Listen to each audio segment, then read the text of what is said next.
It's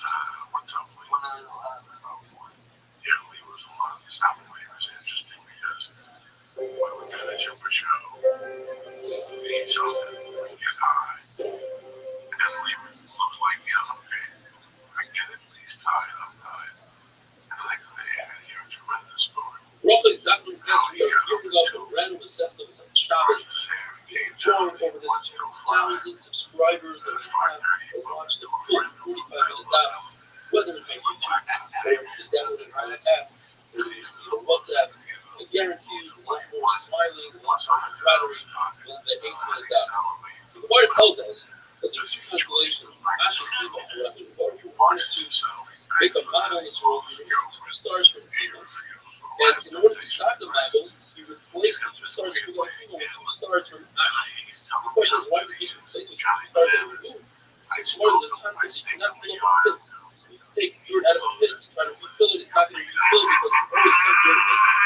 Or you can figure out the scenario of project, you do something like the Bible, and not stop the Bible, not because it doesn't. It says the mission that when you see an earthquake, you make a bracha. It says the more story of the spirit walking by.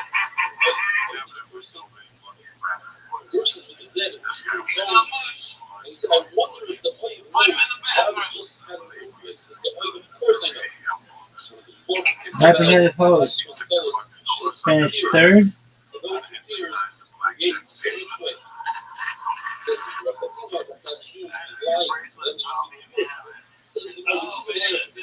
Grade 2. Third. First. One championship. Third. Second. Third. Two championships. 7-1. Not the other ones. 3.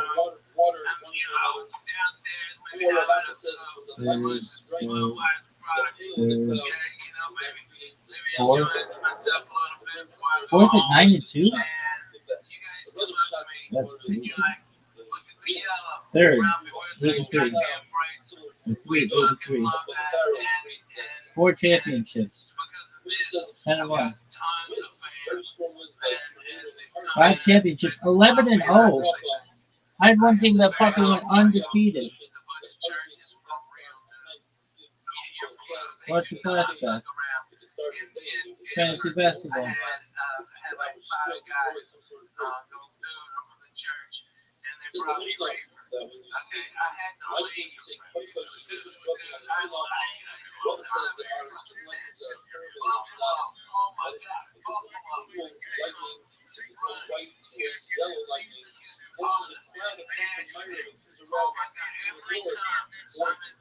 Oh, for sure.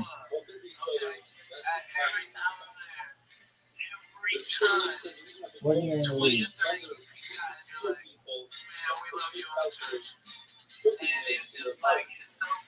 Closest game.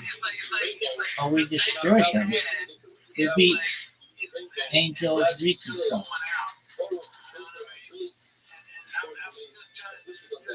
Leticia Collier. You look. Yeah. Saturday Steele. Alicia Gray. You can get it, girl. You're pretty. Who was Miss Greatness from? Top player for goals. Leticia Collier. 62 points.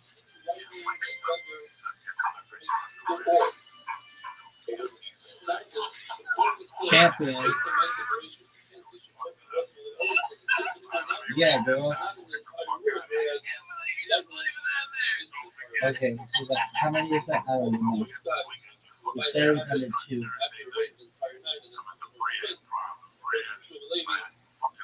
Grade 2. Okay. 1 championship. 2 championships. 3 championships. 4 championships. 5 championships.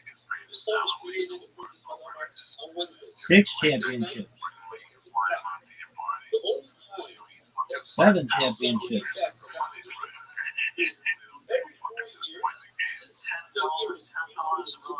7 championships, girls. Any other undefeated teams? 10-0-1. That was good.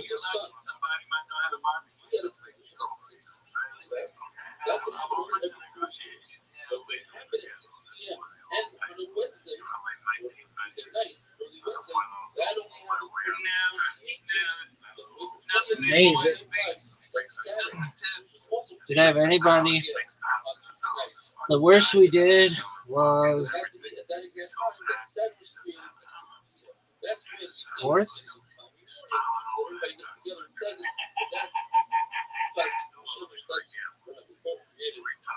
Worst we did was fourth. That is unfucking real.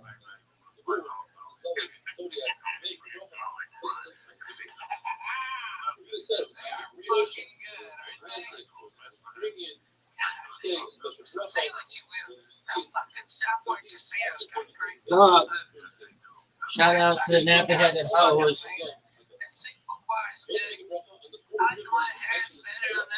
Look at the athleticism, folks. Shout out to the nappy-headed hoes. Well, I'll say it.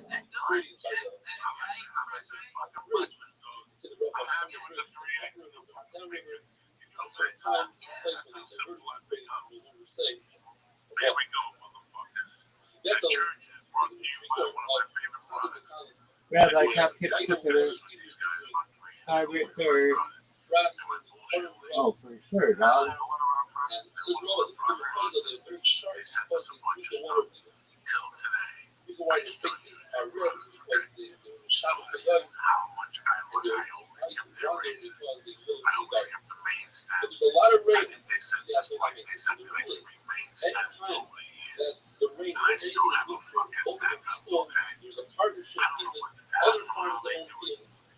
You're number one.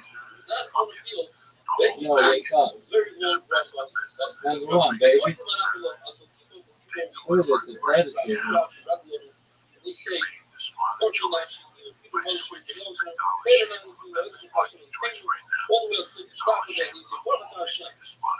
Athleticism. Look at this move. Look at this move. Look at this move. Look at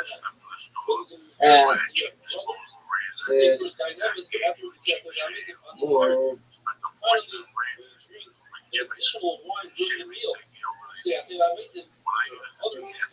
Yo, I'm here. Yo. Yo. What's up, Nerox? How you living, pimp? West side. Oh, fuck yourself. And fuck y'all house.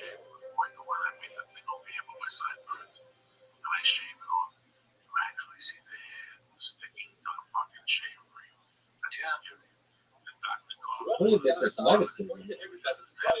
It's really unprecedented. This is unprecedented athleticism.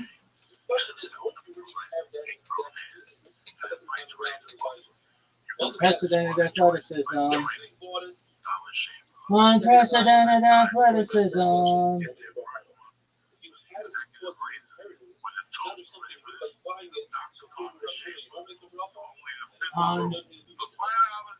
Unprecedented athleticism. Look at this move, folks.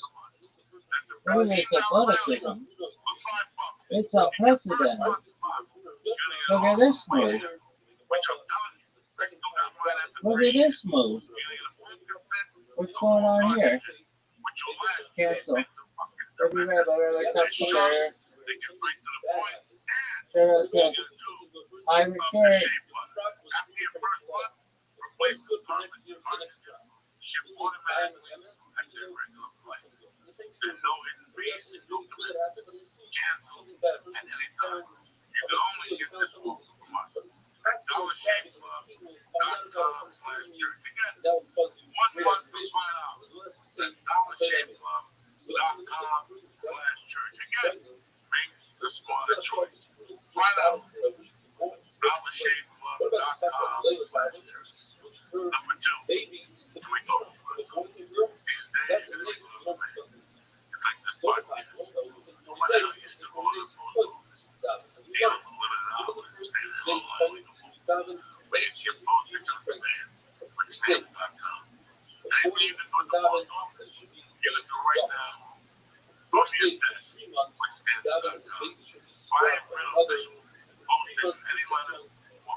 What it says that when Shmuel's walking on the street, and he noticed that you're shaking in fear and Look at this athleticism. that's why you shake yourself. I'm not going to talk Mary to Alice Clark. Hey, what up, Alice Clark? Are you there? Alice Clark, are you real? Hello, friends. Just to follow up. Keep up the great work. Success. We surely come your way. I would love to join your fan base. Can you add me on Discord, Mary Alice Clark? I don't know if you're real. If you're real, are you real? Mary Alice Clark? Girl, type if you're real. That bitch ain't real. Look at this athleticism, though. Look at this move.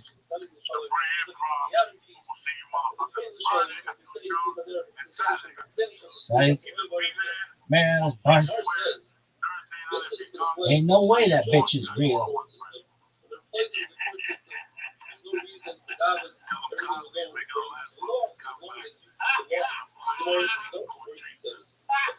Look at this athleticism.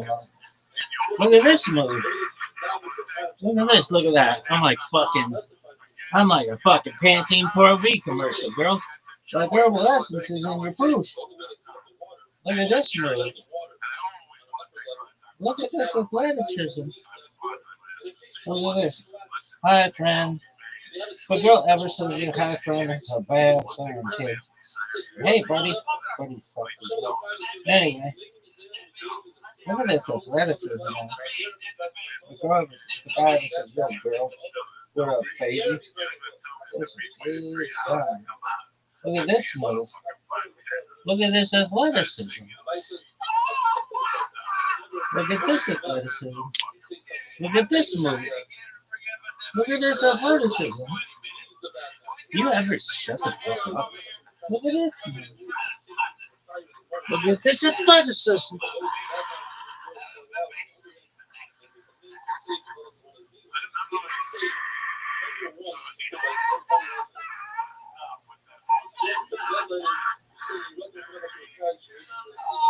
Harry Carey's love children.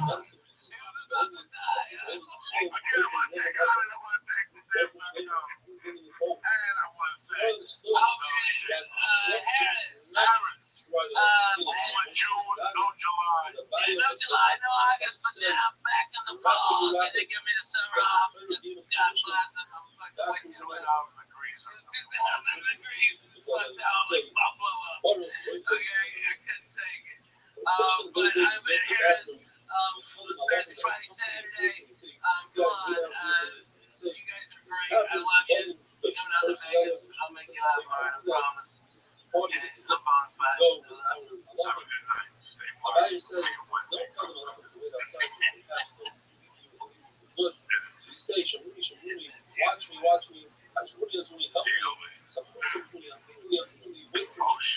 Hilarious.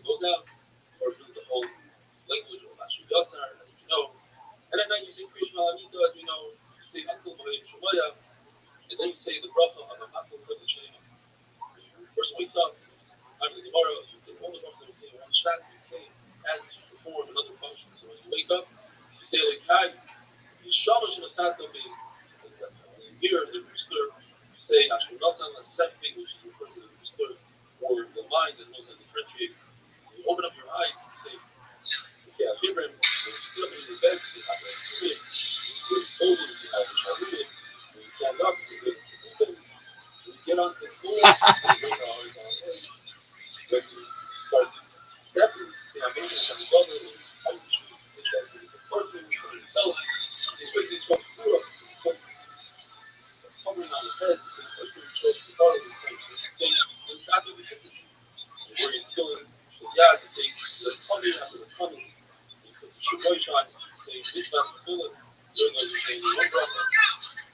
you wash your hands, you say, okay, when you wash your face, you say, I'm not going to believe it. Otherwise, you run the legs to the level.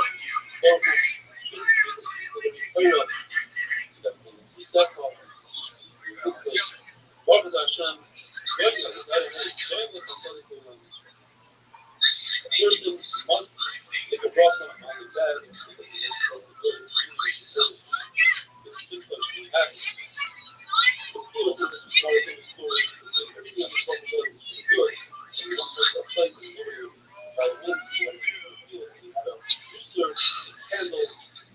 obviously the students with the large size, tomorrow middle of the night, we came to a terrible night. And then a line came in his family, donkey, and said, well, not the other one, everything was the best, like that. Soldiers came, everybody There captured. you see. Had a wonderful day.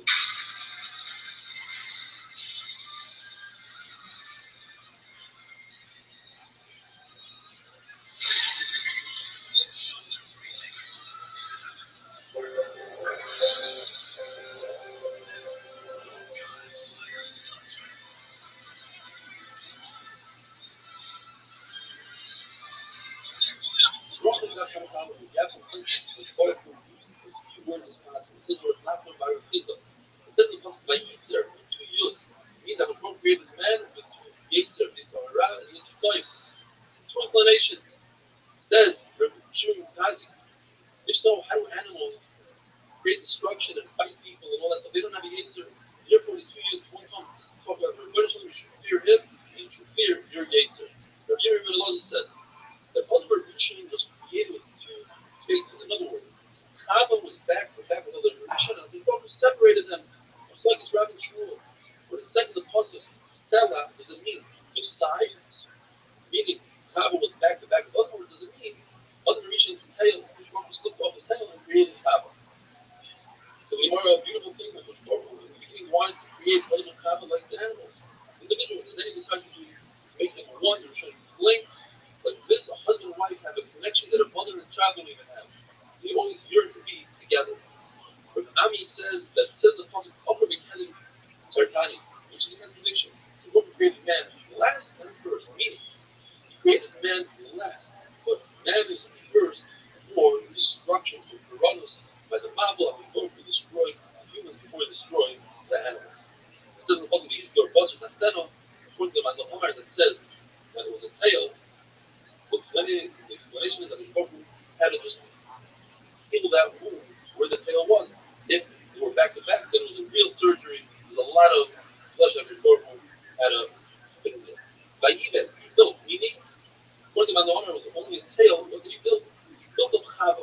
He did her hair, he braided her hair, he did her makeup, and then he presented her celebration. According to Rabbi, that means that he created her like a storage.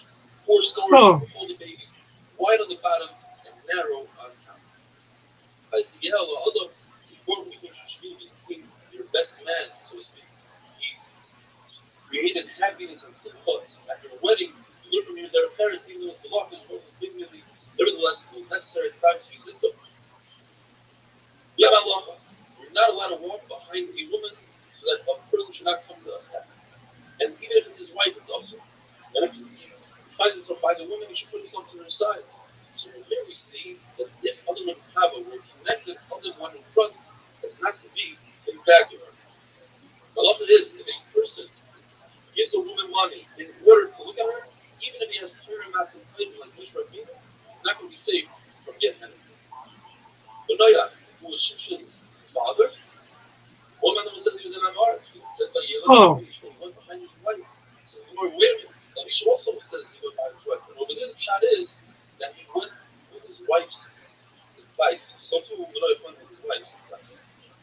Rabbi has to say, walk behind a lion rather than walk behind a woman, so you don't come to that. Walk behind a woman rather than walk behind a Zara, so you don't come to Zara. And walk behind a Zara rather than walk behind the shoulder that people are down. Disrespectful. Well, let's put you have a great reason.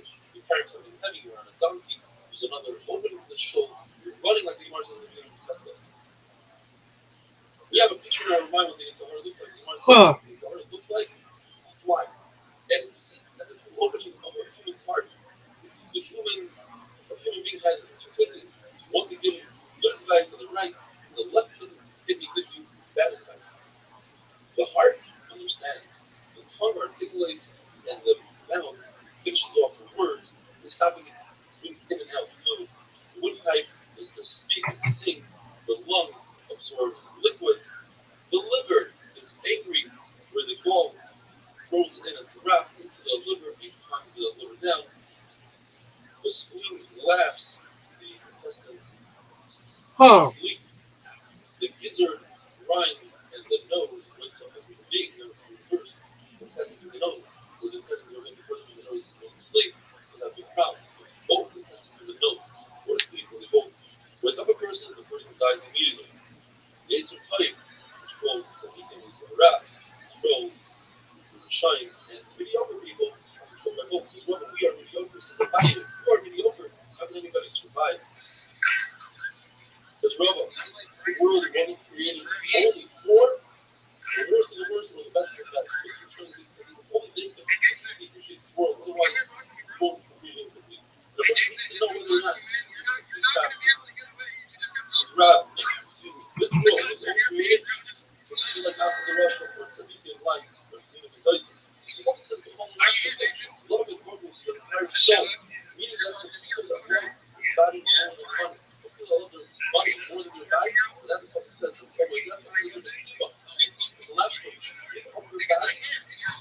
glad that I see that you straight. So you're a smart one. If you're going to survive in the water, how are we going to survive out of the water? How are we going to survive without saying, I get my lawyer from that? This is our life. You want me to stop learning prayer? I'll be like a fish out of water. Both of them were caught by the Romans. There's comes to a kivash, but this is cuts up in the prayer. Beautiful. And he was caught. The right thing now was caught. Nothing. The word tells us that he went to a very simple death. He took metal cold and he turned into flesh. And as he was coming his flesh, he finished with his couple of time. Imagine. How did you understand when you're such crazy? What do you mean? My entire life I was waiting for this moment. I always wanted to know. I was wishing for this moment that I had God. The question is, what Allah says, I wish I could die between my legs. Allah had to be born to turn to sorrow. This is what happened to human beings that learn sorrow in their life. And the Kiva, one of the greatest human beings I've ever lived, the Prophet said, come to the Chayyim, bring Kiva, is invited to Ilim Abba. We learned in the mission that a person should not be lightheaded or be transgression, exploration, opposite, something like that's not good, but it's good to be exploration. At the time, it was extremely accelerated. According to the Kiva, one is not allowed to use the bathroom when it's facing Shalim, even if you don't put water, even now in the Yuda, the best, the time of the community is also anywhere, but not in the time of the community. One is not a kind of the Eretz Yuda, you're not allowed to use the bathroom, so the Reminder of each week is facing Shalim. Yuda, in the goal, you're not allowed to use the bathroom, but the goal is also facing Shalim. I'm saying that if you are at ankles or that the religion says it's fine. Hopefully some English also according to the first grade so in a place that you can see some English and there's no effect. And after the football you are allowed to use bathrooms anywhere you want. So the seventh grade so in a place that you can see it's also the best of life. It's wonderful, wonderful. You're a 35-year-old woman. You need to learn to stand on your own. Charlotte.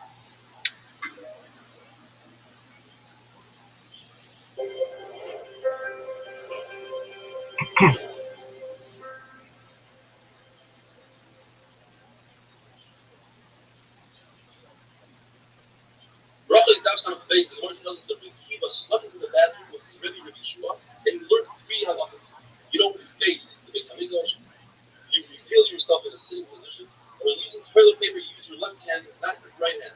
Because the Torah was dealing with what was right hand, you put out the filling with your right hand, your right hand constantly comes close to your mouth, you show the signal of the timer of the truck without Torah with your right hand, and you write your Torah up with your right hand. It says, but as it's a Rekiva, isn't that obvious to go to the bathroom with Rabbi? It says, Rekiva, Torah, to live with any sort. I need to learn the halachas. In fact, when Azim was the time of Rekiva, snuck into the bathroom with Rekiva, but didn't learn anything new. The same halachas that Rekiva told him over. What it says, the famous story, Rav Kahana hid underneath Rab's bed, and he heard Rab first talking to his wife, then laughing, and finally doing his struggling. And Rav Kahana screams out from underneath the bed, Rebbe, it's a mushal to somebody that's starving. Says Rab, is that you, Kahana? What are you doing here? Get out. It's not their heritage. Says Rav Kahana, hurry. Live with any sort. In fact, you learn Allah is Rav Kahana observed. The person who uses snails in the bathroom will be safe from snakes, scorpions, and shaden, and some say even from bad dreams. It was a famous bathroom in Sverige that had a very bad reputation. Even if people went in there together, they would be damaged from the Mazikin. Rabbi Ami and Rabbi Asi didn't have any fears. They walked in there by themselves, and they weren't damaged because they used extreme measures of snails, and they were quiet in the bathroom. Surim can be overcome with shtika, meaning a person who doesn't complain and accepts this surim upon himself and davens for the surim. The Gemara tells us that Abai was brought up by this woman who brought up a small sheet to go into the bathroom to accompany Abai in the bathroom. So it should be damaged by the shaitan. And the reason why she didn't give a goat is because there are shaitans that are similar to goats, and it wouldn't work with the goat. Before Rabbi became Rosh Hashanah, was called Melech, his wife used a bell to scare away the shaitan. But once he became a Rosh Hashanah, he was more susceptible to the shaitan, so she created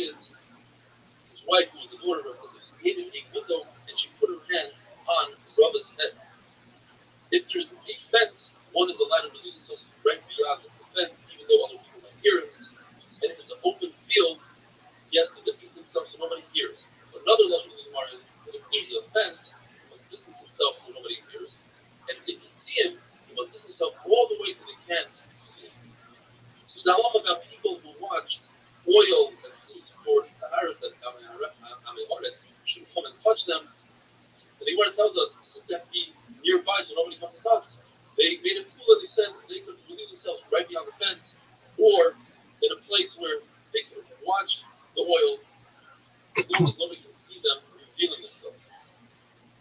Or there's a story of a person who gave a hesped to the eulogy, and he said on the dead person, he said, wow, you're such a tsanua. It's very modest. He said, how can you say that?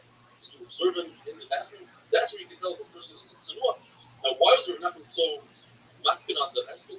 So the Gemara, because if you lie in your hesped about the dead, they punish the dead. They open up the book and they say, well, is this guy really that good? They punish him and they punish the people that hear the hesped and the person that gives the hesped. As long as the people agree with that, they get punished. The Gemara tells us a person should use the tznius at night when he goes to the bathroom the same way he does during the day. If he uses a corner, he goes to the corner during the day, he should use a corner at night. But not necessarily does he have to go the same distance into the field as he does during the day. What it says, it's better for a person to try to go to the bathroom early morning in the evening when nobody's around, rather than go during the day when he has to go out really far to the bathroom. In those days, they would manipulate the opening before they went to the bathroom. The Gemara says it can cause great damage of tissue. So once you do it only in a standing position, not in a sitting position, if he does it in a sitting position, you should say this whole thing of etc. So now they said the person should not sleep on the ground. Some explain that means without clothing. You should not sit on a beam because you might fall off. Sleeping and relieving oneself in the bathroom is great when done by Amun Shachar. But the Torah itself, words and sayings, and one of the things to say is eat and drink when you're hungry and thirsty. Don't wait until after you lose your appetite. And go to the bathroom when you feel that you need to go to the bathroom and don't wait too long. And sell your figs. When you hear that bell, even if it's not your figs, even if your father's figs, want you to sell it. It's very interesting. Notice it says, higher than the Rabi's. They were talking about Corona in Rome. Abaya says, when he told his Talmidim, when you go out into the field, for whatever reason, be careful not to look at the signs that might be women, or some say men, that are relieving themselves on the signs that it's not their parents to look. Or there's a story of Abba went to the bathroom, he made a snorting noise, as if to ask the person in the bathroom, who was from Safra, and somebody in there, Safra said, come on in. So Abba afterwards told Safra, why did you talk? You're not allowed to talk in the bathroom. What says Safra told her Abba had an emergency, and it was very important for Abba coming. Another story, Rabbi Elazar was in the bathroom, and a woman pushed him out. In fact, the says the snake came and took out his inside and killed him. It said Rabbi Elazar to the apostle, I gave you another man instead of you, and also read it, Edom, a Roman. What does about Shaul? He went into the cave, and David had an opportunity to kill him, and he did it. And the Gemara says, the prophet says, but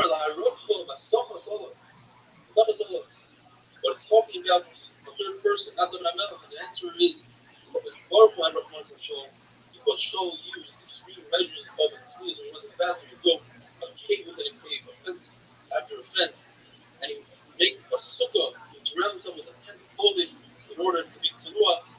All the Ramel did was cut his coat. He was punished because he was embarrassed, he was allowed to clothing. So later on, when he was really old and they tried to warm him up with clothing, it didn't work.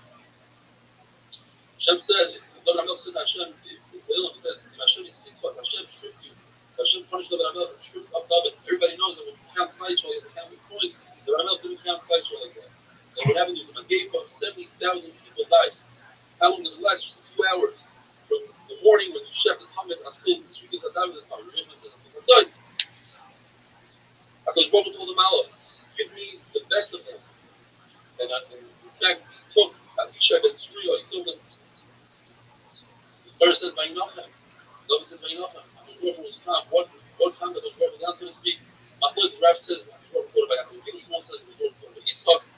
Rav says, it was the Kesef before. The Rav says, he thought about the Beis Hamikdash. And that comes down. We learned in the Mishnah, a person should not make the Beis Hamikdash a country, but shortcut. Some say, at the Kishna, a roundabout, a shortcut. If a person goes to the shul, not in order to make a shortcut, to daven, that's okay. If there was a shortcut where the shul was built, you're allowed to go through there. We learned in the Mishnah that you're not allowed to skip the Beis Hamikdash, from the fact you're not allowed to wear shoes in the Beis Hamikdash. You're not allowed to spit in our days on Harabayis, and if you do, it's as if you're spitting the eye of a Hashgor Kaviyah. What it says, but in the shul, you're allowed to spit, because if you're in your own home, you're allowed to wear shoes and spit. So too in a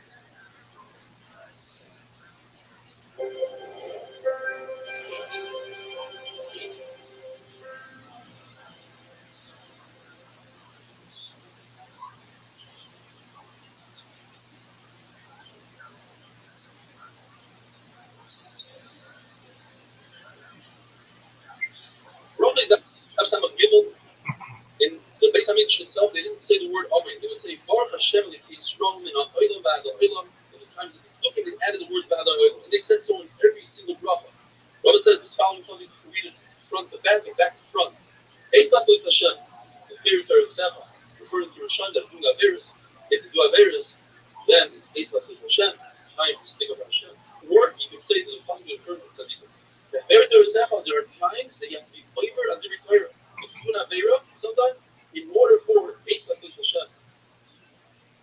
Says the Gemara, Phil Adovim would say, in a generation where people are gathering, you're not giving over Torah, you should step up and give out Torah. And in a time where there's a lot of Torah given over, you can take a back step to be an honor. If you see a generation that loves Torah given over, if they despise Torah, it's better to keep it yourself rather than having a design of Torah. Like the Parah says, also referring to Torah, if you see that the price is low, gather as much as you can. If there's no men, step up and be a man. This is a bayam. If there is a man, in other words, there's a gadol that's passing, then even if you're equal to that person in halacha, give him the right passing. If only for the following statement, we learned the entire Masechta was worth it. Like the Parah says, it says in the pasuk, in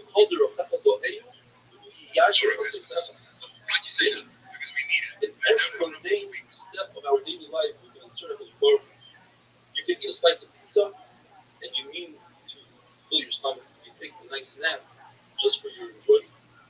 You do the same exact action and just stick up in one to it, and you get safar rather than not getting safar at all. You say, I'm eating this slice of pizza to have energy. I'm sleeping to have energy to be Hashem, and that changes it all. You should teach your son an easy, clean. And also, or give an example, like teach him how to sew. Rabbi said, it's not a good idea to have too many friends because at the end you're going to come to fight with one of them. You should not appoint a man in charge of your house because this is what happens to Ishmael. Almost over in his nose. The reason why Parshas Nazi, refraining from wine, is close to the Parshas Saita because the Saita was Nishal because she's overdoing. And a person who sees that should say to himself, I want to refrain from wine, I want to become an husband. Whoever says the reason why Parshas Saita is close to the Parshas Nazi, you have to give over a tenth of everything you heard. Because if you don't, at the end of the day, you're going to have to come onto the toilet and deal with your wife and son. And you might need to come on to Meiser. So if you're so poor, you'll have to accept Meiser on it. But if you get Meiser, you promise that you become wealthy. But the other Kabbalah says if somebody has a sorrow, and rather than cleaning, he thinks Hashem says, Baruch Nine Emes, promise that his results will double. If a person lightens up, takes his foot off the gas pedal when it comes to learning the mitzvahs, even one mitzvah, when he needs help, when it comes to the day of Tsar, won't be able to stand up against him. So this is an amazing story. Hanina, who was the son of the brother of Rabbi Yeshua, was a Gadol. He went to learn, and he had community, and he started doing Ibra Shana. He started saying, this year we're going to have 2 others. And I love that the only person that's strong enough to so he sent messengers. He said, Rejoice Bekibar and the grandson of the Tyre Ben Kital, who were Mishamish Levi Samigosh.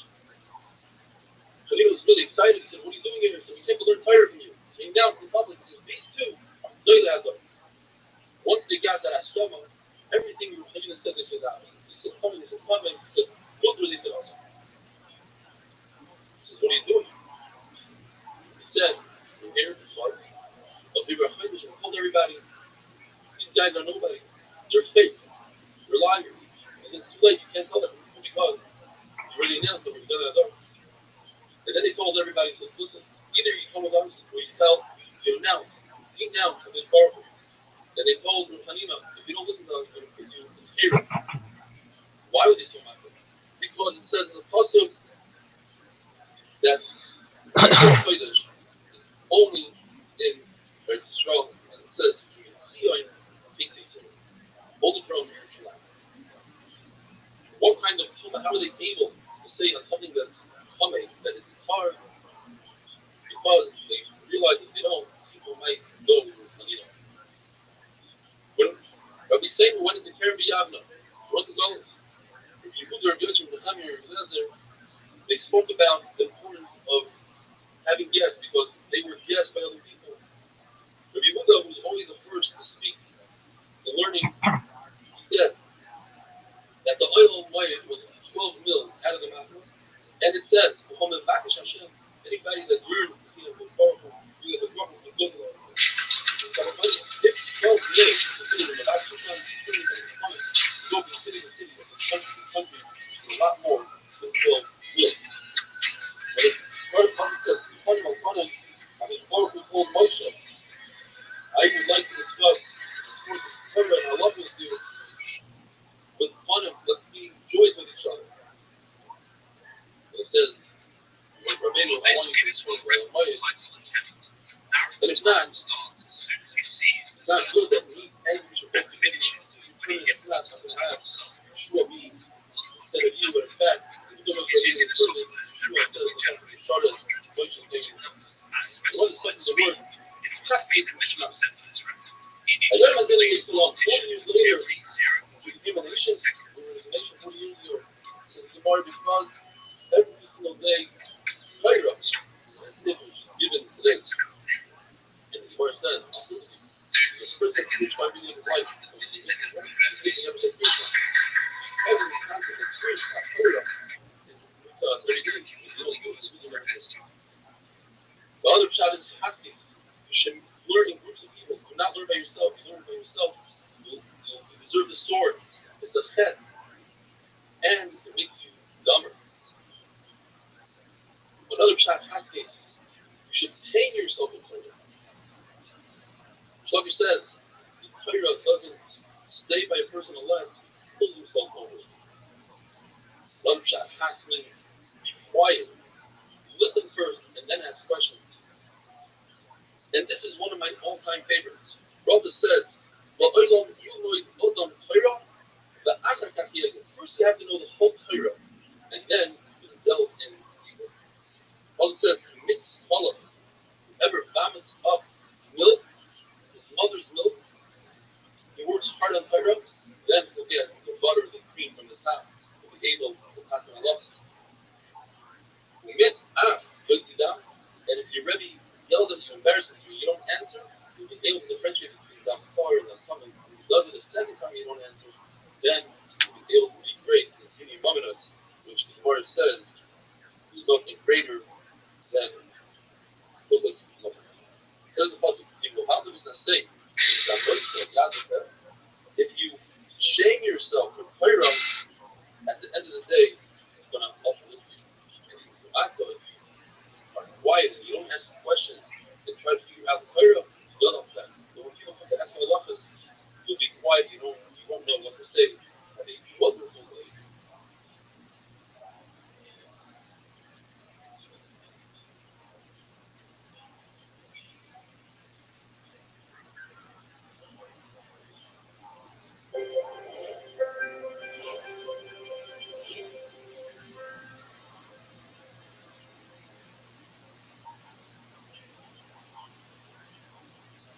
Roughly, Daf Samach Dalet, yes, it's the last Daf of Sefer's Brachos, an amazing accomplishment to finish the first Sefer of Shabbos. You should take this opportunity to make a commitment. You're going to learn the Sefer Shabbos from beginning to end. It's an amazing Sefer. It's a very, very different style. You're going to love it. If you're not part of a shir, you're looking for a shir, you can check us out online. Over 2,000 people have watched the shir every single day on YouTube. Search for Edison Fancy or Rabbi Yomi. We have an app, 8 Min Daf. And we are on tour anytime. Before it tells us there was a common went to Yavna. First, review the spoke about the importance of taking the host. And then we have a Nehemiah where Rejoicing says, it says in the post, they decide that don't even say, don't decide that don't even live. Why not? They invited us in. And to get all the people that were trying to tell us, yeah, we have to have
Somebody that knew all of their right. Rabbi was a big opponent. He was very sharp. When we look for a human, they decided he was seen as very low level in the right fight for all the country. After the election, they were human and refused to fight. The Stargazers told them that he would die after 2 years. He pushed it off. Rabbi was accused of years and Rabbi got killed with almost 2.5 years and then he was looking. You see that now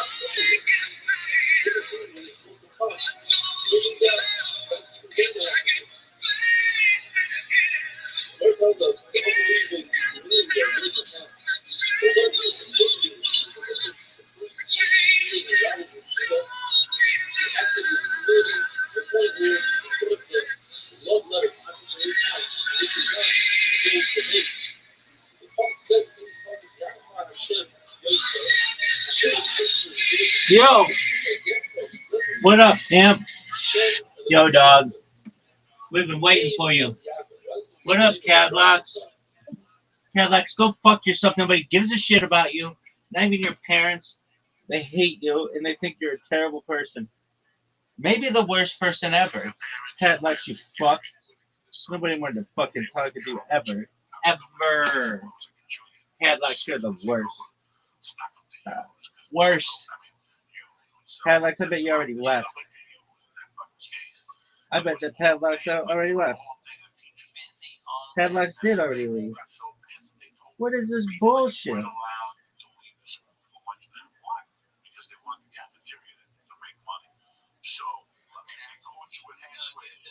Padlocks, you fuck. All the food distribution in North Jersey is handled by a lot of people you don't want no fucking problems with. You know what I mean? All right, so people stay and eat the goddamn That's food. Cadlocks. Right? There was this special. You would suspect us, but Mr. Hash would go fuck that. Go in the back. I'm not gonna let him go in the back. But if I say, hey guys, that means run out the back door. So for a year until they moved that law, we would sit in the back halfways and still making the fucking thing while the school teacher for the front looking for it. And the truant officer and the whole thing. It's terrible. Man, there was no goddamn good place in my shit town. I got no good stories. We had fried bologna sandwiches. Like, oh my god, you hear that? That your grandma rolling off. I went back in 93. You just flipping right in the grave. Oh god, when I went back in 93, I stayed with my buddy in St. August named Mike Ryan. And down the block from his house was a fucking deli that I put up against any deli ever.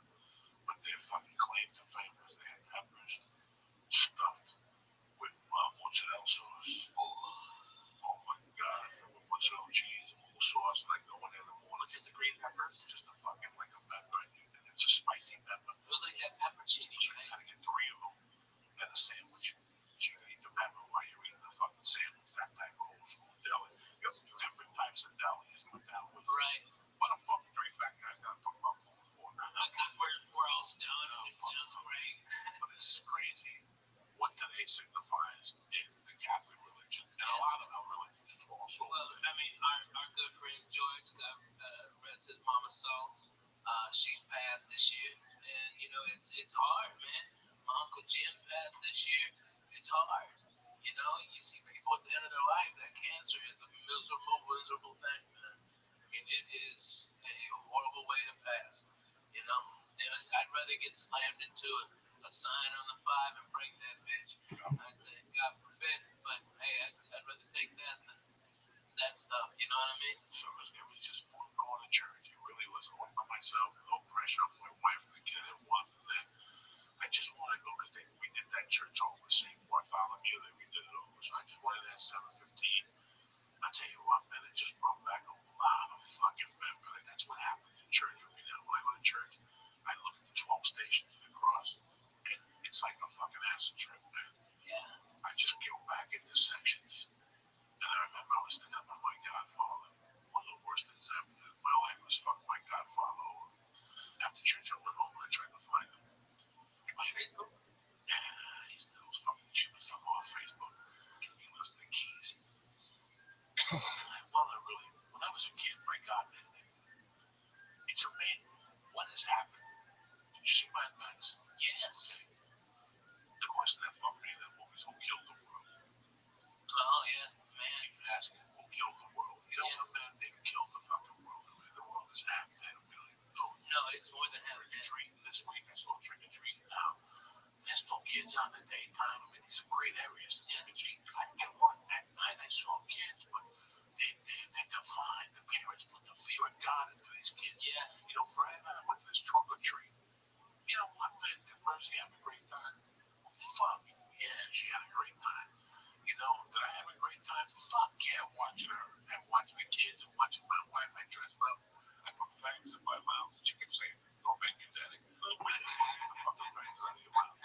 this athleticism.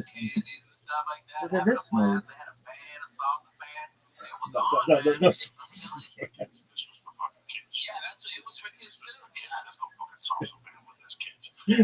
There's no fucking salsa band with this kid. Hilarious.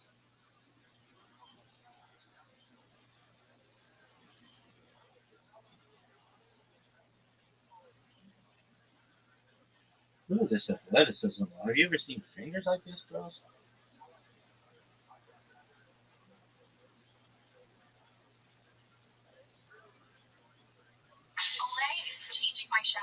Yo, lady, no one gives a fuck. I mean, it's like, oh, you thought I cared. Psych, bitch. Olay is changing. You know what? You take your Olay, and you can shove it up. You can douche it with it. No one gives a fuck. What'd you think about that game, kid? Worst game ever. Really? I've seen like 1,000 worse games than that. That I just knew. I just watch it. I'm like, oh, they always do. They're the worst. The worst. Worst. Watch on YouTube. No one gives a fuck about YouTube. This show has far too many people. Kazoo sound. We all have to find a bit to do with the kazoo. Hang on, I can barely hear you. This kazoo. Nice. All right, I'd like one large burger, please. Nice. I'm so excited to get home from Vancouver. We're flying on this plane. We got a big guy next to us. Hope the captain has something to say.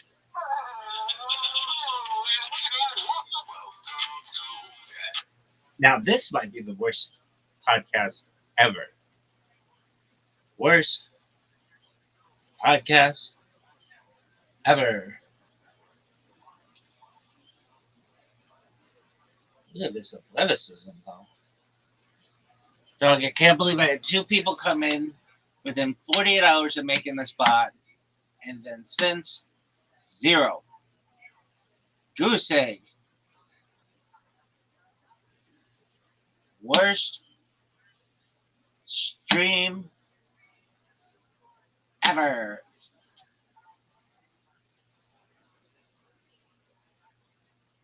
What is this bullshit?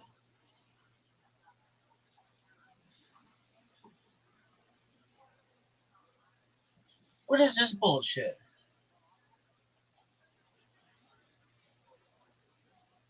Welcome to the After Hours Pod.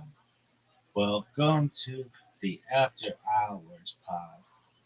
Welcome to the After Hours Pod.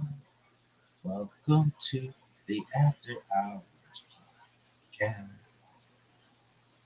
Look at this athleticism. Check this out. Community followers list 0. Oh no, my own. Cool. That's neat. Log out of that bitch. Worst stream ever. Not 2, 3. Dude, I gotta take a shit. Welcome to the After Hours Pod. Welcome to the After Hours Pod. Welcome to the After Hours Push. Welcome to the After Hours Podcast.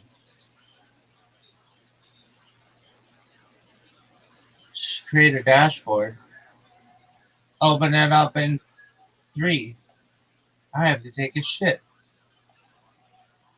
Welcome to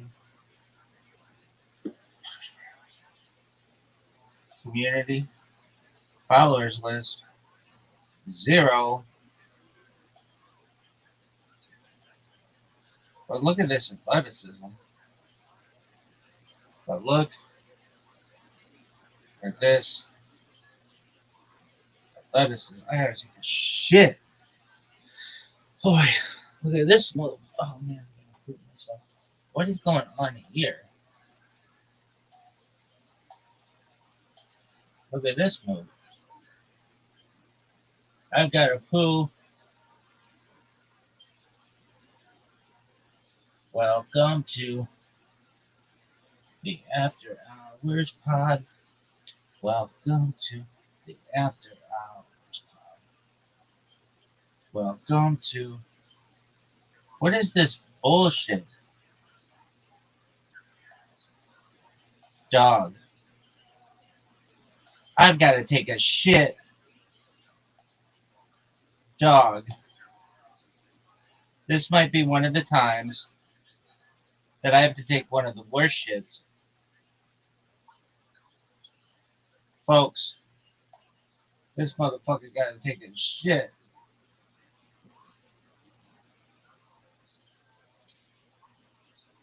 Old Thornhill, go fuck yourself. No one gives a fuck about Old Thornhill. No one. Worst hill ever. Look at this athleticism. What is this bullshit? Dog. Dog, what are you doing?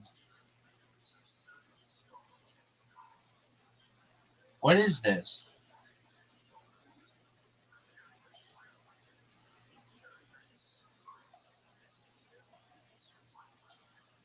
What is this bullshit? Giza this dick.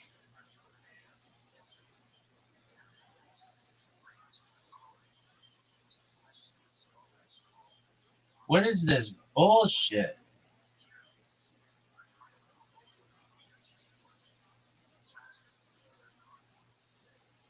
Dog.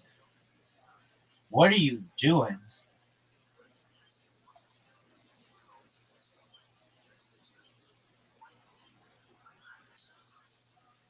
You asked Firefox to always open.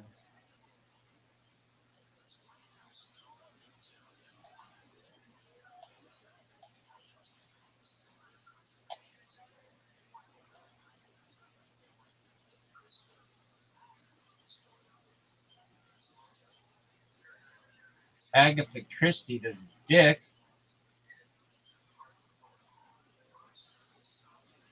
I've got to take a major league dump. What is TwitchCon? No one cares. No one's ever heard of that. It sucks. Hey guys, we're gonna have a Comic Con, but for Twitch. Oh, cool. Are we gonna feature the person who streams on our fucking platform the most? No. Why? We don't know because we suck dick. Welcome to the After Hours. Welcome to the After. I've got a shit.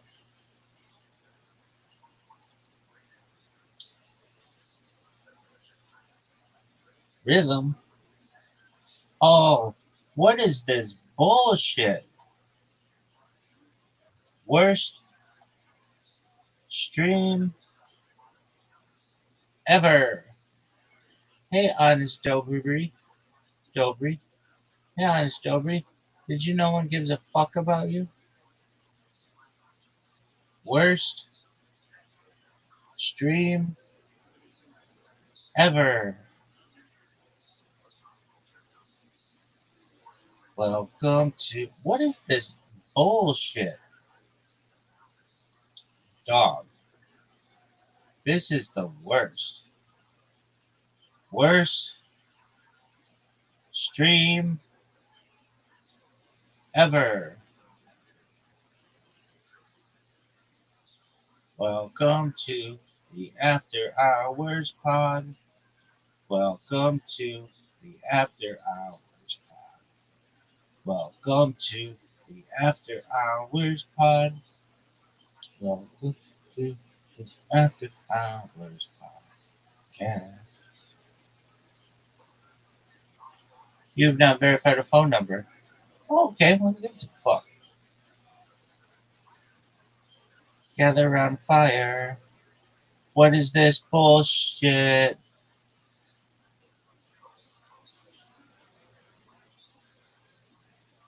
Why don't you stay a while? Welcome to the After Hours Pod. Welcome to the After Hours Pod. Welcome to the After Hours Pod. Welcome to the After Hours Pod.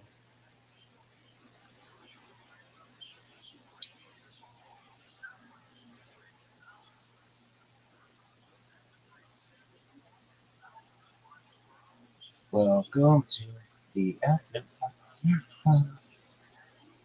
Welcome to the After Hours Pod.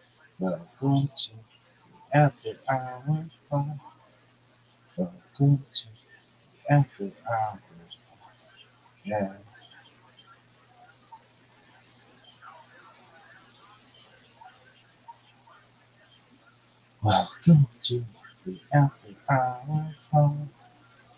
Welcome to the After Hours. Welcome to the After Hours Pod. Welcome to the After.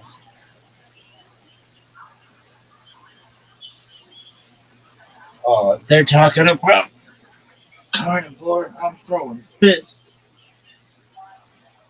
Week 1 week.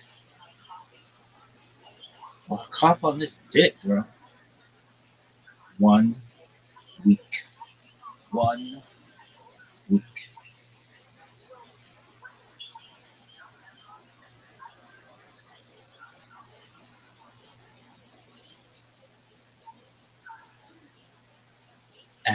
Welcome to the After Hours Pod.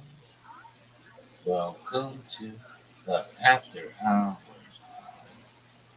Welcome to the After Hours Pod. Welcome to the After Hours Podcast. Look at this athleticism. Ah, ooh.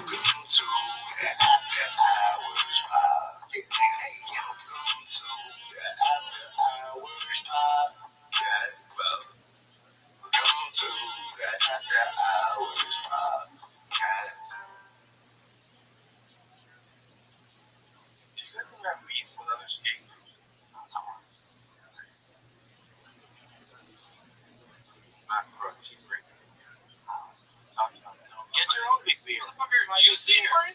I've seen her. One more sip, but don't be hijacking my big beer. I brought that big beer for me for today. I gave you a sip, and that was very cool of me to do. Don't. You're gonna make treats. You have to bring them for the class. You're right. But I only had one. I should have had more. It's right at the 7-Eleven on the way too. That's the deal. And the deal is 3 of these for $7. 7-Eleven. That's not bad at all. Yeah. That's 75 ounces. It's basically a 6-pack for $7. Yeah.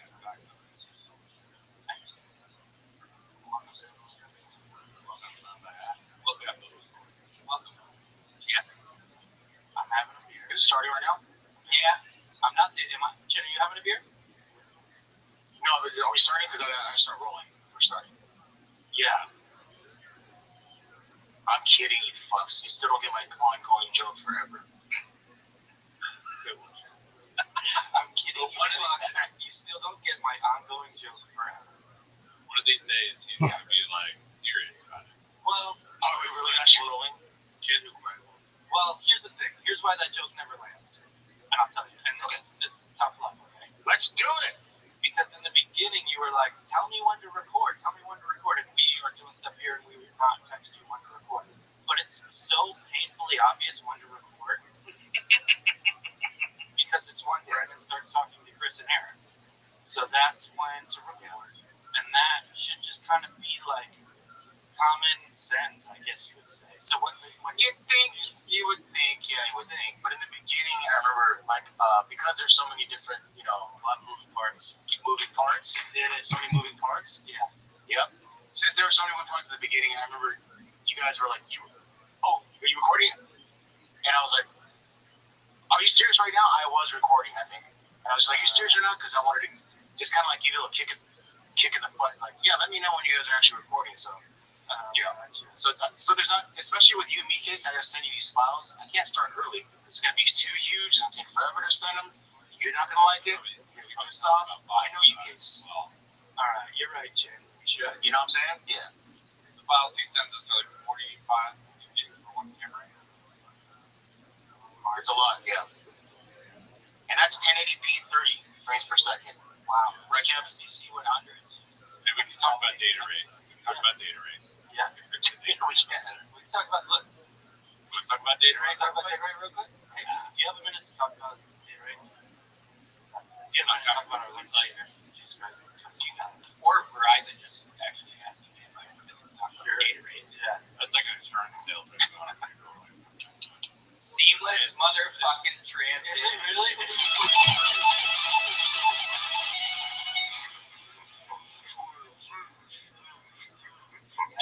know what he's doing. He's setting it up on his own. For Terrence from. Wow. To save some money. Oh. For great low rate, you can get online. Go to the General and save some time. Listen. So good. Really? It's good. How well it matches. Like, there's some editing. You can go side by side here. I can't find they changed the tagline, so I can't find the exact one where it says for great low rate you can get online. But this one's pretty close. Shout out, what's her name? Someone has a playlist. Kimberly Harris has a playlist with 105 General commercials. Dude, these people are doing the sports way. Kind of archiving stuff on YouTube. They're like, all right, that's bad. Lord bless me. Last 7 seconds. Last 7 seconds tell me that now. It's a freaking thing. It's commercially played. That's weird. It's just not our style.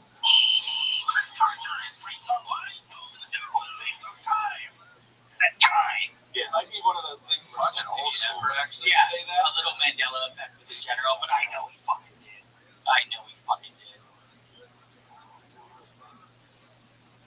Does anybody use the General? He says you can get car insurance for like $15 fucking. Is that real?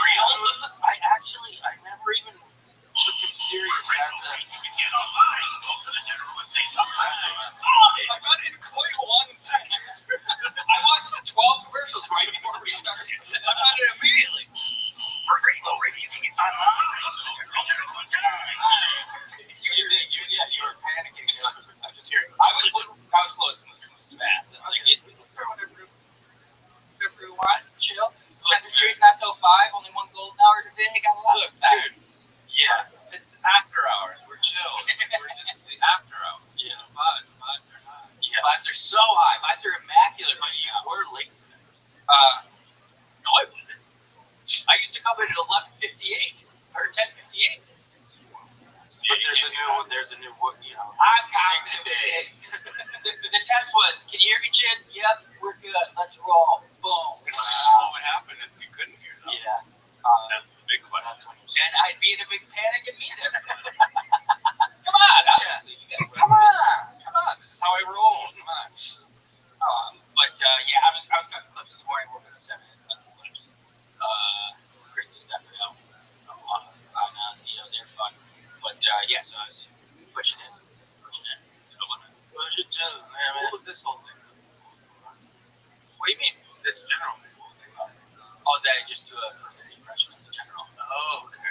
Yeah, it was so good. Nice. Yeah, we were talking off camera, and he does a good General impression. We wanted to parlay that into the episode. I was pissed. I missed it off here. Yeah, so it's probably my best impression. Second would be Marvel Albert. Yes, Albert for free for us. Yep. It's good. Fun. I think you should look at it to Marvel. Yes. You do like a good Walter Cronkite as well. Like I think what was it, Bruce Almighty? The one where he's carries like the news anchor guy, or Bruce Almighty. Yeah. Walter Cronkite. Oh yeah, he does it with like the calling like the mustache. Yeah, I'd have to hear it, but I think it could be Walter Cronkite. You know what, Mark? You think you're too cool for school, but I got news for you. Oh my goodness, you Mark.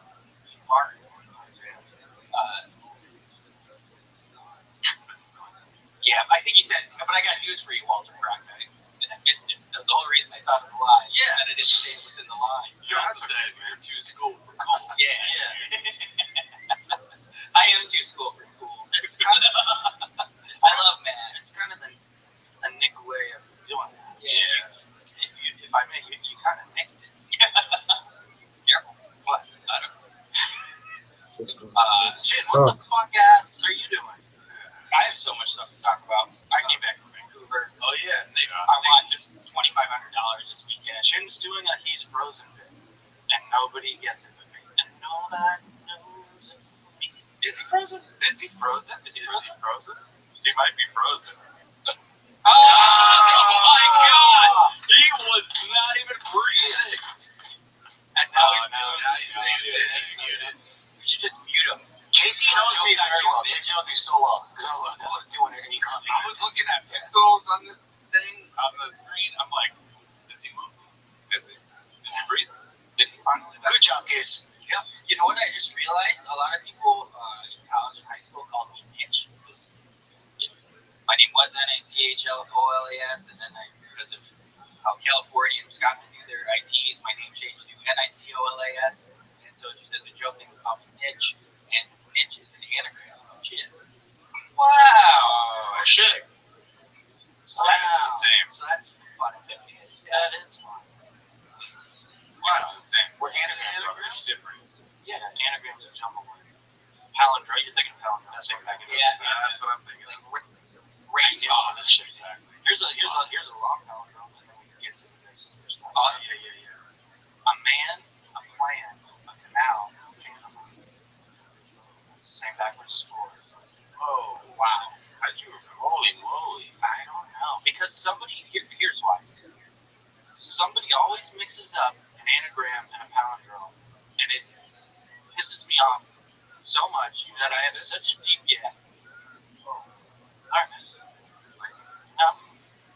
I had such deep anger when people would mix up palindromes and anagrams that I really dove deep into palindromes, and I found the best one. The best one. Here's some more examples of some longer phrases. A dog, a panic in a pagoda. Okay. Satan sees Natasha. A Toyota or a Toyota's a Toyota. Whoa, they should use that in their commercials. Right. Denison, Edmondson. Doc, note, I dissent. A fast never prevents a fatness. I diet at cod. Wow. Palindrome? Yeah. Wait, time out. One more thing about Toyota. They should have a Toyota palindrome, and that's their app. Damn. Mark writes itself. Yeah. Oh, and the car is like designed. It looks the same backwards as forward. That's actually a great idea. So it's the Toyota palindrome. Hey, cut this out. We can't give away this free game. Oh shit, this is too much. We'll give this to them. Be like, Toyota, you like this? We got a lot more ideas where we came from. Hey, Toyota, have a seat. We got a lot more ideas. Giving some of the biggest mixed martial arts. Here's a good one. I Spy Chip Behind the scenes, giving some of the biggest mixed martial arts. Yeah, but contrast with this fight that's been like race fast, safe car. Details of things that need to be done. No, so what is it again? Race fast, safe car. Safe car. Step on, no pets. Good part to live by. Hey. Don't you feel the worst when you actually step on a dog that makes that loud? Oh, that's the worst feeling ever. You know what I'm saying? Yeah. And then they like kind of look at you all sad. Yeah. And you try and reason with them like, brother, I promise I wasn't. The last thing I want to do on this earth is hurt you. I know. The noise is so and then you're scared to be near you. Yeah, and you're like, God, you got me all wrong, guys. There's literally nothing I care about more in this world than you. Oh, speaking of that, Henry got a haircut. Woo! Oh, he looks so cute. It's in the chat, but I'll send you another one too. I mean, just look at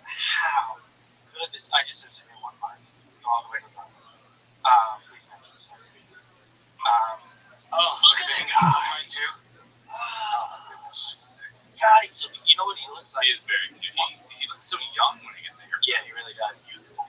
Yeah. Yes. Synonymous. You're like me, dude. I'll let you finish in 1 second. But while editing, I realized that I'm kind of like half listening. You're like you're kind of like doing stuff, and you like kind of get a little bit of information, and because you hear someone say something, you kind of put your own version of the same thing. I totally repeat what you guys say all the time. I'm like reiterator. I'm like a palindrome, but not quite. Yeah, I make great points, so I love when someone says it again. Oh, you do make great points. And, sometimes people say them again, and it's awesome when you do. I know. I like that you guys haven't called it out. I'll say it like it's literally what Pete just said. I rewatch it. I think to Nick's point, our ego's so big, we're like just pumped that you're. Yes. I vehemently agree with what Mark just said. Yeah, I just said it. All right. Anyway, do you ever trim them out? No, because I save myself quite a bit when I'm editing. Really? Just anything I don't like. Took out that whole chunk from watching the 9/11 play video. I didn't think that was fit for air. Which no one would have known we even did. I know, but I like telling you guys, so now people will wonder a little bit. Put it out! Yeah. Put it out! If we get 200 Patreon subscribers by next week, I'll put it out. Yeah, like the Snyder Cut. Yeah. We watched the 9/11 video where the planes crash in, and some lady had a Wisconsin accent, And he was like, "Can you believe that heavy accent?" We were all like, "This is not funny, and I feel bad." Yeah. This is good. It was funny though. It's funny. It was funny though. She was screaming. Yeah, it was. We were rocking and rolling, and it was like a little bit of a buzzkill, and we're like, "All right, how do we get back into it?" All right, so I had pizza the other day. We did get back into it though. Great episode. Speaking of getting back into it, look at how cute my guy is. He looks beautiful. His little chunks, see his legs? Yeah, those are chunky. Austin Powers reference. He's so sweet. He's the chunky master. I almost brought him today. I almost brought Tony. He looks so different. Yeah, we saw him. Wait to see the dogs again. If you get the new phone, imagine how good that picture is gonna look. A little depth of field. Yeah, you're right. But I also don't care about that. You will later on. I will. I don't think so. Yeah, what? You want nice photos of your people that you love. But like that's a nice photo. You're not gonna be like, man, I wish I had more depth of field in this. That's true. Yeah. Like if you have a Polaroid back in the day, that's Yeah. people in the same joy. Well, I look at all of my Polaroids and I'm like, man, I wish I had more depth of field. Okay, well then. Fuck me. That's not what you're supposed to do. You're supposed to say what I said. Yeah. Don't you? We just talked about it. If you get a chance, He's something saying what I said. He's agreeing with me. The reason I haven't done it is because I'm focused in right now. Focused. The reason I haven't done it is because I'm focused. Nick, I've been anxious because I've been to Vancouver and I've been pumping it up to you about how dope I think it is. So I want to hear how you. I loved it. But caveat, we really only spent Saturday night and Sunday in Vancouver. But beautiful area. Fortunately, there was a lot of, oh man, we should still pretty good. The day before, there's smoke coming. Every single. I'll make up a fire. Yeah, it's just up. I don't know how. Oh my God, look at that. Yeah. No, it's breathtaking. Well, probably the most beautiful place ever. Wow. I'm still during like the summer. Yeah, it should have been like the perfect time. Everybody was like, oh, 2 days ago, man. So Maple Ridge, is that like a town within Vancouver? Kind of like this little city in LA? Suburbs, 55 minutes away. I always think the whole one is like dense city, like that looks like Lower East Manhattan. Yeah. And then you have boats. Like that's gonna be such a cool lifestyle. Like for us, it's typically either one or the other. You're in a dense city, or you're like at a lake house. This is combined. You got like all of the different type of. Seattle's cool that way too. Seattle. Yeah, they're pretty similar. Yeah, like Seattle, downtown Seattle, you can take like a ferry to it, and then there's also like a pool of water. I don't know how to describe it. A pool of water, like a area with like little float planes fly in. And there's boats. We did go on Saturday. We went out on Stop Lake.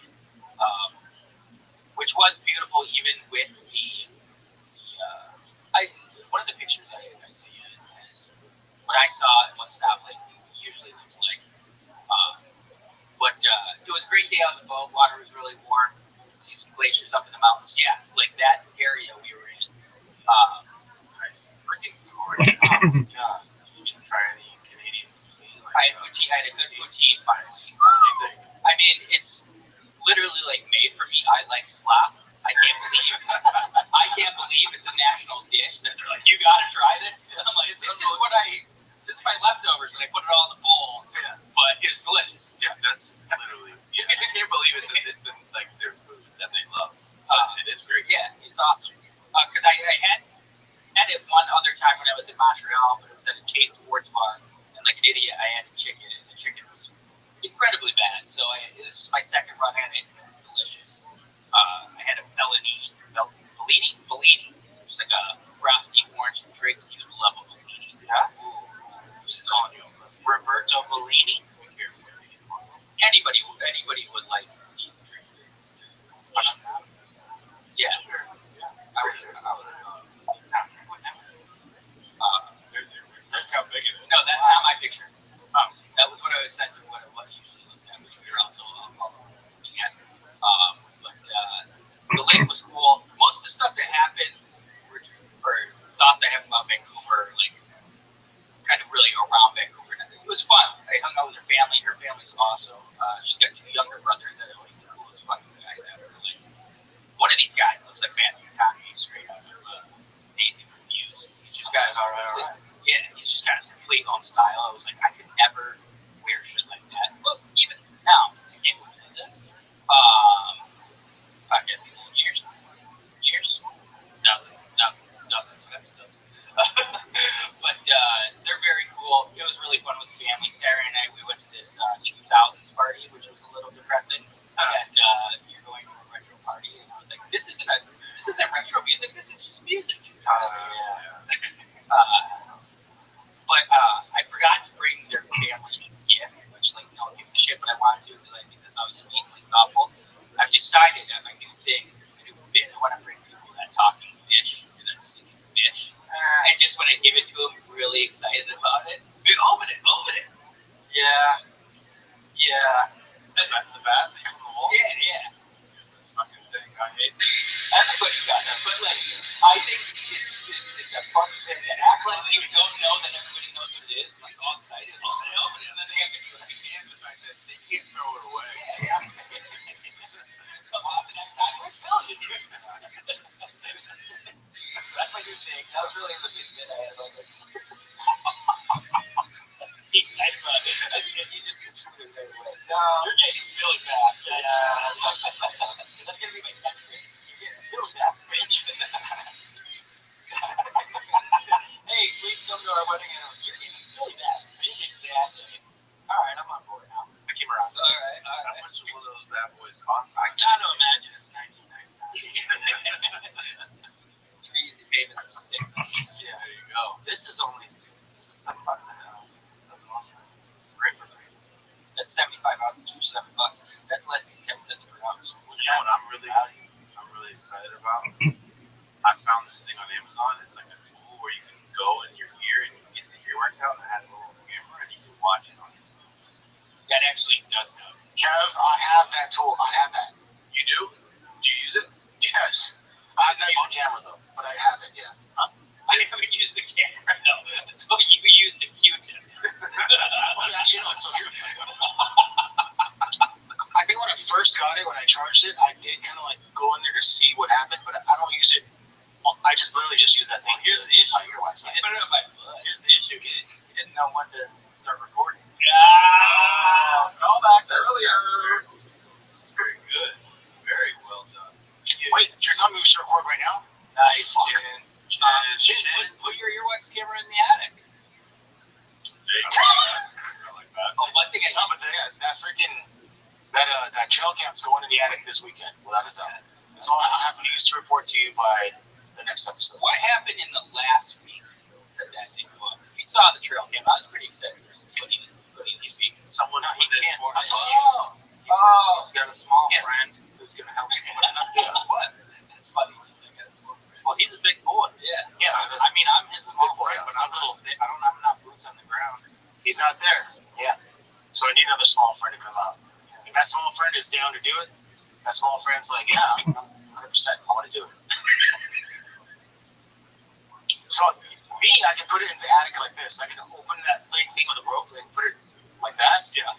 But she can actually climb through into the attic and like place it to where, probably be the best thing to see if, whatever. Let's say there's like little crevices around here, windows here, like face it in that direction and then come back outside. Yeah. I've sent you after our listener sent you a video of a man who was living in a crawl space in Oregon, and it's definitely probably the guy that's legit. Wow. I literally sent you guys this video, you sons of mothers. You did? In the chat. Yes, in the chat. Oh, you guys probably texted us. That's that random guy, huh? No, I'm saying, did someone send it to you, or did you just come across it?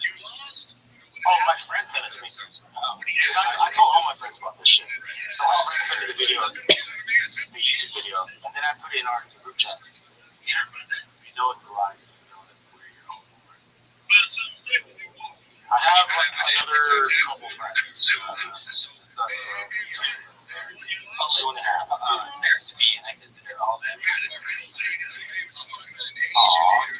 And the legend living in Oregon's condo crawl space was breaking in. It was for like months too, I think.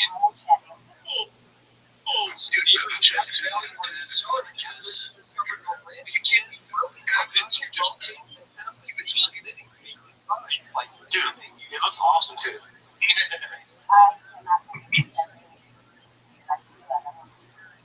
Deputies discovered a 4-year-old venue in Florida in a crawl space with a bed, lights, chargers, TVs, and electronics plugged into the house's power. They figured the video would be set.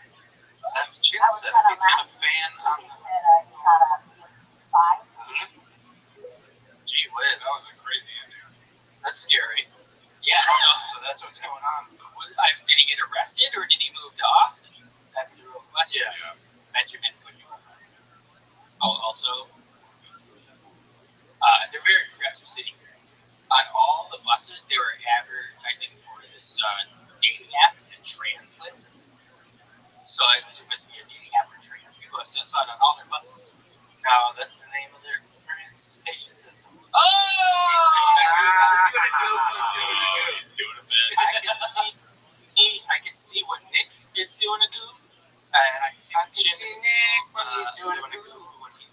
I'm frozen, and I can tell when Nick's doing his trans joke.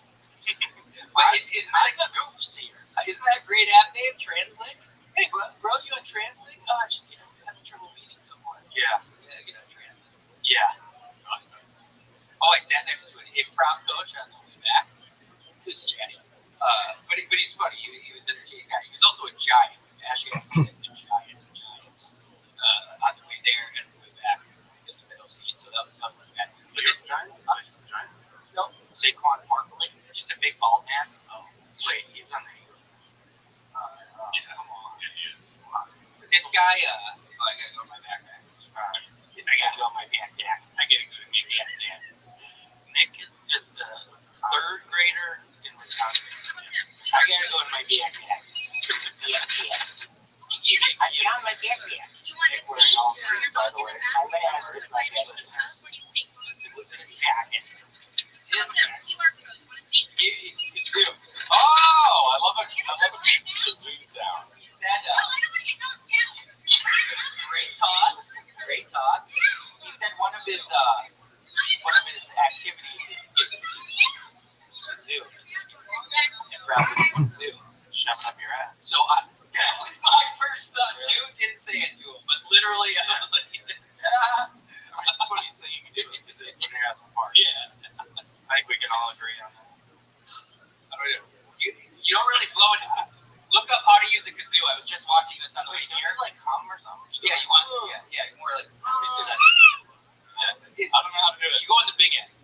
Oh. Yeah. Fuck. So basically, we all have to find a bit to do with the kazoo.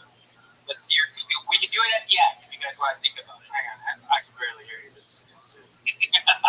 Nice.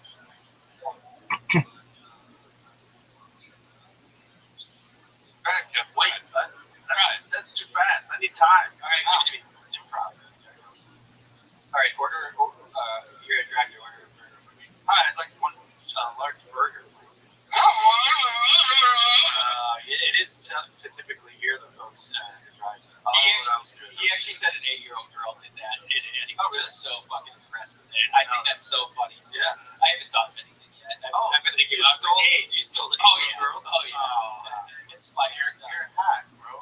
How about this? I got another one for you. Nice. It's hot. It does look like that. Mark's thing. Watch it. Wheels turning. I've done 2. You guys have done 0. It's crack. It's fast. Yeah. You guys both did smoking. Yeah, he's done that. He's definitely smoked with him. Don't you guys remember my books? I got plagiarized. Yeah. Here, let's start parking. Make parking do a problem. He's so nervous. Yeah. It's worth it just for that moment alone. He still gets. I'm so excited to get home from Vancouver. We're flying on this plane. We got a big guy next to us. Hope the captain has something to say.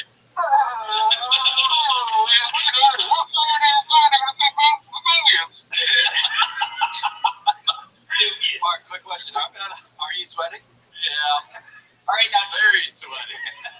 Now, Shan, reach under your chair. There's a kazoo. Find a kazoo. Gotcha, bitch!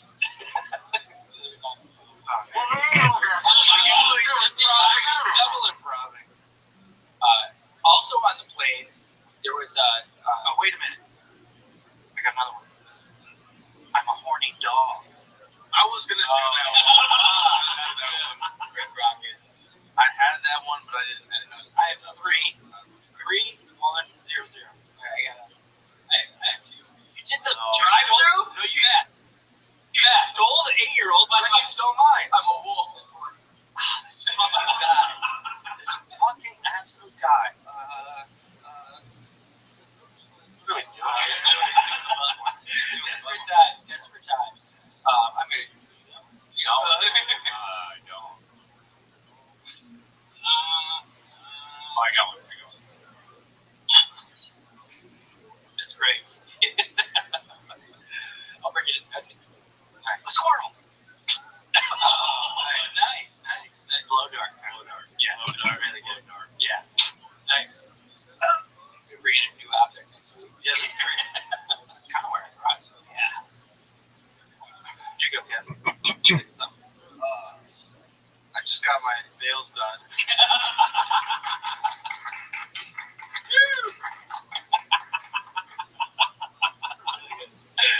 I think that concludes it. Yeah. That was great. Dude, I'm so ready for fantasy football. I'm gonna shit. What is a kazoo supposed to sound like? Like, what is that? That's nothing. Look at this one. Yeah, but is it supposed to sound like cool or like good? I don't know.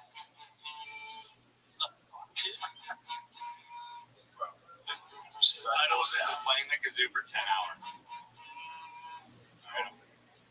I'm done with that. It was a very eventful plane ride. Also, during first string service, they approached the exit row. She said, "Oh, what would you like?" And the Asian lady, she just stared at her phone, and she was like, "Do you speak English?" And she's like, "Yes." She's like, "But you don't understand what I'm asking right now?" And she just starts going in. She's like, I asked you if you spoke English and you had the capability of the exit row. The exit row is a responsibility. She goes, "I've been on 2 emergency landings this week.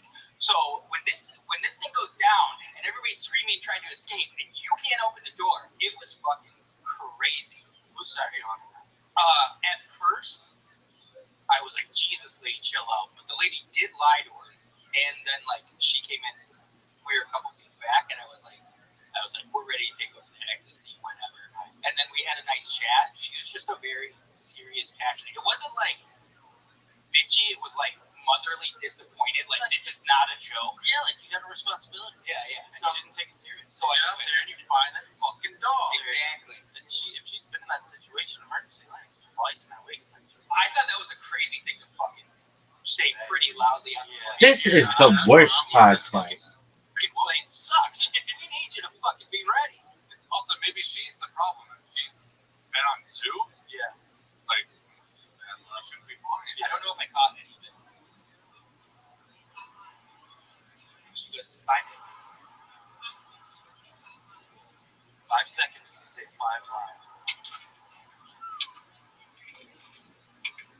she had like settled down at that point, but it was stern and uncomfortable.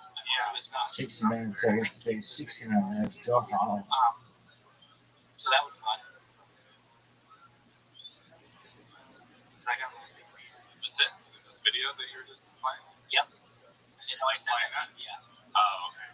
You don't need to watch that. I didn't realize I sent it. Also, shout out to me, Benoit Saint Denis. Yeah. Woo! But fuck that of money on UFC. Did you really? And NFL, yeah. $1,500 on UFC, $1,000 on football. It is awesome. Last night, bet Vikings. They went down. Live bet them again at plus 200. They went down again. I think Caleb Williams sucks. Bet again at plus 600. You think he sucks? Caleb Williams, absolutely. If he runs all the time, he can be good. But like in the second half, I just expect a mistake. Both those teams are. He looked like frantic the whole time. Granted, the pocket collapses on him, and then but his whole thing last year, which the announcers were saying, was like he holds on to the ball too long. Yeah. And I watched Peyton and Eli in Monday Night Football. I was so happy last night. Peyton and Eli, I love them. Yeah. Who doesn't like them? They were just Tom doesn't. My buddy Tom was street. Tom doesn't. He refuses. And also Brady. If you have a vendetta against them in the past because of like your team playing against them, I get it. But like as far as like I'm just a neutral sports Look at fan, this. they're like great. Yeah, they're hilarious. They're hilarious and they're smart.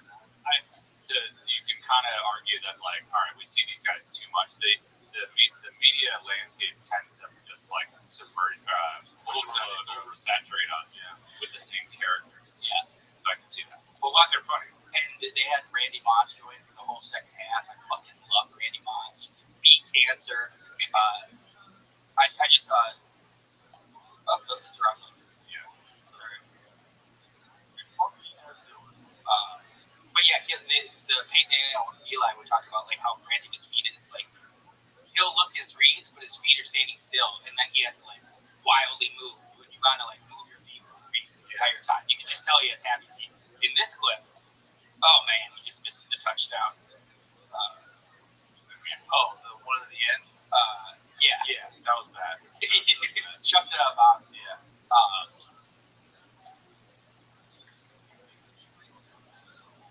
He should throw it right there. Yeah.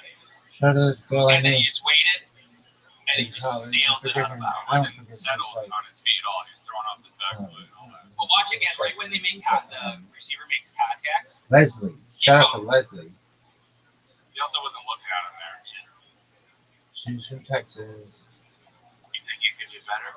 She blew me You guys and could do better. Yeah, probably. I was quarterback for a fifth grade football team, and we went all the way to the what's it called, Flower Bowl or some bullshit. No, the Erickson Bowl. We played the Flowers. We played the Flowers, and they beat us. We got beat by the Flowers. Flower. This guy said Casey looking fit. It helps when I look like fucking. The hair up my neck was pretty long at that time. It's a tough two-shot for you.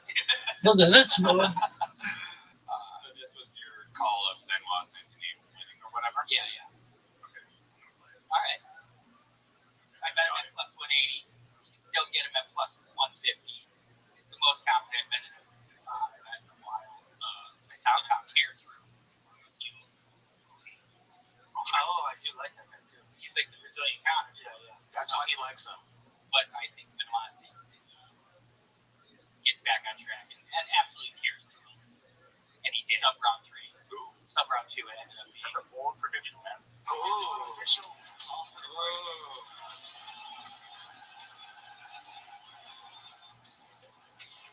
It's my such a fucking badass. Benoit Saint Denis. If he would have won it on 3, it would have been plus 1. Guess what? You win this big mouth Billy Bass. No way. Yeah. First gift.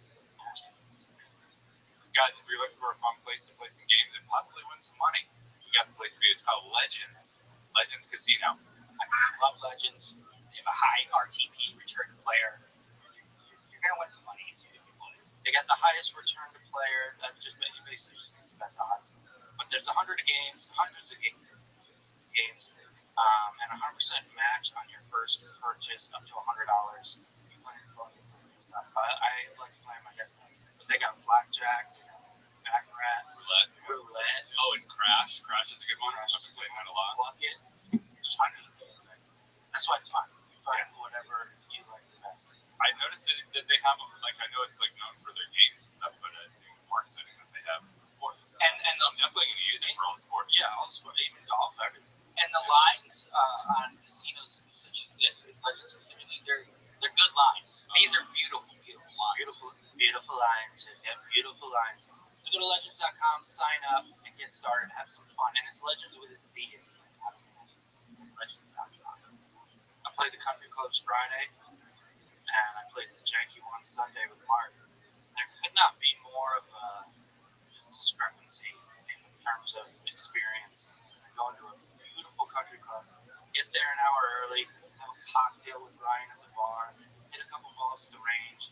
The round, beautiful, just redesigned, brand new course. The round took about 3 hours. Then we had a lovely dinner. There was 9 of us afterwards. Jess came to the motherfucking country club. We all had dinner there. It was beautiful. And then Sunday, get there, I get a shitty breakfast burrito that takes a half hour because the kitchen, the bar is now a Raiders bar, and it's football season. Oh, country club bar is a Raiders bar? I'm saying this is Sunday. This is a juxtaposition. I'm demonstrating. Get a shitty breakfast burrito that takes too long. The kitchen's absolutely slammed. It's a Raiders bar. You're on, the first tee, and all you hear is like, touchdown, Chargers. And then, we play. The round takes 5 hours because the hillbillies in front of us. Nice guys, but not wearing shoes, didn't have teeth, and I'm not judging them. They weren't wearing shoes on the shoes. No, it's like you should have fun on the golf course, absolutely. I'm merely stating that as a juxtaposition of my experience and how fun and streamlined and fast golf can be at a 3-hour round versus a 5-hour, jank fest. So, I think that round Sunday might be the straw that broke the camel's back in terms of the which I can't afford, and I'm not really there yet financially. But I'm also, dual income, no kids. He's a dick. I'm a dick. We're a bunch of dicks. Actually, it's a dickwad. Dual income, no kid with a dog. So I'm a dickwad. I could easily. I also now I've ingrained myself into the culture because there's 2 reasons I get invited. One, I'm good. And 2, I'm funny. So when you're like, I'll tell you things. Sorry, Casey. No, I'm just kidding. Go ahead. Unbelievable. I'm good and I'm funny. So it's like when you're a country club guy and you want to play with somebody, you really just want to be fast and have fun. You want to be, play with guys shooting 1 or 2 balls everywhere and so So you don't want to do it. No, I am funny. That can save it. That can save it for you. Have that going for you. And I'm also willing to just be like, okay, I'm not playing this with a hole anymore. Let's move on. Pick it up. Here's my 2 things. Yeah, that's a big one. If you can't get off the tee, I call it a provisional. Typically, in actual professional golf, if you don't know where your ball lands, it may have gone out of bounds. Provisional, which is another shot. It's a provisional. Just drop it. Just your ball's gone. You don't have to hit another. You don't have to get a mulligan every fucking tee shot. Just drop it in the fairway. Hit it clean. So fucking having big beers and playing golf, and I gotta turn it. Question. Sure. Have you been researching these country clubs? And also, if you have a country club membership, do you have to pay every time? Still? No. Yeah, you just get to go. Yeah, you so pay you say you can't afford it, but maybe you can make that money back. You can go way more, would you? I would go way more, number 1, and I'm probably spending kind of close to that already with how much I'm playing. It's just ever. It's like, my question club is, do you want to play the same course all the time? That's a good question, and that's a fair question. Yes and no. At the right place, that's why they offer come play around. Country clubs are trying to get people to join them. come play around, see if you like the course, etc. I played a course, Satakoy Club. This place is pure. It's beautiful. Is that your spot? It's pristine. No, that's Braemar. Braemar's out of my price range. Yes. Ryan's grandfather, and he got it at, when he was younger. It was before everybody in there. Mother was playing golf. So he's in there as if he's swimming. You get me? Our Satakoy Club is beautiful. Look at it. Oh my God. So here's my thing. My pre-shot routine when I'm in the fairway, I line up my club between my ball and the target, and I pick a point like 2 feet in front of the ball. Their fairways are so pure, I couldn't even find any markings to even pick like a spot. That's how nice it was. Their tee boxes are like greens. It's so freaking nice. I love it there. What does Braemar cost? Braemar's like 40 grand to get in, and then like $1 grand a month. Up in the pool, you can have a drink. But dude, Braemar's in Woodland Hills. It's got 18 tennis courts, like 10 pickleball courts. Wow. It's got 27 holes. It's got a renovated bar. It sounds like we're doing it after Braemar, but it's like I don't see any way in my future where I'll be able to do that. That's super fancy, super nice. But Satakoy Club, it's like 45 minutes northwest, so it's a little bit off the beaten path, but that's not too bad. I've had a huge I have 2 major announcements. Let's hear the second one. I am launching an MMA podcast. You guys, I have a lot of promotion for In the Arena I did maybe 5 months ago with my buddy Magic, pro better in Spain. Schedules, he was out of town, he was like in the mountains of Spain, couldn't stream all the time, but we're going to do a picks podcast. He had one with another pro better, Andrew Gomez, for a long time. It was my favorite podcast. They were just on Zoom, no production, but they know what the fuck they're talking about. Andrew is kind of left content. He's a mover and a shaker in the sports betting world, so he doesn't want to give away his tips and shit because he moves live and fucks him and his clients and shit. I think Magic didn't want to start right away on the Picks podcast because he thought him and Andrew, but Andrew's not going back. So we're starting In the Arena MMA Picks podcast. Probably will be out when this is out. I think we're going to do a live stream on Thursday. If not, it'll be next week. Really, really, really excited for that. We're talking to our great sponsors, Legends, our good sponsors at Legends, to hopefully get a little cash in the pocket for that as well. Nice. Second announcement, huge headway on getting my Twitter back. Wow. I am connected on an email with the head of content at Twitter. He said, just let me know what happened. How'd you get that? I can't say. I can guess. I won't. Guess too. It wasn't Elon through Theo. That's what it was. You gave him a BJ. Yes. That's what I was I showed up at Twitter headquarters. I was like, give it back.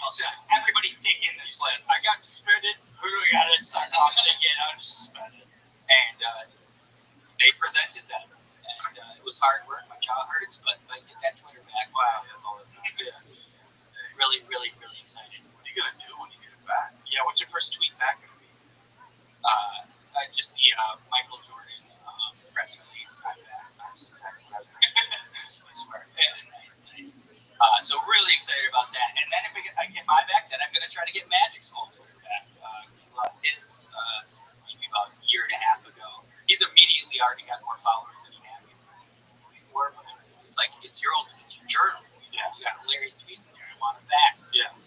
You get mine back. At least what they should do is if you're banned, like at least allow you to go back and look at your old tweets, like get them and archive them or whatever the hell. I don't know how far I could scroll back, but I actually can go on my Twitter and see. I can see it. If you look it up, it says account suspended. I can see mine. Which actually, I just found this out. I just realized this morning when I was emailing the guy. That made me feel a little bit better. But I'm pretty sure I can only scroll back to like, I don't know, some specific amount of tweets. How'd you lost yours? My email for it was my email from Ball State where I went to school, and it's I can't get that email, and it's private, so I can't see it. Yeah, what fucked me up, I couldn't even appeal properly when I did lose it because my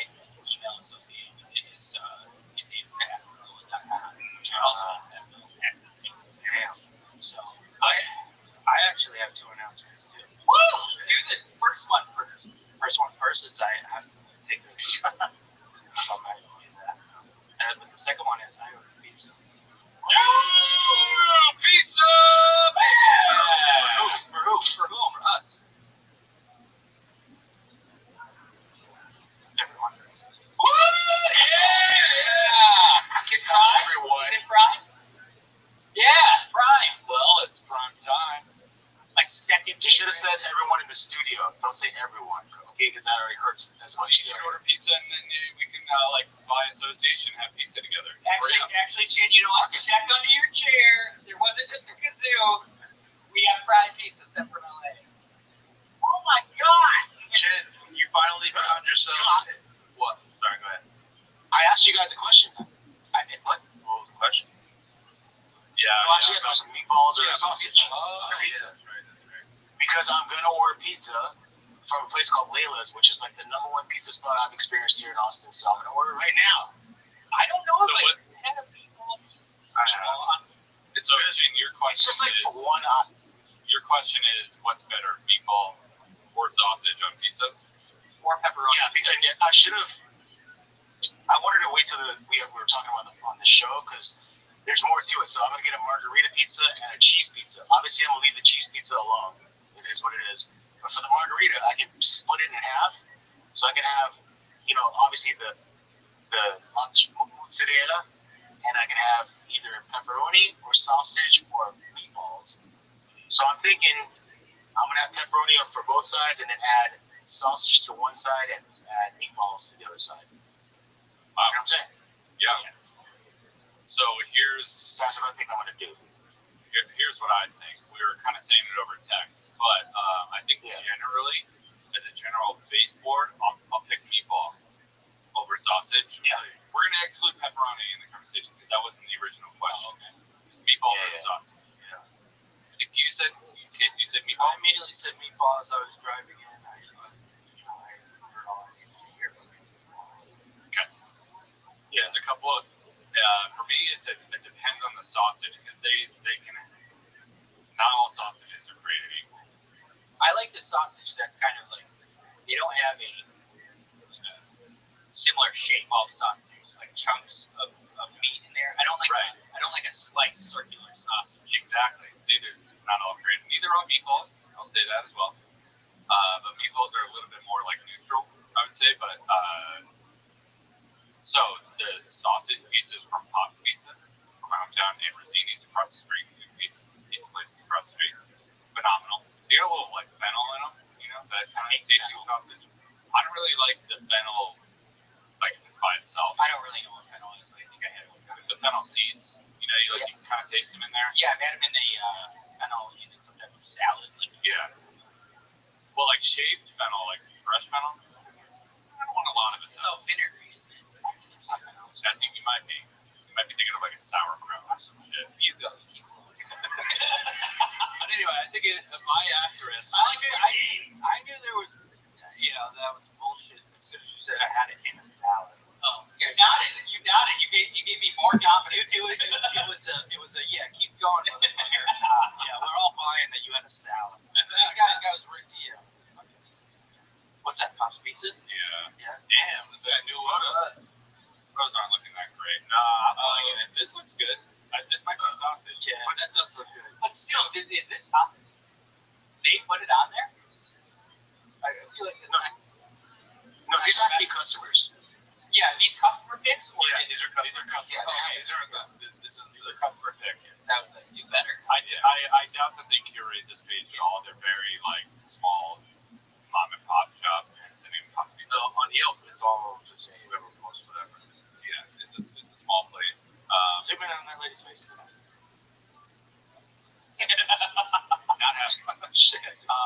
She's skeptical. So that's a meatball. What is that? Truffle? I don't want to. I'm not going to show all these photos. You just did. We don't want to. I don't want to bash it. I've never met. Shout out to Pop. They were so good. I used to work next door at the auto body shop, and I would walk over for lunch every single day and get like a sausage. Get a slice. Didn't somebody work at Pop? Not that we know, but I worked at a different. I thought one lady worked at Pop. No. Me, Dempsey, and his brother, and like a few other people that were not in like our close friend group, but like friends with us worked at Mr. B's. Mr. B. I hope Dempsey does Mr. B's. We were all delivery guys, and it was awesome. It was like my favorite job. I love. You don't like this job? Well, Dempsey is going to be waiting on Saturday morning. He's like, I can't wait to watch my best buds, Mark and Casey, on their podcast. On their progress podcast. And then he's going to see you say he's not one of their close friends. He's going to be very No, he's saying Mark, Mike, and other people who weren't close. Obviously. Yeah, we used to work at Mr. B's. We were delivery drivers. It was awesome. Like, we don't have to make the pizza. You just, you get it. You drive it for people. You kind of know every street in the town. It's easy. Colin used to deliver flowers, and he would fart on the flowers right before the agency. What's the first thing he would do? What? I hate that. That's funny. That's really funny. He didn't really fart. No, Wait, did they tip customers? Yeah, or he just did. do it for fun? Covering up for it now. He farted on their flowers. He didn't. Hey, where does Mr. B's and Pop's rank as far as like Pepe's and the others by your close about? It's good. I mean, that looks incredible. Yeah, they are good. You're kind of not going to get a bad pizza in Canada. That's just how it is. They just can't. They wouldn't. They just don't know how to take pictures of their pizzas. Yeah, I mean, they're focused on making the pizzas. That They don't know how to. does look great. Could y'all put that whole thing up on your own? I can try. Easily. That's a tiny. My dad could. My dad slams a large pizza. I'm like, dude. My dad can eat more pizza than your dad. Dude, I'm like, what are you doing? Let me know that I can destroy that. He's probably You can eat that whole hard. Dad. Really? I get it a lot. Dude, my dad listens to the pod. I love No way. That's fire. What's up, I don't think Dad? my dad knows what podcast is. How you doing, Mr. Golombetsky? Nice. I'm Mr. Mark Golombetsky, father. Anyway, shout out Pop's Pizza, shout out Mr. B's, shout out Rosini's. There's a new place in my hometown that Barstool, what's his name? Dave Gordon and I went to. What'd they get? I think it was pretty high. Give me a moment, I'll get back to it. And I did one. He did one in Milford that my friend John Maple owns, and John was on. Should we watch it? I don't care. We have one. Oh. Here's the pizza review. Well, it's a little bit long. I think we did like very early on. Doesn't matter if we watch it again. Muco's. It's like, I'll find a good moment. This is in Cheshire? Yeah, the newer place. Since I moved, it got added. It's right down the street from Pop's. Is it named as Cheshire name for the cat or? No, it's English. I'm on fire. I'll try this. It did relax.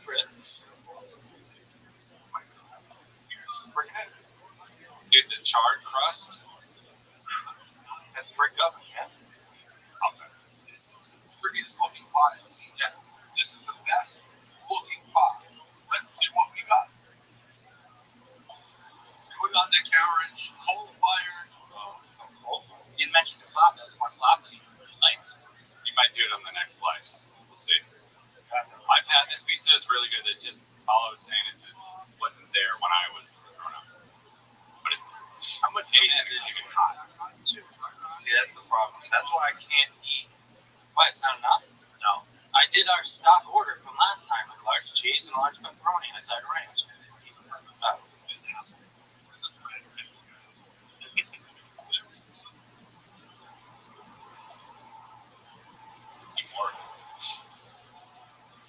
He's enjoyed it, so that means it's good. Probably. He loves it. Absolutely bypassing the flop. Yeah. I think it's kind of, He's in love. yeah. I've been there. You're gonna get no. Look at him. He went back for another bite. So wait, pause it. What did he say? 85. I was going to say pause it, let's get it.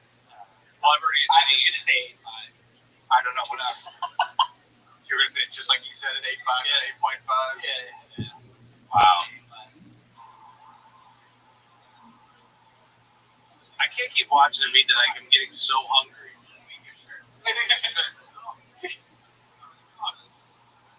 You're gonna be like, that shirt's not big enough. I could eat 2 of those shirts. I would say that. Have we discussed Apollonia's pizza? No, but you had it? Yeah. I've been wanting to have it. There's this place, it's like mid-city-ish, only open, the weirdest hours. It's open like 3 days a week, 11 to 3, 5 to 7. You gotta go there, cash only. There's always a line. It's my favorite pizza. Cash only. Yeah. There's a lot of good cash. Right by my place. I respect it. Don't love it, but I respect it. You lie in your taxes. It's cool with me. Yeah. The cash. I'll do shit. Alright, y'all. Thanks for watching. Thanks for watching, everyone. Shout out to Raoul Duke doing it for the outro. Yeah, appreciate you. Oh, yeah. Raoul Duke. Ooh! Mindy is great. Who else can we shout out? Everybody. Appreciate everybody watching. Jen, you're amazing. Real talk. Alright, we'll see you. Okay. Welcome to the After Hours Pod. Welcome to the After Hours Pod. Welcome to the After Hours Pod. Guys, welcome to the After Hours Pod. Guys.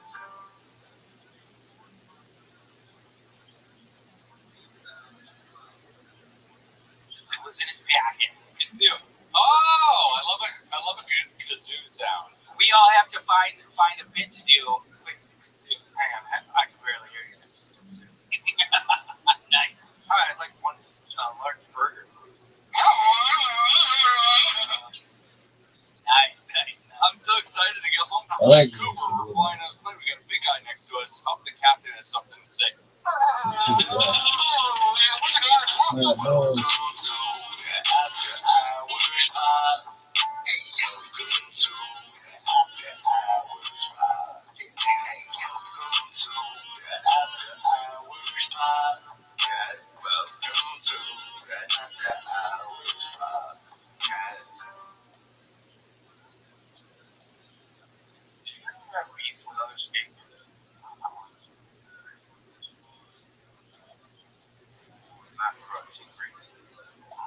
Talking about this. Get your own big beer. You've seen her. I've seen her.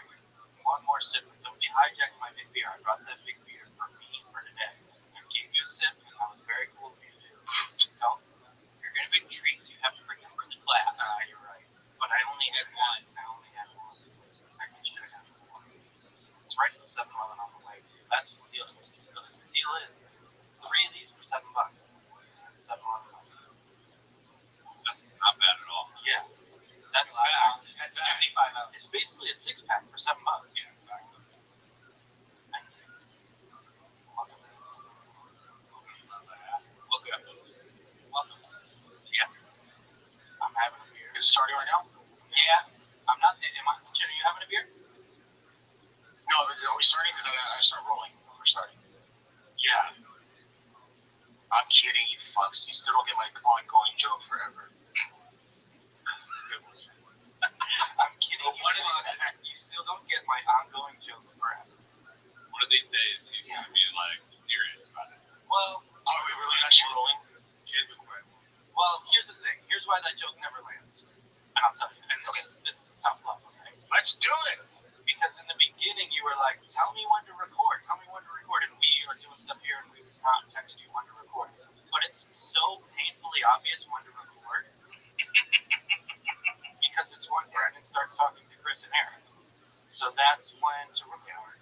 And that should just kind of be like common sense, I guess you would say. So when You would think. But in the beginning, I remember, like, because there's so many different, a lot of moving parts. So many moving parts. Yeah. Yep. Since there were so many moving parts at the beginning, I remember you guys were like, are you recording? And I was like, are you serious right now? I was recording, I think. And I was like, are you serious or not? Because I wanted to just kind of like give you a little kick in the butt. Like, yeah, let me know when you guys are actually recording. So, so there's not, especially with you and me, kids, I got to send you these files. I can't start early. It's going to be too huge. It'll take forever to send them. You're not going to like it. You're pissed off. I know you kids. Well, Alright, you're right, Jim. We should. You know what I'm saying? Yeah. the files he sends us are like 45 gigs for one camera. It's a lot, yeah. And that's 1080p 30 frames per second. Wow. Right, Kevin? You see what hundreds? Yeah, we can talk about data rate. Yeah. We can talk about, look. You want to talk about data rate? Talk about data rate real quick? Hey, do you have a minute to talk about data rate? Yeah, no, talk about our website. Or Verizon just actually asking me if I have a minute to talk about data rate. Yeah. That's like an insurance salesman. Seamless motherfucking transition. Is it really?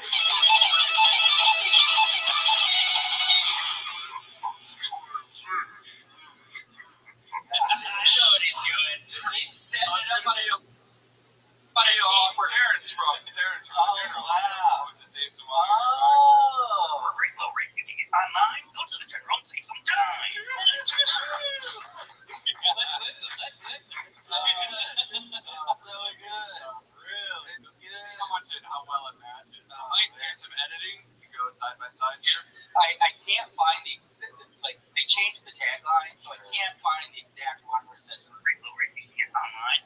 But this one's pretty close. Shout out to what's her name? Someone has a playlist. Kimberly Harris has a playlist with 105 general commercials. Dude, these people are doing the sports work. Kind of archiving stuff on YouTube. They're like, all right, Lord bless me. Last 7 seconds. Last 7 seconds, tell me that now. It's a freaking thing. It's commercially played. Premier League is just not our style.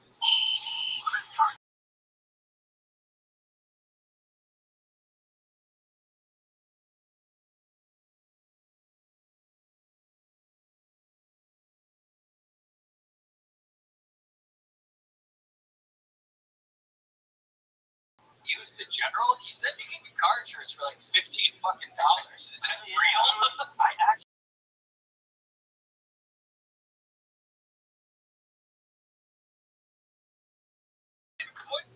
1 second. I watched the 12 commercials right before we started. I found it immediately. For Rainbow ratings, you can find online. You were panicking.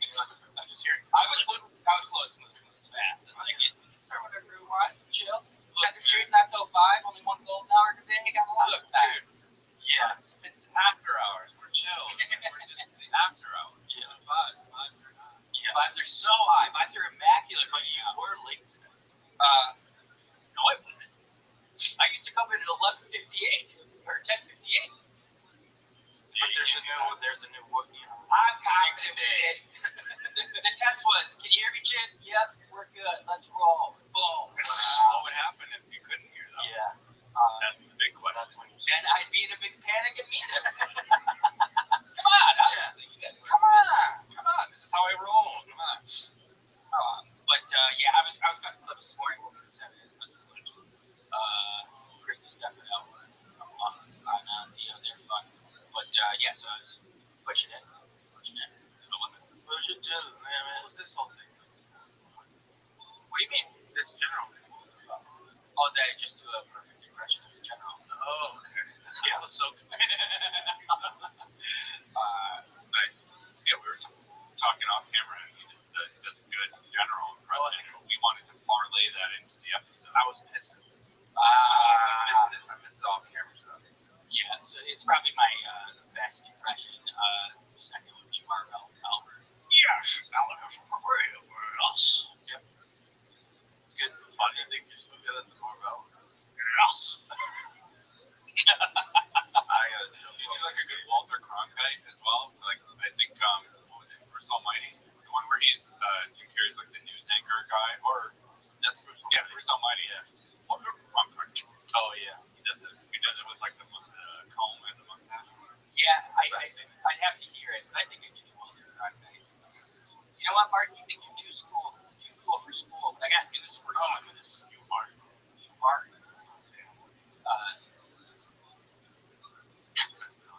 Yeah, I think he says, but I got news for you, Walter Cronkite. And I missed it. That was the whole reason I thought of the line. Yeah, and I didn't say it within the line. You also said you're too cool for cool. Yeah. I am too cool for cool. I love math. It's kind of the Nick way of doing it. Yeah. If I may, you kind of nicked it. Careful. What? I don't know. Jin, what the fuck ass are you doing? I have so much stuff to talk about. I came back from Vancouver. Oh, yeah. I won just $2,500 this weekend.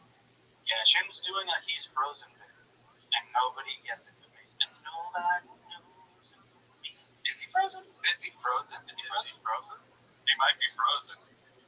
Oh my god! He was not even breathing! And now he's saying it. We should just mute him. Casey knows me very well. Casey knows me so well. Because I was doing any coffee. I was looking at pixels on this thing, on the screen. I'm like, does he move? Did he breathe?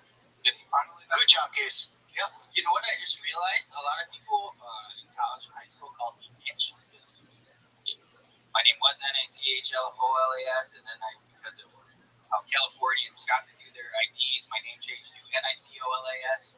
And so just as a joke, they would call me Niche, and Niche is an anagram of shit. Wow. Shit. So that's the same. So that's fun. That is fun.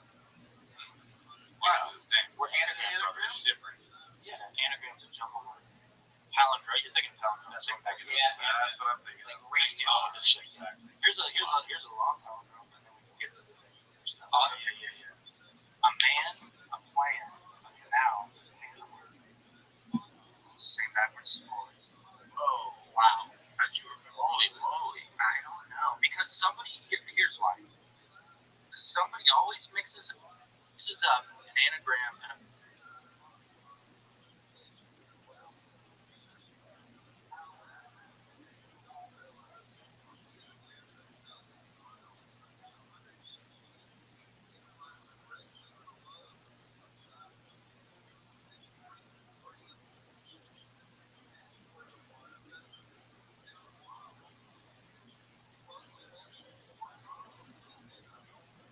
Want restaurant quality meals that actually support your wellness goals? Factor's got you covered. No. Ladies and gentlemen, welcome to the Tim Dillon Show. We have an interview this.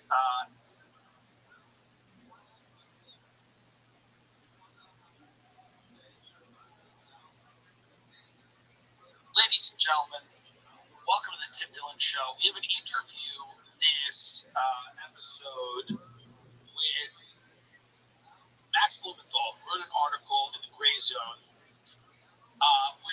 with Trump insiders talking about where Charlie Kirk was mentally in the last few weeks and months of his life, and the Yo, feeling and the pressure he was under. how you living? I didn't know Charlie. What's good, Oligar?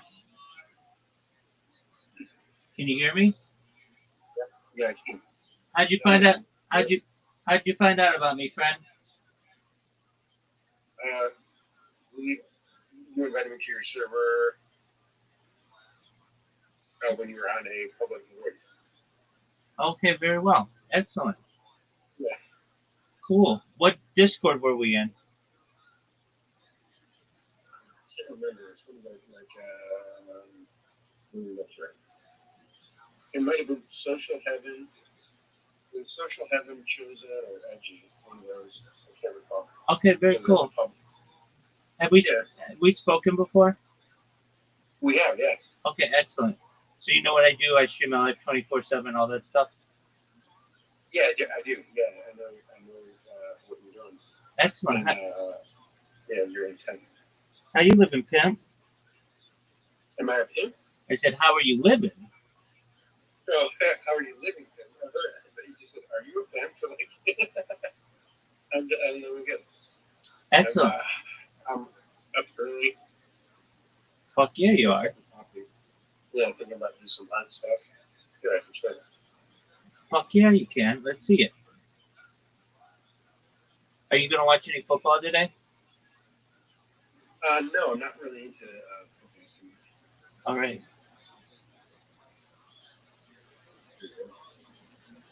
Yeah. Beautiful. These bands are just holding it down. It's granite. That's beautiful. Yeah, it's kind of turned into the shape I need it. Let me get the hand off his face so you can see the expression. So it's kind of like making a kissy face, like, you know. But that's how the natural rock was. That's how I found the rock. So Wow. I kind of kept with the. I saw the lips, and that's why I decided to make the face. But now I realize it doesn't really have a chin. You're like I gotta figure something out. You're like a modern day Michelangelo. Yeah, I'm trying. Excellent. All right. So you are a sculptor? I am, yeah. That's amazing. Now, is that a hobby or is that your career? It's a hobby. Okay, but I want to sell stuff on the side for like Etsy just to recoup material costs. Absolutely. How'd you get into being a sculptor? You know how a lot of people have this is like, I'll just say it, I guess. A lot of people will go to the hospital for some kind of mental health issue, and then they come out of the hospital like, I'm going to do art. Well, that's kind of the story. And it's a common one, strangely enough, for people who have, I don't know, psych ward experiences. I talked to quite a few people who overnight they start some kind of artistic practice. Pretty weird. I mean, it's not weird. It's just weird. It's no, I guess it is weird or unusual behavior. I didn't really know I could do it. I fell into it right away in played video games, and then art kind of became my video game. Very cool. How much time do you spend on that a week? Gosh, probably at least 10 hours, at least 10 or more hours, maybe 20. Yeah, I was going to say, it seems like it would take up a lot of time. Okay, so you're really into art. That's amazing. Art is amazing. What are your favorite mediums? Like basically granite? Is that your favorite? No, I think that my favorite medium is probably modeling clay. Like I have more. Sure. I There are love some that are here are some that are near downstairs. I have like them all stored. Oh, that's beautiful. Yeah, it's fun. It's 2-dimensional, like hanging on the wall kind of level. Yeah. And here is I'm knocked the eye off, so that doesn't look great, and knocked the little thing off. But to me, this looks like alien Jesus. It definitely looks like an alien. I mean, I don't know, or alien Michael Jackson. I don't really know. TV. But it looks like a forest, a lot of people say. Okay, I could see that too. So, how do you get your inspiration? I just do it. I don't actually do any source material. I just kind of make it as I go.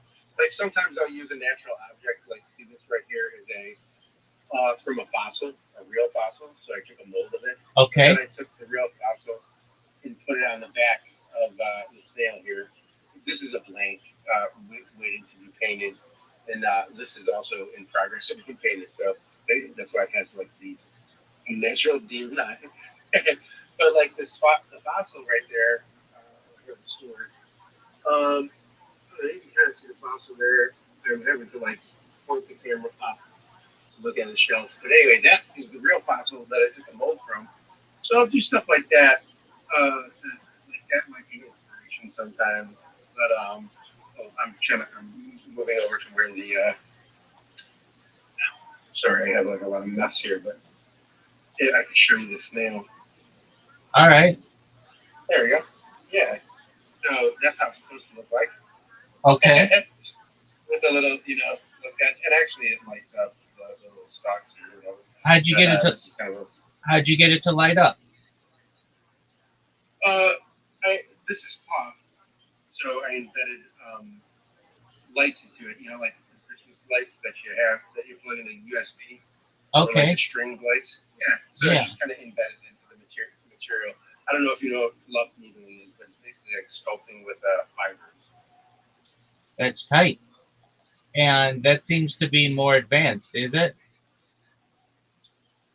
If you just take a needle, you stab at like the equivalent of like couch stuffing, and what it does is that the needle has these little barbs on it, and it keeps tying the fibers into tighter and tighter knots. So eventually, I only have an inappropriate sculpture to show you that's on hand. Do you really care? All it is a doll with a pussy. That's okay. That's okay. It's okay. Okay, I don't want to be rude. It's just comical. Let's see it. So let's see it. I didn't expect to show it here. Okay. It looks like President Biden's face. All right. I didn't intend for it to, but anyway, I say it's supposed to be Biden and Lady Gaga, and then they merged into one being. Anyway, there's a purple pussy. Well, to the carrot. Anyway. But anyway, sorry. So the real reason I'm trying to show you this is because okay, so the cloth, it's cloth. You see how like it's a doll? Yeah. So this is actually couch stuffing more or less. It's like fiber or whatever. So you just you take this needle and you keep stabbing it, and it actually gets like as solid as, I don't know, it gets actually pretty solid. Okay, and does that light up? What were we saying? Does that light up? No, but it is a feature I didn't show you. Whatever. All right, I might as well show you the full copy. Here. Okay, watch. I didn't show you its full feasibilities. Are you paying? Okay, now what? You guys see this today, but watch. It's squirt capable. Oh, that's Yes, amazing. I know it's different. Yeah, it's squirt capable, but yeah, I know I'm fucking weird up, but this is just my comedy doll. So look, I didn't expect it to bring this on here, but it's the only club. Oh, I could have shown you something on the scale. All right. The snail's eye stalks, but whatever. I showed you Biden Gaga. There you go. No. Hey, we have a new friend here. Forever face. Just one moment. Oh, Hold on. G, how you living, Pam? G, can you hear me? G, how's your day going? Well, you sound like you're 1,000 miles away. How'd you find out about me, G?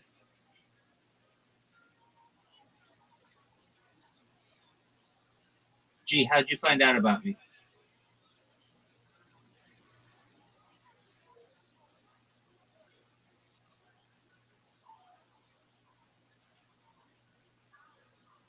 G, how'd you find out about me?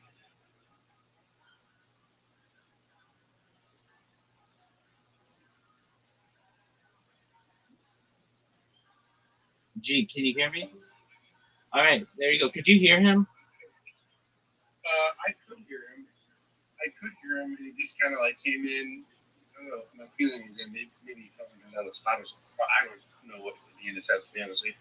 But he came in and it was very delayed, and then he only just said that one couple words and left. All right, well, no big deal. Okay, so you like to sculpt, and you've got some good sculptures. How do you make an Etsy store?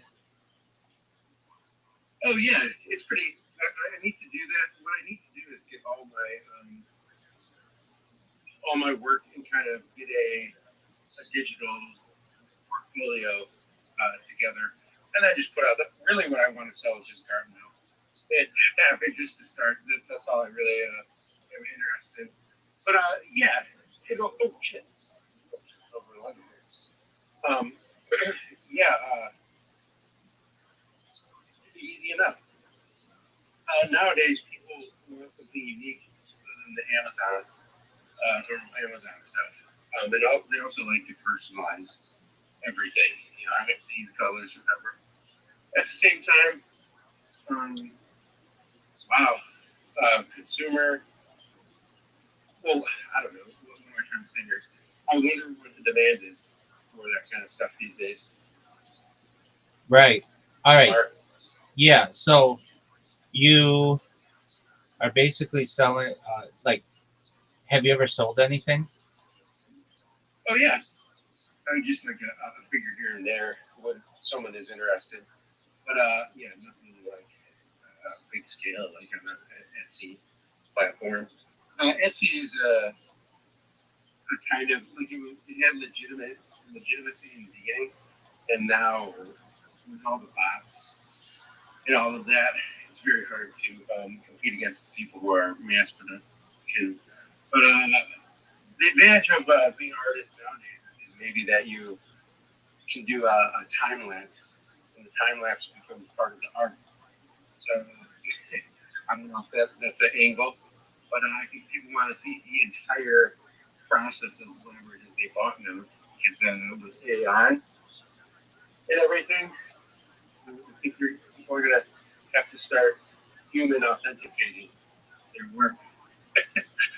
Right. So basically, you have a video of it, and you can cut that up, or at least pictures of it, and then people know that it's legitimately made by a human.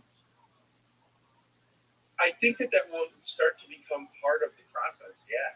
Because two things. One, why waste the entertainment angle of of the time lapse, at least the time lapse.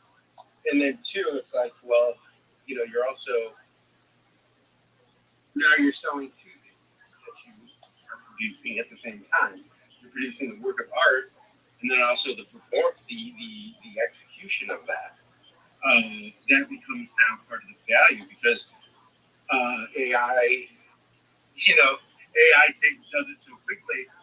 So now when that becomes the norm, which it will be, just because based on the volume of what AI will produce compared to human, uh, then what I believe will happen is that people's focus will be like, well, how are they doing that now?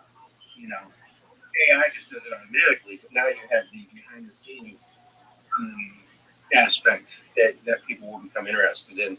So I don't know. Maybe that'll be true. Maybe it won't. But, No, I think I'm happy for that. I think you're right. As things become more mass produced, people will want that human touch.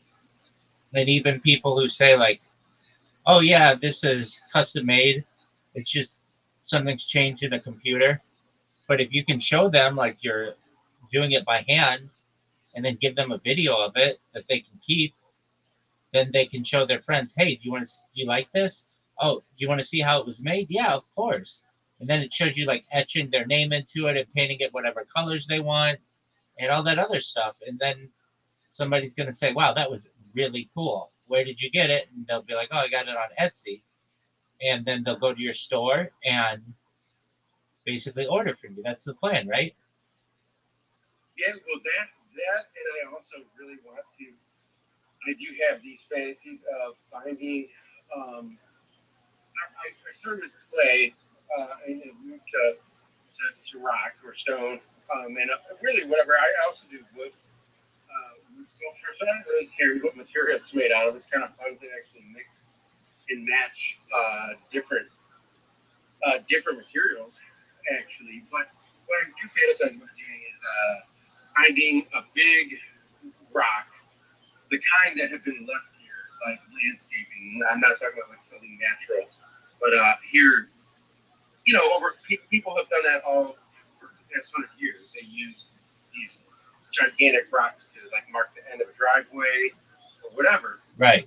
But what I want to do what I really want to do is just make something out of one of those huge rocks that's like in a public place. No, I'm not going to ask if I can do it. I'm just going to do it.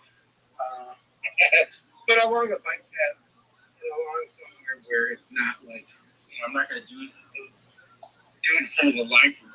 If there's, in other words, if it's something that's been there for a long time as like a town marker, I'm not going to go do it. But if it's on the side of a railroad and no one's really looking at it, I'll go there. But yeah, I have fantasies of just doing the equivalent of graffiti art, but it's stone sculpture.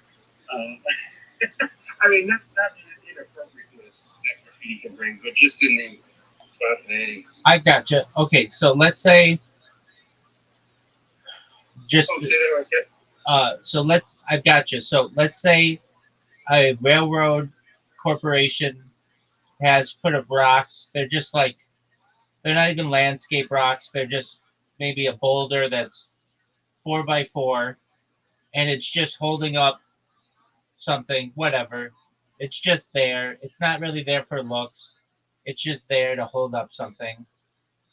What would you do with that? Let's say it's a round boulder, 4 feet by 4 feet.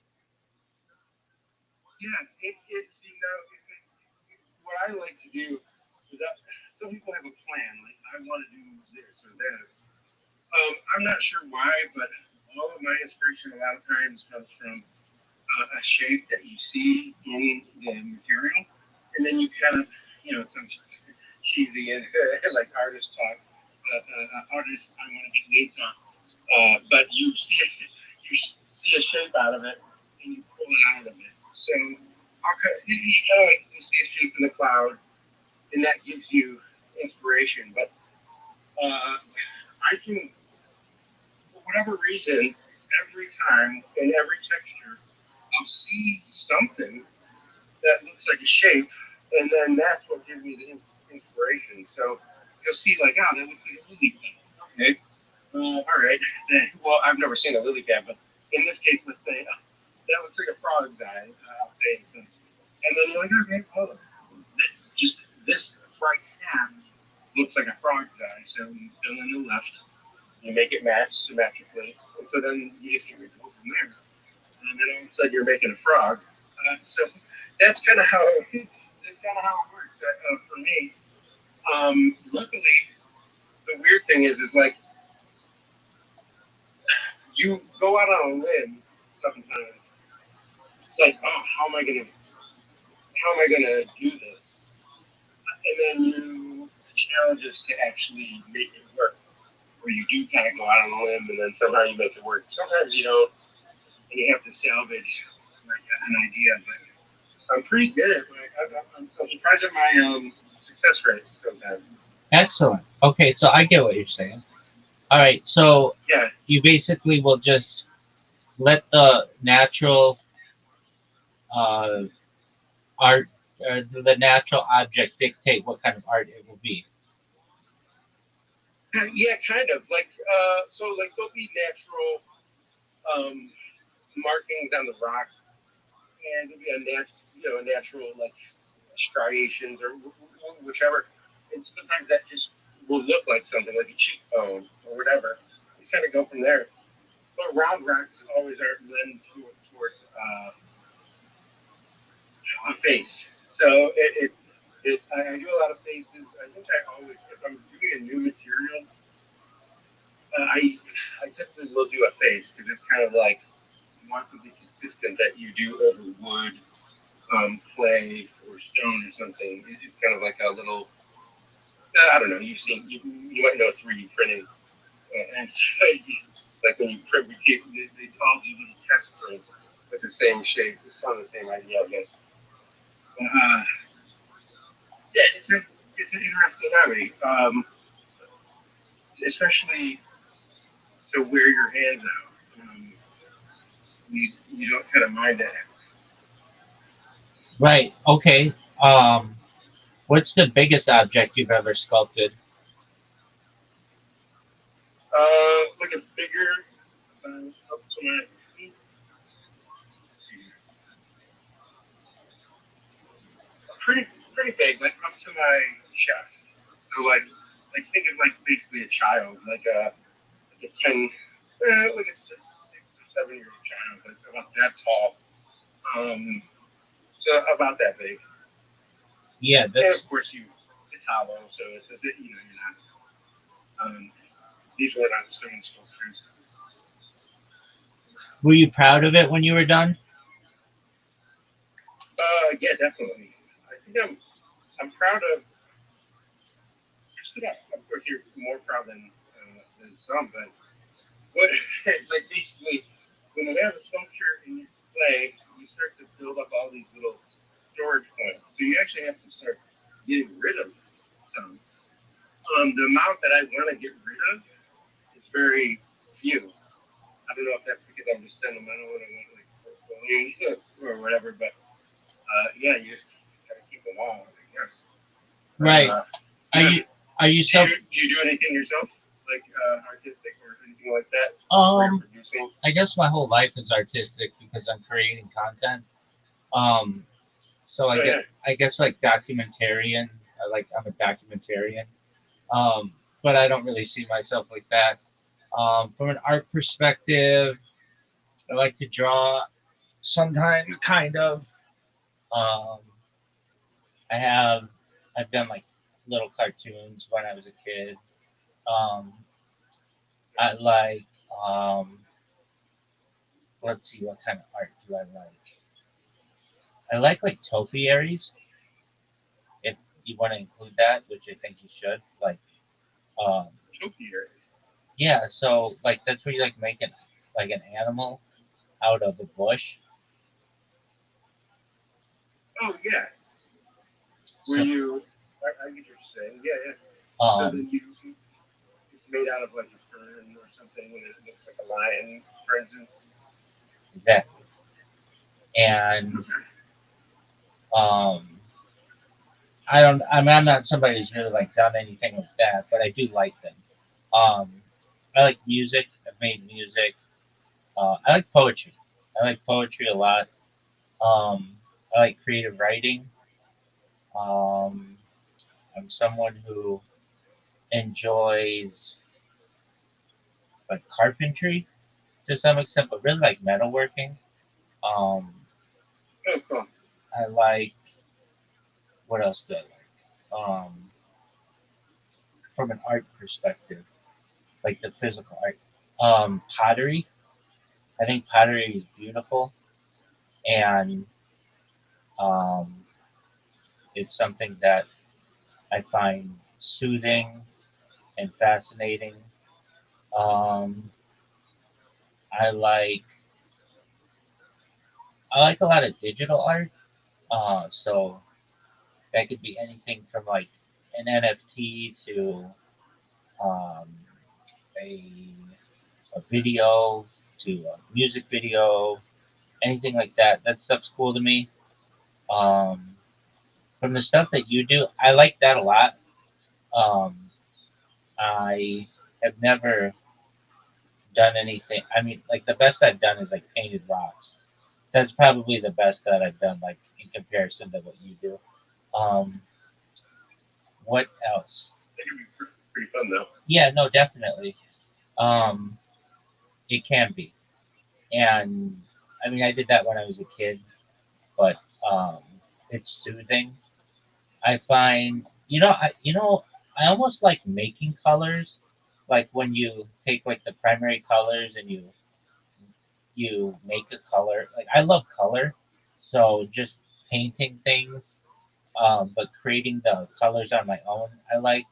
I mean, it's cool if you have the colors yourself, whatever. But it's also really cool to just be able to make whatever colors you have, like um, like acrylic paints. I like watercolor paints a lot. Um, so I've done some of that. I like calligraphy, lithography, photography. Those are all really fascinating to me. Um, you know, more than I guess like if I had more time, I would do more art, but I'm limited because I have to be like streaming the whole time. I mean, it's not something that I necessarily can't do simultaneously, but I get like random people who come in here, and so it would mean that I'd have to like generally stop what I'm doing to entertain them because you never know when somebody could come in and they're like, "Hey, I've got this huge following on social media." Like I had a guy in here not long ago, with like 60,000 Twitter followers, and he tweeted out about me, and so you never want to let one of those opportunities go to waste. Um, yeah, so but I like all art. I mean, really, I think my life is just art. I mean, it literally is. I'm creating content as we speak, and I guess like uh, just like a question that I've been posed in the past by people is what is art, and I feel like the definition of that is just art is anything that is considered by someone to be art. So it can really be anything. So yeah, pretty much. Yeah. I think I like. I think my brain searches for like novelty. When looking for art, you're looking for something you haven't seen before, or a variation on something you have seen before. But that's just where my lens goes. You're right. Anything can still be art. Hello, Zoo. What up, Zoo? Hello. How you living, Pimp? Got a new guy here. Yep. Who's this? Hey, He's an artist. Oh, you mean me? Yes, sir. Yeah. Oh yeah. I've come here a few times before, but yeah, I suppose new guy. Explain to Zoo what you do. Oh yeah, I am a sculptor. We were talking about going types of mediums that I use. Like clay, modeling clay, stone, wood. You don't have to show him everything. You don't have to show him everything, but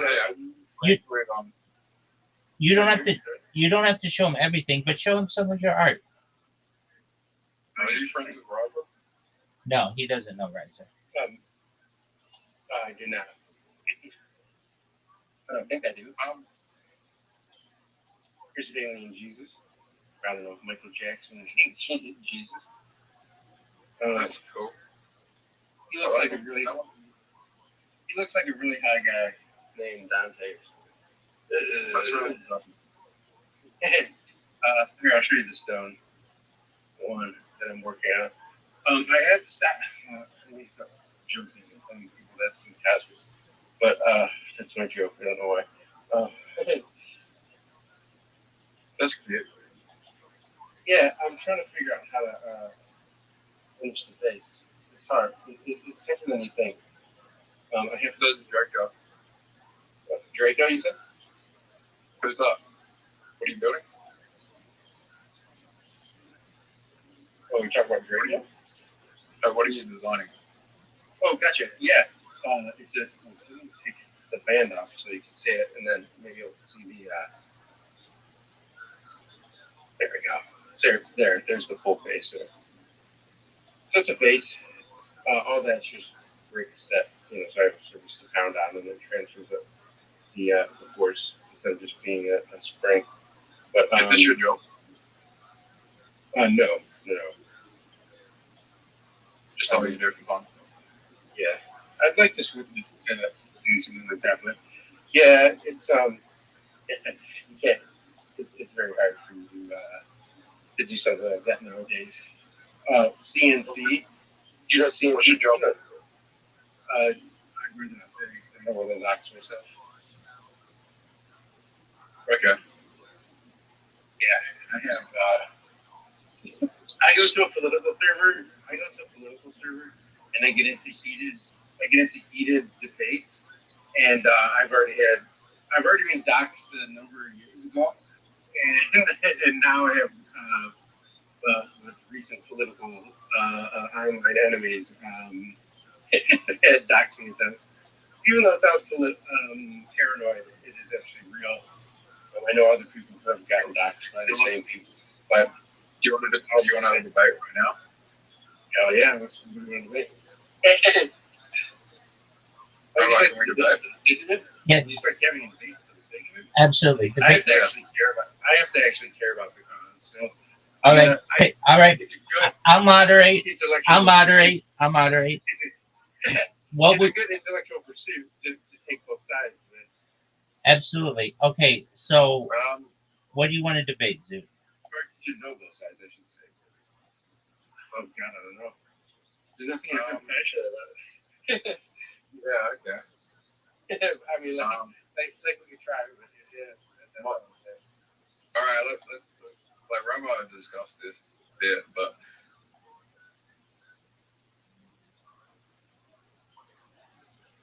Are we gonna bring up the topic? Yeah, what are you talking about, Zoo? What do you want to debate?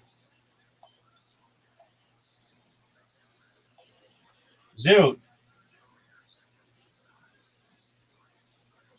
did you disconnect? Sometimes Zoot's internet goes out. I think it happens to everyone online. Okay. We'll just give him some time. Okay, so you enjoy creating art. Do you like to play any sports? No, I'm not really too not really into team sport kind of stuff. I like to watch UFC. Oh, dude, totally. Did you watch the Canelo? The Canelo. Did you watch the fight last night? Oh no, I didn't, but I heard it was a big one last night. Yeah, it was. Just to entertain. We well, watched. did I disconnect? Yeah, you did. I was talking to myself for 5 minutes. Yeah, we didn't. Oh hear. shit. Yeah, we didn't hear you. We're gonna have a debate. Yeah. Okay. What are we debating? What are you debating, Zoo? Modern day psychiatry is just influenced by pharmaceutical companies, and a lot of the diagnoses are being overdiagnosed. Where, for example, depression and anxiety the criteria have gotten broader, and a lot of people are being medicated for depression and anxiety when they, under previous standards, they wouldn't fit the criteria. They're just trying to benefit pharmaceutical companies. Oh, 100%. I get it.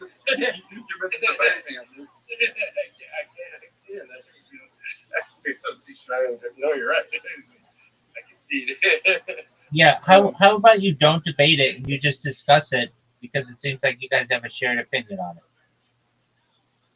Yeah, we'll find a disagreement. I have strong opinions. We'll find a disagreement soon. No, yeah, I think it's crazy that what I don't like is the new self-professed. I looked up Wikipedia, and now I know. Now I'm a medical doctor. I have this happen with my own mental status, where people make assumptions on what I have to do for my own care, based on the stigma behind it. So it's a weird thing to deal with. Where I guess the thing I'm bringing up is this: people who started conducting Google searches, and they could read Wikipedia, and all of a sudden they now think they're in med school. That I think is a huge problem, at least for mental health issues in a social setting. Well, let me say something that I've worked out recently. The diagnosis is a label. Whatever you're diagnosed with is just a label they put on you. No one knows more about your brain than the person who's living inside it. Oh, 100%. Yeah, very well put. Um, I think that at least one of the reasons for that in America is because of the way that we finance it, and it affects the rest of the world, and it shouldn't. But if you get the label, that's the doorway to money. So you don't get money without the label. So that's kind of what they do. But in America, what it's created is people who are label shopping, meaning they love this. They want to be like, I got BPD, I got ABVD, I got DDD. Like they throw down their acronyms like they're playing cards, and they like it. Did I cut out or did you cut out? Oh, no, I did I cut out? Yeah, you did. Oh, okay. So What? Yeah, you were saying like window shopping, and you said they go label shopping. They kind of go label shopping where they want to. Maybe it's because let me see if I'm looking. Okay, good. I am on my internet. They basically like the labels because they like to be able to tell everybody about it. So they go doctor shopping until they find the person who says, yes, you have this laundry list of shit that's wrong with you. We agree with you.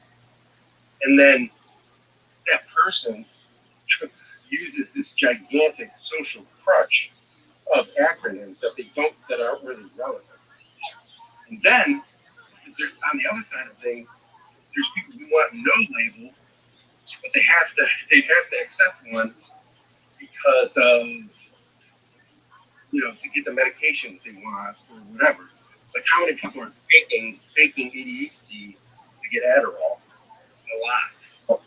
Well, man, ADHD is not that hard to take.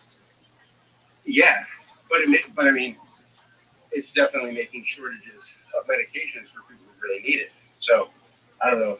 I'll tell you what I can tell you my experience. Me and Rabbi talked about it in the past. This may spark your memory. But 3 years ago, I went to the psych ward and for hearing voices. The reason why I went to psych ward is because you start telling people that you hear voices. What do you think happened when I got into the psych ward? I said, no, I wasn't hearing voices because you locked me up. modern, modern day psychology tells you to do that.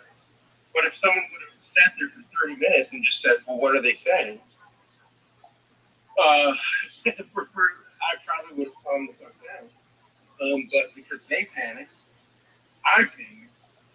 But if you would have just said, what's going on? Yeah, so anyway, the point I'm getting at is, so when you tell people that, immediately they tell you you need to be on medication. Well, the medication that you go on makes men grow tits.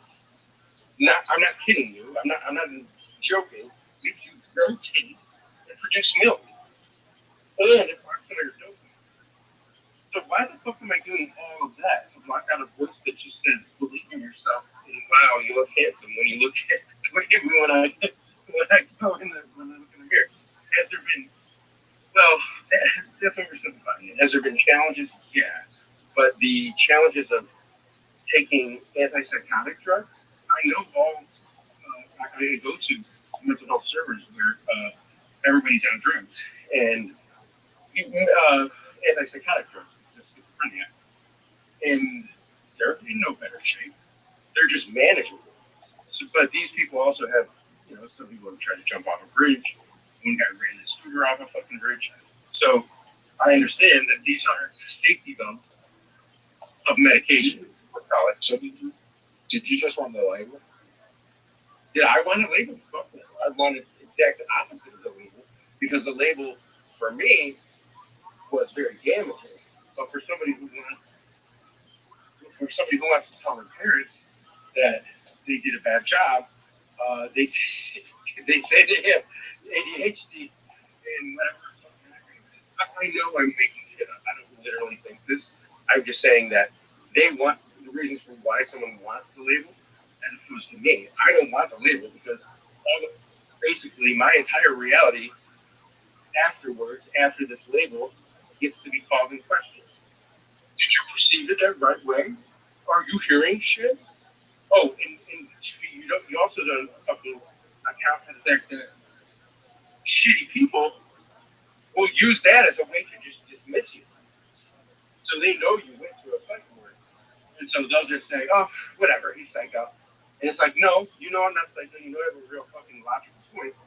But you want to pretend that I'm, this and that because I had 7 days of being in this state, which, by the way, were forced on me.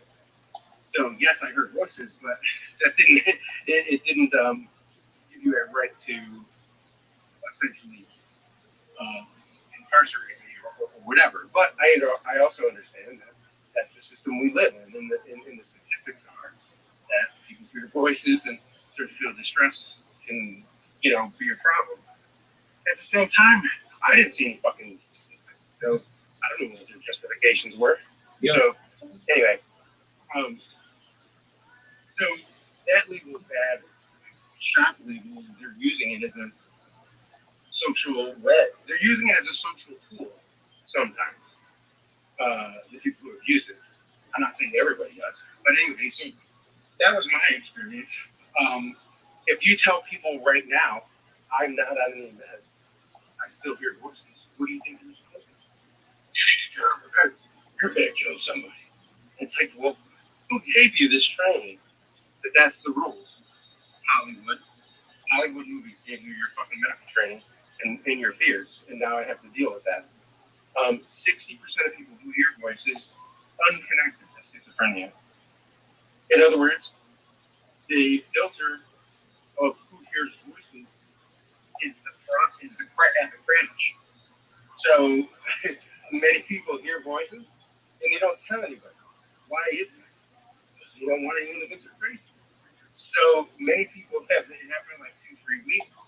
Their voices go away in their head, and it never happens again. And then there's other people who have it like occur throughout their life back and forth, or some just have it turned on. Mine was just turned on. I can have a conversation like we're talking to you, like I'm talking to you right now. If I tab over, so to speak, in my brain. But so anyway, I've dumped all that out. We're supposed to have discussions, and we've got a me monologue. But your rapid voices are just made up in your head and not real. See, and here you go. You just did it. How do you know? You just told me at the beginning, nobody knows what's inside anybody else's head. But you already have this preformed idea that it's made up. And I get why that is. Because you're like, well, you know, the brain has it out. It's proven after all. The way that I would put it, or the way that it feels, the way that it happens upon your senses and in your brain is that it's as if another mental process is running off of your CPU, and it's separate from your mental partition, let's call it. And that's just the best kind of word that I can do. But do I realize that it's just inside of my head and that it's a whatever kind of process? Yeah, I really get that it's inside of my head, but I can't know what it is. Science doesn't know what it is.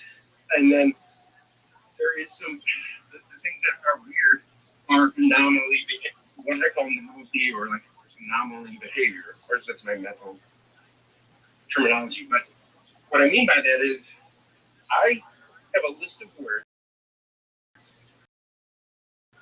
that I keep that I had to look at.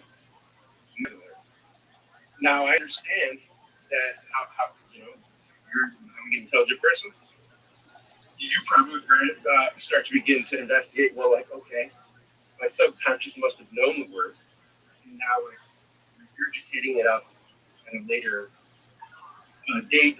Your brain can figure things out through contextual meaning over time. You hear a word, you know, just the audio of it, and then over time you figure out the context. That's possible.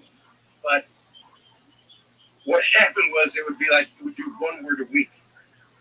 Then it would be like, oh, you're not impressed with that? Five in one day. 5 words that I have to look up. Okay, now some of the words, like there's a word despot. That was the very first word that I didn't recognize. The word despot is like means a warlord, if you don't know, or more or less. And that word, I was like, I don't know that word. What the fuck is a despot? And then they rewound my memory to when I first heard the word. And they said, well, for this word, you did know it, and we regurgitated it. The word experientialist, which I thought was a made-up word, and so I looked into Webster's dictionary instead of dictionary.com, because the dictionary.com doesn't have experientialist, but the fucking English one does. And so their experientialist was a word. And they kept using my first name and saying, hey, you, are you an experientialist? Are you an experientialist? Experientialist. And they just kept saying it. And I understood the reason why. It was so I would look the word up. And so I was like, I don't even know what fucking word you're like. I know the word you're trying to get me to look up. I'm misspelling it. And then finally, when I looked it up in the other dictionary, autocorrected, and it was like, okay, that's the word. And then they stopped using it. And then so then that became a game, which is keep repeating a word over and over until I look it up if I don't know it. And so like I can look on my phone right now, but every single word I ever had to look up, it's at least at 50 now.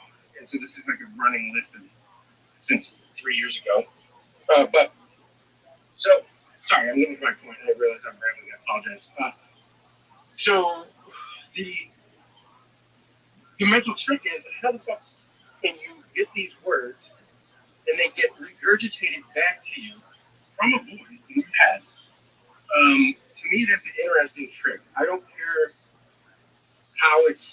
if it's made up or where it comes from. To me, that's weird and strange behavior. And that's probably not the only thing I've recorded. You know, I've kind of journaled some of this, but that's the most quantifiable or something that is relatable to another person is words like that. But the other thing is like, well, before I experienced this stuff, I had a pretty good visual memory. After my photographic memory went off the charts, it would start to show me old classmates in my head. One by one. Went through every classmate I had in first grade or second grade. And they were just going face by face. And then they would stop at a certain face, and I could think something like, who the fuck is that? And sometimes they would tell me whose name it is, and sometimes not. But there was a time that they did, and they're like, "Oh, that's Allison," and I'm like, "Holy fuck, that is Allison." And I have, of course, my old class photos or whatever, and you know, you can verify that yeah, that was Allison. You know, before and after. So I had this kind of hold on to in my head. But anyway, having that all said, I'm not sure how it's capable of these weird little tricks. As well as like they can copy your voice if you really wanted to.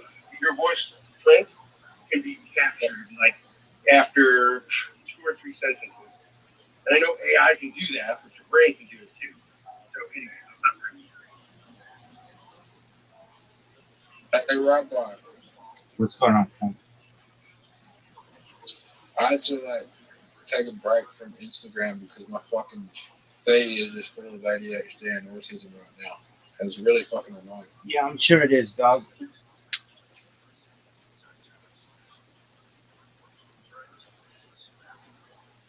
Zoo, why don't you say I'm not interested in this stuff so you know, get like new shit? I should start doing that. Word, dog. I don't. I don't think the people that are like making the content are aware of what they're promoting. Oh, I'm sure they are. They're creating easily digestible, short form content that people with those types of issues are are um, watching, and that's not good. I mean, I can tell you, it's not like with that stuff, but I'll get shit all the time in my like Reddit or whatever feed I'm in, and I just say I'm not interested in this, and then it doesn't show me that. Then it doesn't show me that stuff anymore. You have to be the boss of your own social media. You can't just devour things that you're fed. You have to control your likes and Man, I dislikes. feel like it's like you're creating so much awareness, and someone comes across this video and it's like, oh, my child might be like this, or I might be like this, and then you gotta go, oh shit, I need to go see a psychiatrist and get the label. I mean, yeah, there's that. I mean, you have to see who's pushing a lot of advertising on these sites, and at least the nightly news in the United States, 80% of it is pharmaceutical companies, and I can tell you a lot of it is similar on your uh, digital formats of advertising, particularly social media advertising. So we put labels on these people, call it this thing, and everyone has different symptoms. That kind of makes no sense. I mean, it's whatever. I think people who have these issues end up in their own, many times, their own mental padded rooms when they just need outlets and they will get their mind off those things. I think it's really great that we have Oligar who likes to do art. That probably stops him from thinking the shit that is happening to him is happening to him and normalizes his life. And I'm sure, you know, other people have their own modes. Oh, let me ask you a question. oh yeah, sure, Do you like your brain? I do. But it takes everybody's brain takes some transitions. You can't. Yeah, I mean, I don't know. I mean, if you me start a new school or degree, new job, there's always some transition period to something new. So if you're asking me like, do I like my new brain? I do like it now, but there was definitely some getting used to new circumstances. I mean, your brain has never changed. Yeah, maybe not. Maybe the way that you're using it changed. It's developed your brain over time. It's all in the process of more new information, but it's still the same brain. Yeah. I'm curious as to, I just have some theories about what people's brains are capable of. And I have some insight to what happens when you begin to have a reference point inside your own brain that is similar to, okay, so when you have just your own voice in your head, I would liken it to maybe something like having one of them. You don't have depth perception. When you do have another voice in your head, it is kind of like having a reference point. It is like depth perception. And what I mean by that is that it's hard to view your own internal thoughts, but when you have an observer pointing them out, it's way more like you have a spotter or an outside observer that can tell you if your landing gear is up or down. When you're flying the plane, you can't tell if it's up or down. I don't know if it's a good analogy, but that's the best I can do. So like my brain, yeah, I like it, but it's definitely more complicated. I would say. It was how it already was. Do you feel In depth. like there are people out there that are so schizophrenic, even with a diagnosis, they can't comprehend that they're schizophrenic? Yeah, I can relate to that because there's two piles of energy that your brain draws from. One of them is the hallucination, meaning all of your senses that are now being tricked or simulated, whatever you want to call it. And then there's the delusion pile of energy. And these are not in terms, of course, but it should be easy to follow. Basically, delusion is, your math. 2 plus 2 equals 4. But if you're delusional, you could believe 2 plus 2 is 4.5. Like your value of the brain doesn't match up, so I wouldn't believe. Like your paranoia could be something you really think is real. So that's the best way to relate to a delusion. Everybody's been paranoid a little bit. You've seen lights when you pass the cop, and you're like, oh fuck, I'm gonna get. But it's how much, how far do you go? Oh, sorry, go ahead. I think I've told Rabbi this. I wanted to say this before, but there was a time where I was on SSRIs for 7 years, venlafaxine, and I would have constantly, like probably 2-3 years into it, from the time I was for a couple of years, I was having sleep paralysis, like constantly, and sleep paralysis, and I was having lucid dreams, and I was astral projecting, and it was fucking. I felt my soul coming outside my body. Well, this happened right as you went to sleep or was waking up.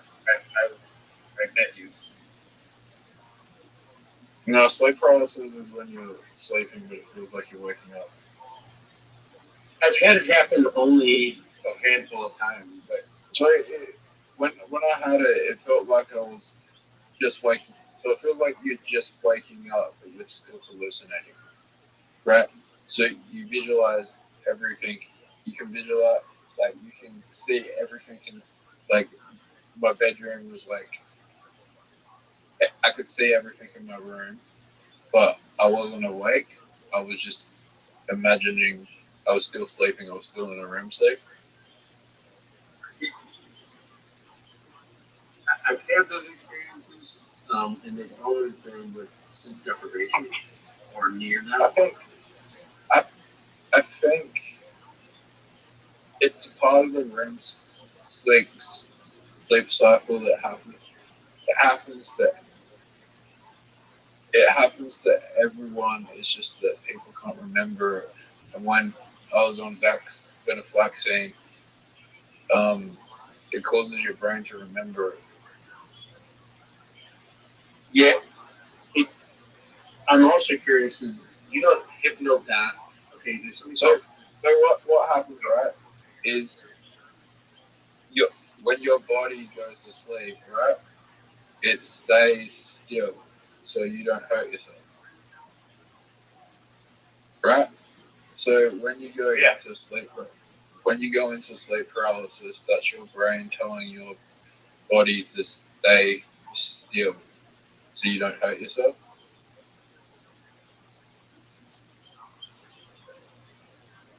Yeah. But you're also dreaming, so you don't want to think it's real. So your body, yeah.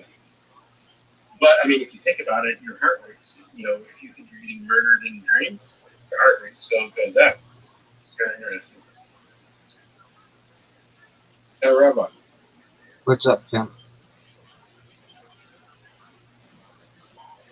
I've never, when I've been in a dream, I've never had Tourette's. Like the person I am in the dream has never ticked and had Tourette's in the dream. There you go, big dog.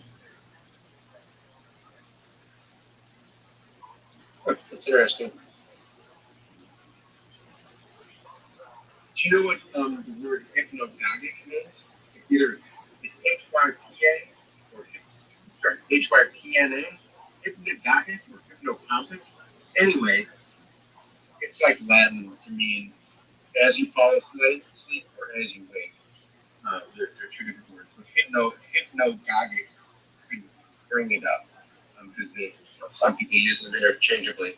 But anyway, it's a very strong hallucination as you wake up or just go to sleep. And for me, when I have those experiences, I will feel like what you're talking about. Like you can imagine a room, and it's like you even can wave your hands in front of your face, and you're like, "What the fuck?" But no, anyway, didn't. Of course, you're dreaming it all, but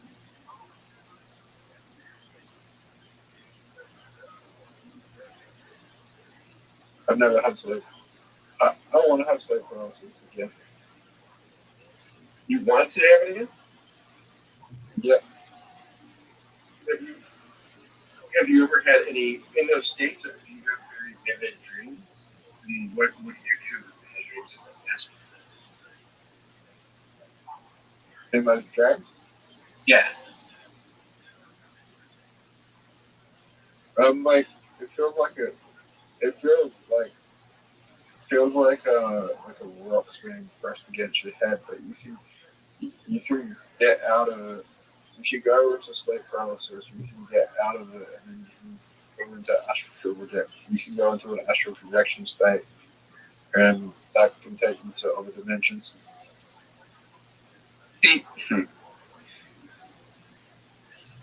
I've I've done things like where you close your eyes and it feels like you're opening them in another world.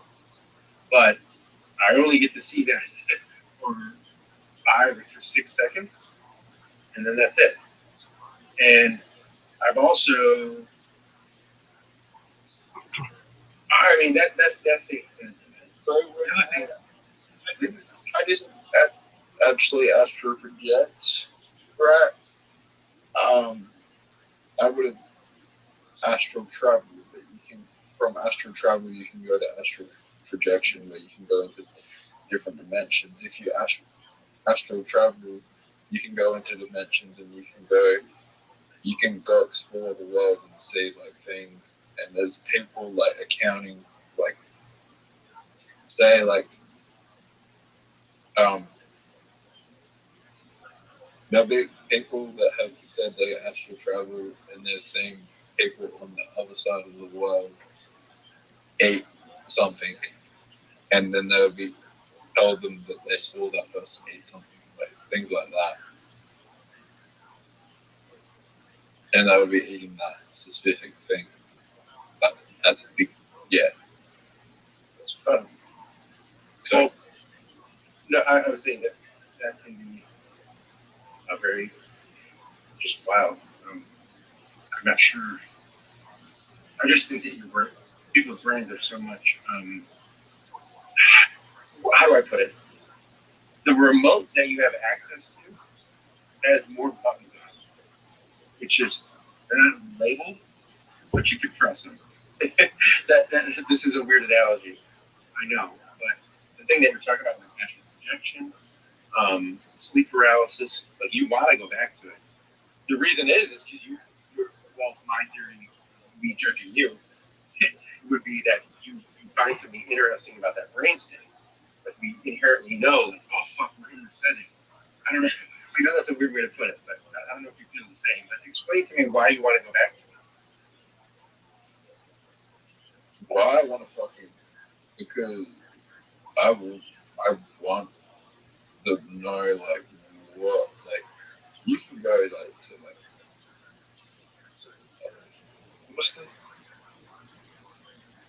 what was the, Rabbi, What's up, big dog?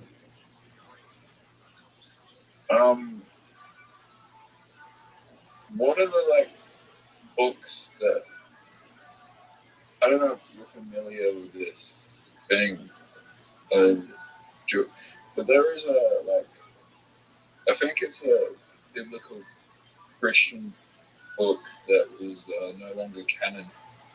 It's called, like, the Book of something. Enoch? Oh, yeah, the Book of Enoch. Yeah. Also, so the Book of Enoch describes like 8 different dimensions that are kind of what people who have astral projectors experience, where there is one, there's like floors that you go up, and there's 8 different dimensions you can access.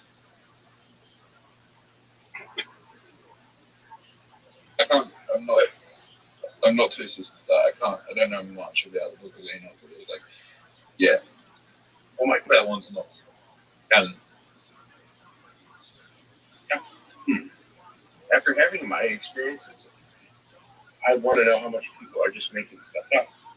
And the reason I say that is because the nature of having, well, I don't know, it's not astral projection. So I'll just say the nature of schizophrenia is that it tries to convince you of different realities. So it'll just make stuff up. Like I can tell you some stuff that it made up for me, and it makes up in real time, no delay. You don't have to sit there and think in your own brain. Like that's the other thing that feels very novel to behavior. A normal human being has to come up with the creativity in their brain. They type if you're sitting at your computer screen typing away, you have to use your brain for mental effort for you to create works of fiction. How the fuck is it able to do it in real time, no delay? I'm talking not even 0.5 seconds. Of course, these are my conceptions, so let's pretend they're being handled, right? And so I'm off on the time. Well, I mean, I think some of the stories they've told there are just like fantastic. I've seen hour-long. Well, anyway, I'm kind of rambling. I'm sure what I'm saying is these people have books of Enoch and all that. I'm curious how many are experiencing a very, very vivid hallucination, and even if they are, does that take away meaning from what they're saying? Well, the Book of Enoch isn't considered canon.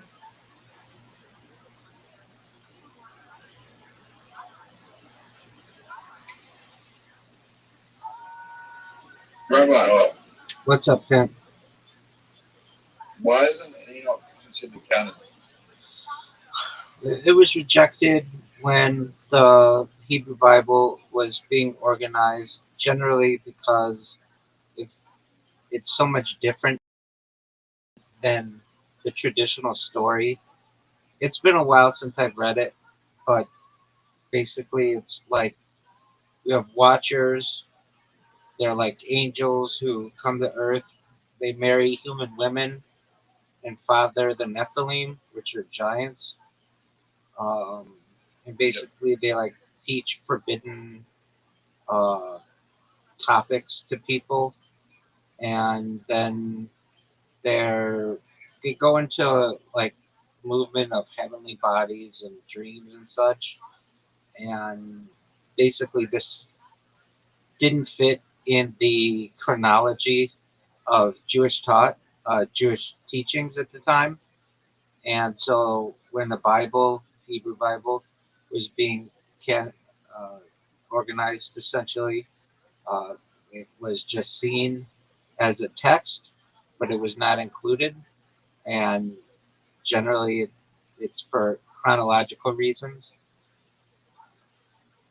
So here's the thing, like when I was experiencing all this dream stuff and the astral projection stuff, the things that I was experiencing, I didn't even know about the Book of Enoch's existence till like 3-4 years later. And then when I found out, I was just like, holy shit, that's what it's like.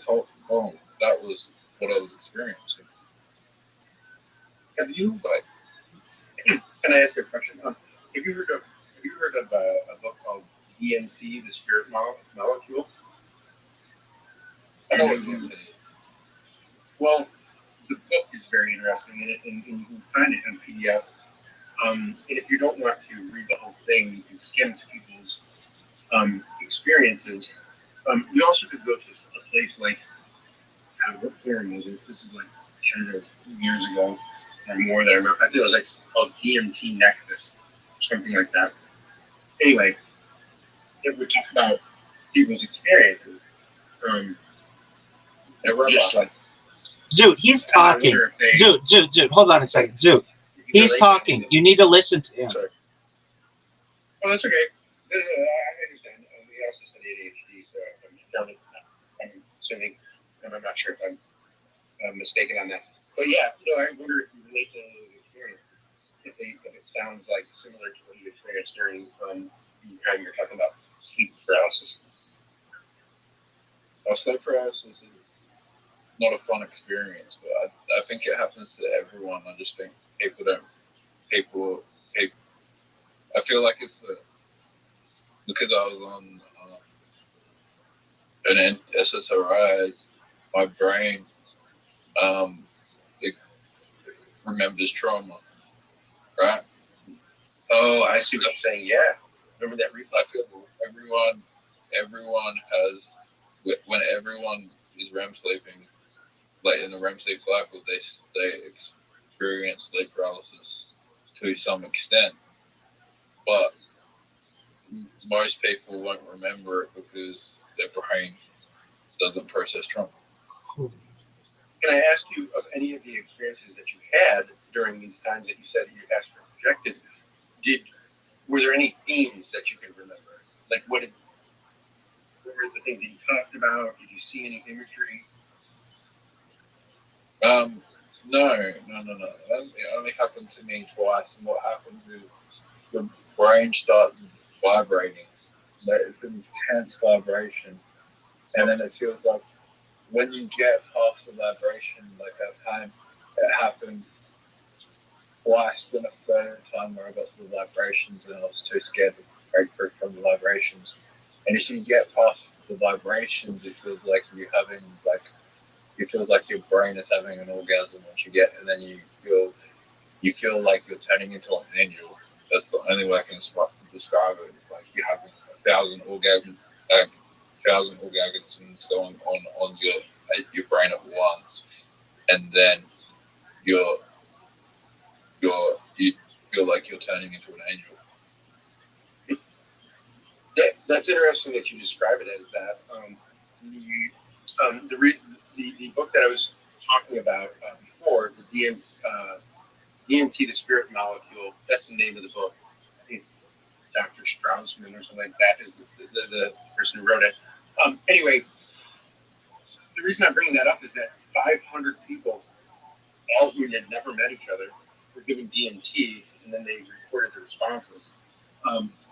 one of the things that they actually describe is what you're saying, a loud noise that got higher and higher, impossibly loud, like beyond what human hearing can comprehend. And they were not connected. But the weird thing about the human body is that your pineal gland actually has DMT in it. And you already know that probably. So I heard you. So you understand it. Yeah. So when you astral project, you get past it. But most people are bullshitting when they say they astral project. When you actually astral project, your body, your brain releases DMT, and it's vibrant. It might be different for everyone, but for me, it was that noises. It was just an intense vibration in the brain, like you're on you, like I can't explain it. It's like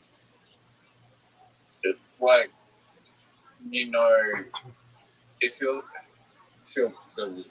weird, but like it did feel like I was going onto the other side. Like I felt what you have felt. I also have gotten afraid.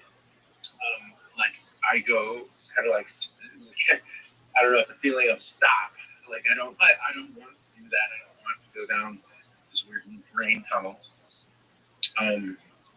But I did. I got through it once, and then but the other times I've been too scared to go through it.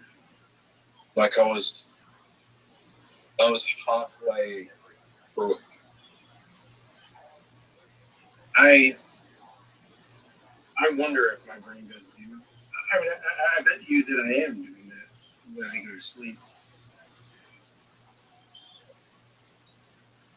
But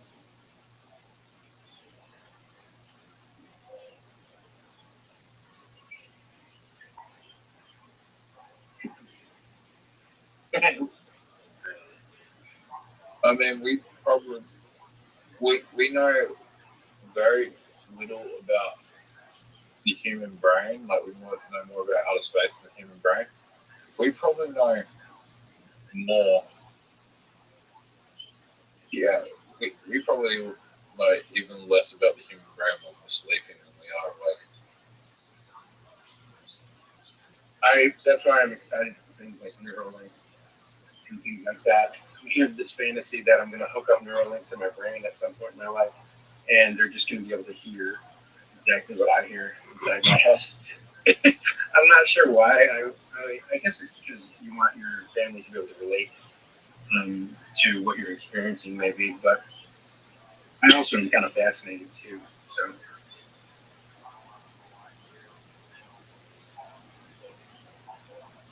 like, I would love for them to be able to somehow take data from your brain, as you said that you're having experiences about astral projection.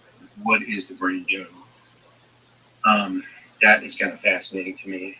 I'm also the brain is just the brain probably is it's an SSRI, which is increasing serotonin, right? So that's what I don't know if it's so. There's some drugs that increase the serotonin, and then the way I heard it described from someone in the medical world is that there's other drugs that clog the drain.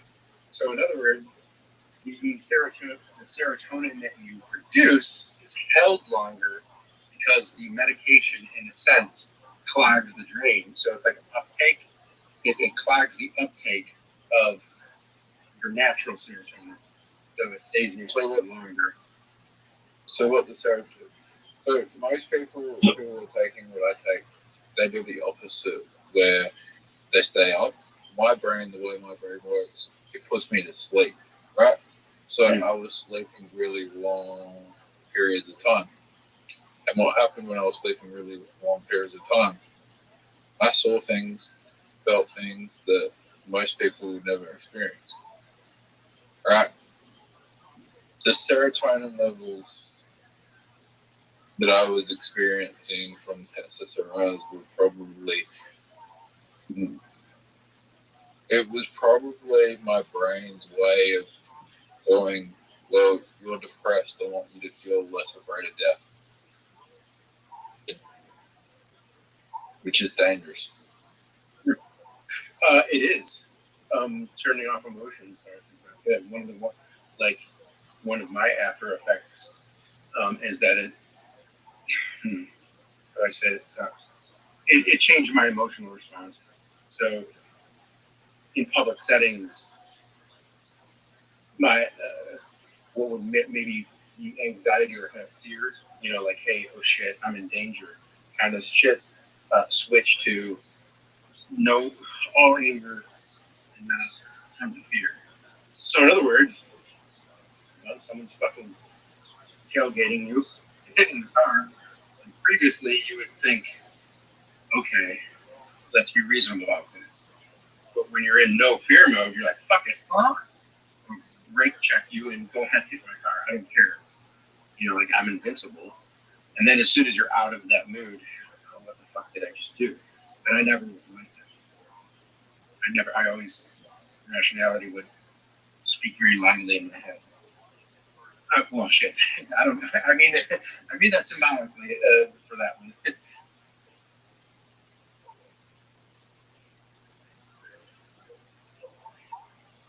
What do you, may I ask?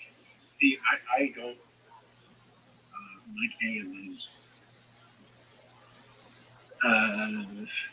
depression drugs or anything like that. They tried to put me on antipsychotics. It immediately made me feel drugged, which is what 5% of people will sometimes feel. Like they put you on an antipsychotic and you feel as if you've taken like an edible, a marijuana edible or something. It's the only thing I can compare it to. It's not really that. Anyhow. Anyway, I think I'm going to go to bed. Okay. See you. It was nice meeting you and nice talking to you. Yeah. So, yeah, the antipsychotics. What about antipsychotic? I feel like therapy is the best. Like just talking to people is the best treatment than any drug you can take. Yeah, definitely. I think that I feel like, mm-hmm. I feel like antipsychotic, like schizophrenia, like if people just talk to someone and be like, well, these things you're feeling, they're not happening, instead of getting people on drugs, would be a way better treatment. But the issue is that you don't get enough time to spend with someone. Like, you can't sit there and supervise someone all the time and tell them that's not happening. So when they do have the mental breakdowns, they can't be like. It actually is better to just let the person talk, and if they have a fucked up reality, to not correct them, to let them talk it out, and then at the end of them venting, then, and of course, don't reinforce any delusion. But I think that sometimes it's like counterintuitive. Like, if you just go and say, no, you're wrong, you're not experiencing that, then it causes you to go, oh, you're one of them, you're with them, kind of attitude. But sorry to interject there. Yep.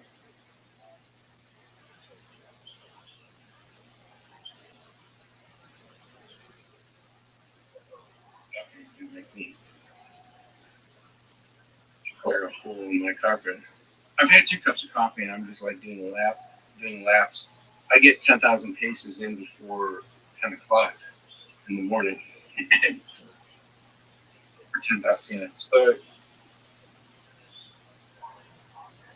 yeah, good. It's like I'm talking over you. I'm sorry.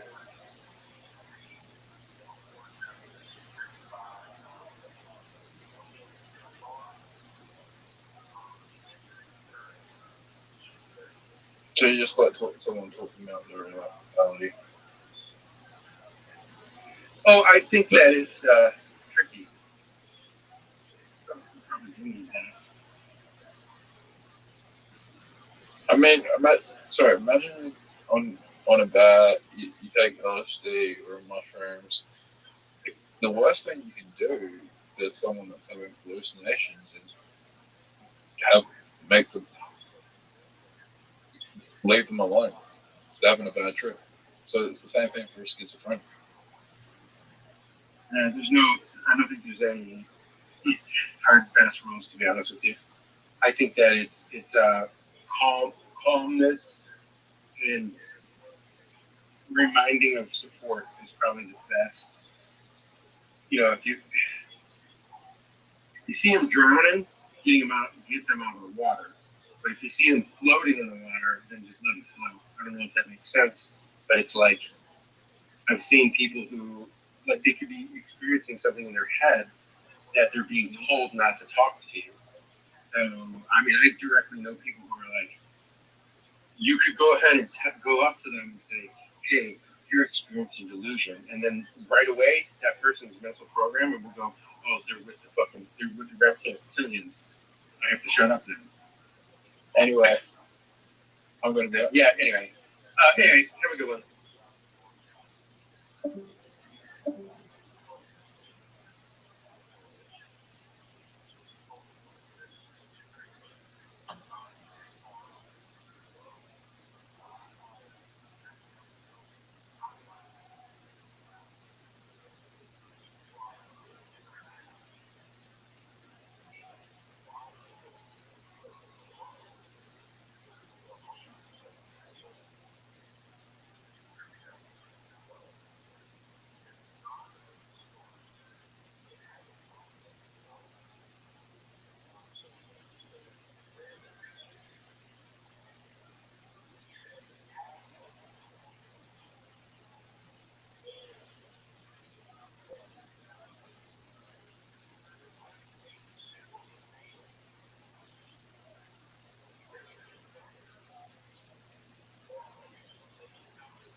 Says the Gemara, the concept of Torah, the one who owns the being, he has to carry the most weight. His friends are helping him carry it, but he has to do most of the lifting. Yaakov Avinu, who bore the 12 shvatim, he raised them. He did most of the lifting. He has to take care of them. The Gemara tells us that if a person benefits from a sujuda of an al-chacham, it's as if he benefited from the Siva Shechina. A person that says goodbye to his friend, he shouldn't say Leif Vishal with the pagans, but rather Leif Vishal. The dead, watch his dead. He says to the dead person Leif Vishalim, rather Vishalim. David HaMelech told his own son Avshalom, Leif Vishalim, and Avshalom was dying. This is what he said, Moshe Rabbeinu Leif Vishalim. Moshe Rabbeinu went up to the highest list. A person who goes out of the shul into the base language to learn Torah will be zoichah to receive the shmuda. It says in the Pasuk, gave him the tile, self-life, one step to the higher step.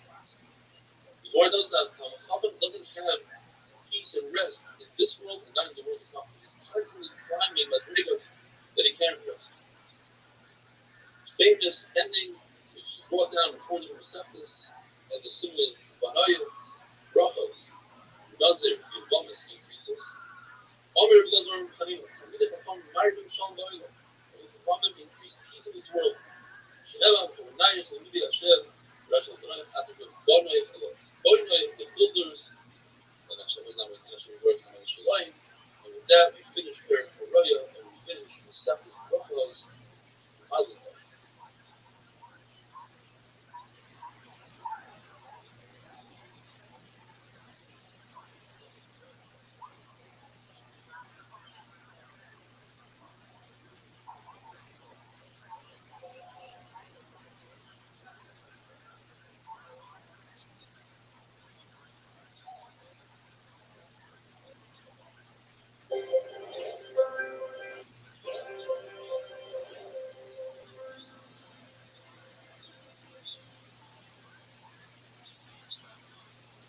Receptus Shabbos, that phase, amazing.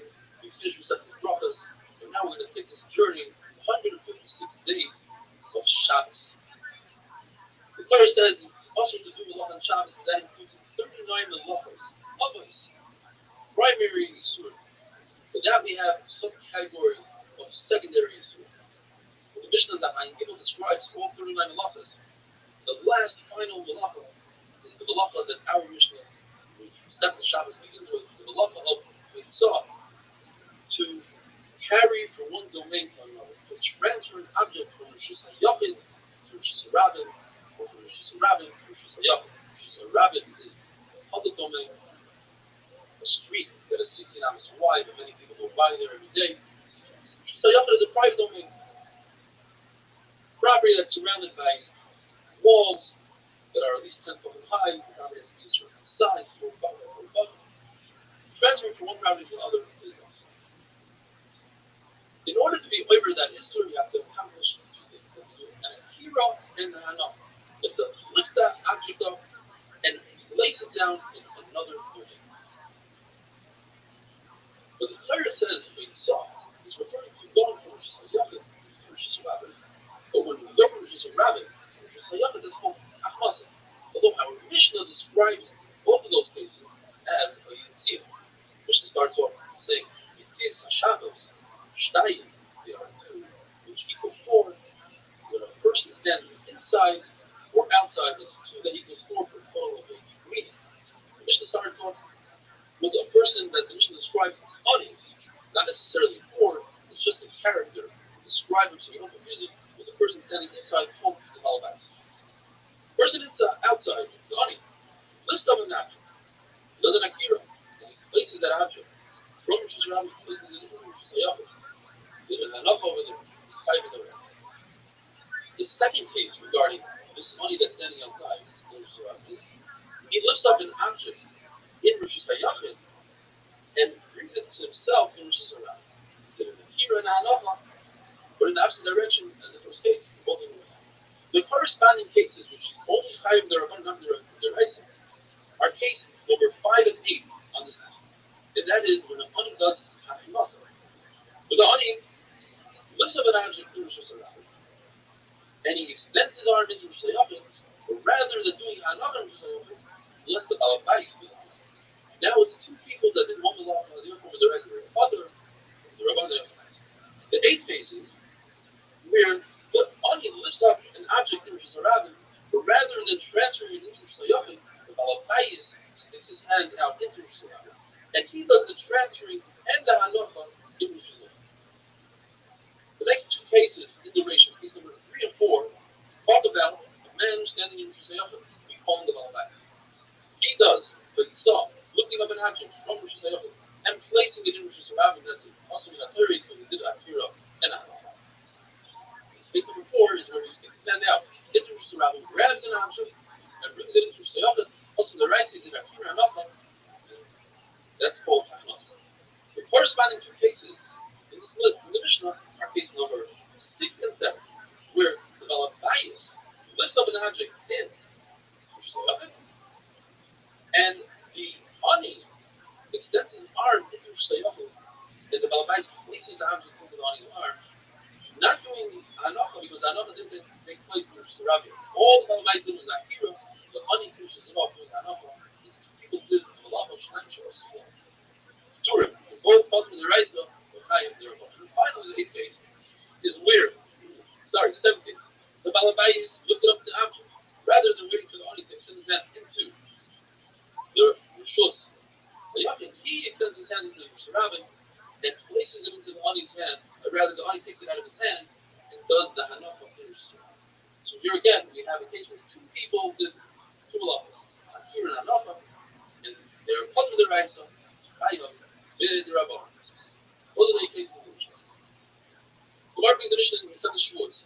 That's very similar. It says 2 which are 4. It brings a number of cases. One of them is a Shavuot. Somebody takes an oath. The Torah describes it as in the future. It says he's not going to eat or he is going to eat. That's 2. We add the rices as well. The past. I didn't eat or I did eat. The other case is Tuma. The rice in the Pasuk talks about when a person forgets that he is coming and walking to the Beis Hamikdash, knowing it's the Beis Hamikdash, forgetting that he's coming, or he forgot that he's coming, he eats kosher. So other two cases that we have to that is when he forgets that it's the Beis Hamikdash. Didn't realize it's the Beis Hamikdash. Didn't realize that he's eating kosher. Megayim is when somebody has a white spot on his skin. The Torah talks about a satis with a terrace. The one looks like snow, the other looks like wool. And we add 2 more rices. One looks like lime, the other one looks like the membrane of an egg. But when the Mishnah Shua describes Shabbos, it only talks about 2 which are 4, rather 4 that are 8 like an average. Why? Rabbi attempts to make a shot, says that our Mishnah is the book of Shabbos, talking about the Sefer Shabbos. And therefore, it talks about things that are also positive, not just us. Whereas the Shua talks about only Israel. We have to realize, like we explained in the beginning, that Hachnasa, going from Rosh Hashanah to Rosh Hashanah, is considered in our Mishnah a Yitzia. Because you see, our Mishnah starts off using the word Yitzia and goes on to describe immediately Hachnasa, going from Rosh Hashanah to Rosh Hashanah. And the Mishnah in Gimel, describing the last of the Lamed Halachos, talks about going from one Rishus to another Rishus, does differentiate whether you're going from Rosh Hashanah to Rosh Hashanah, which is the Yitzia, or whether you're going from Rosh Hashanah to Rosh Hashanah, which is Hachnasa. They call the both a Yitzia. Finally, Rabbi says, so now our mission talks about Shtein Shem Arba. Shtein is referring to the domains. There are 2 domains in the rice, the upper and the around. Shehem Arba, which may cause for the Surim of Yitzhak. And our Mishnah includes 4 additional Yitzhak, which are only Asur and Rabbanah. A wonderful thing.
bite him and cause him pain, he's completely perfect and mutter because he's not doing it to catch a snake, he's doing it to prevent himself harm. The third case is if a person removes pus from within a zip, completely mutter and mutter because he's not trying to make a hole in his body, he's trying just to remove and relieve a zip. Our Mishnah in the ratio where a person extends his hand and it's just passive and somebody puts an object from one domain to another domain in his hand, it's mutter and mutter. But the reason why it's not brought down in Shmuel's cases is because he didn't take any action. He's passive, he's just standing there. In our Mishnah, we have 8 cases. The first 4 cases are cases where people are chayiv with their rights on the Isra of Isra, and that is because they accomplished 2 things. They did an akira and an anah. They uprooted an object from one domain and placed it in another domain. In 4 cases of the Seifa, it was a combination of 2 people. One did an akira, one did an anah. Now, if you look at it, it's 8 cases, but in fact, we have 16 cases because we're talking about 16 different individuals. And in some cases, one individual did an akira, the other individual did an anah, and it's 2 different cases, 2 different isuras. Why is the Mishnah counting as 16 cases? Well, the first 4 cases you can't count as 8 cases because the second individual is completely putter and mutter. He's not doing anything. He's just standing like a statue, holding out his hand. So we're not going to count those 4 cases as 8 cases. But what about in the Seifa? That the 4 cases are 2 individuals. One is doing an akira, that should be 1 halacha, and one is doing an anah, and that should be a 2nd halacha. We should count those 4 cases as 8 cases. The answer is, the Mishnah is only counting cases that could lead us to this is the right set that you would have to bring it first. The only person that can get to that case of this is the right set is the person that starts the malacha. The person that does the akira, he could also do anah. But the person that does the hanacha can never get to this is the right set because he didn't do the beginning of the case of the case. He only did the end where you have to do an akira and anah in order to find the right set. Even though 2 people did 1 malacha, there's no reason to have them bring a korban because the Pasuk says, "The Am Haaretz Ba'asei Sof." 1 person does the entire malacha of the korban. 9 shasua, 2 people that do malacha are passive. Rab asked Rabbi, "What the halacha if a person doesn't lift up the object, rather his friend puts it on his shoulder and he starts walking?" Says Rabbi, walking is considered an akira. You lift up your feet and move outside. However, a hand is not considered an akira. Why? Because the hand never moves.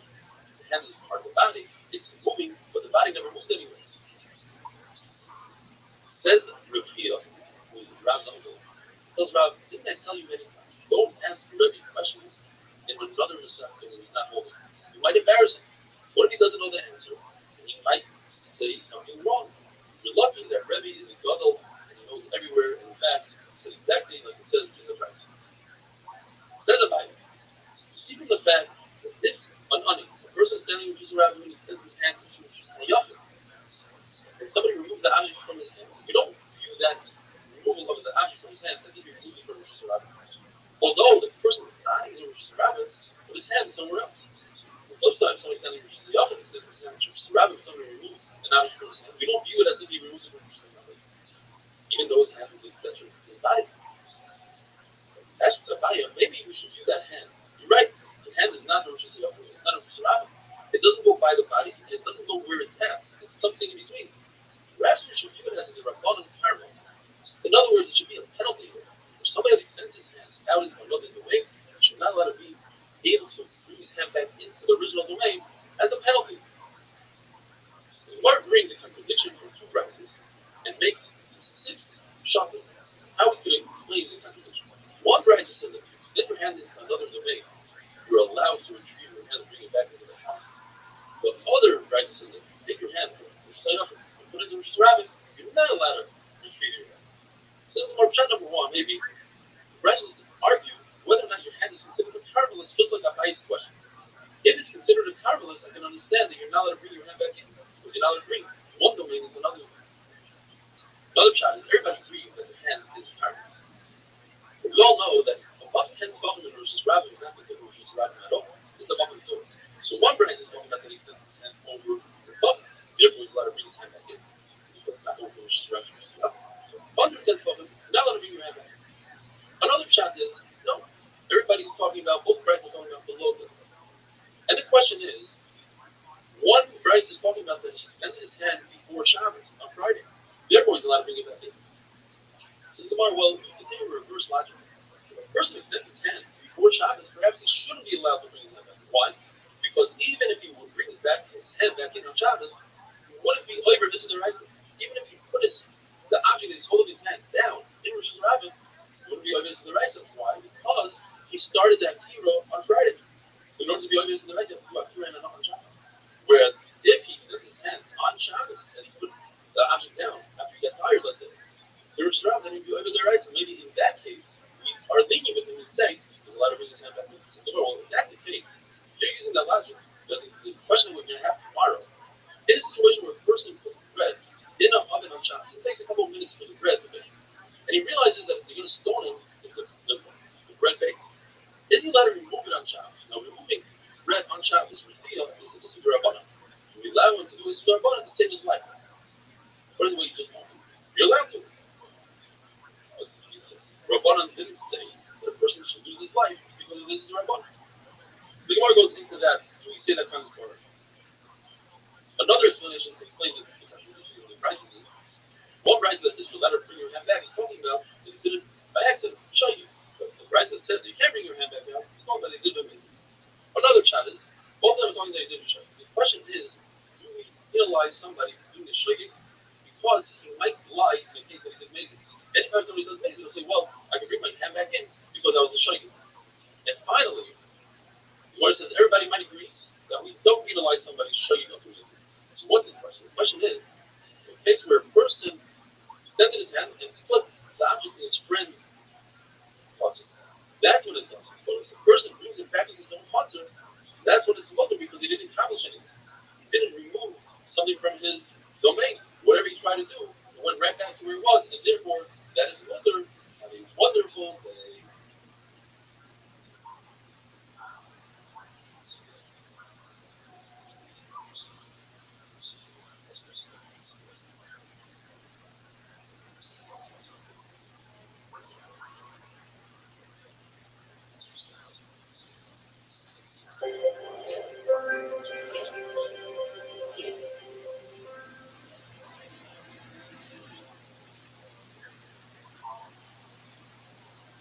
Shabbos Daf Daled. Rabbi has an amazing question. First takes a piece of dough, and in order to bake the dough, he puts it on the side of the oven. Like they bake today in Latvia. Now it takes a few minutes for the dough to bake.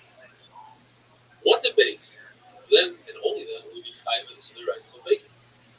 Is he permitted to remove the dough in order not to be over this is the rights? But by removing the dough, he's over that this is the bottom called the deal. And the question is, in order to prevent them from being higher, carbon chatos, and we allow him to be over is the Now a carbon chatos comes only for a shogeg. And a shogeg is only if a person is unaware of what he's doing from the beginning of his act until the end of the act. So how is it possible that he had an awareness that he came to and he understands that he's doing the Isser and therefore he wants to remove the dough? It has to be that we're not talking about him, we're talking about his friend. His friend wants to save him from a chatos. But that's also very problematic.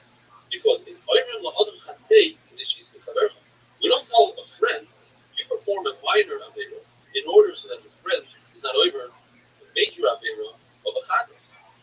Therefore, the Gemara explains, what's he talking about that we don't want this person to be over the Isser Mason? He did it on purpose. The only issue is that Rabbi Barabaya, in his question, he uses the language of a chatos, which would show you. So we have to amend that and say he didn't mean chatos, he meant bacon.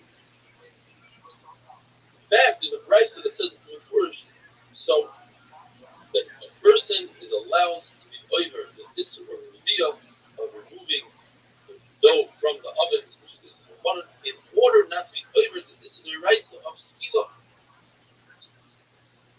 The Gemara brings the Mishnah, which says that the audience, a person is standing in Rishus Rabbis and extends his hand and takes an object, does an akira Rishus Rabbis, and places it in another person's hand in Rishus Rabbis. Hanacha in Rishus Rabbis. He's chayav d'oraisa oitza. Did akira and hanacha. The question that Gemara addresses right now is why is the hand of the person standing in Rishus Rabbis enough for the honey to be chayav? A hand is not for talking, and in order for a person to be chayav hanacha, you have to place an object on an area that's larger than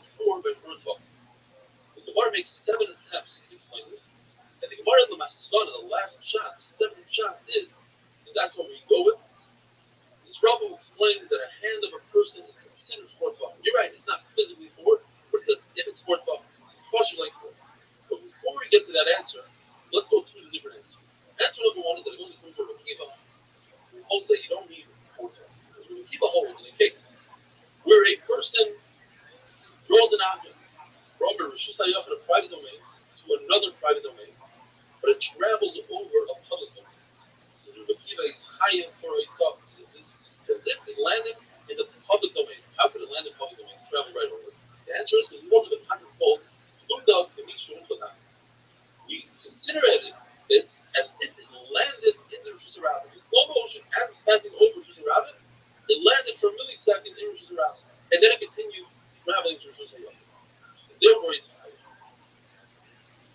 Mara pushes that logic off and says that you see from Rabbi Akiva that he only holds when it comes to landing, but not taking off.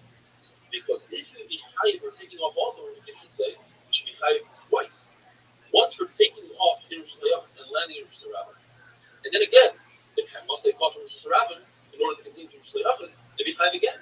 You see, where people hold that for landing, you don't need four buttons, but for taking off, you do need four buttons. Therefore, the Kiva does not fit into our mission. As the Gemara is describing this concept of the Gemara brings Rabbi. In the beginning has suffix, what about this word? And at the end it says this part. But just to point out that Rabbi brings something called a question. We learn brings up from Moshe. In other words, in the midbar, the Levine would pass beams from one wagon to another wagon, which is one Rosh Hashanah to another Rosh Hashanah, because these wagons had walls that were 6 foot high, and the wagons were larger than 4 foot. But as they were passing the beams from one wagon to the other, they were going across the Rosh Hashanah. In between them was a Rosh Hashanah. So therefore, it's possible to pass an object from one Rosh Hashanah to another Rosh Hashanah if you're going above the Rosh Hashanah. And the question is, we learn growing from passing. The Rabbi went through that question, but at the end he decided there are people holding. The local and talking, he said, the Gemara makes another attempt. Perhaps they go according to the Shita, our mission that says that if we put in placing an object in somebody's hand, that's considered fourth law. Why? Because it goes like Rabbi. Rabbi holds that if you throw an object in the Rabbi and it lands on a branch, even if the branch is very small, you're high. The Gemara says, well, don't prove anything from that case, because the branch is actually fourth law. Why? Even though you're looking at it and it's less than fourth law. Because the trunk of the tree is more than fourth law, and the branch is attached to the trunk, so that the branch is fourth law. So perhaps there's another Rabbi. Rabbi says in a case where a person throws an object from one Rosh Hashanah to another Rosh Hashanah, you see the picture, from one highway to another highway, traveling over a private domain. Rabbi holds of the concept of the Mishnah. As it's traveling over the private domain, it landed in the private domain, halacha. So he has another. He says, are in fact high twice. It travels from Rosh Hashanah, but passes over Rosh Hashanah, so as if it landed in Rosh Hashanah. And then there's halachic as if it took up again from Rosh Hashanah and landed again in Rosh Hashanah. So what happened was you had a Hanasa from Rosh Hashanah to Rosh Hashanah. Then you had a Hayusah from Rosh Hashanah to Rosh Hashanah. Therefore you had, and the Gemara pushes this attempt as well. It says, only in that case does Rabbi say you're high, because the Rosh Hashanah, we're talking about Rosh Hashanah, it has a ceiling. And if you have a ceiling, it's as if the whole Rosh Hashanah was full to the top. And therefore, the landing somewhere, anywhere it landed, that's the landing. You can't say the same logic in Rosh Hashanah, because Rosh Hashanah biggest public conservative movement in history, TV USA, and used it to advance Israel's program in the U.S. alongside all of the kind of conservative social issues he wanted to push and recruit the youth and train them and make sure that they stay completely aligned with Benjamin Netanyahu's Israel. And these billionaire donors, they're American, but they're loyal to Israel primarily. And they actually don't care about issues like abortion or LGBTQ or maybe some of them don't like mass immigration because they think immigrants might turn against Israel. But their issue is Israel, and Charlie Kirk was going to advance that for them. And in exchange, he'd be built up as like the biggest conservative youth leader in history.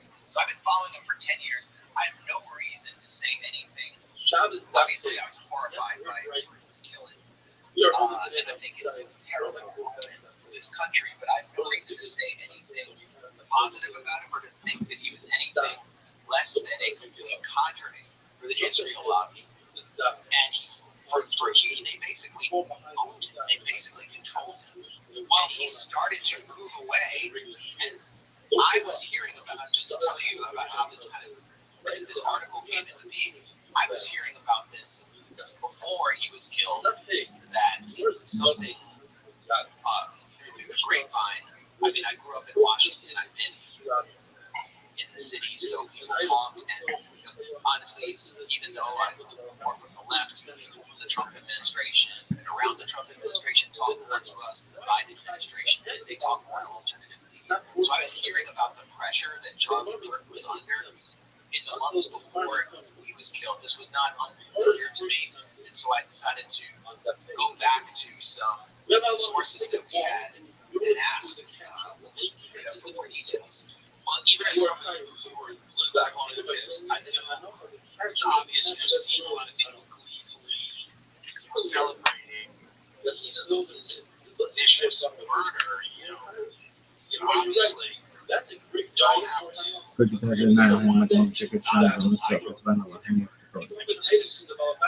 surprised. Friends of mine, people that I know, and the reactions to this have actually shocked me and shaken me a little bit. I wanted to get back to this term that he makes. You timestamp on when you started to question really Israeli influence in American domestic politics. So reading your article, and you talk about force is talking about Charlie kind of starting to question the amount of influence that Israel has in U.S. not only domestic politics, but foreign politics as well. Do you put this right around the time that we attacked Iran? Is this before that? Is this after that? What do you know about his progression? Let me just close. So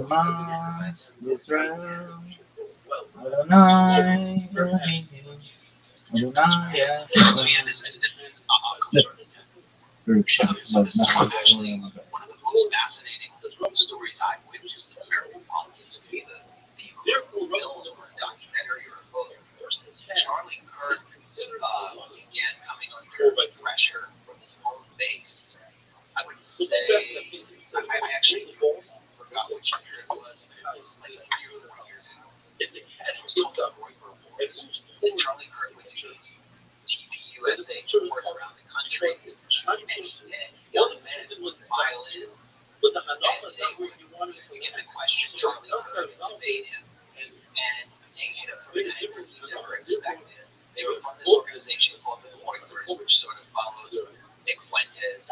They're anti-Israel. They're kind of anti-Jewish. Some people call them white nationalists, whatever you want to call them. They're very anti-Israel. They believe they're the true voice of America first because the U.S. government is no longer under the control of this aligned foreign power in Israel. And so they would confront Charlie Kirk with the history of, for example, the USS Liberty, U.S. naval ship that was deliberately struck by the Israeli military in the 1967 war in order to cripple that boat because it was a surveillance boat. It was listening to Israeli communications, and they killed scores of sailors. They would confront Charlie Kirk with the difference between Israeli interests and American interests while holding up a cross. And Charlie Kirk would just shut down the conversation because it was he knew that if he would get an inch to them, threaten a relationship with his donors, and TV USA would collapse. After October 7th, the pressure was just too extreme. The whole grassroots of the conservatives, everyone under 35, started to question the U.S.-Israel relationship because they wanted to be America first, and they saw Netanyahu just leading Trump around by the balls. They saw Miriam Adelson, this Israeli intelligence asset billionaire, just calling shots inside the White House. And a lot of them were pro-life and were horrified by the slaughter of babies that they saw in Gaza. So the bottom dropped out of right-wing support for Israel. They were now only about 25% of Republicans under 35 support Israel for Palestine. So Charlie Kirk has to answer to his own grassroots base, and you can hear he's starting to make some noises. He's talking about October 7th possibly being an inside job. Israel let it happen in order to carry out long-term political goals. He starts to question whether Jeffrey Epstein was an Israeli Mossad agent at a time when the Epstein files were becoming an uncomfortable issue for Trump, and it all blew out into the open at TPUSA's July summit in, I believe it was Tampa, Florida, in Tallahassee. Tucker gave the speech. Right. So Tucker gave a speech. I mean, that was the seminal moment. But it wasn't just Tucker. Megyn Kelly started questioning Israel, and she's on stage calling Jeffrey Epstein a Mossad agent with Charlie. Comic Dave Smith, who, like myself, is a Jewish anti-Zionist, but he more comes from the libertarian world, so he was welcomed on stage to debate a Zionist propagandist who works for Newsweek, Joshua Hammer. Debate. No, that's not something you want, especially at this point if you are like a pro-Israel enforcer. And Dave Smith was openly talking about the slaughter of children in Gaza, and the crowd was cheering in this cathartic way. Then Tucker comes out and says, you should have your citizenship yanked if you fight for a foreign army. All right? Hundreds and thousands of American Jewish youth go to Israel and fight for their army instead of our own. So that's a direct blow to not just the Israel lobby, but like the whole concept of Jewish communal life as it's understood by its leadership. Then Tucker calls out Bill Ackman, who's one of the biggest Netanyahu money men inside the U.S., who's pulling strings at Harvard, getting their funding pulled unless they crack down on Palestine activism. And he questions Bill Ackman. He calls him a scam artist and said, how did he make $9 billion? Like, where did it come from? I mean, and Bill Ackman, the next day, he couldn't really answer the question. He published like a 5,000-word meltdown Twitter post trying to defend his financial investments. It was just bonkers. I'd never seen anything like it. But it was all Charlie Kirk's fault for sanctioning, for giving basically the people what they wanted. And after that, he started getting publicly attacked. Ben Shapiro and Mark Levin, the two biggest Zionist enforcers in the media, who are very close to Netanyahu, biggest forces lobbying Trump to wage war on Iran, went off on TPUSA and said we can't be having a Big Ten if it includes Florida. We all know who she is. She publicly attacked Charlie Kirk and said he basically had to step down. He was getting attacked in pro-Israel media. What we didn't know, what I learned, is in private, the pressure was more intense. He was being bombarded with text messages. And at some point, Netanyahu personally called him and offered to basically fund his organization to be level magically meant.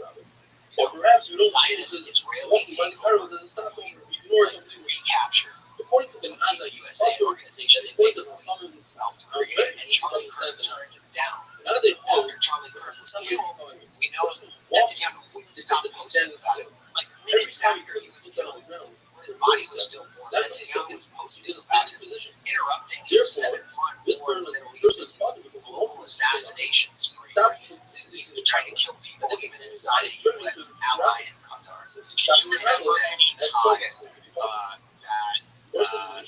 history of a political assassination that leader of a foreign government has come out to deny and behind it?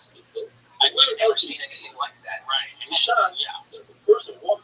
I mean, it was so Netanyahu has to ultimately deny that Israel was involved in an interview on Newsmax with Ben Sussman. Newsmax is another institution that Israel controls. Its CEO, Chris Ruddy, was just in Israel with Netanyahu, basically shining his shoes and welcome.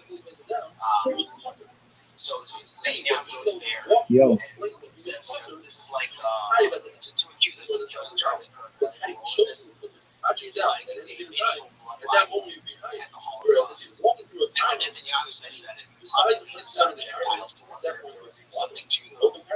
Okay, so you have another one. So that's crazy, and that blood. So if he decided to links innocent Jews to the murderous campaign that Israel's carrying out, it's bad. It's actually bad for the Jews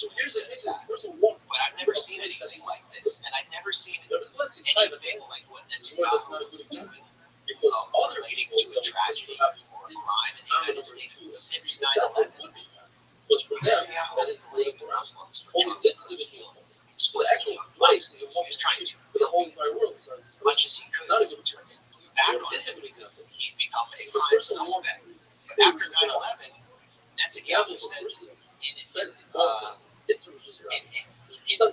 comments widely reported in Israeli media, he said 9/11 was a good for Israel. And it's the same way that he saw Charlie Kirk killing being good for Israel.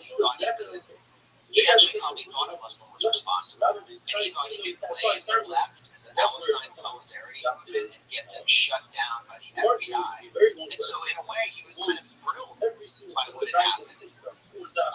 And that fuels the speculation. But the real issue was, as we learned from a longtime friend of Charlie Kirk, who had spoken to him, I would say, a week or two before he was killed about this, he was afraid of Netanyahu, and he was afraid of these billionaire cutouts of Netanyahu. Many of them had funded the organization. So let me ask you a question. What would you be afraid of? I mean, obviously, you have an organization that's well funded by people that expect something from their money, right? They're not giving you highway for free. Did you get the feeling that he was only afraid of reputational damage or, losing money, or did his fears extend to his life? Well, that's what Harrison Smith, who's a personality in Infowars, pro-Trump outlet, has said, based on the source he spoke to. I don't know what source he spoke to, but he said this on August 13th, so almost a month before Charlie Kirk was killed. He said Charlie Kirk fears that Israel will kill him. He continues ahead, providing space in the largest conservative organization in American history, which is the institutional grassroots apparatus of Trump and the Republican Party, for Israel critics, even anti-Zionists. So I didn't say that. I don't have I can't see any hard material evidence that Israel had him killed. But there's this fear when you go against the Israel army and you're that powerful. And it's a fear that I've been told Donald Trump shares. I was told that by my next question, Trump insiders. My next question is, does the President of the United States fear for his life? Yes. I mean, obviously he fears for his life, and I was told that he feared for his life before the two assassination attempts, one coming within a millimeter of striking his head. Let's not forget about that. I mean, just to clarify, he doesn't fear for his life because of Ireland. I mean, I've been told, yes, that Israel is a major source of concern for Trump. I mean, think about it. What would happen to our allies if he suspended arms to a country that carries out assassinations all across the globe, that specializes in assassinations, that has an entire wing of its intelligence services that conducts assassinations, including with household goods like pagers? Would you not be scared?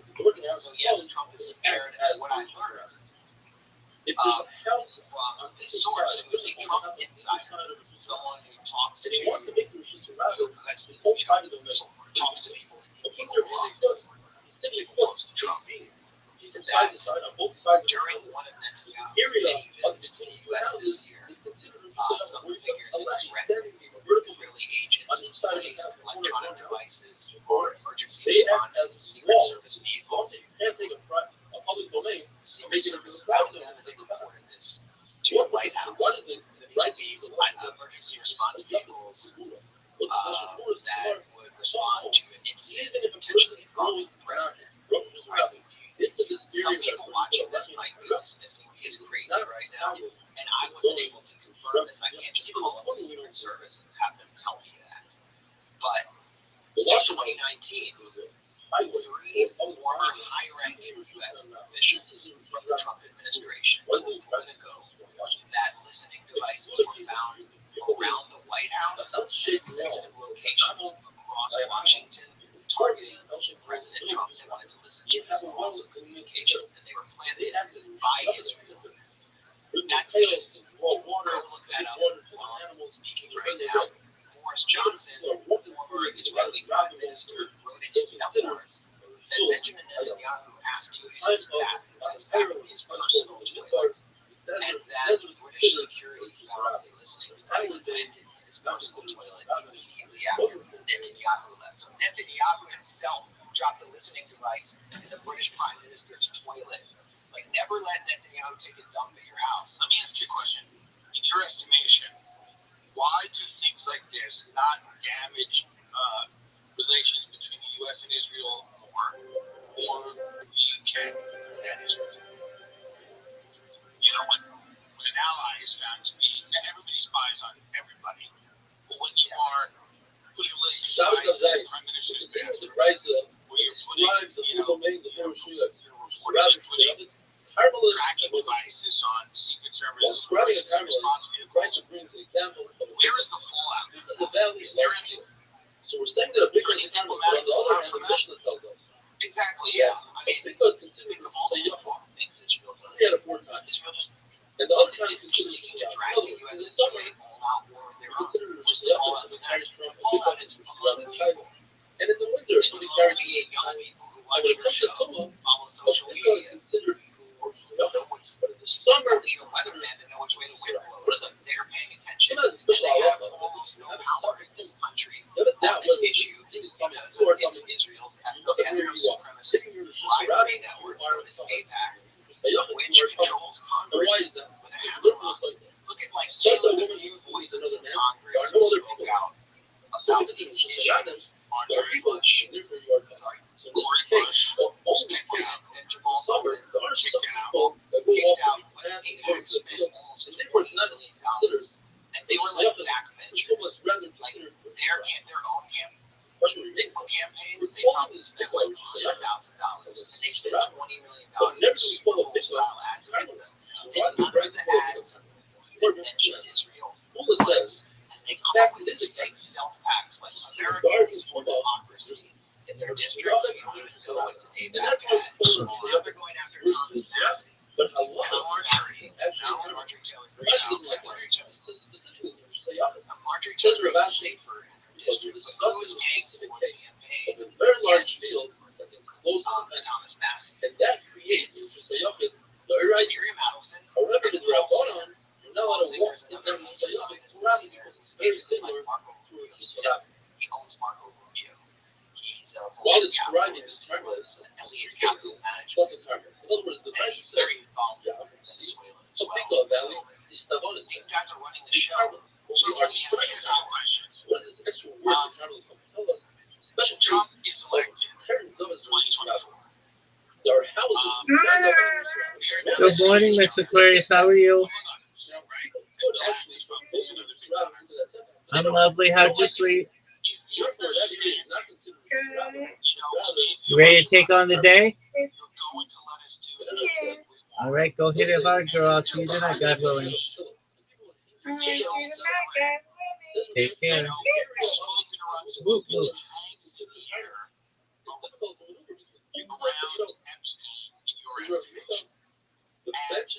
Epstein files and the nature of the relationship between Jeffrey Epstein potentially and Israeli intelligence. What exactly, how does that factor into what we're seeing now with shaping narrative? It seems like that lobby is losing control of the narrative, certainly with younger people, but with a lot of people. Rise of independent media, the sheer audacity with which that, you know, AIPAC and people like that are behaving in Yahoo. What do you think uncovering the truth about Epstein plays in here in the White House? Are they afraid to release this stuff? Are they implicated in this stuff? Is it both? And was this something where it was understood that they were there to extend again, the cover-up, what do you think this means? Well, Trump is personally upset that he's concerned about all the files, names of clients being released, not necessarily clients, but associates, because it was fierce and very good. He said that on the record. He thinks his wife knows. He was very closely associated with Jeffrey Epstein. And this is the first time I've ever seen Teflon done in his business. And therefore, he said anything that's less than 2 fucking high It was all over Jeffrey Epstein, but it's part of his not just about Jeffrey Epstein or one man. The Gemara says it's dangerous to go too far invented down the rabbit hole called with Jeffrey Epstein. They took But we do the need best to halacha acknowledge from that the there is a Rabbi strong and Israeli the most connection there. cool halacha from Jeffrey Epstein is working and they with brought it in Barack, they said, or Israeli Prime Minister, Defense Minister, special halacha Jeffrey in order to Israeli history on spinning out a series of security companies that were going to anything less than 4 with big time, big leaguers like and just Palantir. as a rabbit, it only extends rabbit up to 10,000 anything above the townhouse. So 45 of this, 50 anything times. above the bucket, He had met with Shimon however, Peres, the the upper Israeli Prime Minister. He then met with all Ehud the whole Olmert, sky, former Prime Minister. He set giant up meetings between J.P. after Morgan that and home Benjamin to be Netanyahu. 100 bucks. And he was a pro-Israel guy. He was close to Alan Dershowitz. What is He it? was considered sort of Person has a Israel's house. propaganda lawyer. Some might call it a So dog. Very Jeffrey short. Epstein sort of Only stands call it. Less than 10 bucks. for everything. But the exterior walls actually are especially because younger people count the roof in and this everything. country about this two-tier Inside that house, political system where there is a kind of a above the class house, of 0.1% who exist completely above the law, who are and like you have molesting open walls. and carrying out all sorts of sordid The financial walls on the crimes, sides extend bribery, and up manipulating between the walls. institutions, buying CBS News, and propagandizing That person decided to the like the public in support of and genocide. It's sort of like Jeffrey Epstein more perfectly than 10 embodies bucks height the to the most center of that. disgusting But the side of the house, specter the side of the or roof, figure is less than of this entire the entire network house. that we've been sort of forbidden from talking about for so many years. And now, I mean, it's like as long as there is an apartheid Israel, we're waking up every day on social media and seeing images of shredded children, and our legislatures are going to be filled with bills that will prevent us from doing anything about it. So the frustration only continues to build as Donald Trump seems to block the release of the Epstein files. Did you notice? This is so crazy. On the day Charlie Kirk was shot, I mean, take this out of the law, but I'm pretty sure I'm right. That's right. I know you're about to see me quote him, right? The Senate voted to not release the Epstein files, but the Supreme Court denied both. Yeah. This is not good for American. This is not good for American Jews. A lot of my Jewish friends are not, they want Netanyahu out. Everybody wants to show, and therefore, They've made a wrong turn, obviously, in the now going back to that case after where October somebody 7th. a sticky object on the What wall, do you think going about a case where there's no the temperature is like right now between the Trump administration and considered or just like, Israel? and Is if you might tell me, this well, it's not going to an be just unbreakable bond that is being enforced by there it says that anytime you have a hole that's less than 4 I want to mutual destruction? How would you, what is the likelihood of us going into Iran again? What is the likelihood of us doubling down? I mean, there's a huge project now, or will be a very huge construction project, I believe, in Gaza. I mean, they're moving people out of Gaza. They're going to build a new Gaza. Is the United States going to be providing peacekeeping? Is it going to be NATO peacekeeping forces? Is it going to be U.S. contractors? Going to be boots on the ground? Are we going to be funding it? What do you know about what's coming next? What's the next phase? What happens? Well, with Gaza, it's not a construction project. It's a construction project. Well, right, but it will be eventually. I mean, they're trying to move them out to do something. in retrospect. Right. Let's They're trying to move out why is this happening? What we what they call Judaizing. you are Especially north of Gaza, here which is nationalist agreement in Israel. The settlers, 7:15 they want that land. from Israel They fought hard to go for it. It was what war, it was all genocide. that for They any have time Netanyahu on our half and 8 minutes down. this political coalition. She's got it. There's not all the Forces shiny of the pictures major that you see and all the plans of the Irish. Gaza. They can just say, That's not going to be happening. Need an object that's 4x4, 12x10 cover. The best example would be if I take a basket. It's not better. Now, basket is typically round. And this Rothschild'S 4x4 square. How do I get a 4x4 square into a round? Well, it's very simple. If I have a 1x1 square, they add no 1.4 square found. So I have a 4x4 so they had no 5 points. So many of them In order went to to get a Gaza, and they were 4x4 just square warehouses. into a I've circle, been to Gaza I twice. need a diameter of 5.6, which is the diagonal of my square. So my basket needs to be 5.6. Or our guy says, let's make it 6 buckles. Certainly you have the right thing. If I have a 6 buckle, I can now my basket says, well, I don't need 6 buckles. Because once you have a basket, that's what I'm imagining is more than because you have something called glue. You have these little pieces So that's just of one unwoven is like straw or whatever that stitch on the top. And it goes above my 10 buckles and scattered like and once it's in the buckle then my whole basket is considered when they go to Europe and they go to the United States. what if I take a basket of 7 buckles? So One of the most I'm bringing it in genocidal 2.9 wars we've ever buckles seen. of ground. What kind of Now I mentality can say love it. Anything within 3 buckles. Extends my good for the society extends the world of my of basket Israel all the way pushing down. that on And now my basket is slightly above 10 buckles. Once it's above 10 buckles, once again, it's above 10 buckles. If you're worried about Unless it's exactly 7 buckles. if you're worried about the That's all border it is. now, Less than 3 buckles in order to you love have to it. consider My what basket Israel is is not slightly coming. above 10 buckles. And it doesn't work. Although I think we should welcome people Even if I put my basket have over, nowhere else to go. I They can't should be in the their homes. Well, I think we should stop The destroying basket is not meant to be their taken over. countries. And then they The have a basket place to is go. flipped up right And that would be fine, Iran.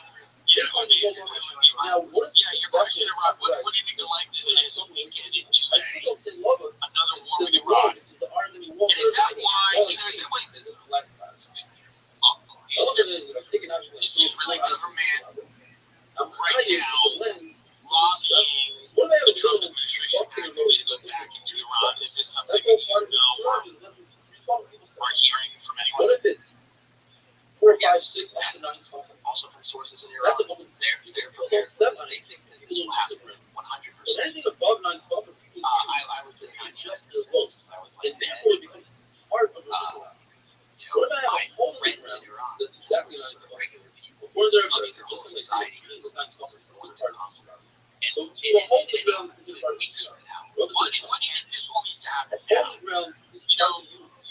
like the cleaning of Gaza now, the war with Iran now. You think It's a vision Israel's that looking says at America later on, going, you know, with there's a stream of water that goes through the trillions of dollars of debt, Get to that where, water that's you know, maybe we'll default on the debt, maybe the dollar is going to fall, maybe our standing in the world is going to collapse. The question is, why And they need to get everything out of us right now. Like, doesn't it feel to you part of the most about the like water? there's an Because some immediacy people to what is happening? And I could be wrong about this, but like, it does feel to me that they're like, we need all of it now. It needs to happen now. We need to, not only the cleansing of Gaza, but we need the Iranian regime moved now. We need to bomb Libya and Syria and you know, all these places right now. It does seem like, are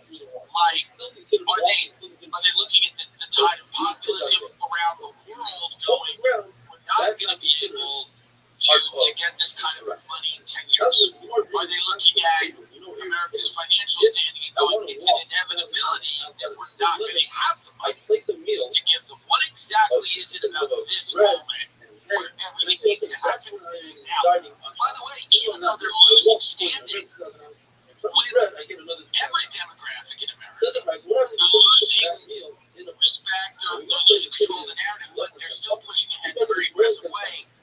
What is it about this moment that it all needs to happen now? That's a great question. And as they said, Israel can see the writing on the wall in the West, where a new generation is rising and turning against it, simply because they are the smarter manipulation and censorship. But there's a new world rising in China.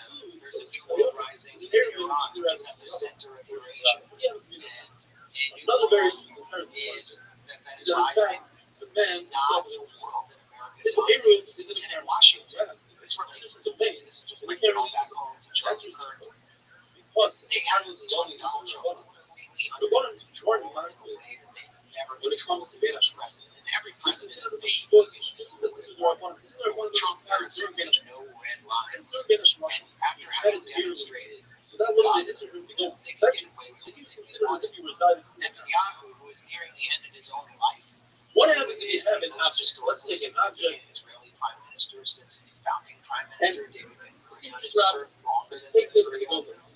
He's actually someone from the United States who speaks English as his native language, who grew up in Philadelphia, went to MIT, worked at Boston Consulting. He sees that this is the last moment before Trump leaves the stage where he can get everything he wants in his dream for his entire political career, was to destroy Iran, regime change in Iran. And he believes if he can achieve regime change in Iran, that all of his problems in the region will, and Israel's problems in the region will disappear, and Israel will be secure, consolidated strategic for eternity. So Netanyahu wants to leave this world with that as its legacy, but he cannot accomplish that in Iran, as we just saw in the last World War, without the U.S. military. So he has to manipulate the United States into not just striking Iran and sending a stealth bomber over there for some Top Gun style raid with boots on the ground, full out war, just like an unprecedented slaughterhouse. And we're going to see tens of thousands of American troops killed for Netanyahu's dream if it's able to go through. So every time Netanyahu strikes Iran and tries to turn up the temperature in the region, it's always to get the U.S. involved. It's bad for the U.S. It's bad for Jews. It's bad for the global economy and therefore the world. And that is why I'm always talking about this, and why I think people need to understand the danger. What do you think happens if they can't? Obviously there's members of the Trump administration that do not want to go along with this. I would say probably Trump is one of them. I don't think he sees a good domestic political outcome of going to war with Iran. What lengths are they willing to go to make this happen? Well, I think attacking Iran in an unprovoked fashion, killing nuclear scientists, attempting to kill, Iran, Ayatollah Khamenei, that would be the most extraordinarily possible. Then it would lead to catastrophic destruction of violence and the U.S. Do you think Israel's planning to attack Iran? Yes. How soon do you think that's going to happen? Fairly soon, because of the window I mentioned with Donald Trump, the midterms coming up, and also Iran is restoring its air defense. They may be Iran knows something's coming. This is obvious. So they can't allow Iran to rebuild its missile capacity. They know that the enriched uranium is out there somewhere, but they may not know where. They're afraid of nuclear scientists learning how to develop weapons to kill them all. It's very maniacal, and Israel really feels like this is it. Like they're at an existential moment. That's why they're, weaponizing Barry Weiss to take over CBS News. That's why you feel so much pressure in our own society. It feels like after October 7th, they have to get this done now. Nobody knows why they went CBS News. It's a very powerful tool, I guess, when we're talking about boomers, but it has absolutely no relevance to anybody that's under the age of 65 years old. You know what I mean?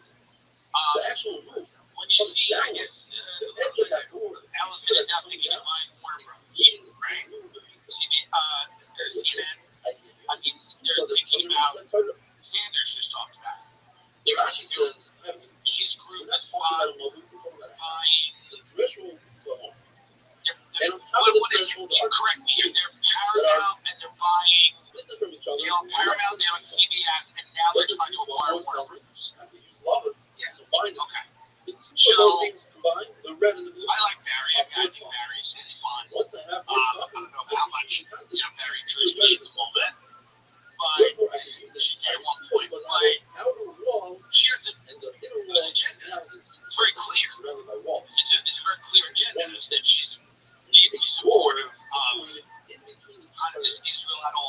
Texas policy. And they're going to install her at CBS. Yeah, as the ombudsman, so she'll be, I guess, tasked with determining the tone of the foreign policy coverage on CBS, domestic policy coverage, and global coverage.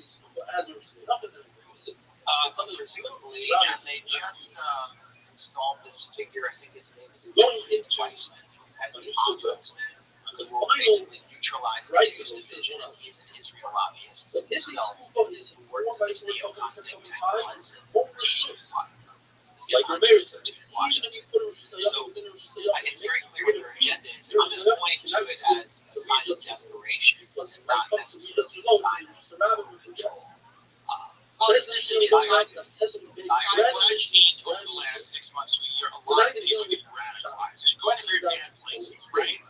You don't want a bunch of people in America to become Nazis, obviously. You don't want people to become fascists. You don't want people to embrace pathological behavior. You don't marry Weiss does. And Israel does, because it reinforces Israel as a sanctuary for Jews. They want anti-Semitism in this country, and it also fuels their fundraising, ADL's fundraising.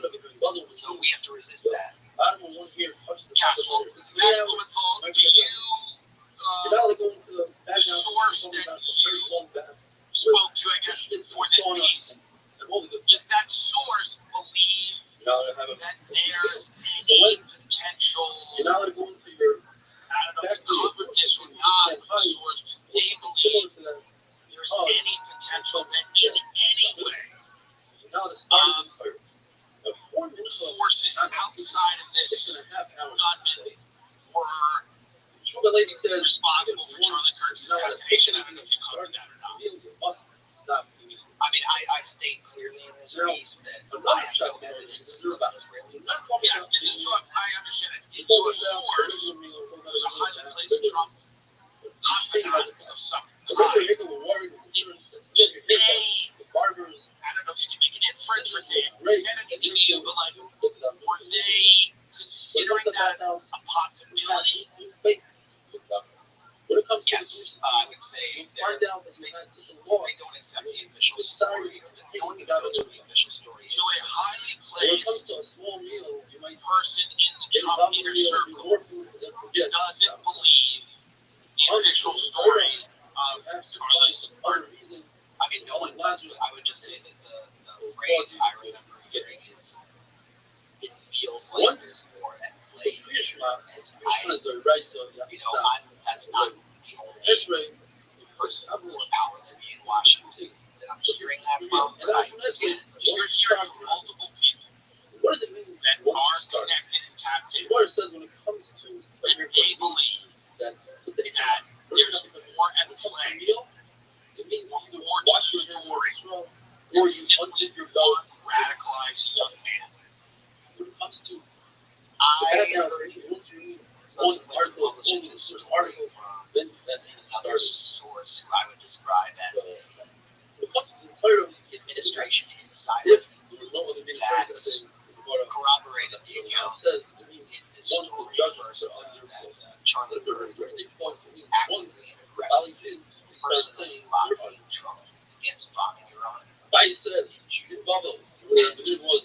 And that right now, the FBI is looking for the bombing. There's a lot of frustration with the FBI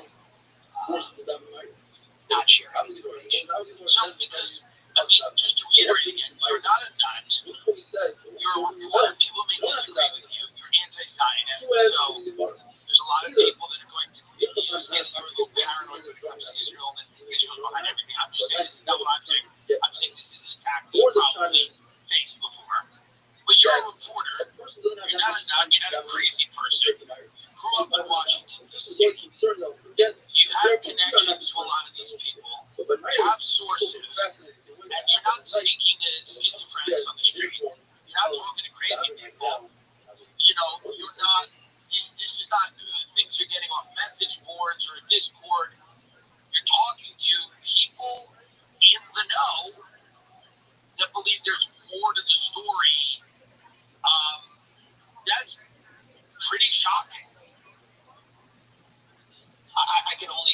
I wrote this. I mean, some people want to say that there was this prefabricated narrative on the right that the killer was a leftist or a Muslim.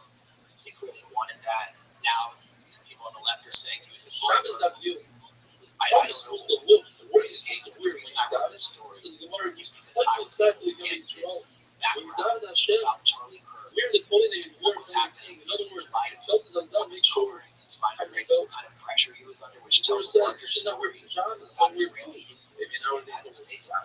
It's not just an issue I've been pushing. So that's why I reported this story. I didn't report this story to prove that Israel has a direct role in his assassination, but there is a real reason why many people are not able to talk to with any proximity to power. Believe that is the case. Israel's the way Israel's conducting itself. Final question. So you're hypothetical world. Hypothetical world. And I know you're a reporter, so you're trying to entertain. Knowing what you know about what we talked about, but now is the moment, and now is the time. Everybody needs the money, and everybody needs this Iran regime change. Everyone obviously that has that perspective, that interest, and that Yahoo and Dallas and all these people.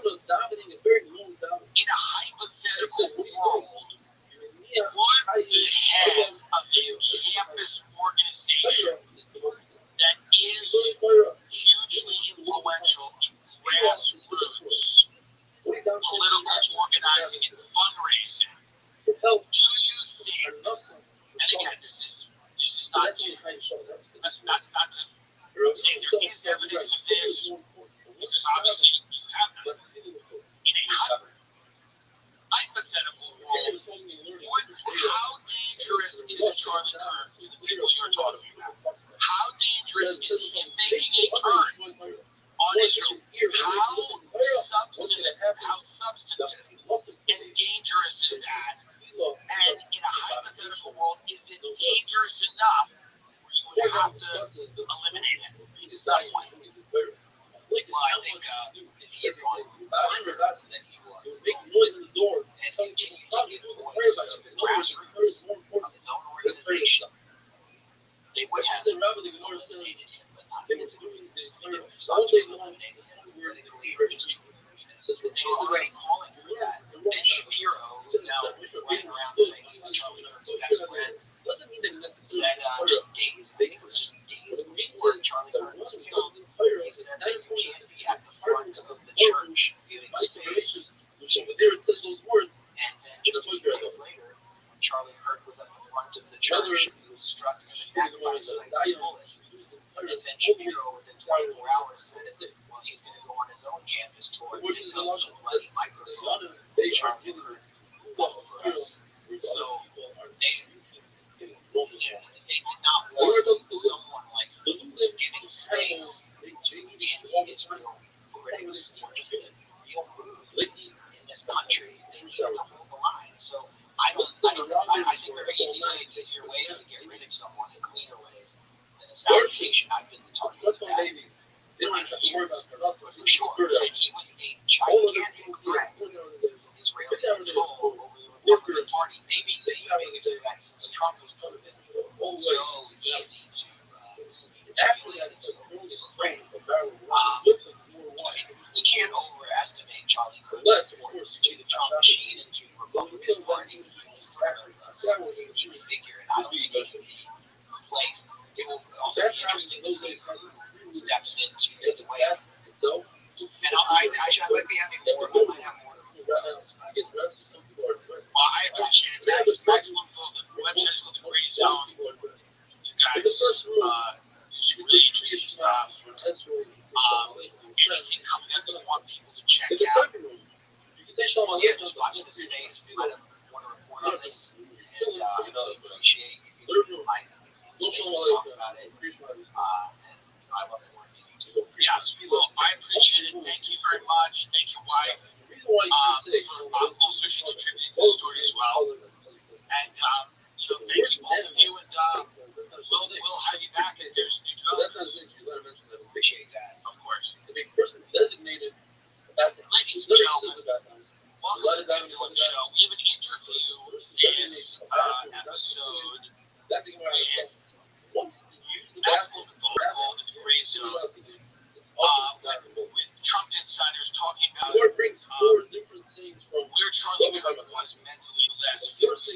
life, and things was feeling, the pressure was under. I didn't know Charlie. I had never met him. I knew people that knew him well. Everybody liked him. Both people I know on the Democratic side liked him, and people on the Republican side obviously liked him. But, you know, that was one of the most disturbing things I had ever seen in my life.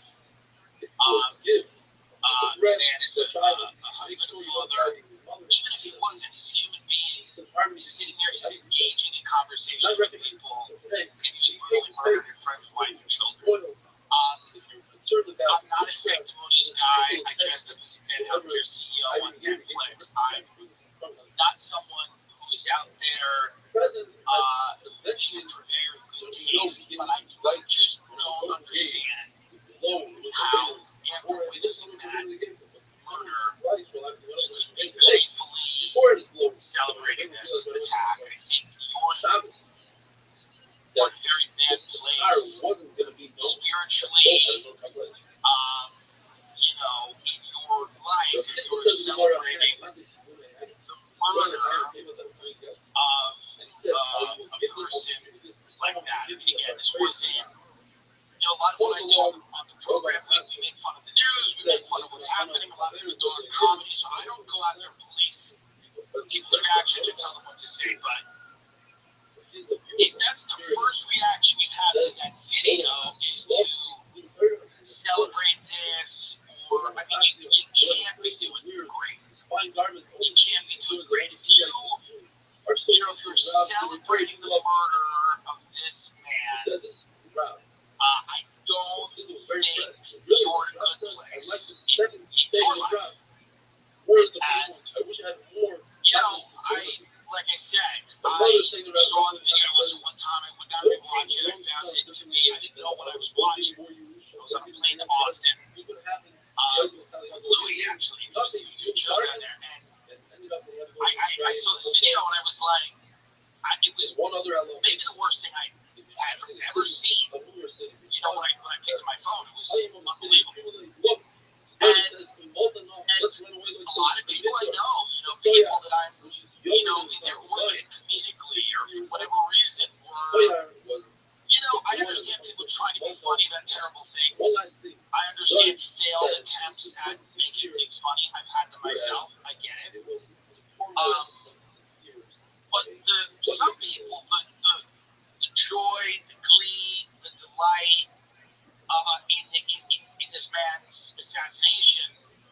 Again, I don't understand how you can look at his wife, who's collapsing in front of his casket, who's crying, where the children are asking where their father is. I cannot get to that place where I can understand enjoying that. And it scares me that there's a lot of people that are there. And people that I kind of somewhat know. Not close friends, but like people that I am aware of and, you know, kind of, you know, worked with and know from the life that I lived. Like, I have disagreements with Charlie Kirk, some support. I have disagreements with most people. I never allowed anybody. You do not have to agree with someone to not enjoy their murder. If a person says this is something that should be the following order. First, obvious. You don't have to agree with someone to not delight in their murder. This guy's life was ended, his family was shattered. This is inhumane. And I understand that this is what's going to happen inevitably to people as the country drifts into this kind of schizophrenic fever dream where nothing is real and people are living online and they're radicalized and everyone's an enemy and everybody's dehumanizing them. You know, everybody feels, for whatever reason, that this type of thing is justified. And it's a terrible moment for the future of America.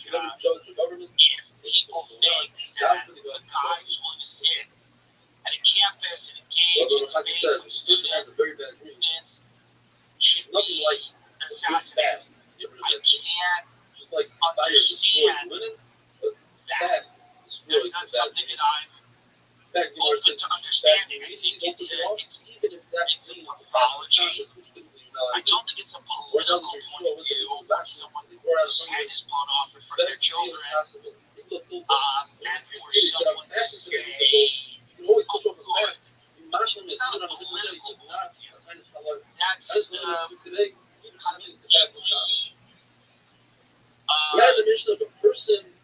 of deeply destructive pathology. It doesn't have to stop. And I don't think that, I understand, again, people trying to make a horrible situation funny and failing, and saying, doing things that are in bad taste. I've done to myself. I get it. That's not really what I'm talking about here. That's not what I saw that was the most disturbing. What I saw that was the most disturbing was the complete delight and joy in seeing someone cut down like that. I don't agree with a lot of the people that run the state that I'm sitting in right now is California. I feel they've been incredibly destructive to my living in the sense that, like, I think they've ruined large swaths of the most beautiful state in the union. I think their policies have driven business out of the state. They've increased the crime. I agree with their policies on some things. I think I'm pro-choice, I'm pro-gay marriage, I'm pro. On a lot of the social issues, I have kind of a libertarian view. So, like, states in New York and California, I'll agree with them on certain things, and then on other things, I don't agree with them, right? I don't agree with, like,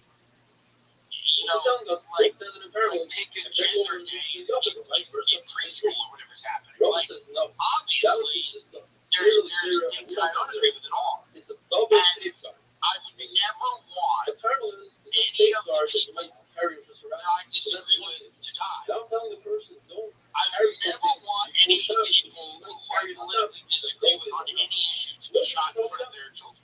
I don't understand. I think you're in a place in your life, if you're enjoying that, you're in a very bad place in your life. You're not at a good place in your life. I mean, that's all I can say. I don't know many well-adjusted, happy people with their own children, their own partner, wife, whatever, girlfriend, boyfriend, but dogs, I mean, anything that you ever care about, I can't imagine someone with that type of life, seeing that guy's body tense up and then slow down, watching the last moments of his life, and gleefully celebrate. It just to me, I don't understand. I can't. I was looking at some of these things kind of shocked. And I'm not a sanctimonious guy. I'm not a guy that's like, is offended by much. I'm almost offended by almost nothing. Not nothing. But when you're a person who's done comedy for years, and you've been in this fucking world for years on the internet, you can't really be, since it doesn't work. It's not, it would be the death knell for whatever you wanted to do in any type of public life. If you were sensitive or if you internalized everything or took everything to heart. I mean, that being said, when you see somebody treated as like it's Christmas or, some of the reactions I've seen are from people that are deeply I guess depressed, or they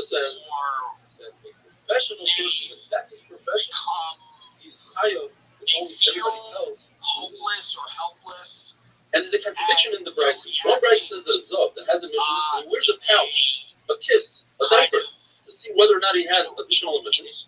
It's also for him to walk out like on a Shabbos. It's not the way to walk around with a pouch. And if he does, also, it's awesome.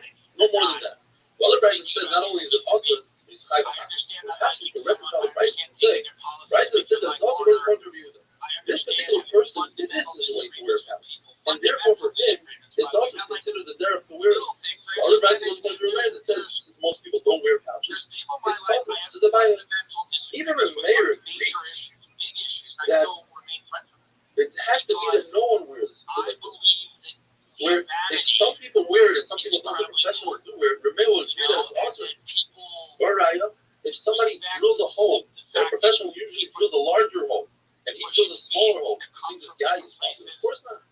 Therefore, Rabbi says, we're talking about one right of self, two-sided. And in order for it to be a self-government, has to see three sided. So for him, it's necessary to wear the couch. That's why it's tight. The second guy is talking about that he already had 3 reviews, and it's that day. So therefore, the couch doesn't really accomplish anything. And that's why he is up. The fact that the couch prevents his clothing from becoming dirty, that's not considered enough of a usage of the service, and therefore he is usher having wonderful day. I can't quite get into your head. I said this in 2020 when people were talking about the need for violence, not only protests, violence. And I said this goes to a terrible place. If you stop having conversations, if you stop debating people, if you stop listening to people, or if you stop, America doesn't have to be any one thing. That's why there's 50 states. People who live in San Francisco don't necessarily have to agree with people who live in Maryland or people who live in Texas or people who live in Wyoming. There are 50 state legislatures, 50 governors. There's a reason that different states need different things, value different things, whatever. I just can't see the value. The whole job is delivered to the right. But if you want only the set, Celebrating whole, so someone's dead. Whenever there's a weapon, number one, everybody uses it. So anybody celebrating this, it will come for you. It will come for someone on your side eventually. I don't understand. I don't think people are thinking about that. I think it's the raw, visceral feeling that someone that they view negatively is life was cut short. Like they're enjoying it. And it really is, it's fucked up. The interview we're doing is actually really disturbing. It's one of the most disturbing ones that I've done. And it's a viral article that is going viral after this. And it's trying to, again, it doesn't suggest that Charlie Kirk was murdered by Israel, but this article, which is going viral, is a disturbing portrait of a lot of the pressures that not only Charlie but other people are under. And another thing I just want to say, and before I go, because I know it's not like I mean, if I had a dispute with DoorDash and Cash Patel was investigating it, would I get the credit? Would I get the DoorDash credit if Cash Patel was tasked with an investigation? Would I get the DoorDash credit or would I not? I imagine I would not. I imagine if there was a discrepancy on a DoorDash order, the head of the Federal Bureau of Investigation, Cash Patel, would not be able to secure my credit of $11.90.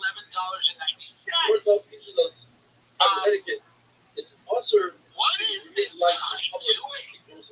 I mean, the guy that did this to Charlie, his parents turned him in. I mean, what could Cash Patel do? This is kind of an interesting question. What organization could Cash Patel run? Credibly. I don't know. Anyway, back to Morgan.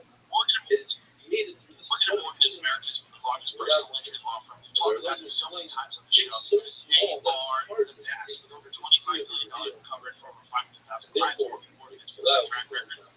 Finding meaningful fair compensation, Florida Climb received $12 million after the insurance company's best offer was $250,000. Pennsylvania Climb was awarded $26 million, staggering 40 times the insurance company's original offer was $650,000. A recent Climb, Pennsylvania just received $29 million. The insurance best offer was $500,000. There's a reason why one is America's largest personal injury law firm. More people trust Morgan & Morgan than anything else. For 35 years, they've been fighting for people. They have over 100 offices, more than 1,000 lawyers nationwide. All law firms are not the same. If you're ever injured, you can check out Morgan & Morgan. Their fee is free unless they win. For more information, go to ForThePeople.com/Tim. Or dial #1 #529 for your cell phone. That's F1People.com/Tim or #529 from yourself. This is a paid advertisement.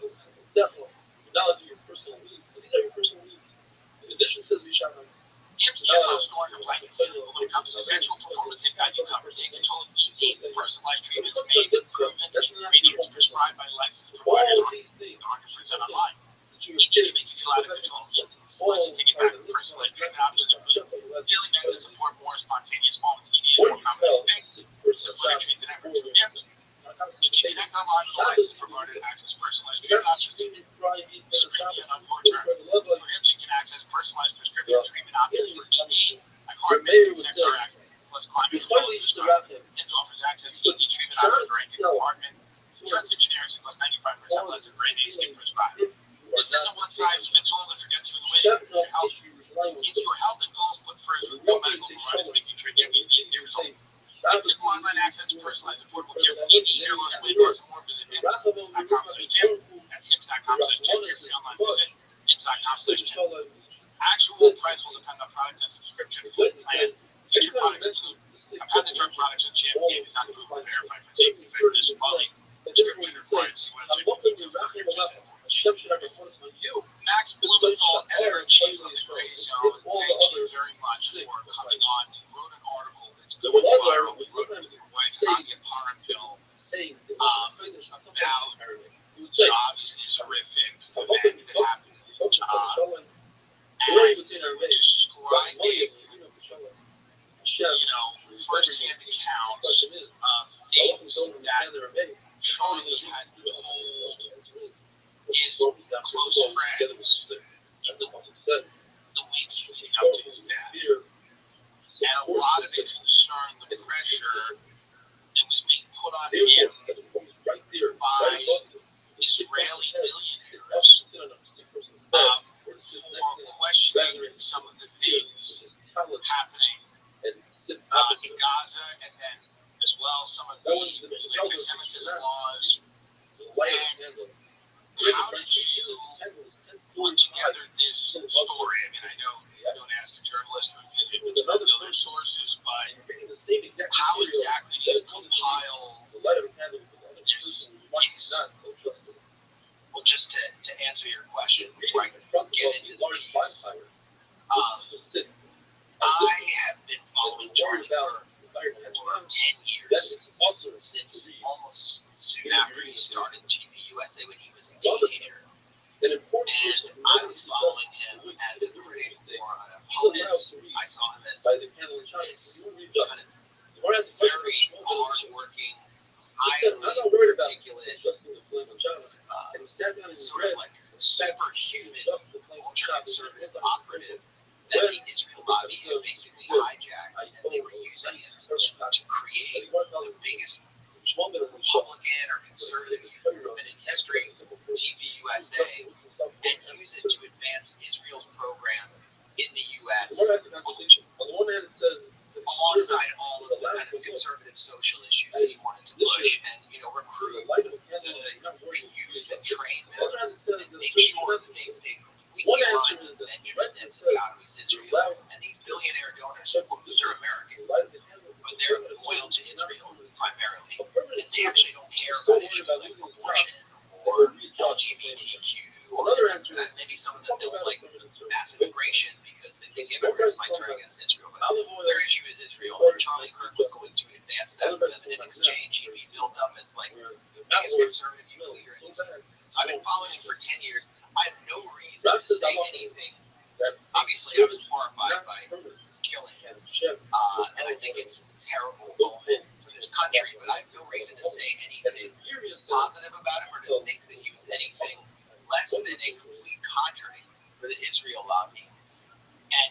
they basically owned him. They basically controlled him. Well, he started to move away, and I was hearing about, just to tell you about how this kind of this article came into being. I was hearing about this before he was killed. That something through the grapevine.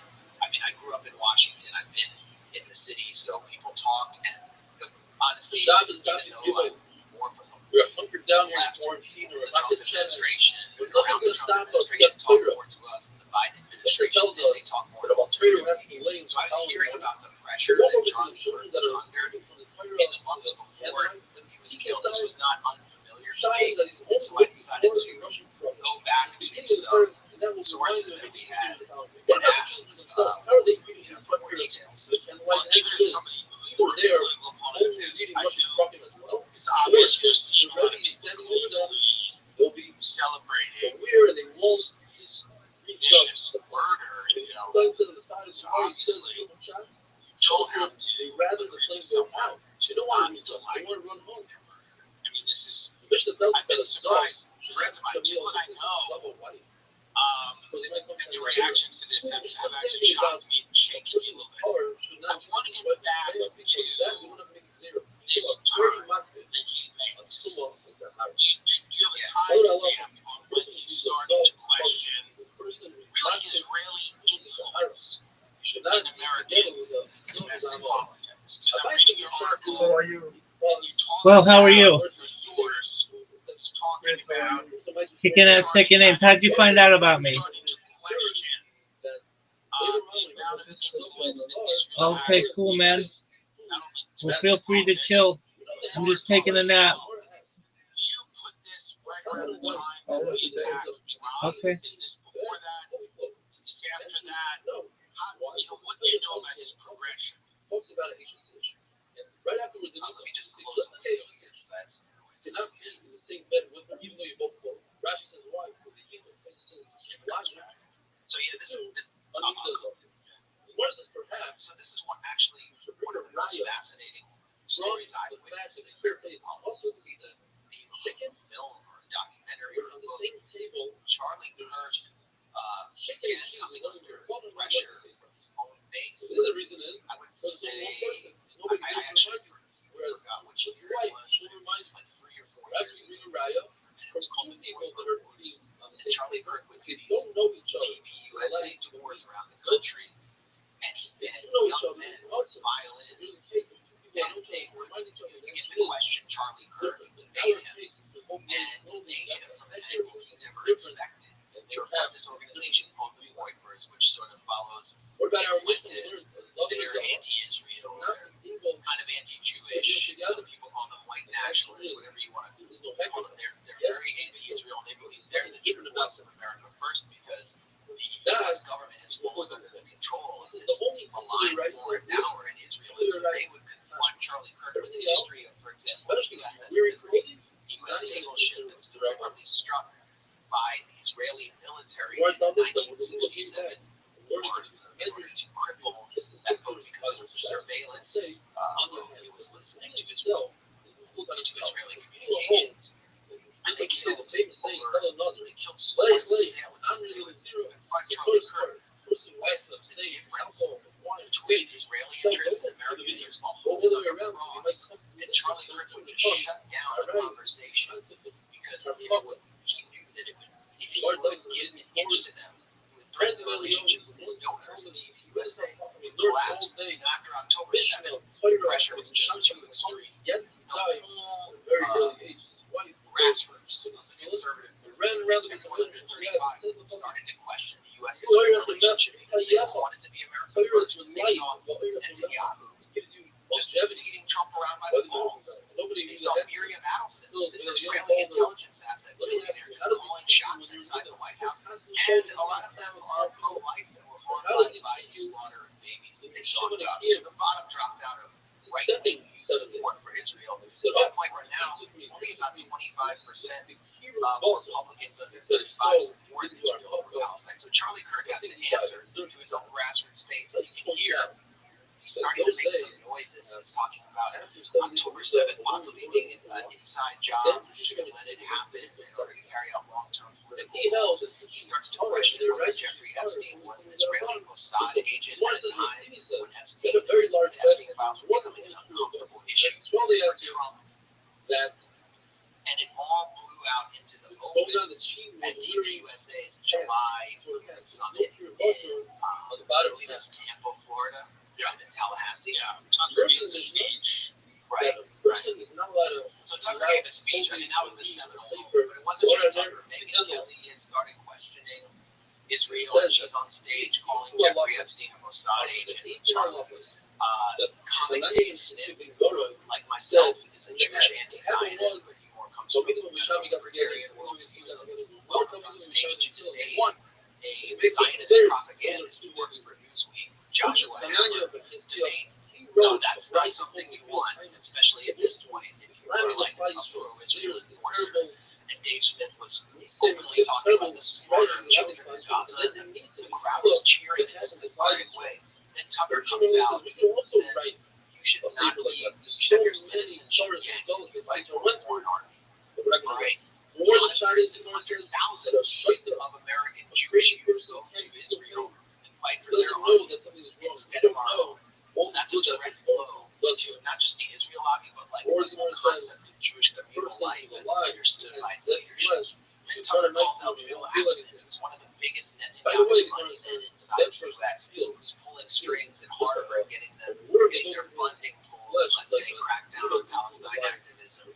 And he questions Bill Ackman. He calls him a scam artist. He said, how did he make $9 million? Like, where did it come from?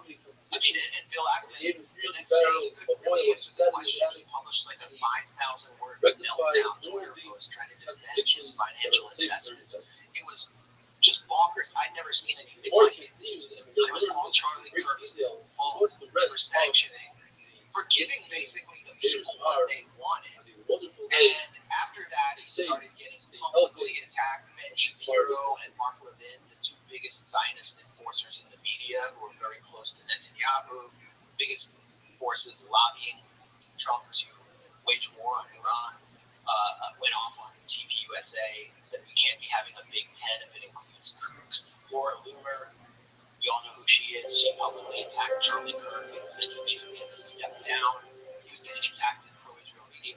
What we didn't know, which I learned, is in private, the pressure was even more intense. He was bombarded with text messages. And at some point, Netanyahu personally called him and offered to basically fund his organization to levels that he never even imagined, which meant, Zionist Israeli takeover, like recapture of the USA organization they basically helped create. And Charlie Kirk turned him down. After Charlie Kirk was killed, we know Netanyahu wouldn't stop posting about it. Like minutes after he was killed, where his body was still warm, Netanyahu was posting about it, interrupting his 7-month war in the Middle East and his global assassination spree, where he's trying to kill people even inside a U.S. ally and country. Can you remember any time that the history of political assassination that you're a foreign government has come out to deny that they were behind it? I've never seen anything like that. Right. And I mean, it was so Netanyahu has to ultimately deny that Israel was involved in it. On Newsmax with Rabbi and Suster. Newsmax is another institution that Israel controls. Its CEO, Chris Ruddy, was just in Israel with Netanyahu. He's shining his shoes in public. So Netanyahu goes there and he says, this is like to accuse us of killing Charlie Kirk, having a role in this, is like a medieval blood libel and the Holocaust. And when Netanyahu says that, it probably leads some Gentiles to wonder if there's something to those blood libels. I mean, when someone that's amazing and that blood soaked links innocent Jews to the murderous campaign that Israel's carrying out, it's bad. It's actually bad for the Jews when he says that. But I've never seen anything like this, and I've never seen anything like what Netanyahu is doing related to a tragedy or a crime in the United States since 9/11. Netanyahu blamed Muslims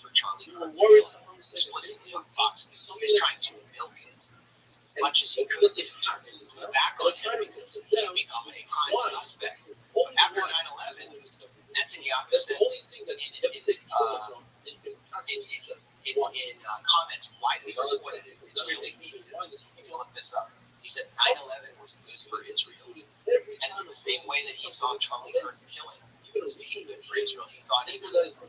He actually probably thought a Muslim was responsible, and he thought he could blame the left and the Palestine solidarity movement and get them shut down by the FBI. And so, in a way, he was kind of thrilled by what had happened. And that fuels the speculation. But the real issue was, as we learned from a longtime friend of Charlie Kirk, who had spoken to him, I would say, a week or two before he was killed about this. He was afraid of Netanyahu, and he was afraid of these billionaire cutouts of Netanyahu. Many of them had funded his organization. So let me ask you a question. What would you be afraid of? I mean, obviously, you have an organization that's well funded by people that expect something for their money, right? Did you get the feeling that he was only afraid of reputational damage or, losing money, or did his fears extend to his life? Well, that's what Harrison Smith, who's a personality in InfoWars, pro-Trump outlet, has said, based on the source he spoke to. I don't know what source he spoke to. He said this on August 13th, so almost a month before Charlie Kirk was killed. He said Charlie Kirk fears that Israel will kill him if he continues ahead, providing space in the largest conservative youth organization in American history, which is the institutional grassroots apparatus of Trump and the Republican Party, for Israel critics and even anti-Zionists. I didn't say that. I don't have any. I can't see any hard material evidence that Israel had him killed. But there's this fear when you go against the Israel army and you're that powerful. And it's a fear that I've been told Donald Trump shares. I was told that by several Trump insiders. My next question is, does the President of the United States fear for his life? Yes. Yes, I mean, obviously, he fears for his life. And I was told that he feared for his life before the two assassination attempts, one coming within a millimeter of striking his head. I mean, let's not forget about that. I mean, just to clarify, he doesn't fear for his life because of Ireland. I mean, I've been told, yes, that Israel is a major source of concern for Trump. I mean, think about it. What happens is our allies. If he suspended arms to a country that carries out assassinations all across the globe, that specializes in assassinations, that has an entire wing of its intelligence services that conducts assassinations with household goods and pagers, do you not be scared? So yes, Trump is scared, and what I learned from a source who is a Trump insider, someone who talks to talks to people in the Oval Office, people close to Trump, is that during one of Netanyahu's many visits to the U.S. this year, some figures in his Reddit, Israeli agents placed electronic devices on emergency response Secret Service vehicles. The Secret Service found them and they reported this to the White House. These would be emergency response vehicles that would respond to an incident potentially involving the president. Right? Some people watching this might be dismissing me as crazy right now, and I wasn't able to confirm this. I can't just call up the Secret Service and have them tell me that. But in 2019, 3 former high-ranking U.S. officials from the Trump administration told Politico that listening devices were found around the White House and in sensitive locations across Washington, targeting President Trump. They wanted to listen to his calls and communications, and they were planted by Israel. That's just go look that up. Right now, Boris Johnson, former Israeli Prime Minister, wrote in his memoirs that Benjamin Netanyahu asked to use his bathroom, his personal toilet, and that British security found his toilet immediately after Netanyahu left. So Netanyahu himself dropped the listening device in the British Prime Minister's toilet. They never let Netanyahu take his dump at your house. Let me ask you a question. In your estimation, why do things like this not damage relations between the U.S. and Israel more, or the U.K. and Israel? You know, when an ally is found to be, that everybody spies on everybody, but when you are putting a listening device in the Prime Minister's bathroom, where you're putting, you're reportedly putting tracking devices on Secret Service emergency response vehicles, where is the fallout from that? Is there any diplomatic fallout from that? Exactly, yeah. I mean, think of all the things Israel does. Israel is seeking to drag the U.S. into a all-out war with Iran. Where's the fallout from that? The fallout is among the people. It's among the young people who watch your show, follow social media. Don't need a weatherman to know which way the wind blows. Like, they're paying attention, and they have almost no power in this country on this issue because of Israel's ethno-supremacist bribery network known as AIPAC, which controls Congress with a hammerlock. Look at like two of the few voices in Congress who spoke out about these issues. Cory Bush, who's kicked out, and Jamal Bowman, kicked out. But AIPAC spent almost $20 million, and they were like backbenchers. Like, they're in their own campaigns, they probably spent like $100,000, and they spent $20 million on Super Bowl style ads against them. And none of the ads even mentioned Israel once. And they come up with these fake stealth ads like Americans for Democracy in their district, so you don't even know it's an AIPAC ad. Now they're going after Thomas Massey. And Marjorie Taylor Greene. Marjorie Taylor Greene is safer in their district, but who's paying for the campaign against Thomas Massey? It's Miriam Adelson and Paul Sager. Paul Sager is another ultra-Zionist billionaire who's basically like Marco Rubio's man. Marco Rubio. He's a venture capitalist who runs Elliott Capital Management. And he's very involved in Minnesota as well. That's not on purpose, by the way. These guys are running the show. So let me ask you a question. Trump is elected. But how much water do we produce? According to Villa, it's a Miriam Adelson is a huge donor. Among others, right? And Bill Ackman is another big donor. Is the understanding, we gave you a bunch of money.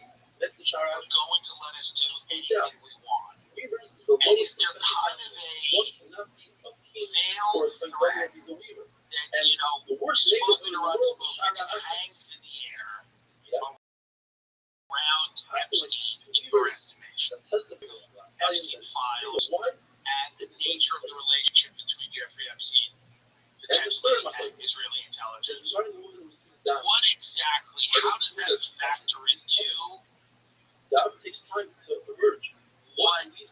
seeing now with shaping the narrative? It seems like that is obviously losing control of the narrative quickly, certainly younger people, but with a lot of people. Rise of independent media, the sheer audacity with which AIPAC and people like that are behaving, phenomenal.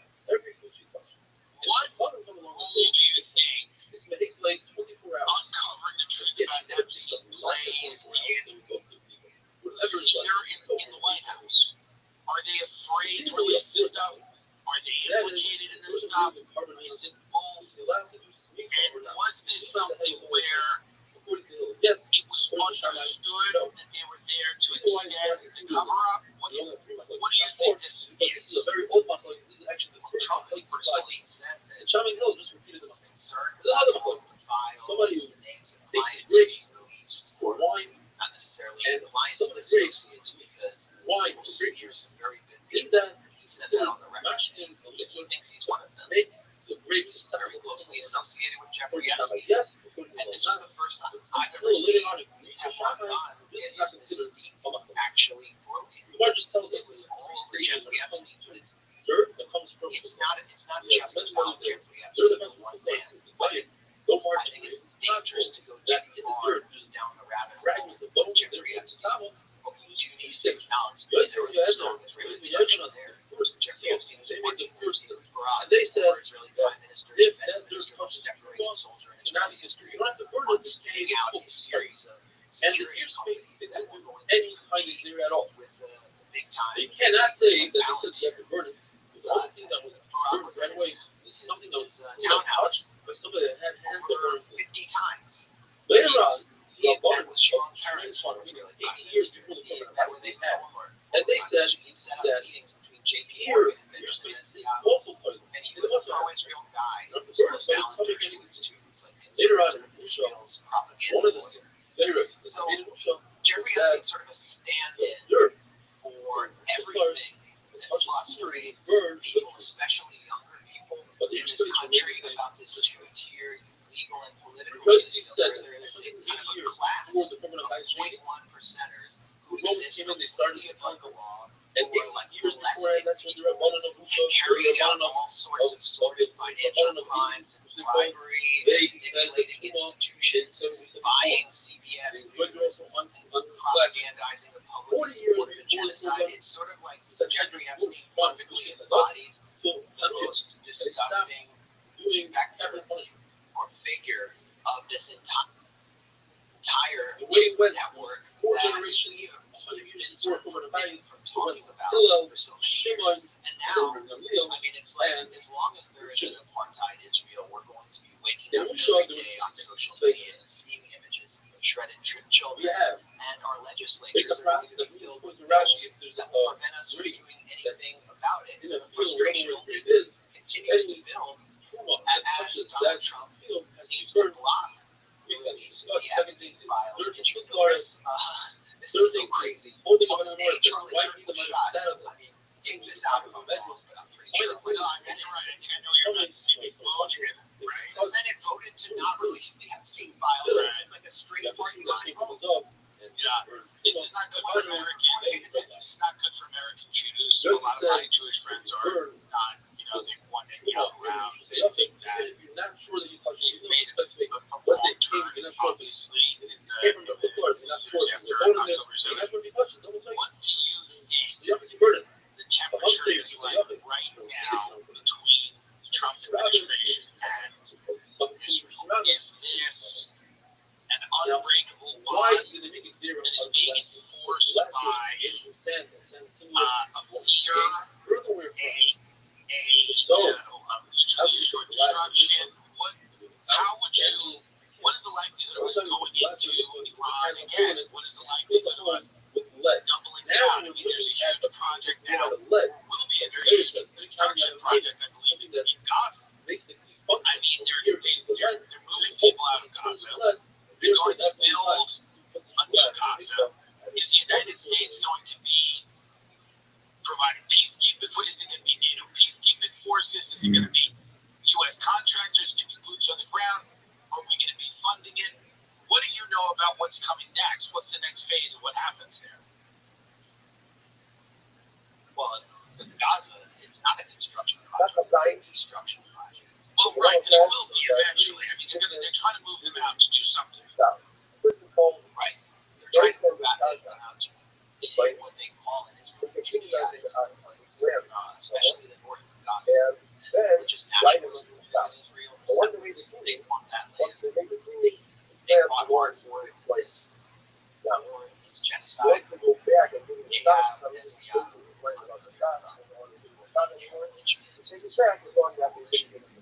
There's nothing, all those shiny pictures that you see, all the plans for the Gaza repair, making them like Dubai. That's not going to be happening. Palestinians are going to jokes. That's not what's going to happen. The plan is to activate plans. And it's possible to even incentivize them to go out and give them subsidies to go out. But Israel does not want that. The Gaza Strip, what was it? 85% refugees were kicked off their land in 1948 when Israel was founded. 750,000 people. Where did that make me cleanse in 1948? so many of them went to Gaza, and they were just warehouses. I've been to Gaza twice. When you go into Gaza, the first thing you see is the zone across the border.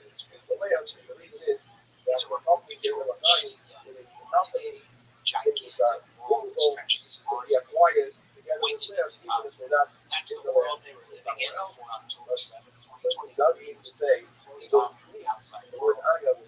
And then they had this gigantic violent rebellion by Hamas and Israel decided they must all go.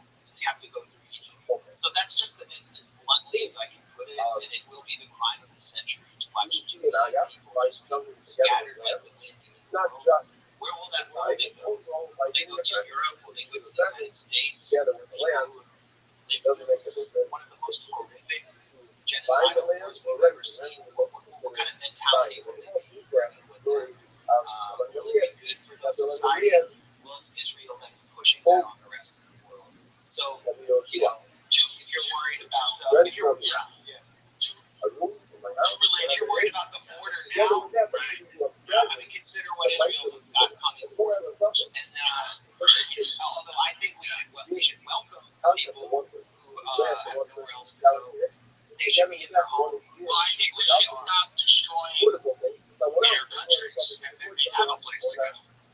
And that would be fine, Iran. Yeah, it would be fine. Yeah, your question, Iran, what do you think the likelihood is if we get into another war with Iran? And is that why, is the Israeli government right now lobbying the Trump administration actively to go back into Iran? Is this something that you know or are hearing from you? Yes, and also from sources in Iran. They're prepared for this. They think that this will happen 100%. I would say 99% just because I always like to hedge. But, you know, my friends in Iran who are just sort of regular people tell me their whole society believes this is going to come in weeks from now. What do you think this will need to happen now? You know, ethnically cleansing Gaza now, the war they run now. You think Israel's looking at America and going, you know, we're in trillions of dollars of debt, where, you know, maybe we'll default on the debt, maybe the dollar's going to fall, maybe our standing in the world's going to collapse, and they need to get everything out of us right now. Like, doesn't it feel to you like there's an immediacy to what is happening? And I could be wrong about this, but like, it does feel to me that they're like, we need all of it now. It needs to happen now. We need to, not only the cleansing of Gaza, but we need the Iranian regime now. We need to bomb Libya, Syria, and you know, all of these places right now. It does seem like,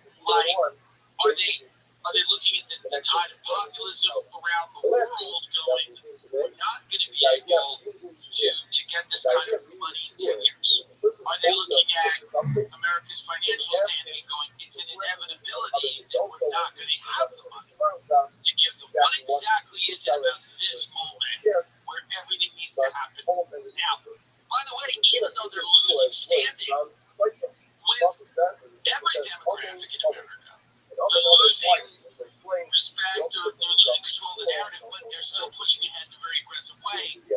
What is it about this moment that it all needs to happen now? That's a great question. And as I said, Israel can see the writing on the wall in the West, where a new generation is rising and turning against it simply because they are simply smarter with manipulation, censorship. But there's a new world rising in China. There's a new world rising in Iran, which is at the center of Eurasia. And a new world that is rising is not the world that America dominates. And in Washington, this relates to this, just brings it all back home to Charlie Kirk. They have Donald Trump completely under control in the way that they never controlled the U.S. president. And every president is basically given a view of what they wanted. But with Trump, there are simply no red lines. And after having demonstrated in Gaza that they could get away with anything they wanted, Netanyahu is nearing the end of his own life, who is the most historically significant Israeli prime minister since the founding prime minister David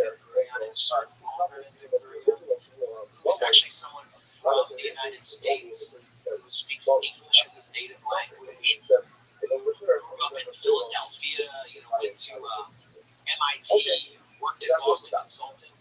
He sees that this is the last moment before Trump leaves the stage where he can get everything he wants, and his dream over his entire political career was to destroy Iran, regime change in Iran. And he believes that he can achieve regime change in Iran, that all of his problems in the region will, and Israel's problems in the region, will disappear, and Israel will be secure, consolidated strategic depth for eternity. So Netanyahu wants to leave this world with that as his legacy, but he cannot accomplish that in Iran, as we just saw from the last 12-day war, without the U.S. military. So he has to manipulate the United States into not just striking Iran and sending a stealth bomber over there for some Top Gun style boots on the ground and full-out war, just like an unprecedented slaughterhouse where you see tens of thousands of American troops killed for Netanyahu's dream. So every time Netanyahu strikes Iran and tries to turn up the temperature in the region, it's always to get the U.S. involved, and it's bad for the U.S., it's bad for Jews, it's bad for the global economy, and therefore the world. That is why I'm always talking about this, and why I think people need to understand the danger. What do you think happens if they can't? Obviously, there's members of the Trump administration that not one I would say probably Trump's one. I don't think he sees a good domestic political outcome going to war with Iran. What lengths are they willing to go to make this happen? Well,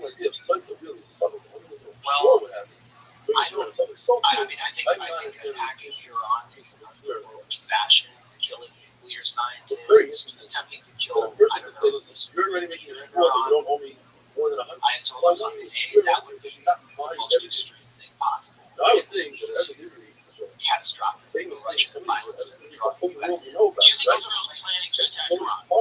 Yes. How soon do you think that's going to happen? Fairly soon, because of the window I mentioned, Donald Trump, the midterms coming up, also Iran is restoring its air defenses. Right. They may be Iran knows something's coming. This is obvious. So they can't allow Iran to rebuild its ballistic missile capacity. They know that the enriched uranium is out there somewhere, but they may not know where. They're afraid of nuclear scientists learning how to develop weapons. They want to kill them all. It's very maniacal, and Israel really feels like this is it. Like they're at an existential moment. That's why they're, weaponizing Barry Weiss to take over CBS News. That's why they feel so much pressure in their own society. Israel feels like after October 7th, they have to get this done now. And nobody knows why they're at CBS News. It's a very powerful tool, I guess, when you're talking about bloopers. But it has absolutely no relevance to anybody that's fucking age is 65 years old. You know what I mean? When you see, I guess, Allison is now thinking of buying Warner Brothers, right? CNN, they're thinking about, Sanders just talked about it. His group is buying, what is it? Incorrect. They're Paramount, and they're buying, they own Paramount, they own CBS, and now they're trying to acquire Warner Brothers. Yeah. Okay. So, I like Barry. I think Barry's fun. I don't know how much Barry enjoys me at the moment, but she did at one point. But she has an agenda. It's very clear. It's a very clear agenda. That she's deeply supportive of Israel at all costs policy. And they're going to install her at CBS. Yeah, as the ombudsman, so she'll be, I guess, tasked with determining the tone of the foreign policy coverage on CBS, domestic policy coverage, all of the coverage. Presumably, they just installed this figure, I think his name is the ombudsman, who will basically neutralize the news division, and he's an Israel lobbyist himself. They work at this neocon think tank, the Hudson Institute in Washington. So I think it's very clear what their agenda is. I'm just pointing to it as a sign of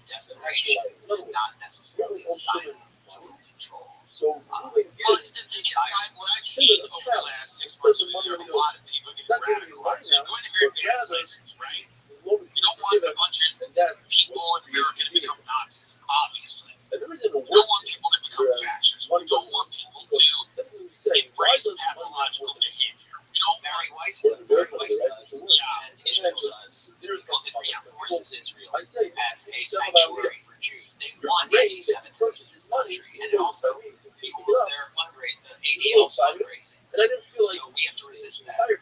It's yours. I'm not going to get Yes, well, Max Blumenthal, do you, the source that you spoke to, I guess, for this piece, does that source believe that there's any potential, I don't know if you covered this or not, but the source, do they believe there's any potential that in any way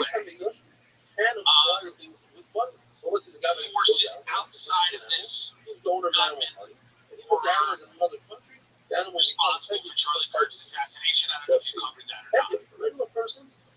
I mean, I stayed clearly in this piece that I have no evidence of the Israeli government. Yeah, I understand it. Your source, who's a highly placed Trump confidant of some kind, I don't know if you can make an inference or they said anything to you, but like, were they considering that as a possibility? Yes, I would say they don't accept the official story. No one even knows what the official story is. So a highly placed person in the Trump inner circle doesn't believe the official story of Charlie's murder. I mean, no one does, but I would just say that the phrase I remember hearing is, welcome to the city. It feels like there's more at play.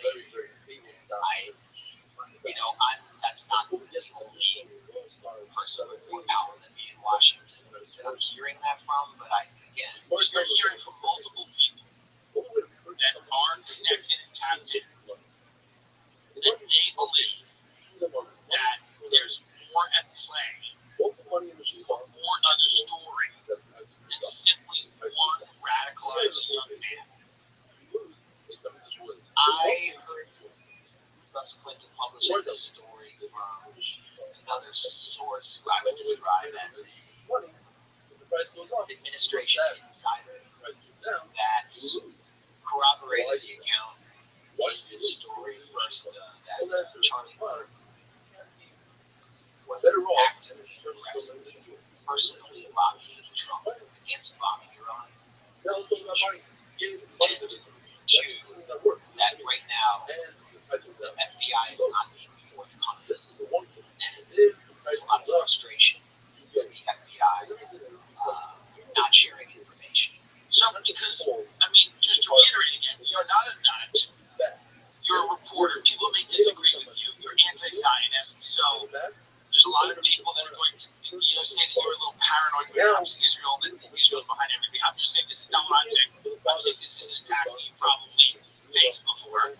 But you're a reporter, you're not a nut, you're not a crazy person, you grew up in Washington, D.C., you have connections to a lot of these people, you have sources, and you're not speaking to schizophrenics on the street, you're not talking to crazy people, you're not, this is not the things you're getting off message boards or Discord, you're talking to people in the know that believe there's more to the story. That's pretty shocking. I can only say that I wrote this, and some people want to say that there was this prefabricated narrative on the right that the killer was a leftist or a Muslim. People really wanted that. Now, really people on the left are saying he was a Royfer. I don't know what the case, but the reason I wrote this story was because I was able to get this background about Charlie Kirk, what was happening in his life, what was coloring his final days, the kind of pressure he was under, which tells a larger story about Israeli influence in the United States. And that's just an issue I've been covering for years. So that's why I reported this story. I didn't report this story to prove Israel has a direct role in his assassination, but there is a real reason why many people are not able to talk to with any proximity to power. Believe that is the case. It's because the way Israel's conducting itself. Final question to you in a hypothetical world. And I know you're a reporter, so you try to entertain us. Knowing what you know about what we talked about now is the moment, and now is the time. Everybody needs the money.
enough where you would have to eliminate him in some way. Well, I think if he had gone further than he was going, and continued to give voice to the grassroots of his own organization, they would have eliminated him, but not physically. And they would have sought to eliminate him politically or just and they were already calling for that. Ben Shapiro, who's now running around saying he was Charlie Kirk's best friend, said just days, I think it was just days before Charlie Kirk was killed, he said that you can't be at the front of the church giving space to groups. And then just a few days later, Charlie Kirk was at the front of the church. He was struck in the neck by a sniper's bullet. And then Ben Shapiro, within 24 hours, said, well, he's going to go on his own canvas tour and pick up the bloody microphone that Charlie Kirk left for us. So they did not want someone like giving space to anti-Israel critics or just the rude in this country. They needed to hold the line. So I don't know. I think there are easier ways to get rid of someone and cleaner ways than assassination. I've been targeting that for many years, but for sure. And he was a gigantic threat to Israeli control over the Republican Party, maybe the biggest threat since Trump has proven so easy to move and manipulate and so afraid. I mean, we can't overestimate Charlie Kirk's importance to the Trump machine and to the Republican Party. He was sort of a unique figure, and I don't think he can be replaced. It will also be interesting to see who steps into his wake. And I welcome to the Eagle Down.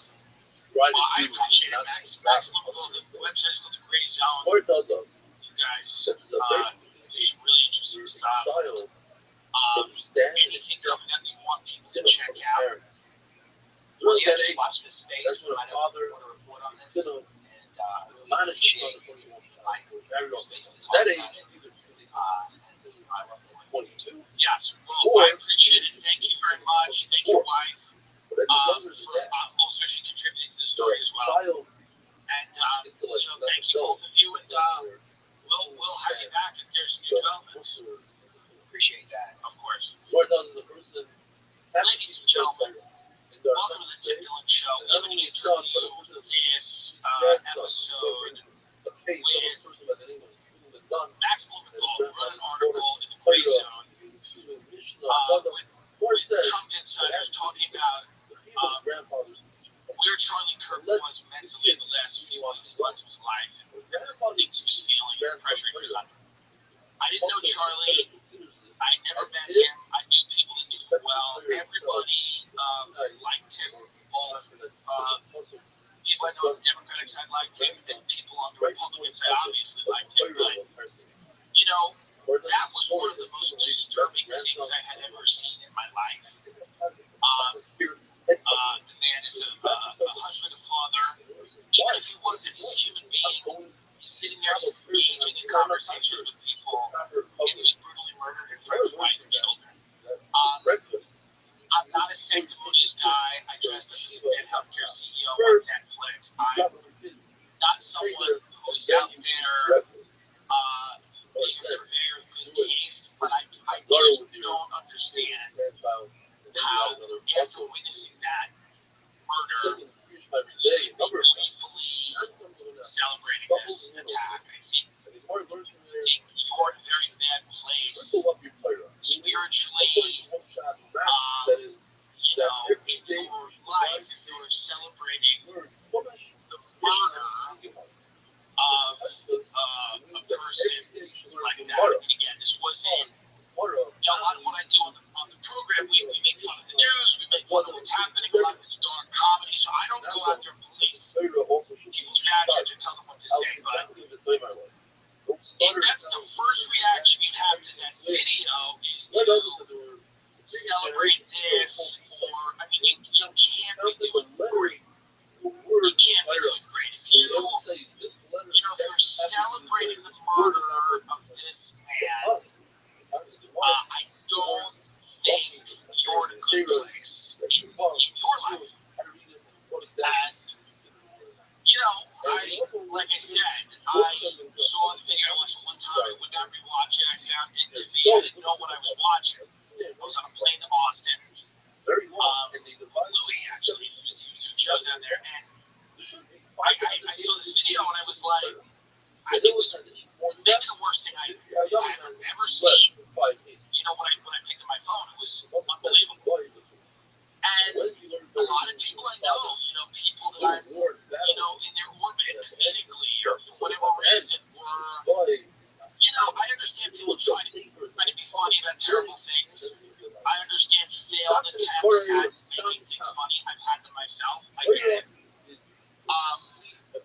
But some people, the joy, the glee, the delight in this man's assassination. Again, I don't understand how you can look at his wife who's collapsing in front of his casket, who's crying, where the children are asking where their father is. I cannot get to that place where I can understand enjoying that.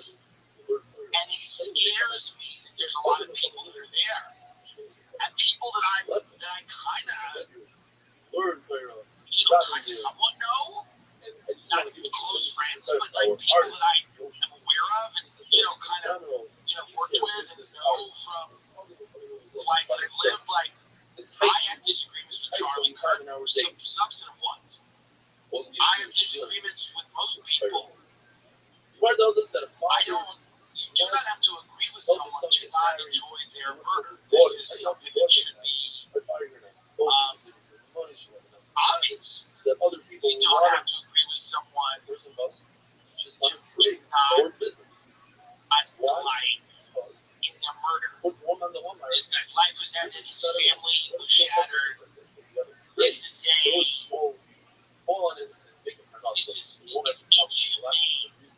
And I understand that this is what's going to happen inevitably to people as the country drifts into this kind of schizophrenic fever dream where nothing is real and people are, you know, living online and they're radicalized and everyone's an enemy and everybody's dehumanizing them. You know, everybody feels, for whatever reason, that this type of thing is justified. And it's a terrible omen for the future of America if people think that a guy who's willing to sit at a campus and engage in debate with students should be assassinated. I can't understand that. That's not something that I'm open to understanding. I think it's a pathology. I don't think it's a political point of view when someone's head is blown off in front of their children, and for someone to say, "Oh, good." It's not a political point of view. That's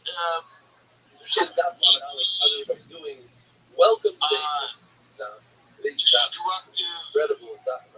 pathology.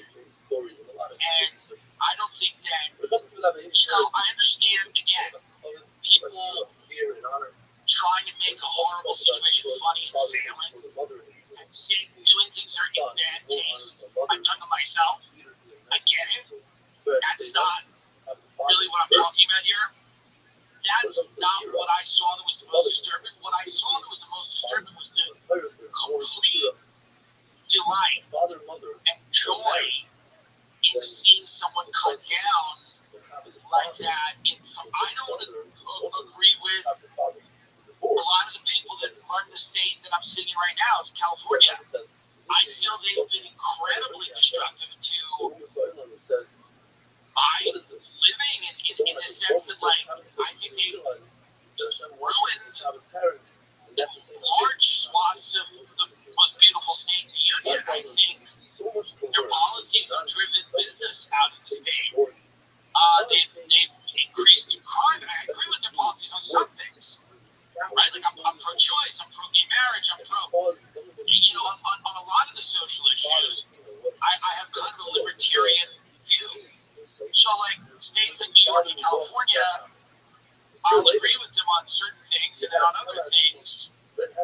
know, I don't agree with them, right? I don't agree with, like, you know, like pick a gender day in preschool or whatever's happening. Like, obviously, there's things that I don't agree with at all. And I would never want any of the people that I disagree with to die.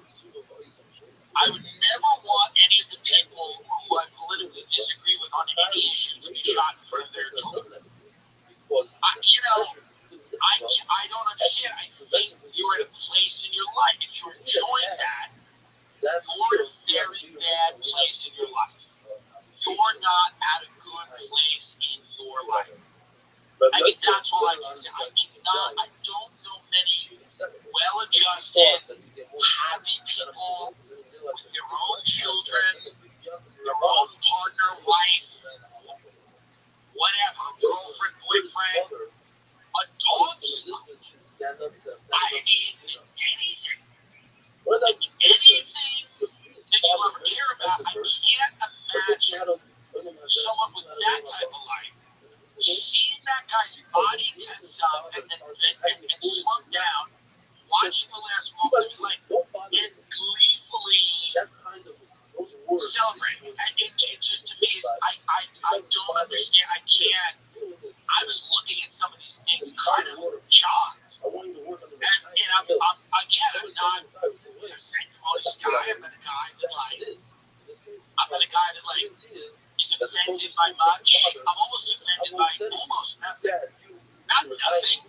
But when you're a person who's done comedy for years, and you've been in this fucking world for years on the internet, you can't really be, you know, sensitive. It doesn't work. It's not, you know, it would be the death knell for whatever you wanted to do in any type of public life if you were sensitive or if you internalized everything and took everything to heart. I mean, that being said, when you see somebody, treating this like it's Christmas or, some of the reactions I've seen are from people that are deeply,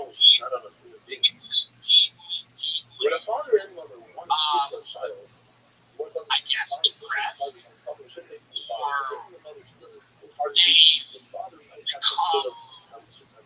they feel hopeless or helpless, and they're reacting in a kind of, in a state of rage, and they're not, in that they're denying their humanity. They're not thinking about things like human being.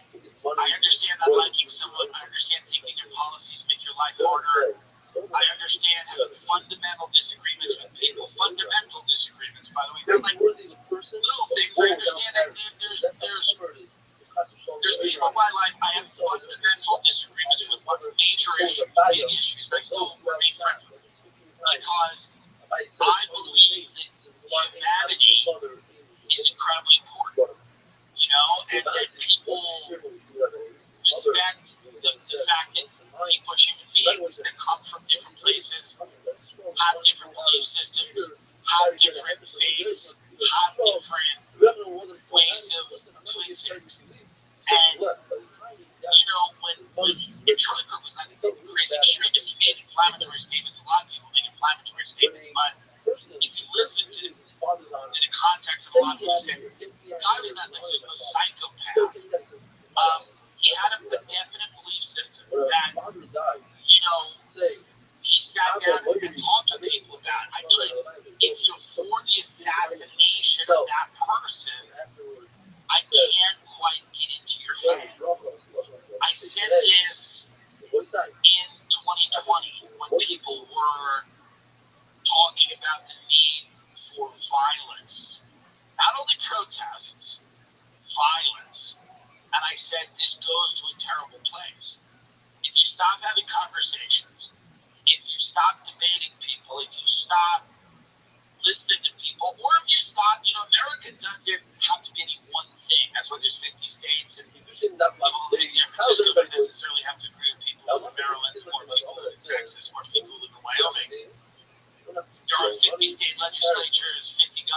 because, there's a reason, and different states need different things, value different things, whatever. I just can't see the value in celebrating someone's death. I mean, whenever there's a weapon, number one, everybody uses it. So anybody celebrating this, it will come for you. It will come for someone on your side eventually. I don't understand, but I don't think people are thinking about that. I think it's the raw, visceral feeling that someone that they viewed negatively, his life was cut short. And they were enjoying it. And it really is, it's fucked up. The interview we're doing is actually really disturbing. It's one of the most disturbing ones that I've done. And it's a viral article that is going viral after this. And it's trying to, again, it doesn't suggest that Charlie Kirk was murdered by Israel. But this article, which is going viral, is a disturbing portrait of a lot of the pressures that not only Charlie but other people were under. And another thing I just want to say, and before I go, because I know it's not like I mean, if I had a dispute with DoorDash and Cash Patel was investigating it, would I get the credit? Would I get the DoorDash credit if Cash Patel was tasked with the investigation? Would I get the DoorDash credit or would I not? I imagine I would not. I imagine if there was a discrepancy on a DoorDash order, the head of the Federal Bureau of Investigation, Cash Patel, would not be able to secure my credit of $11.90.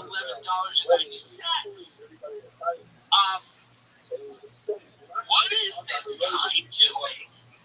I mean, the guy that did this to Charlie, his parents turned him in.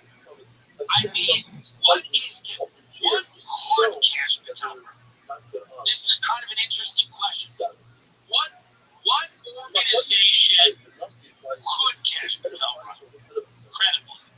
I don't know. Anyway, Max Bloom. Morgan & Morgan is America's largest personal injury law firm. We've talked about it so many times on the show because they are the best with over $25 billion in coverage for over 500,000 clients. Morgan & Morgan is a proven track record of finding any full and fair compensation. Florida client received $12 million after the insurance company's best offer was $250,000.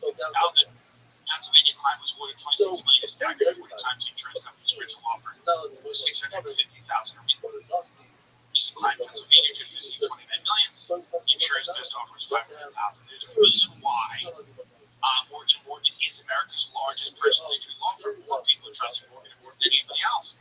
For over 35 years, they've been fighting for the people. They have over 100 offices and more than 1,000 lawyers nationwide. All law firms are not the same. If you're ever injured, you can check out Morgan & Morgan. Their fee is free unless they win. More information, go to forthepeople.com/Tim or dial #529 from your cell phone. That's f1people.com/Tim or #529 from your cell. This is a paid advertisement.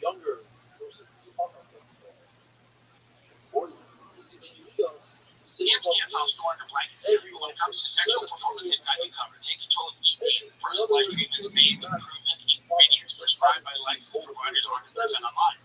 ED can make you feel out of control. Let's take it back to personalized treatment options. Daily meds that support more spontaneous moments. ED is more common than you think and simpler to treat than ever. Through HIMS, you can connect online with a licensed provider to access personalized treatment options discreetly and on your terms. For HIMS, you can access personalized prescription treatment options for ED, like heart meds and SexRx, plus climate control and prescribing. HIMS offers access to ED treatment options ranging from heart meds to trusted generics and 95% less than brand names get prescribed. This isn't a one-size-fits-all that forgets you the way you improve your health. It's your health and goals put first with real medical providers making sure you every need their results. It's simple online access to personalized affordable care for ED, hair loss, weight loss, and more. Visit HIMS.com/Tim. That's HIMS.com/Tim for your free online visit. HIMS.com/Tim. Actual price will depend on content subscription plan. Featured products include compounded drug products and champions on Google verified safety effectiveness quality. Prescription required, so you want to check the details. Max Blumenthal, editor-in-chief of the Gray Zone, thank you very much for coming on. You wrote an article that's going viral. You wrote with your wife, Akil Parakil, about, obviously a horrific event that happened in Utah. And you were describing, firsthand accounts of things that Charlie had told his close friends in the weeks leading up to his death. And a lot of it concerned the pressure that was being put on him by Israeli billionaires for questioning some of the things happening in Gaza, and then as well some of the new anti-Semitism laws. And how did you put together this story? I mean, I know you don't ask a journalist to other sources, but how exactly do you compile this piece? Well, just to answer your question before I get into the piece, I have been following Charlie Kirk for 10 years, since almost soon after he started TV USA when he was a teenager. And I was following him as a critic or an opponent. I saw him as this kind of very hardworking, highly articulate, sort of like superhuman, ultra-conservative operative that the Israel lobby had basically hijacked, and they were using him to create the biggest Republican or conservative movement in history, TV USA, and use it to advance Israel's program in the U.S. alongside all of the kind of conservative social issues he wanted to push and, recruit the youth and train them and make sure that they stay completely aligned with Benjamin Netanyahu's Israel. And these billionaire donors, they're American, but they're loyal to Israel primarily. And they actually don't care about issues like abortion or LGBTQ or maybe some of them don't like massive immigration because they think immigrants might turn against Israel. But their issue is Israel, and Charlie Kirk was going to advance that for them. And in exchange, he'd be built up as like the biggest conservative youth leader in history. So I've been following him for 10 years. I have no reason to say anything. Obviously, I was horrified by his killing. And I think it's a terrible moment for this country, but I have no reason to say anything positive about him or to think that he was anything less than a complete conjurer for the Israel lobby. And they basically owned him. They basically controlled him. And he started to move away. And I was hearing about it, just to tell you about how this kind of this article came into me. I was hearing about this before he was killed. That something through the grapevine. I mean, I grew up in Washington. I've been in the city, so people talk. And honestly, even though I work with the left, people from the Trump administration, around the Trump administration, talk more to us than the Biden administration did. They talk more to alternative media. So I was hearing about the pressure that Charlie Kirk was under in the months before he was killed. This was not unfamiliar to me, and so I decided to go back to some sources that we had and ask what was for more details. Well, even as somebody who you were a political opponent of his, I do. It's obvious you're seeing a lot of people gleefully celebrating his vicious murder. Obviously, you don't have to agree with someone to not like their murder. I mean, this is. I've been surprised. Friends of mine, people that I know, and the reactions to this have actually shocked me and shaken me a little bit.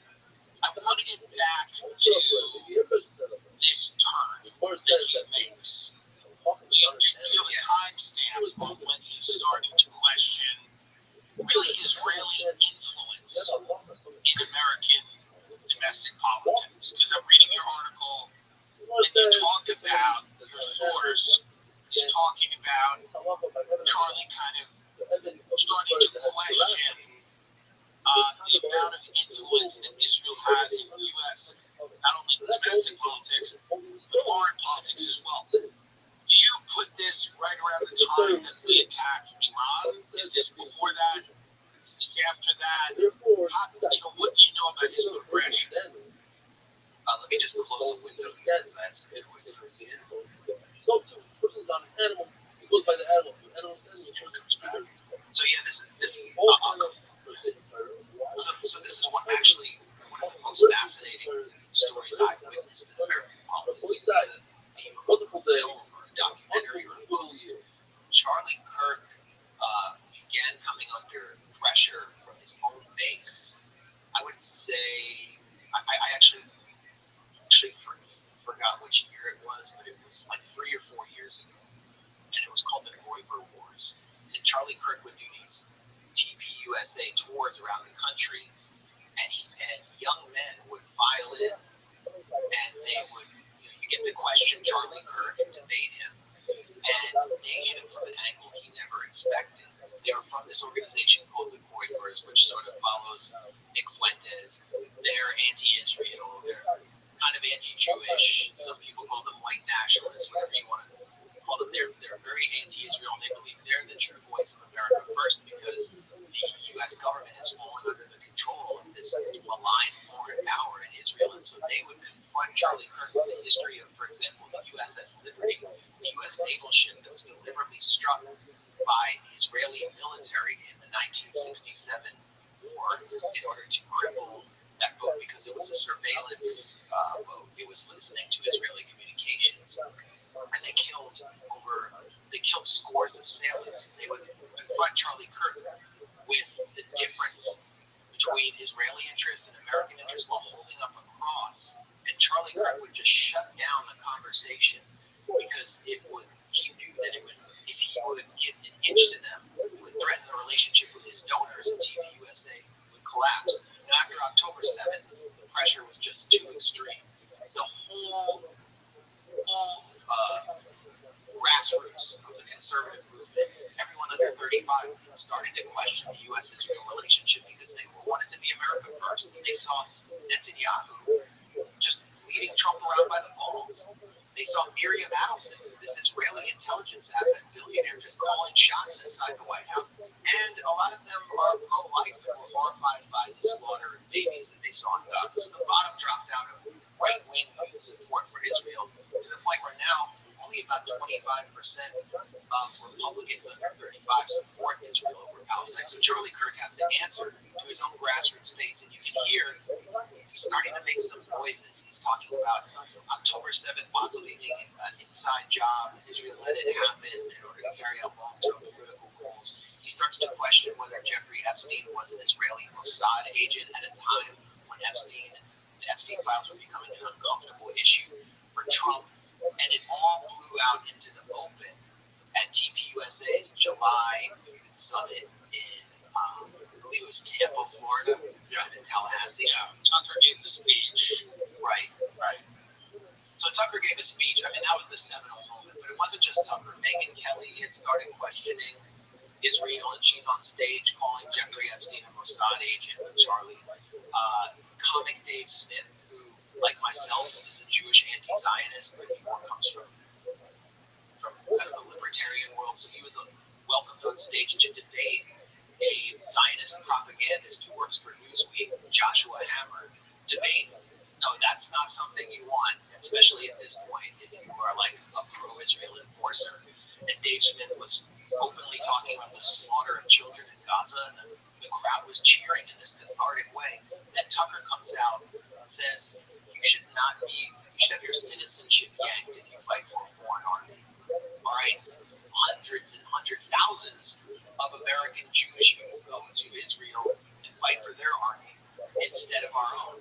So that's a direct blow to not just the Israel lobby, but like the whole concept of Jewish communal life as it's understood by its leadership. And Tucker calls out Bill Ackman, who's one of the biggest Netanyahu money men inside the U.S., who's pulling strings at Harvard, getting their funding pulled unless they crack down on Palestine activism. And he questions Bill Ackman. He calls him a scam artist. said, how did he make $9 billion? Like, where did it come from? I mean, and Bill Ackman, the next day, he couldn't really answer the question. He published like a 5,000-word meltdown Twitter post trying to defend his financial investments. It was just bonkers. I'd never seen anything like it. But it was all Charlie Kirk's fault for sanctioning, for giving basically the people what they wanted. And after that, he started getting publicly attacked. Ben Shapiro and Mark Levin, the two biggest Zionist enforcers in the media, who are very close to Netanyahu, biggest forces lobbying Trump to wage war on Iran, went off on TV USA, said we can't be having a Big Ten if it includes kooks. Laura Loomer, we all know who she is. She publicly attacked Charlie Kirk and said he basically had to step down. He was getting attacked in the pro-Israel media. What we didn't know, which I learned, is in private, the pressure was even more intense. He was being bombarded with text messages. And at some point, Netanyahu personally called him and offered to basically fund his organization to new levels that he never even imagined, which meant, you know, Zionist Israeli takeover, complete like recapture of TV USA, an organization they basically helped create. And Charlie Kirk turned him down. And after Charlie Kirk was killed, we know Netanyahu wouldn't stop posting about it. Like minutes after he was killed, when his body was still warm, Netanyahu was posting about him, interrupting his seven-front war in the Middle East and his global assassination spree, where he's trying to kill people even inside a U.S. ally in Qatar. Can you remember any time that the history of a political assassination that the leader of a foreign government has come out to deny and they were behind it? I've never seen anything like that. Right. And yeah, I mean, it was, so Netanyahu has to ultimately deny that Israel was involved in an interview on Newsmax with Greta Van Susteren. Newsmax is another, like, institution that Israel controls. Its CEO, Chris Ruddy, was just in Israel with Netanyahu. He's shining his shoes in public.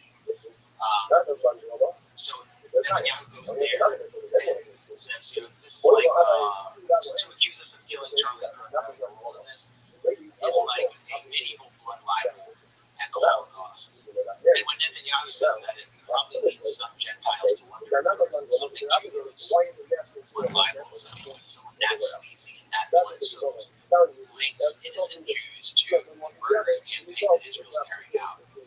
It's bad. It's actually bad for the Jews when he says that.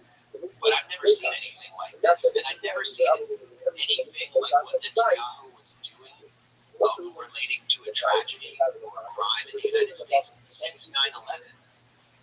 Netanyahu blamed Muslims for Charlie Kirk's killing explicitly on Fox News. He was trying to milk it as much as he could, but it turned back on him because he's become a prime suspect.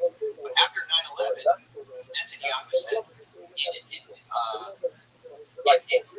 in comments widely reported in Israeli media, you can look this up, he said 9/11 was good for Israel. And it's the same way that he saw Charlie Kirk's killing as being good for Israel. He thought he actually probably thought a Muslim was responsible. And he thought he could blame the left and the Palestine Solidarity Movement and get them shut down by the FBI.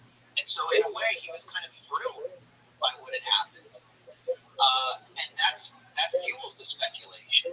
But the real issue was, as we learned from a longtime friend of Charlie Kirk who had spoken to him, I would say, a week or two before he was killed about this, he was afraid of Netanyahu, and he was afraid of these billionaire cutouts of Netanyahu, many of whom had funded his organization. So let me ask you a question. What would you be afraid of? I mean, obviously, you know, have an organization that's well funded by people that expect something for their money, right? They're not giving it to you for free. Did you get the feeling that he was only afraid of reputational damage or, you know, losing money, or did his fears extend to his life? Well, that's what Harrison Smith, who's a personality talking about shaming, go after shaming, whatever was Trump outlet has said, based on the sources, I don't know what sources went to, but he said this on August 13th, so almost a month before Charlie Kirk was killed. He said Charlie Kirk fears that Israel will kill him if he continues ahead, providing space in the largest conservative youth organization in American history, which is the institutional grassroots apparatus of Trump and the Republican Party, for Israel critics and even anti-Zionists. So that I didn't say that. I don't have any. I can't see any hard material evidence that Israel had him killed, but there's this fear when you go against the Israel army and you're that powerful. And it's a fear that I've been told Donald Trump shares. I was told that by Trump insiders. My next question is, does the President of the United States fear for his life? Yes.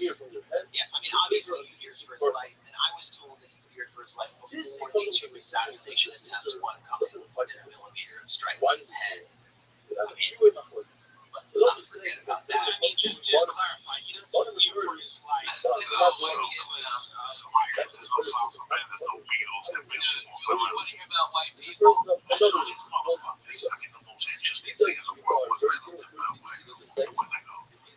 What the fuck is this? I almost have a nervous breakdown. Like, what the fuck is this?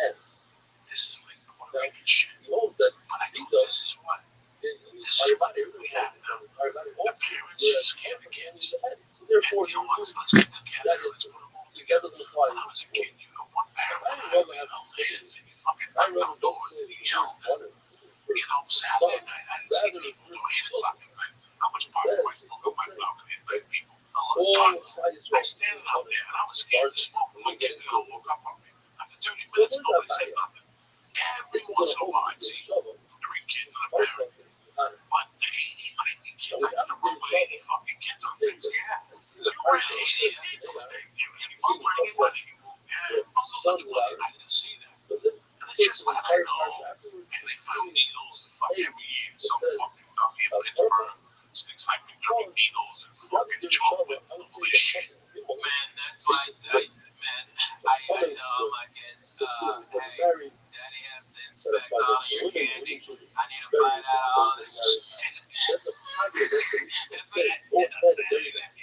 Friday night, I got so high. I went home, she came home with a bag. I said, man, I started talking. I'm like, okay, and you have one recess. Oh, you're fun. And you're fun. Recess. You're fun. But you're all these two with the little one. The most of I started with. Oh, man, you're fun. Getting cups out everywhere. The whole cup. Oh, that's my world. That's my world. Because I came from Cuba. This is the Swedish fish. The red ones are the multicolored fish. The red ones, they only come in one color, Swedish fish. That's it. The ones that similar to the back, that's the only one I eat.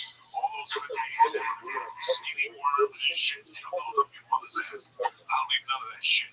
I'm a fucking Swedish fucking fish man. What's his name? When I was a kid, I'd buy him by the box. So I get a brown bag, and I'd stick my hand and put him in my pocket. That's how when I was working in Puff, in a bag, you get there's a big tray of them. I bought the box to wholesale. Oh, really? Oh, shit. I used to know where to buy the box. There was a fucking wholesaler for candy. There was a kid down there. I go down there every time nobody. No, we don't nobody. I go down there and I get a box of Swedish fish. I get a box of everything called devil. What's that? Devil. Wait for fucking these other scum thieves doing about Big Red. See, Big Red makes Big Red. Wrigley's. They fucking devil gum.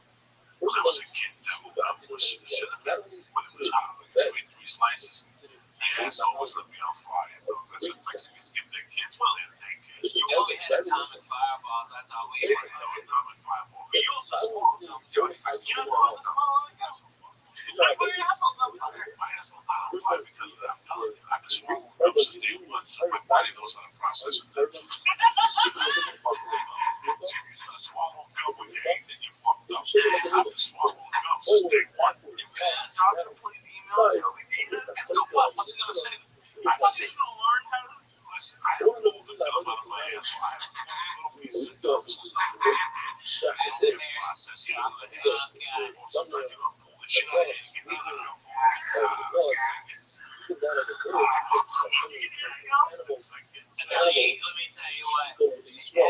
Joey, when he gets one of them good ass zits above his asshole to come and pop it like a foot and a half away from you so you hear it. Okay, he did that in my fucking apartment after he drank all my goddamn orange juice. Alright? He drank all my goddamn orange juice in 10 minutes and then proceeded to pop it. No, not on his asshole, in the crack right above it. So to get any pressure behind it, he had to take those big ass fingers in there. Go one knuckle deep. I know all the stories. I'm a man. I used to travel my bus for a while. Was my sponsor. Joey Express. Joey Express. I would get on that fucking downtown bus to El Paso. I'd drop you off and pick you up. The longest bus ride I did was to University of Dallas. That was the longest because I had nothing going on. I was going to go all the way to Cali and drop 100. When I got my way right here, I could pay the express for $48. I looked at just to see, just to get to Boston. It's like only like 2.5 days for like $100. So I wouldn't if I had to. Man, I travel by bus because I own one. Get a king size bed. Don't do that. I could never sit up. I could never sit like that. But you guys ought to jump on the bus sometime and we do this church in other parts of the country. Yeah, with the bus. The bus will be here tonight. It'll get in tonight from Tennessee, and then we're here. We're gonna be driving around Wednesday, Tuesday and Wednesday, and then we go north to do some gig. I don't know where it is to be honest. I don't look at my calendar. You guys would kill each other. You guys before you guys ever start stuff. You're retarded. We would hotbox that bus. It would be just look, bro. Wait, shut the fuck up, okay? Me and Coco lived in an apartment smaller than this fucking studio, okay? And we left our asses up. And when the doors were open and the windows were open because it was so fucking hot and we couldn't hardly go to sleep because it was crazy as shit, we put on Joy Medina. 5 minutes sleeping time. Wake up, no pics for Jesus. Making biscuits, and I had him on the floor, futon, okay, and John Wesley on the floor. Yeah, it was crazy. We were in it to win it. This was Team Us, 1440. You don't even understand. Killer Duck, my brothers. Are you kidding me? You put something on the TV that he doesn't want or I got 5 fucking TVs. 5 fucking TVs on that goddamn bus. And what channel you want? I got it. I've got a king-size bedroom that pops out, okay, and then the living room pops out, and then there's 3 bunks. It's got 2 bathrooms and a shower on it, and I think there's like 6 air conditioners on it, so we go someplace where it's hot, like I went to Bonnaroo this summer. Everybody, all these dirty white people out there when it's 120 degrees of dirt. Fuck you. I took 3 showers a day. I was the sweetest smelling motherfucker out there.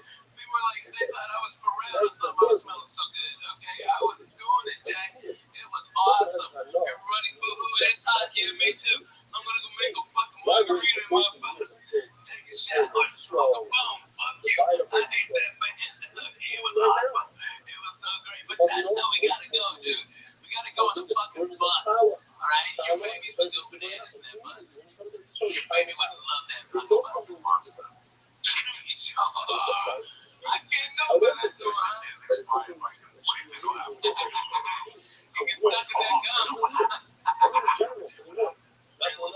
Yeah, right? What happened? A couple weeks ago, I went swimming. It's only and I got the fucking plane the next day. I got the ear infection, right? Oh, I was sick. I'll tell you what. When you work out, you have to take the lead sometimes. Yeah. That's my Advil. Tylenol. Advil. That's all that works for this big guys.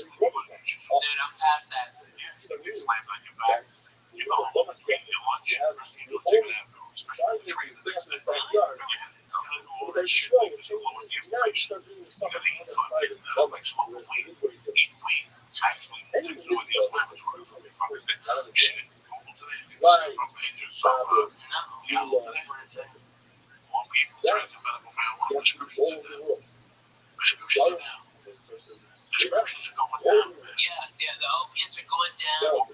Yeah, the Benzos are going down. Listen, I'm telling you as your brother. You fucking go.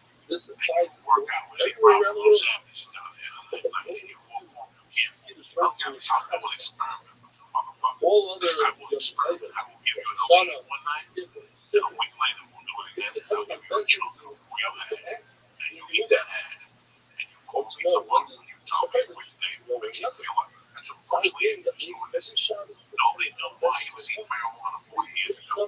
Dan and the Santos said that he did this. That's why he was eating marijuana. Because he knew that a leaf will kill you. Yeah. A leaf that eats your liver, will eat your fucking liver. You gotta drink gallons of water. You take a leaf, you gotta drink fucking water, brother. That's why I don't take them at night. I take the leg of jiu-jitsu man. I'm not on kettlebells. I'm not sore an hour later. Whatever the fuck I do when you're sore. Sometimes you get sore for flying. Dude, I got wiped the fuck out.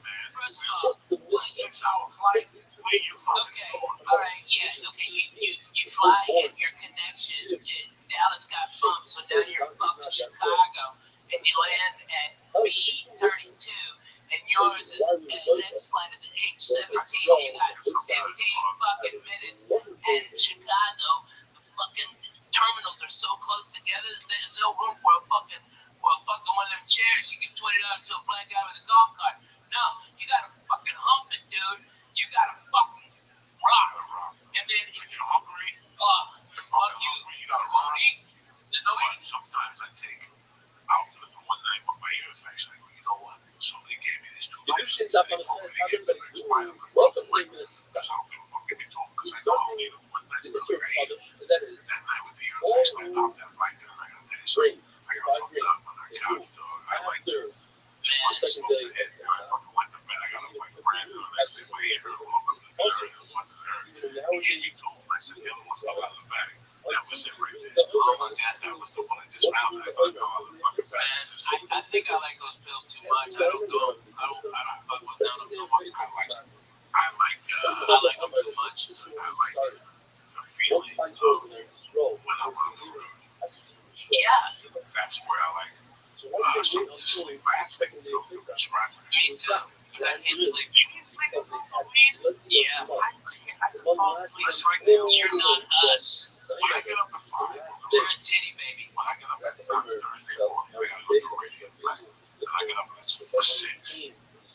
Like I think I'll be up at 7:30. Okay, so I want to just get up at 7 and all. I want to get up. I want to relax. I want to read the paper later. I want to write a little bit. I want to slow down. Stretch a little. I'll get up. Take a shit. Do all that shit. But getting up time management, yeah, with having weed. Yeah, you fly to the other side of the fucking country for 6-7 hours. Okay, you get your fucking shit hotel at 1:30 a.m. Those dicks are coming to pick you up at 5. They didn't even call it and be considerate of go, what kind of coffee do you need? Gotta bring you some breakfast. I do all that. On my All own. of them. I do it on my own for 7:30 when they get there. I'm prepared. When I get back to that hotel room and I get high, I'll sleep like a baby. Right. But after the show, the weight, There's too much energy. there's too much energy after the show. I know for a fact that I'm not gonna sleep. So I know for a fact even this week I'm gonna work. Like I gotta be at the club at 5:30. I get back to Burbank at 8 a.m. I come out. So 5:30, I gotta be at the airport at 5:30. That means I'm working at 4:30 in the morning. So I have to man that 3 hours sleep after the comedy club. So what I do is Saturday morning, I get up, eat breakfast, I walk around, I get high, do whatever the fuck I do. I get back to my room about 10 o'clock, Jack. And Ralphie does the same. Ralphie will call me on Saturday. So I'm like, oh, what time is it? That brings me a little time. That's it. Once I take that nap after that, I get home. Because I'm sleeping straight till 3. Yeah, because we're at work. And I don't look at work. You know me, I don't like Ever. But Saturdays, I don't do much. Because I know I'm going to be working all night. I know that I have a chance to fall asleep for 3 hours. I'm not even early that evening. I'm used to it now. Bro, they got a flight to come take that ball to Jersey. And I'm still flying to Kennedy, Jack. I'm on a new run. Because there's no connecting. Everything is connected to Jersey now. There's only one direction. That's Virgin. But Virgin gets me in. Virgin will get me Thursday, the minute you have 2:30. So then we wait till 1 to flip back down. It gets me back here at 3:30. Fuck I that. can't do it. I can't do it. Hey man, look at Southwest. They've got one of those good checks. Now listen, Southwest is still 2 hours. Yeah, your back starts to hurt. There's no entertainment. There's nothing. There's no. How much gives you free TV? Why even free TV? I don't wipe me up with that old TV and I go, oh, shit, what the fuck? I sit next to it. Oh my God. I'm very good analyzing. I put 1,000 miles on that. Yeah, right. There's no platinum. Right. There's no Southwest. It's from California. Nevada. California, LA, to Austin. Yeah. Houston, 2 hours. 2:10, 2:15. Anything after 2.5 hours of Southwest, you're asking for trouble. This whole story started with the pimple in the ass because I'm bus. If you want a pimple in the ass, it's that bad. Fly fucking Southwest. So what happened was, I come back on a Monday night from fucking El Paso. I've been sitting on a bus for 12 hours. I must have fell asleep sideways. Like about 370 at the time. And the grease of the fat in my ass built the pimple up. 3 or 4 inches from my asshole, and it's like north of my asshole is right here. On the cheek, on the inside, I got a pimple that stuck out an inch. And it was developing, but it started with an inch. How did he find it so quickly? I found it, I couldn't see. Every time I said it, like, wow, something hurts. And then he pulled the hair out. He got And I said, this one is my guys, it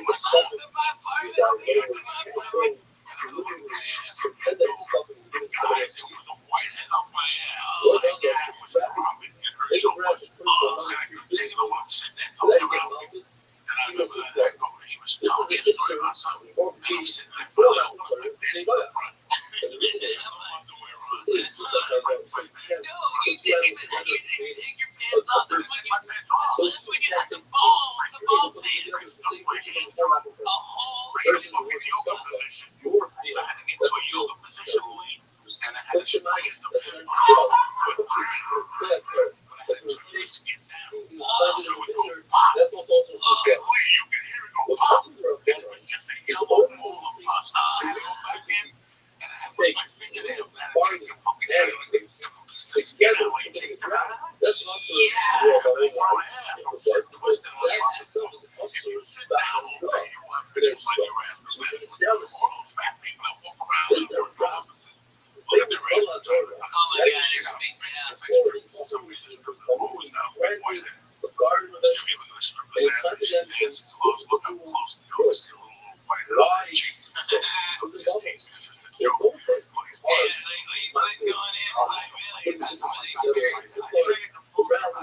Well, when it's an April year like that, yeah. And it was a long year too. I saw it. It made me look bomb a little bit, but now really gross. I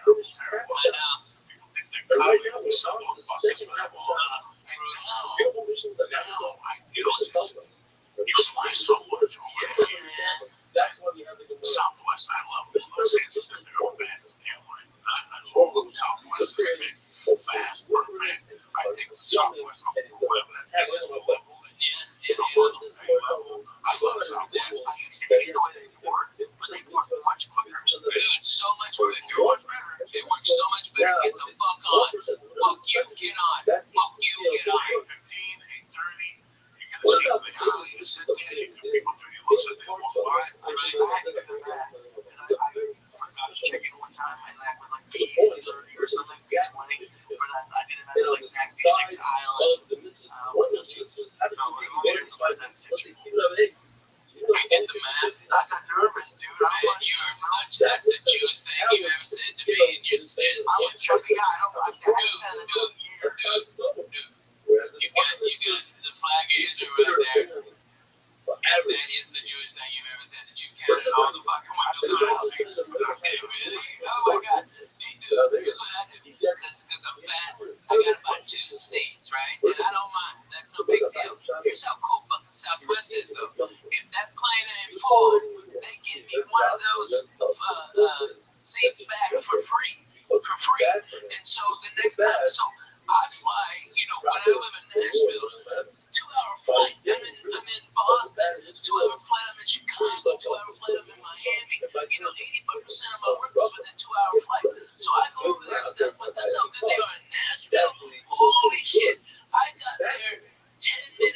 the plane was supposed to take off, and they go, Ralphie, we've already got you checked in. The plane is now having mechanical problems, and as soon as you get on, it'll be fixed. Okay? And they rushed this before the TSA bypass, all that bullshit. They were like, so pat him down, get him on the plane, and they wheeled me from in on one of them go-karts. This is how much that was, look, they got me to that plane as soon as I stepped on, and the problem solved, everybody clapped. I had my 2 seats right there waiting for me like a duck, and those guys love me, they come out, they're the best. Burbank, cool, real nice. Oh yeah?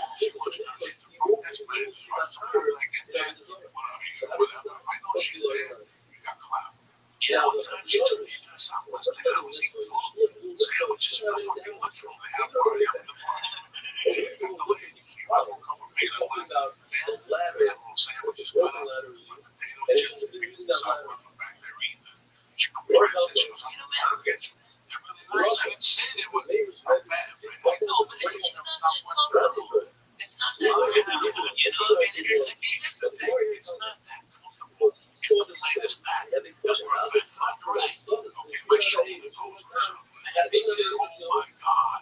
I get shoulder pain on Southwest. You know, I made a mistake. I connected one time to save $300 in papers. You know, because you always look to save. Already fly. And the line is something that you're looking to save. You're going to have an uncomfortable journey. You're paying for it on their website. You know, United has a thing where they give you a bigger seat. They give you security clearance. Yeah, for $75. It's worth every dime. Yeah, because that means I'm not walking the first class line. Right? The first class, $75, and then there's economy. United offers that you have to scroll all the way down at 75 each way. It's working. So fucking when it worked, you just buy it. Today's economy is working. Goddamn work. A couple weeks ago, I was upgraded to first class, and I still didn't almost make the flight because of the security line. Yeah, this is what's going on out there. People, so you went over the holidays, I'm telling you right now. If you want to get early, and boy, get it. If you have a passport, by the way, and you travel a lot, just go get TSA pre-approved. It takes about 5 minutes, okay, which utterly scared the living shit out of me. That I show them my passport and my ID, and they asked me like 6 questions, like, do you love America? Of course. Are you allied with any of the terrorist group against the country? And I go, not only do I fucking hate them fucking cock-fucking dirty sons of bitches, okay, they shot at me, fuck you, alright? I ain't Russian, I'm bona fide, Jack.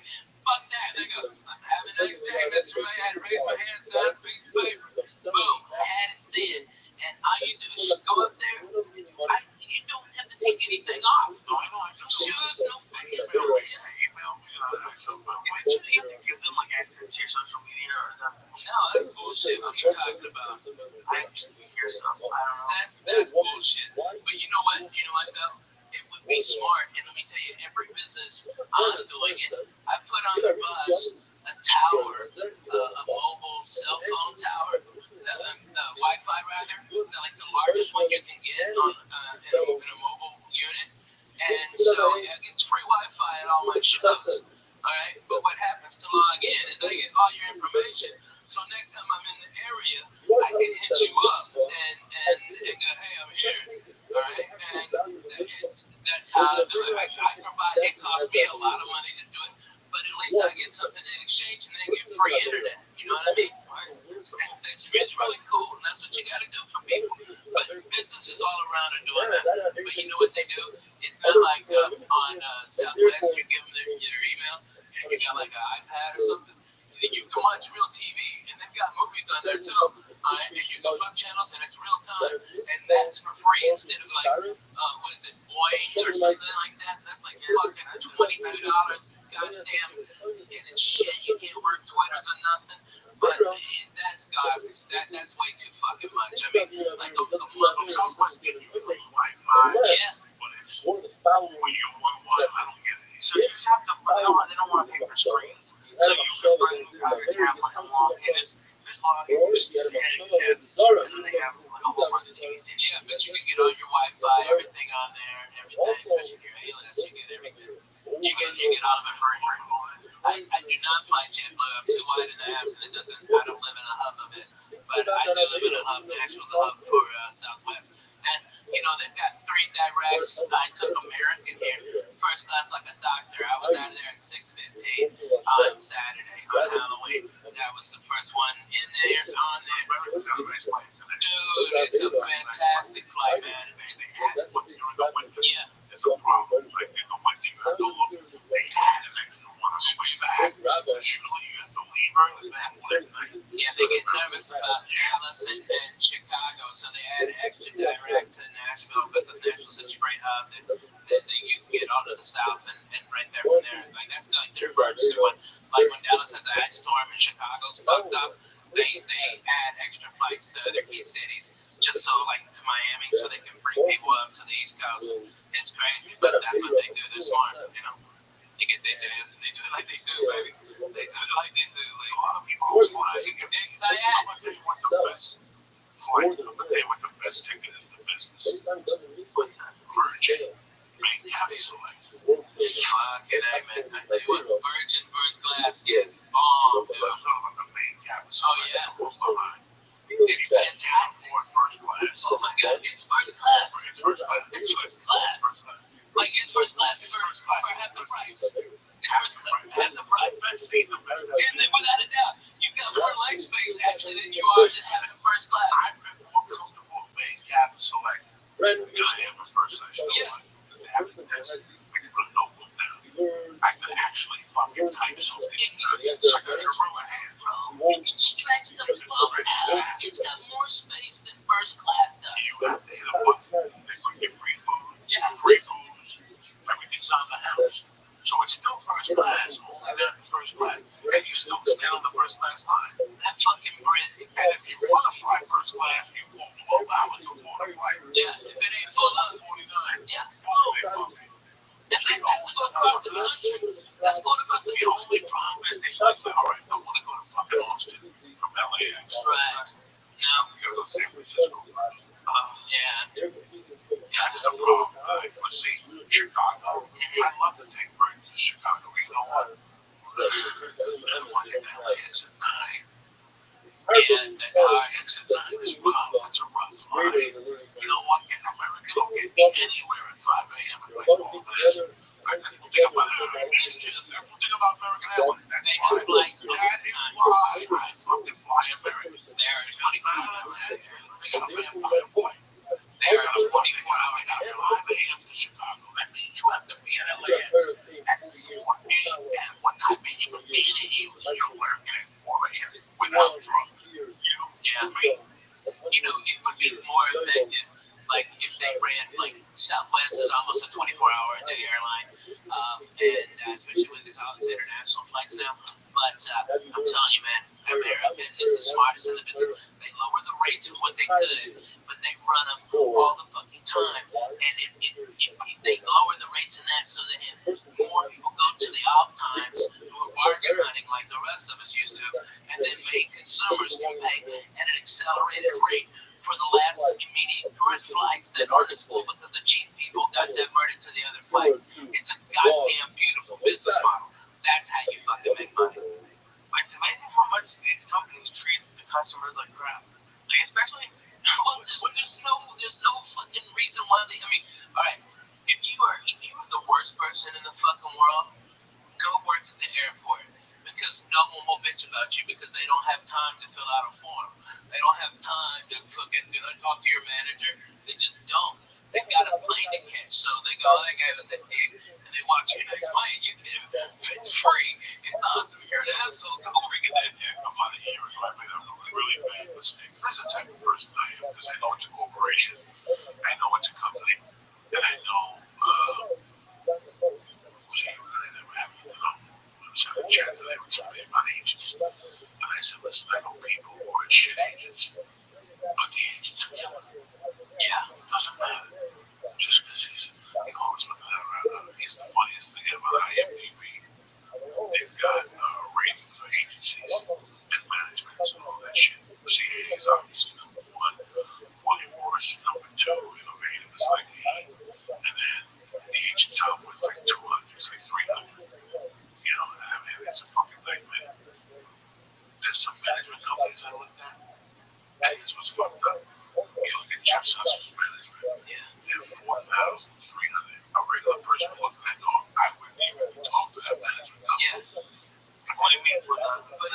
cost. That's how, like, that's the rating. That was the rating that was as far down the list. But they've got 3 class of things.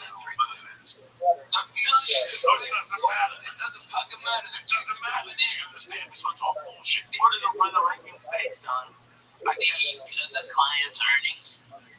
And the client's earnings. And so, like, I'm with William Morris, and I think worldwide they're number one, but here in America, CAA is, especially in LA. Alright, but William Morris is badass. Who gives a fat baby steak? At that level, unless they're worthless or fucking strung out on something. I mean, there's been a lot that have risen and fallen because of what they're snorting and what they're drinking on their fucking expense. But man, if you got one client and you're that guy's manager, and that fucking guy is Kevin Hart, your rating would be, that you only have one client and you're so far down. But Kevin will work hard and make a ton of money. But what if he takes 2 years off, just to relax and build up a new act? That's when your rating drops to 5,000. But how much TV does Stephen, Joe, and Kevin do anymore? No more.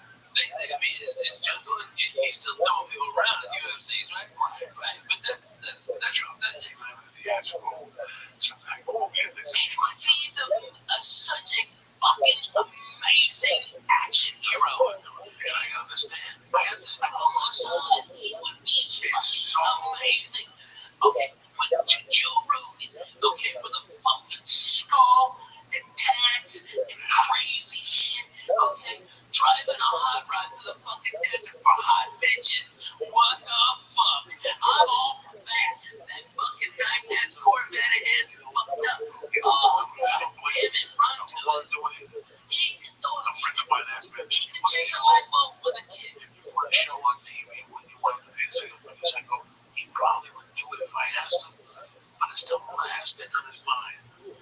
It's the last, and if you understood his life, he does the easiest path of resistance. When we're talking about work ethic a couple of weeks ago, he got that job at the UFC as a volunteer. He called the guy and said, I'll fly myself now. I just want to do something with my time.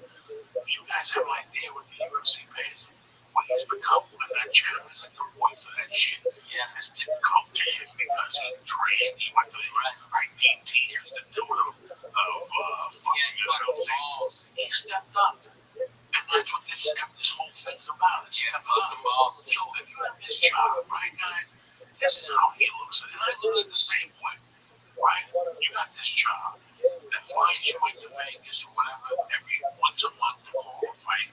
They pay you a shitload of money. He gets residual from 2 shows, guys. Yeah, but he was on 2 shows. Yeah, why would you want to drive Warner Brothers and put up with that? Yeah. Why? You know how hard it is to be the Rock? It's fucking. You know how hard it is to be the Rock? See, people don't understand because he doesn't know what the fuck he's doing. He's gonna wake up one day and go, first of all, how many needles can I stick in my blood? How many needles can I stick in my neck before my kidney blows up? Because that's how the public needs to see you all the time. He went on some show a month ago and said he's 20 pounds of fat today. That's all great, Dandy. Okay? But you gotta stick needles in your body to be that fucking fit. Hey, we've gone to some sushi spots. We got him on that one. Yeah, we got him. So, I don't know how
Maybe the one that he'll have a good be like the laugh factor. I tell the story because with the people I can't dislike them when it's not really funny. They cook one night, walk out the laugh factory, 99. And he came home and said hello to me. He was only that was the last week. Because it's a fucking great club, man.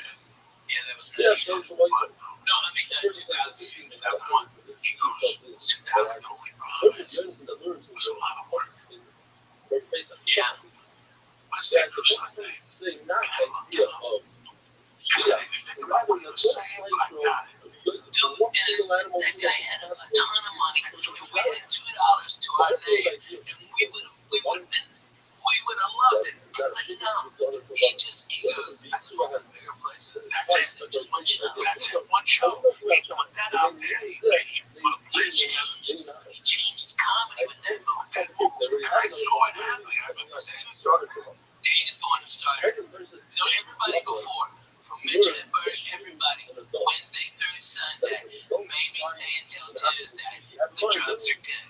Every fucking body. Everybody. Dougie Stanhope. Everybody did it.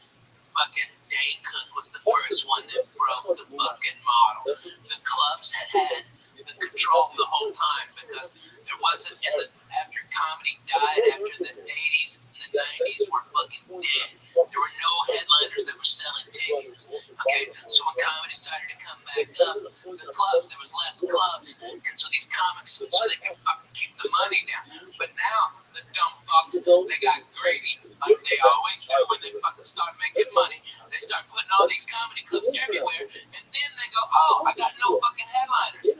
And then that's when we got the power, and it was fucking Dane Cook that showed the way. You can say, go fuck your Wednesday and eat a dick on Sunday. I'm doing, you know what? I'll come in Thursday for Friday morning radio, and that's it. That's it. And I'm back at home in LA early this Monday. Put it together. That's something that you go back to. When you're not, you never know anything. You don't know what's what. Because they do, it's pretty make fun of them. What power are you giving them? That's not power. Whatever they do, regardless of if it's a or not, it's a good tradition. Yeah. If you made a mistake, now you gave another person. So look at the case was, you have someone who borrowed money, but then he says he has to pay back, and he runs away. Let's take their the residence property. Sell it off and pay the resident. If you made a mistake, they shtuck, which is a six. The doctor himself says that sale is off. But you think that that's power. But that's because he made a mistake. And someone didn't make a mistake. It's a perfect condition. What if someone didn't like it? Well, that's I don't think it's really real. What do you think it'd be openly saying? Motherfucker, you. Say all or Fuck yeah, they could. Well, see, when the only reason I went to church was the other day was because it was the 36th anniversary of the night.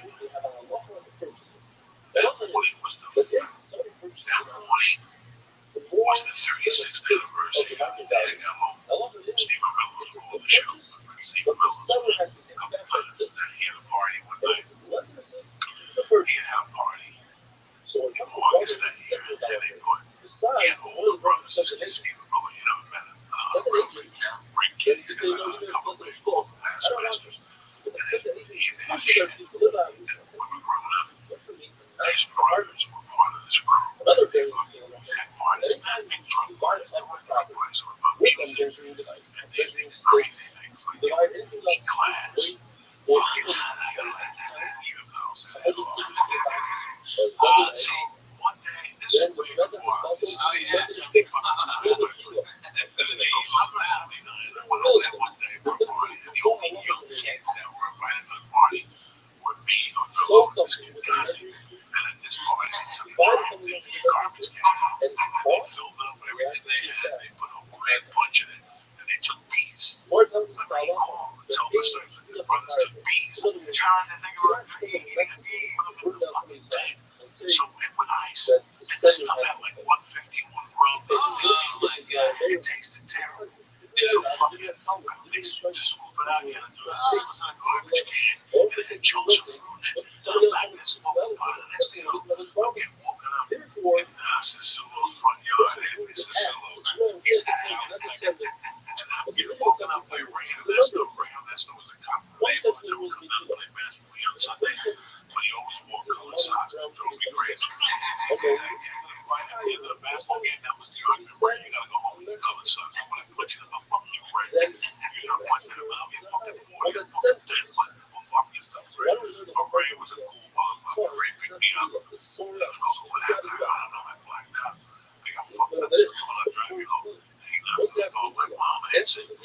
And she's like, what's going on? I go, we are fucking up with fucking sleep. She's gonna fucking sleep with all you idiots. She yelled at me. She was like, yeah, the office. So see, that's what parents were fucking parents and police were goddamn police. I looked at them to be fucking parents too, man. Right. Don't never forget that I was fucking hungover. That's just the first time ever that I was hungover. So I got in like at 5:30. It was starting to, the light was starting to come out. 5:30, a sophomore, they were going to be a sophomore. This is like 2 weeks before they put me in the hospital for a lung infection. I'm fucked up. I'm not doing drugs, though, guys. I was smoking pot, and I was high. I wasn't a big drinker, but I drank a little or much. My mom could drink early, it was a Sunday one, so I got home like at 5. I passed out about 10 o'clock in the morning. I could hear like ice cream. That's why I woke up to I can't keep it. Or the seller, and that's such a puzzle. That means wake up. I made breakfast for lunch. And she had went to class in those days towards the end. She used to drink a Bloody Mary with a Heineken in it. Make some Bloody Mary with a Heineken in it. Walking around your house. And she was such a spig. Like, she was such a spig. She fucking sell it. She could just fucking break it, put it in a drink, and eat it while she was talking to me. But you have to appreciate this. You can't write this movie. You're supposed to have the lettuce on the celery. She was such a spig, she just ate it, right? She would eat it. She loved tomatoes. She was big. Oh, fuck yeah, I still love that, dude. I drink that like twice a week, 3 times a week. With the basket on her Bloody Mary. She put French red sauce. Oh, not me. So anyway, she looks at me going, I'm fucking a headache that's pounding. And she goes, why is it? Well, she did it. Why go to me? And she looked at me for like 5 minutes. She took a piece of the celery and she goes, now you know what I feel like in the morning. She fucking walked by me and that was like a prolific thing in my world. Like I never thought about it again. Okay, so it's August of fucking. August of fucking whatever. But she said it very patois. You know what I feel like in the morning. Okay, this is how you want to live your life. You want that girl. Okay, so this is the end of August. September, October, November. I love you, man. I get invited to a Halloween party. It's a Saturday night. Fucking crazy. Let's see if we can make it 6 years. 3 days before this fucking party, a girl pulls me aside. Let's be honest. She goes, hey, what do you think of this girl? I go, why do you ask? She goes, she wants to get together with you. You want to know? I go, sure. But she had just broken up with a kid in 1979. I went up to the kid like a man. The kid was a dumb kid. I went up to him and said, he goes, hey, you're ready. I go, you know, whether it wouldn't you mind? He goes, you know what, I like you. Boy, I don't mind. I'm still in love with you. Just give it to me. Okay, fuck you. I just, that's how deep I was at 79. At 15, I already knew that I was going to be a man. You gotta be respectful. And then Halloween night, we all dressed up like ghosts. We took ass and went to the Cameo Garage. And it was tremendous. It was tremendous. At 11 o'clock, I went to fucking meet her. And some girl came and said, she's not coming. You have to go get her. And I was like, what? And like, the girl was hot. And the way we walked, in fact, Jimmy Holloway is a cousin that listens to this podcast. Robin Thompson. Robin Thompson started walking out. Like it was a man already. Me and Robin were 15. My boyfriend was a man. That's how hot this bitch was. He was a fucking man. This bitch, he got out of the car and thought we were leaving together. Started yelling at him, but I stuck up for him. You know, he was like, you know, I'll deal with you some other time. And he, you know, it was very nice to me that night. All that shit went down. I forgot the whole thing. I forgot to call home. There was no rule in the house. You gotta fucking call home. So Saturday night was this night. It was Halloween party. But it was, in those days, in that year, you know, 1979, Halloween was on a weekend. Me and the other boys at trick or treat. Now, Halloween was like on Wednesday. So, but the party was Saturday. Yeah, so it was like maybe Halloween was like Monday. This party was on Saturday. That was like October 28th. You like trick or treat like 3 times. So what happened was I stayed there, and all of a sudden I realized it's 3 in the morning. And I called, and she went, Mom, she goes, what the fuck?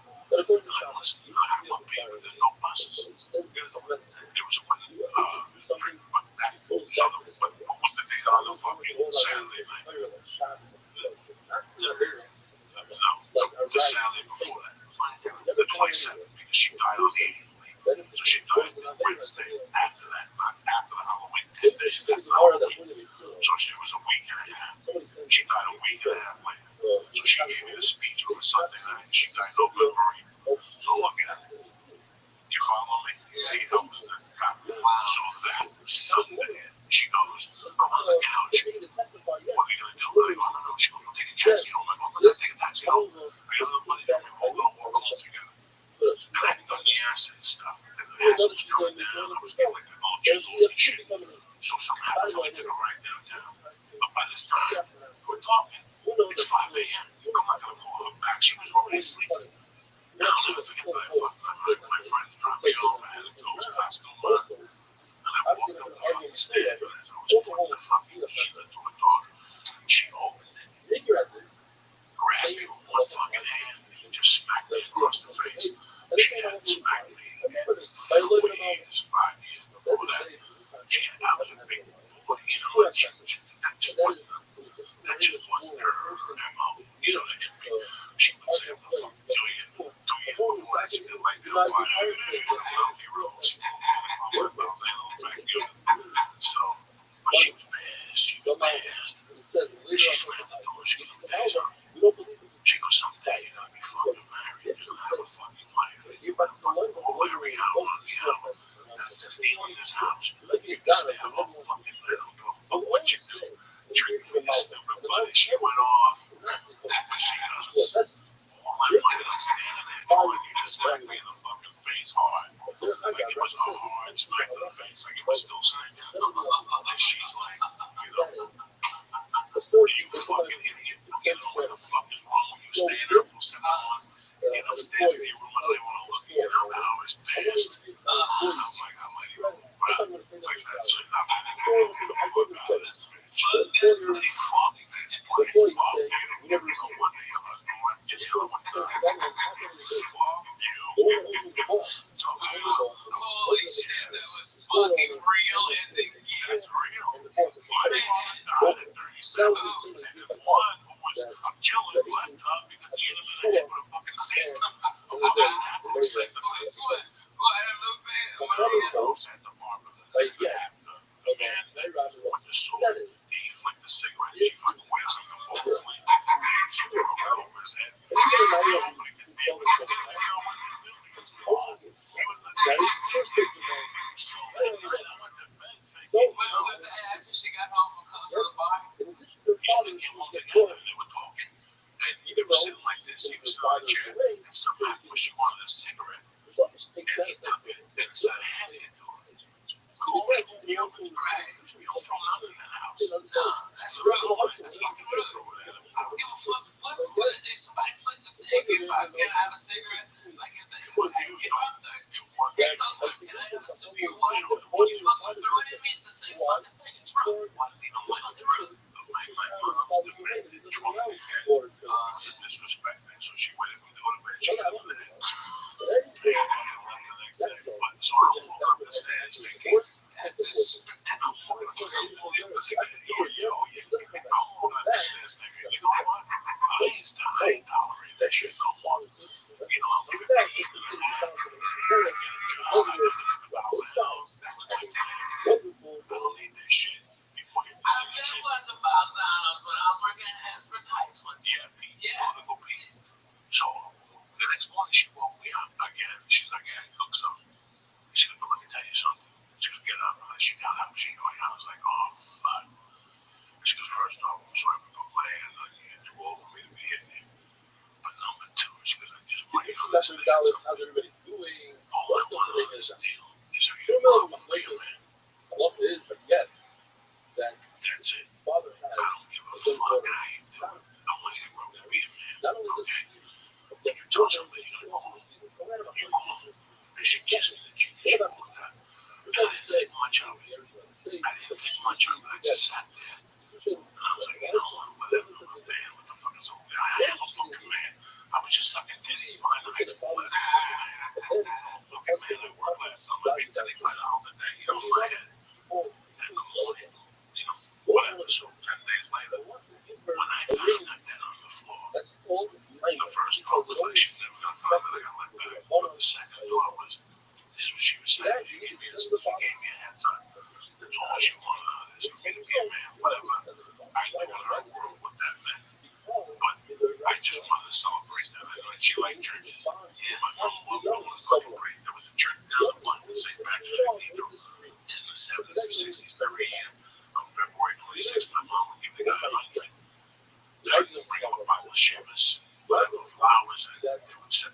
set up like a fake casket. My mom would do a fucking thing for my dad. And she used to say, I'm not good. We used to go to churches just to fucking look at churches. Even though she had a method, she would go to churches. And in the 6th or 7th grade, I was 10. That's 1973. And that year, something happened. The New York Mets went to the playoffs, the NLCS playoffs. I guess, look it up, Lisa. I guess the Cincinnati. What do I like? Look up the New York Mets against the Cincinnati Reds. 1973. Oh, poor man. This is how Royals whip that shit out of there. And they did it right there. Fucking, I mean, Spike Lee took his hat back off. Okay, check it down, man. Was supposed to make his $1 million. Okay, and the little team, fucking no money, Royals. I'm so proud of them. God bless. It's an American dream. It's an American dream. What the hell? Whipped them to death. At their house. What year was it? 73? 1973, New York Mets and the Cincinnati Reds. October 6th to 10th. Yeah, New York won the series 3-2. So they lost the 8th. Right, Pete Rose beat the fuck out of Bud Harrelson at second base. When he was sliding in. My mom, when I read my first communion, you were talking about. Oh, yeah. So when Lee, did you say you went to Jewish instruction? Yeah. Saturdays. It was Wednesdays a lot. Wednesdays and Sundays sometimes. Hey, did you have the little nice stuff they got? That would have been It's all thrown out. Shaq's so popular, he's the same.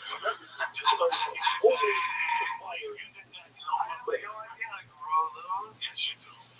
how do you do? You do let it dance, let it fucking do free. You're so Everybody think you're a hipster bag. You know, it'd be great. Get you some mutton chop. They clean your chest. They can eat pussy and then check the legs. Joe Wax, they get some money on sponsor. Oh, yeah, man. Joe Wax. Yeah, get you one of them mustaches, too. Makes you look like one of them fucking evil villains, like you got a bitch tied up on a train track. That's what you need. That would be the look. Yeah. Come on, Lee. You gotta do that. Come on, you got that stash. That's your look. That's your look. And then shave your head and you'll be a circus strongman. Okay, that's what you mean. You mean fat chop. I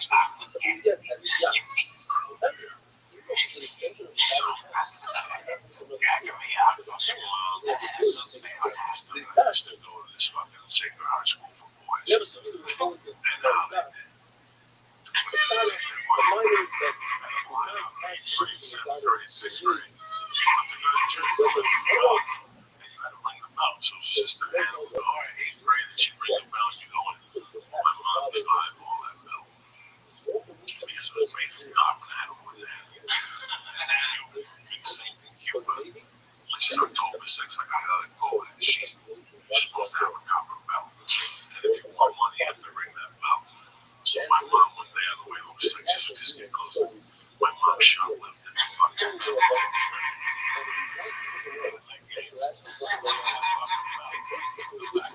That bell was everything. That bell was ringing up like, I like seeing she give me a kiss, you know. Jeez, that train's bringing me good luck. Hey, what you stole from the church is bringing me to life.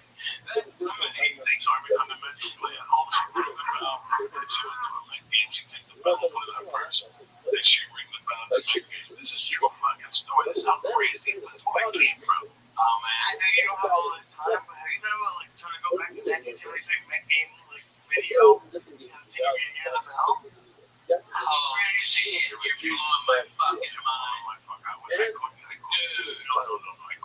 So, you wouldn't hear it. You would hear it going Rusty Style. She would throw chicken wings when you run back. Rusty Style. So she was like, yes, I did.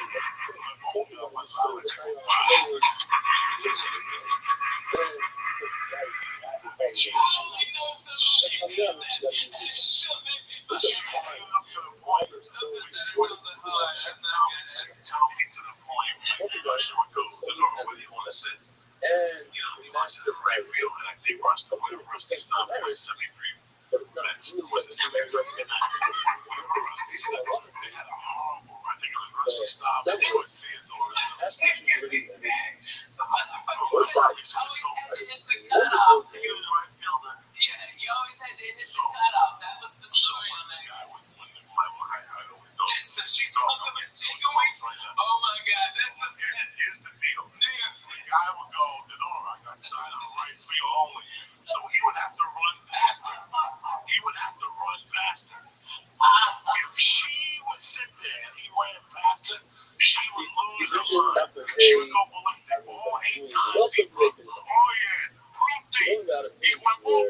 What's his name? Catching the ball. And my mama looking over at me going, let's go.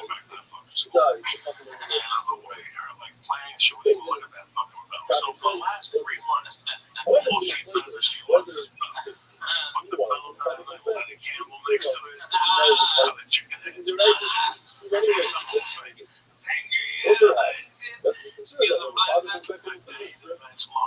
She prayers when she go to the bar. And my stepdad or one of my mom's friends would drive me. We all go out to dinner as a family, and then my mom would go to the bar. Because she'd have to be there till 5. No, 3 if you were working at Bingo on Sunday. Because that cat could just personally drove me to the fucking school. Got me out. I could see she was agitated all the time. And the middle day, the teacher, she gave me a hug. She goes, do me a favor. Get this fucking, get some that bell. Go away from me, right? I ain't touching that fucking thing. They've been looking for that bell for 3 months. They've been doing searches with dogs for that fucking bell. oh my god. And I go, you put the fucking bell back. You're both sides. Yeah, I go, like, fuck the trips. The nuns are 10. I'm fucking 10. And my mom's telling me, go put this bell. I don't want to see that fucking bell again. I don't want to see that. I don't want to see that bell. I don't want to see Rusty stop. As long as I live, I swear to God, I don't know what I hit. My mom used to get superstitious against certain things. Okay, so now the bell had carried her throughout the whole baseball. Not only that, the bell helped. If there's not been involved, how's everybody doing? Welcome. Which at that time were royalty. That game without a problem. Now, because they lost in Game 6 and Game 7, the bell was bad luck. She didn't want to fuck around. Take this fucking bell out of here. Like I said, she personally. How much you think she lost on that bet? Because you know she bet the shit out of the $50,000. Jesus. I hate that motherfucker too. My mother, I burned that bell. For the father, even when it takes me the father, the reason he's married to his daughter,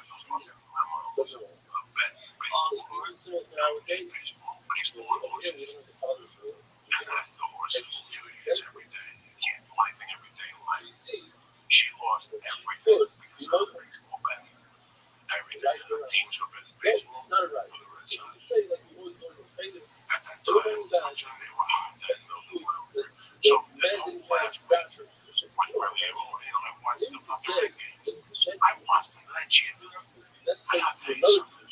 I was cheering for them up to when they went to Shea Stadium for the first night. And when I saw them singing, Bring Me a Song, You're a Shadow Man, whatever that Billy Joel thing, that was it. I was disgusted. I have never been that disgusted. That's not the New York Islanders. They were all hugging each other. They were singing, Sing Me a Song, You're a Piano Man. And Billy Joel with the top back was like the third one.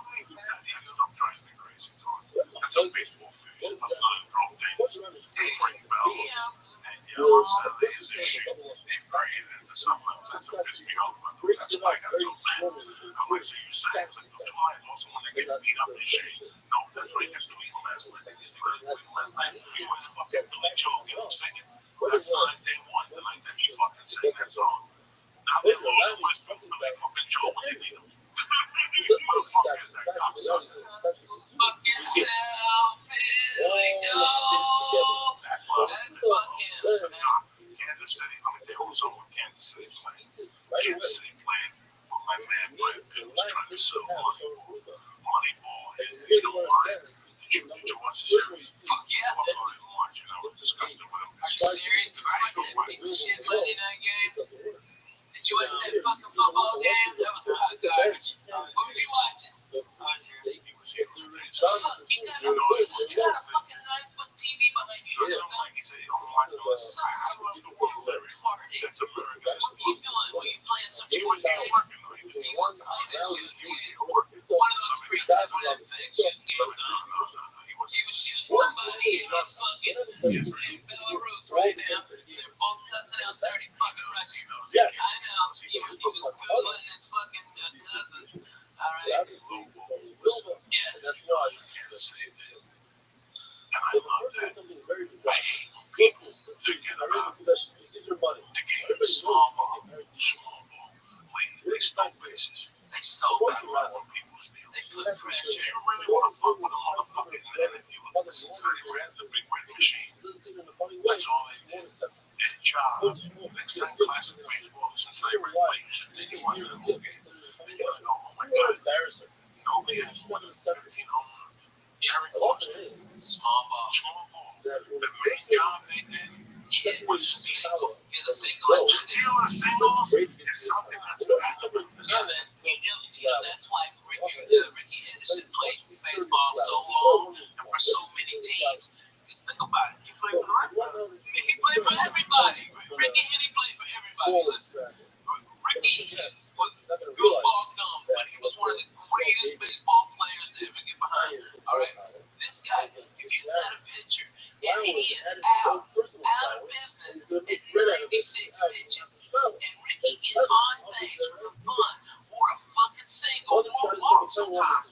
He gets on there, he jumps out, that guy could have to throw over there 3 or 4 times. He's gonna wear out his arm. They're gonna bring that middle reliever that's a piece of shit that hadn't worked in 8 days, and then they fucking they have to go 3 closers, so what do they do the next day? Ricky Henderson follows out their next guy. That's what genius small ball is. And that's what they did, man. They played fucking great baseball, man. They played great baseball. Beautiful college ball. Cincinnati Red games. The leader was always Joe Morton. And he always stole. And once he stole, once Geronimo came on, those fucking Indians, those Geronimos, they go crazy. And they had like 3 people stealing Pete Rose. Stealing your ass. You know, Pete Rose wasn't a name, but he just, he just gorilla you. And if you watch it, there was a game where he was the starting base player over 8 years ago that they actually showed the fucking pitcher just going like, I don't want to deal with this ever again. This is not baseball, this is Portugal. Because it's slow ball, it's slow punch.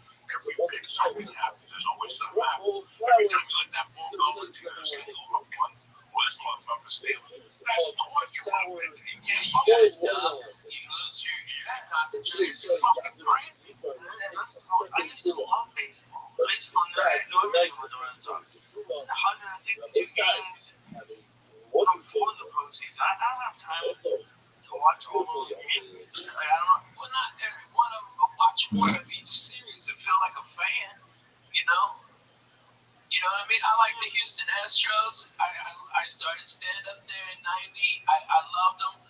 Me and John Wesley, we went for a foul ball, and the little kid was going for a foul ball. We were throwing out of our balls. And instead of me squashing that kid for that fucking foul ball, I broke the seat. Okay? And the kid got the ball, and everybody's cheering, and we're on the big screen, and I'm holding that chair together, motherfucker. I got my left hand on the chair up. Okay, and John's laughing. He goes, you broke that chair. I go, this motherfucking chair is done. I broke that ass and dumb and been there 30 fucking years. And I fucked that chair up. We got up, it fell to 4 pieces. I swear to God, get Johnny West on the phone. That is so fucking funny. Oh my God. Broke a couple things, Cutson. I'm broken a lot of shit. I used to break lawn chairs. Lawn chairs get out of Pittsburgh Funny Bone. Yeah. The home with Creepo that used to have Nick Coleman pictures all around the bar. Yeah, right. I always used to hate those. And I hate lawn chairs, though. Yeah, the chair you have on your balcony. I never knew why you had that goddamn chair. I broke one and you broke one. Why? I was like pushing the jar and you came and just talked to a method. Well, for a background, this is the worst chair. So we could shoot the pilot. So each one, did I break the chair? Yes. Yeah. Something happened from it. Yeah, you broke it too. It was awesome. For a long time, I was breaking up. Oh my God, that's so fucking funny. Chair broke one time with sleep apnea. Chair broke in Miami. Dude, you broke Gavin's toilet. Remember, you went in there and you just sat down too hard and you broke that fucking toilet. And then you made the slow creep. And water came out and flooded Gavin. And Gavin got out of it because you were sleeping in my mouth. And you're like, fuck him, I'm going in here. I broke out of his like the full time. That was classic, dog. Everything snapped 8 ways. When you're a fat fucking sometimes without even knowing, it's the most embarrassing thing. Living like a fat fuck, so you break a ton of shit. Clothes, I ripped clothes.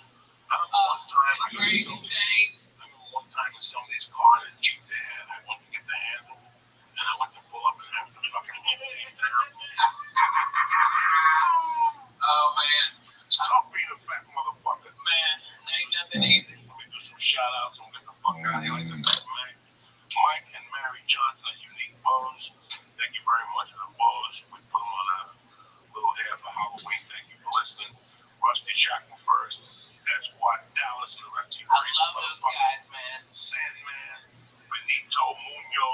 Sean Cappuccino, Jimmy Carroll, and Kirk Brooks. You know who I know is watching? It's my man D in Colorado, who's a cool motherfucker. I know D in Colorado, and that motherfucker has got wings 15 foot tall. 15. The biggest ass bud. Dude, he's a great guy, man. That guy's cut from rare I just silk. talked to him on Twitter a couple days ago. He's a good Yeah, he's a good dude, man.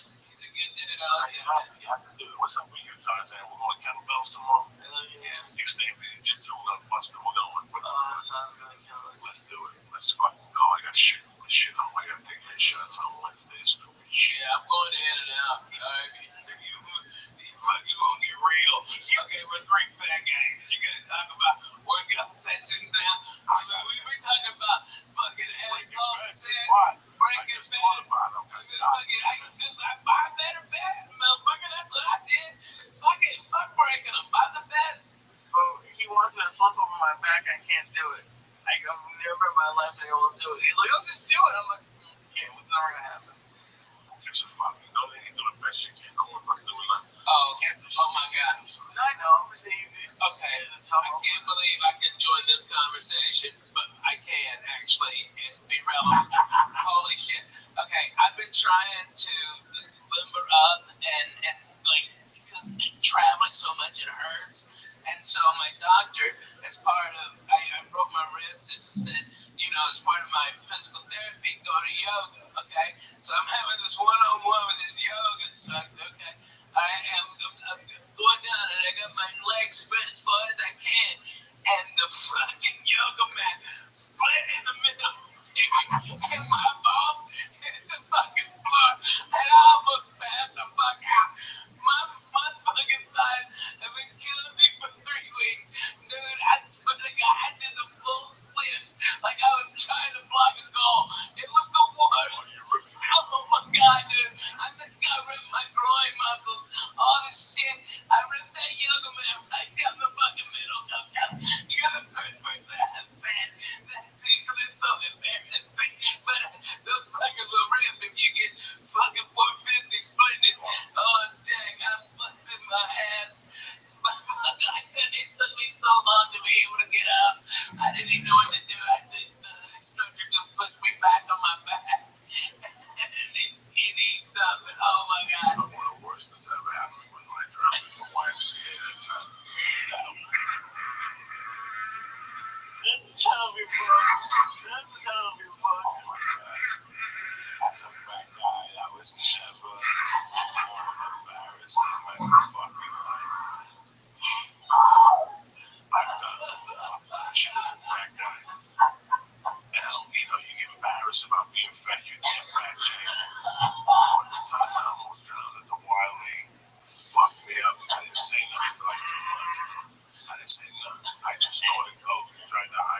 swim back. And my feet can't take it, so I'm just holding on to the rope. And people are swimming by me. They going, come on, let go of the rope. Come on, swim. And I'm like, guys, I'm dying. I'm trying to get to the shortest distance was this way. If I swam vertically to the fucking wall, I'd never make it. So I had to swim this way. So I pulled myself like Spider-Man. And I get to the wall and I'm huffing and puffing, guys. Guys, I was fucked up. Seriously. That's when I realized this has to end. And I'm holding on to this and I can't kick no more. And I'm out of oxygen and I'm holding on. And I got my fucking chin on the thing, just holding me. And some kids are like, Mister, are you okay? And I'm like, no, I'm not okay. Help me. And I'm like, come on, pull them out. And all these little kids get together, these little Mexican kids. And they're trying to pull me out and they can't pull me out. They're like, 1, 2, 3, pull. And they're pulling and I'm turning purple. I'm not breathing. I don't even know about breathing through my nose. I'm starting to panic. People are starting to circle and look around, and these little kids can't pull me. I'm like, fucking ring the buzzer. Ring this buzzer. And it's going, and all of a sudden this chick gets on the thing, and she turns this thing around, and they're actually going to make me listen to this. They couldn't get me out. So they were going to fucking drop a hoist into the pool, and they wanted me to swim into it, and they were going to pull me out like a fucking whale, like water. And by this time, there's 50 people watching me. You have any idea, Lee, how embarrassing it is? I got kids that buy my swimming. Lee, I'm purple. And they're like, swim to the middle. Get to the middle, and go in and we'll drop the hoist. And the hoist will pull you out, and then we'll bring it to the side. Lee, by that point, I'm so fucking embarrassed. And now, out of the corner of my eye, I see ambulance tech workers running in with a fucking mattress. Like I got shot in Vietnam. And something made me put my fat little foot over. I just went, and my fat foot got overflowed. Oh my God, that thigh must have weighed 1,000 pounds. And I fucking pulled myself up and I rolled down like a war gun. I just rolled onto the pool. I got up and I got up right in time as I went through the fucking door. The 3 ambulance workers were running in. They're like, where is he? Like, that's him. And I just walked right past them, dog. Because rule number 1, don't stop and don't sign nothing. You don't need to get checked out. Mind your business. You're fine. You know, as long as you get to your car. I gotta be honest with you. I think there's a thing called secondary drowning. Look it up, Lee. It happens. You just take a little bit of air, a little bit of water in your nose, and it gets down your actual windpipe, and it can be a very small amount. You don't have to have this deep, long thing. It's a secondary drowning. Look it up, Lee. Explain it. I believe that's what it is. That's what I thought you had, because I swim all the time, man. You know, we belong to that tennis stuff. People inviting you to come up there like little white people, and let's have a goddamn party. Okay? You're telling me it's a fucking year. I'm calling it out. Let's go. Okay? All right, next summer. No, not next summer. Stop. Come on. We got the whole holidays. We got the holidays coming. I'm gonna smoke turkey. I'm trying. Okay, if you can teams in me, all right, trust me, I got problems, okay? Yeah, I'm fucking Jay-Z over here, but I got 100, all right? We don't got problems. Word to that. But you know what? She's fucking being so great. It's so, like, freeing for both of us. And I still love her. I'm in love with her. I love my babies, and that's why, this wasn't a had the truth night, you know what I mean? It could have been, but it just simply wasn't. I got real shit to do tomorrow, I've got 2 beautiful babies, love their daddy, and I've been getting so much bullshit, about me and the wife filing for divorce. Truth was, she was just responding. They only check LA records. She was already, I had filed on her, like, 10 days before, okay? And so there was going to be this big jurisdictional battle that my lawyer in Tennessee goes, you're going to spend about $150,000 just fighting over what state we're going to have the divorce in, okay? Not counting my money, all right? I was supposed to write a retainer tomorrow if she wanted to go to war for like $50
got your back. We want you to know one thing. Divorce ain't easy. There's two ways you can do this. You want to do this with shotguns and Jews? No. Or you want to do this with, and that's the way that Exactly. you can have a career. Yeah. And you want peace of mind. You want peace of mind. Listen, man, sometimes people try. I'm thinking about this Rothschild. I didn't know. I don't know anything. Guys, I don't know anything. I just found out that these people broke up. And she's dating a new dude. When does this happen? How does this happen? The singer from No Doubt. She Gwen Stefani. Yeah, she's dating the judge from fucking the show or something. He broke up with his wife and she broke up with her husband after 14 fucking years. And then they had like a thing today, like, That's twin children, guy. yeah. You know, listen, man, people in life sometimes don't they? I pray every day that Larry stays in love with me. And I keep it together with her. I pray every day because I know how pretty you do. And the longer you're with a person, the harder it fucking is. And when you have children, it's even fucking harder. So hard. There's two ways to do a divorce. You can either A, go to war, or B, take the fucking few lumps in the head, which you're gonna take anyway. That's all. You're gonna take anyway. I'm taking it my whole life. It ain't no big deal. Either people can hold you down and put a big black dick in your ass, or you can just take a fucking white flag, get naked, put it on your back, turn around, loop your own asshole, and let you do what the fuck you gotta do, okay? You know what? A dick in the ass hurts both ways, but I tell you what, it hurts more if you clench it up. She didn't do anything wrong. She didn't do nothing wrong. And you know what? She did help me in my career. You know, the truth is, when I got Last Comic Standing, okay, Jay Moore, dickhead, called me on Thursday, go, hey, I need you for an audition. I was in Hawaii working at the Laugh Factory, and he said, come back. I need you here on Saturday. And I looked online, the cheapest ticket for round trip, because I still had to finish in Hawaii. Nobody on that fucking island who could have done it, right? And so I had to come back, and the ticket was like $1,100, you know, and that was 2 months rent, man. That's real fucking shit. Like for a maybe, for a big fucking maybe, and I rolled the dice, and I couldn't afford it. Mom had a credit card that her mama gave her for insurance, and she put it all on there. And that's what launched my whole career. So does she get half? Yes, motherfucker, she gets half. Okay? And she should get more than half. She's going to be drawing a salary from my place. She's going to be getting alimony like the regular white people, because we're Jews, you got to respect. All right? Babies already have big things set up for them they'll never want for anything. They'll never have what I went through, you know? And it's like, that's what you want. But now they're coming, it's just so irritating. It's like, you know, they're just dumb. These motherfuckers, you know? The internet is a good thing and a bad thing. Yeah, right? The internet is a good thing and a bad thing. You know, I use the internet for certain things. I see people use it for other things. And that's fine. That's what the internet is. It's your expression. But sometimes, if you open up your life on the internet, the result isn't going to be good. It's happened to me. It's backfired. Yeah. But in this situation with divorce and stuff, no one knows. You know, and nothing's happened yet. You do what you're doing. Yeah. Trying to put the pieces together. Trying. Be a father. Listen, the divorce in my life had to be tougher than a prison sentence. I lost a child in a divorce. I lost dignity in a divorce. And to this day, I have animosity. I know that I'm like Michael Douglas in Stick Was a Movie when he just snapped on the 405. Walking tall, standing tall, when he started shooting me. Yeah. Last straw. When I saw that movie really scared me. Why? You ever see a movie? When he goes nuts on the 405. Yeah, he's lost his job. Drug dealer goes to mug him, and all of a sudden he shoots him. You want my briefcase? He's pretty funny in that. And now Duval is looking for him. It's a cliche type movie, but I always saw that happen to me with my ex-wife. That's how bad of a divorce it was. I forgave my stepfather. Until this day, I talk to old school humans, and I always say, fuck him, he never gave you what was coming to you. You know what, so I gotta go get what was coming to me. That was my frame of thought back then. He didn't give me my mother's money. What do you want me to do? I'm going to shoot him For 3 years, I lived with it. I was preparing to hide under a car and grab this foot and shoot him. Where's his money now? So I shoot him. How am I gonna get his money now? So I had a terrible idea, and I hated him for fucking years. And one day I go, "What is the guy that raised me? Would you give me $1,000? What was I gonna do? Was I gonna invest? Was I gonna buy a building? Or I was dead. I was gonna buy a yoga plant or some fucking yeah. So in a way, he saved my fucking life, you know. So I forgave him over the years, and I forgave him. That was it. When he died, I didn't go to the funeral. I said flowers. I went to see his wife, and then she died. But I let it go. I let it go. I gotta tell you something. I had I don't have any anger. I have only love. No, I know. I don't care. I've already seen all the numbers. I just love my babies. I haven't got another place here, and I hate that. Has nothing to do with numbers. Okay? There's levels of a divorce. When she walked out of the house, she goes, "Listen, I'm just gonna be a mile up the road. You come over anytime you want. Let me just get some space." And I was cool with it. I'm like looking at it going, "This is a dream come true. I can work on comedy. I wanted to be a fucking comedian. I just got out of prison. I was really doing the work and stiff stuff, and I go, fuck it. I went to fucking comedy. And all of a sudden, it went from one thing to another. I hope it doesn't go there for you. I hope you handle it maturely. I love my babies. I love my wife. I hope that the attorneys don't get a hold of this and turn it into something else. They're not. I hope that, because that's what happened with me.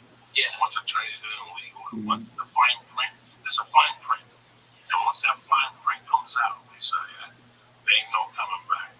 And that fine print has to exist. It has to exist. The law says it has to exist. And sometimes that hurts, you know. So you have my love always. I call you every day. I know. I send you videos of a little Spanish guy. You gotta knock it out for that, man. I've been through a divorce. I've been through a separation. Guys, it is brutal. I always advise people to keep it together. Well, no, I disagree. There's no love. There's no love. No. There's no love. There's no love. You have love. No, we both have so much love for each other, but it's like, here's the real deal, okay? I have really fucking bad PTSD, and now I'm properly medicated by probably the best. They had a psychiatrist at Vanderbilt. He's fucking amazing. He's got me chemically dialed in. I sleep 8 hours. I'm up. I don't take naps. I walk. I feel great. He's done it all. He's fucking amazing. All right. But before I got properly medicated, I was a fucking nut and a complete asshole. Okay. You know what you do after 2 years of midnight? How was class? You started to wear me that day. What question did you have over there? It's not a question, but it was my parents got divorced when I was in high school, and I actually kind of wish they got divorced earlier. Like we stayed together because of the kids. Even back then, I thought it would be better just to have like a. Just to talk to. This is listen, man. I was doing what I feel right now. Let's get something. I got a lot right there. Let's get something on here. As comics, I think it's a great show, and it shows a lot of comics through the country, a lot of vice versa. You know what the fuck I'm saying? Well, Ralphie was the last comic standing. He was already a brilliant headliner. Ralphie was already a lot of people paying tickets to go see him. This just accelerated the program, where now these kids become somebody. Ralphie May was already somebody. You follow me? Ralphie May was already somebody. It went from one thing to one thing, Ralphie. I judged it. I was there. I was there when you were, cooking for us with no money, and also next thing you know, we're sitting on bullshit boulevard with a jar of weed in the living room. People just sticking their hands in it. They had weed to go, and nobody didn't give a fuck. Take it. That's like showing around the fucking whole thing. Yeah. I mean, every time you see me, give me $200 to do what you do. It's hard. I'm a person that learned in marriage. Man, this has been a journey for you. You've learned now. I hope that you keep together. Man, I find so much more peace in my life. I I've got so much less stress and less anxiety. I don't have nightmares every night. PTSD from stroke violence. No, that's hilarious. Hey, that was 12K. Show you about cocksucker. That was a good angle. Alright. I broke my fucking phone, but hey, I fucking got 12K out of it. Word to the mother. No, it's when I had to bilateral double pneumonia and pulmonary embolism, and I had to stay awake for 9 days. Because if they said if I couldn't have my lungs expand, I would die. And the blood clot was so big that because I had pneumonia and I had broken 2 ribs from coughing, and that's what caused the blood clot to go right. It was right here, and they said that a radiologist was going to come in at 7 a.m. and enter this vein and go into that and find it right there by the lung. And he goes, "You have to be awake. We can't give you any anesthesia, and it's inside you. It fucking hurts in there, man." All right, and then they're gonna. You got a 5% chance to live it. Okay, if it blows the clot out, okay, you fucking live, and if not, you'll bleed out in your brain and you'll have a stroke. Good luck. Hey, sleep tight. Boom, motherfucker. I was fucked up, dude. That fucking snaps your fucking head, dude. And so, what I've been doing like a lot of PTSD groups, okay, and they're always like, "What the fuck are you doing here?" And I'm like, "Look here, cocksucker. I'm just as fucked up as you are, and let's get to the real deal. Let's talk about some shit." Oh, you even know about? I mean, you know how many times I've gone overseas for the fucking military? Like 19. I mean, a 44 forward operating bases in multiple war zones. Okay, by the way, Afghanistan this time of year is fucking beautiful. All the Taliban's turbans, change colors, but it's dirty. Those dirty motherfuckers. They're like red and yellow and beautiful. Okay, but I've been there, and then they start getting real, dude. I mean, when those guys get real, it gets real. You know, I mean, it's like, I know it sounds stupid, right? But you're absolutely right. And when this podcast in a couple minutes, but I gotta tell you something. It's I'm 52, man. I've had a great life. I laughed. I loved being upset. And laughing. I live to laugh people. I know sometimes I come across as a prick. I love people and I love laughing. I have a lot of regrets in my life. I did a lot of fucked up things. I was talking about my godfather before. One of the biggest regrets I have that we didn't have the money to do Rabbi. What a mistake that we could go back and rewire that apartment with a camera. Oh my God, we would have a show. And I'm done. That would have been the all-time. It would be HBO's all-time greatest comedy show. And you can't. And you know when I'm sitting here across from Ralphie, I'm listening to the story. I'm like, I can't even go to HBO. Like I'm talking. I'm taking up Ralphie narrating a show about Adventures of a Fat Guy. And just even though that's something too, when you fell that time. Oh, falling on Gardner. Listen, I'm sitting here. Okay. Like, not even Gardner. Then you were telling Lee about that. He's going on. You don't understand. This chick is living in his house. Before we're talking about the story, here's 3 guys trying to fuck the same chick. It's miserable.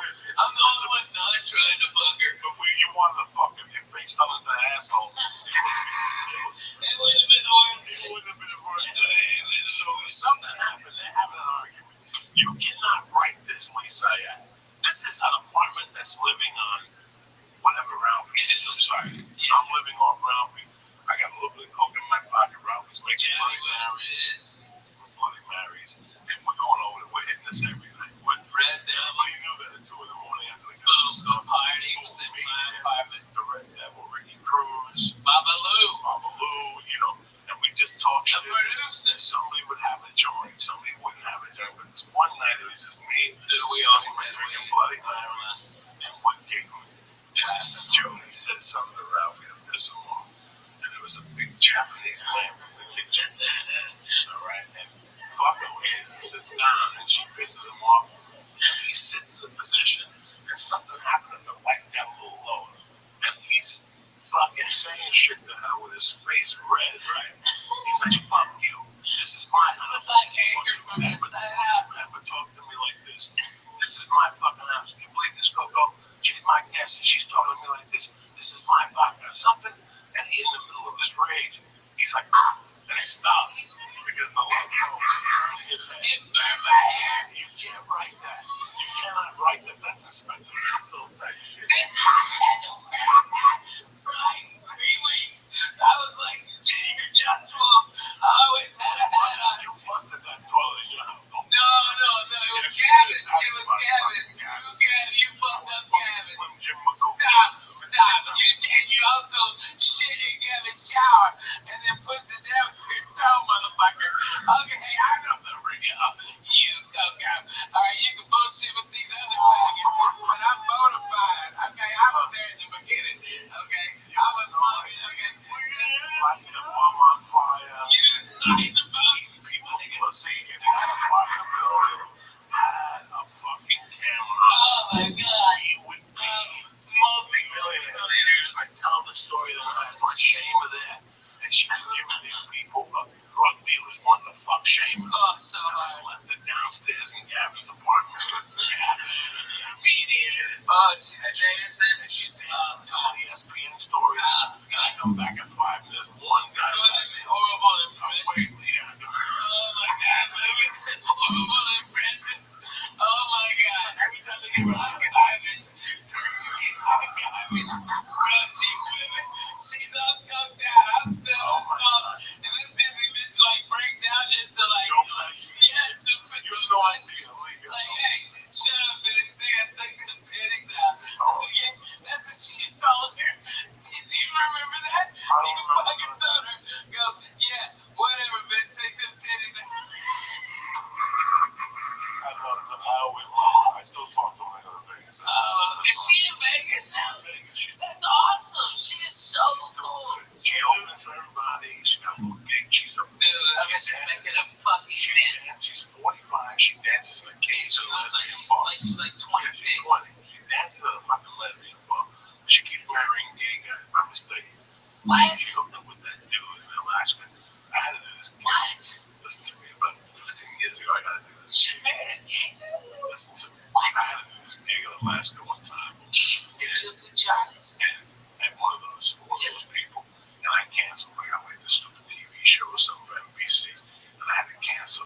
And she went up there and met a go-go dance, like a male dancer, and they found out she put his name on a little pussy. Oh, and then whoa. Back in LA, they were in love. Man, that's he was like unemployed, but he always came up with a little bit of money.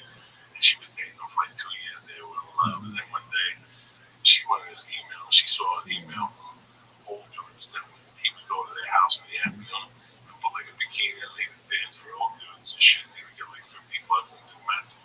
So she threw him out and shit. She was heartbroken because she always makes fucked up choices. I've told this story before. Yeah, This is hilarious.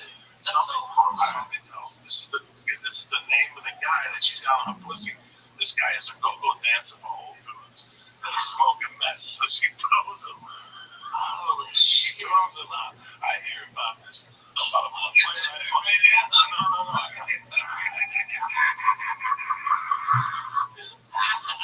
I bump into her, and she says to me, how you doing? We're going back and forth. And I go, hey.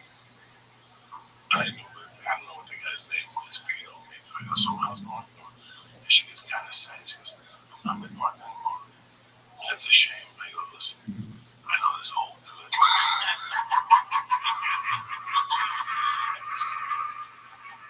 You know what, Shava, you gotta give it up to her. She is the queen of a ball buster. She will give it, but she will fucking take it. I tell you what, she takes it better than a lot of fucking grown men. She's always that boy. She's fucking funny. She came up at the comedy store. She came up when nobody. Her mother's a biker. Her mother is Gemma. Did you know that? Her mother's like Gemma. She was telling me stories, showing me pictures one time now. Her mother's like Gemma. And she's Arab. I didn't know that. And she's Arabian. She's like a Iranian. I tell you, you think that she had plastic surgery, and you're like, but you realize it's just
if I did cocaine, I'm like, the fact that I'm this bad and can talk to you proves I cannot do cocaine. I've never done it. Okay? And then the guy asked me if I want some Quaaludes. You had my own Quaaludes. And I'm like, what the fuck year is this? 77? Yeah, I'm like, yeah. Can I buy Quaaludes from you? Well, give me 20 fucking grams of Triceratops for it, you dumb fuck. There's nothing there. You know what the official quote was? The one I gave him? Because I was fucked up. You know what I was fucked up on? Cold medicine. I had a sinus infection because I had just come from a goddamn Disney cruise with my kids. Okay, we flew to the fucking, we were in the Bahamas and I was on that fucking pool, that boat of germs. Okay, and then I flew to Denver, so I went from 82 to 12. Okay, fuck me. Alright, and I had all this shit in my head, and oh, it was horrible. So I started off with like all the Dayquil stuff, okay? Like fucking just like Dayquil, Theraflu day, okay? Like every Mucinex day, every day shit they had. And I dried up a little bit. I wouldn't have boogers coming out of my head. Alright, this is the real deal, okay? Alright, but I started shaking, dude. I take it because I'm all fucked up on all that cold medicine.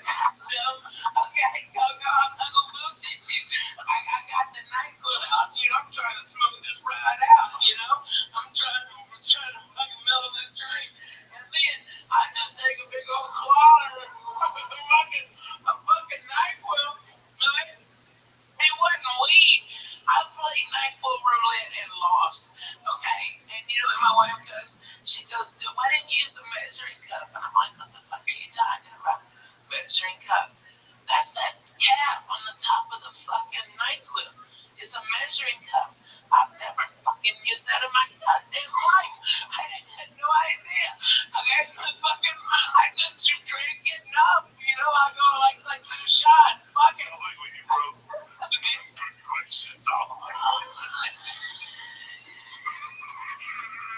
Hey, that's your fault. That's good ass fucking drug you get. Alright? Okay. That was you and Gravity, motherfucker. You own that. Okay, you're a dick. And I wasn't the only one. You fucked up some shit I'm getting out of there. Okay, so you fucking did. And by the way, we went to that jack in the back right behind his house because we were smelling on him. Fucking, I see you popping. Bullshit, fuck you. No, I didn't go to that jack. I had to pull over. I couldn't stop laughing. So what happened? Okay, alright.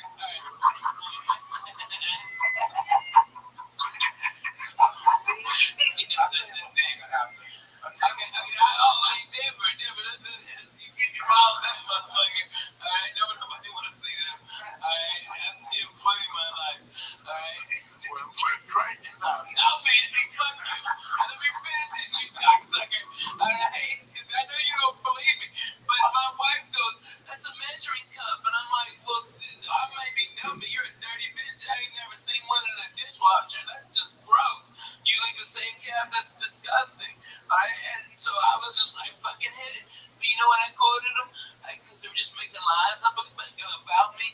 I was like, last thing I said before I head on stage, I heard was, all I said was, yes, Mr. Cosby, I'd love another cocktail. That's all I remember. And that's just, go fuck yourself. You fucked up my NyQuil? Dude, I was so fucked up on NyQuil. Get a bottle of NyQuil. Give me a star at that. Smoking joint, it's all over. It's all over. In 92, I played the hip-hop comedy style. Steve Harvey's and Rashawn McDonald's, all black, and comedy club at a hotel. Okay, and I was sitting back there with these crazy ass, like, I met this guy and he goes, yeah, my name's Willie D. Alright, he's Willie D from the Ghetto Boys, okay?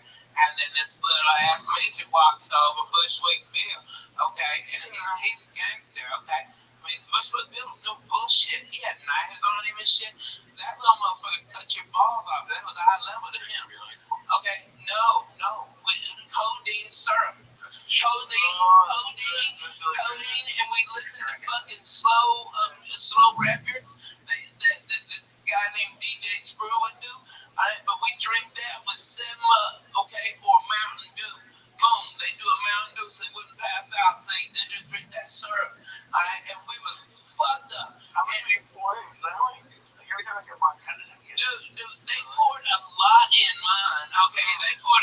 they shitload, and a lot of them was putting that, what's that, the raspberry liqueur, like Chambord or something. They pour Chambord in it too, so you'd have like grape soda with some Chambord and syrup. Okay, and all those fools were doing that. All of them. It was, and it was like, I didn't even know what hit me. Okay, because it didn't taste. It tastes like good. And I was like, what? And they called me up on stage, and for whatever reason, it was the greatest set of the 4 years I've ever done comedy. And I Relax. yeah, but I was, I've been smoking weed in the back with this little crazy midget passing it because it was so funny to look at a midget when you're going in and smoking weed. And like if the midget takes the joint out of your hand, but it was so much infinitely bigger in his hand than it ever did in yours. It's crazy. Like, what? Woo. Okay, it's amazing. But I came in and blew the place apart, got a standing ovation. All right. But a comic came on stage who hated my fucking guts, and he was trying to be like the number one guy, and he tried to do everything, and I blew the guy out of the fucking water. Steve Harvey told me I did. Okay, it was like everyone was fucking unanimous, and he starts talking shit about me being fat, like making all these fat shit jokes, and the audience turns on the guy, and then out of nowhere, you see this nickel 45, 1911. 45 caliber come up and go, and it's Bushwick Bill, and he goes, bring the fat white boy back, shut the fuck up, nigga. Alright, and he was about to shoot that man, okay?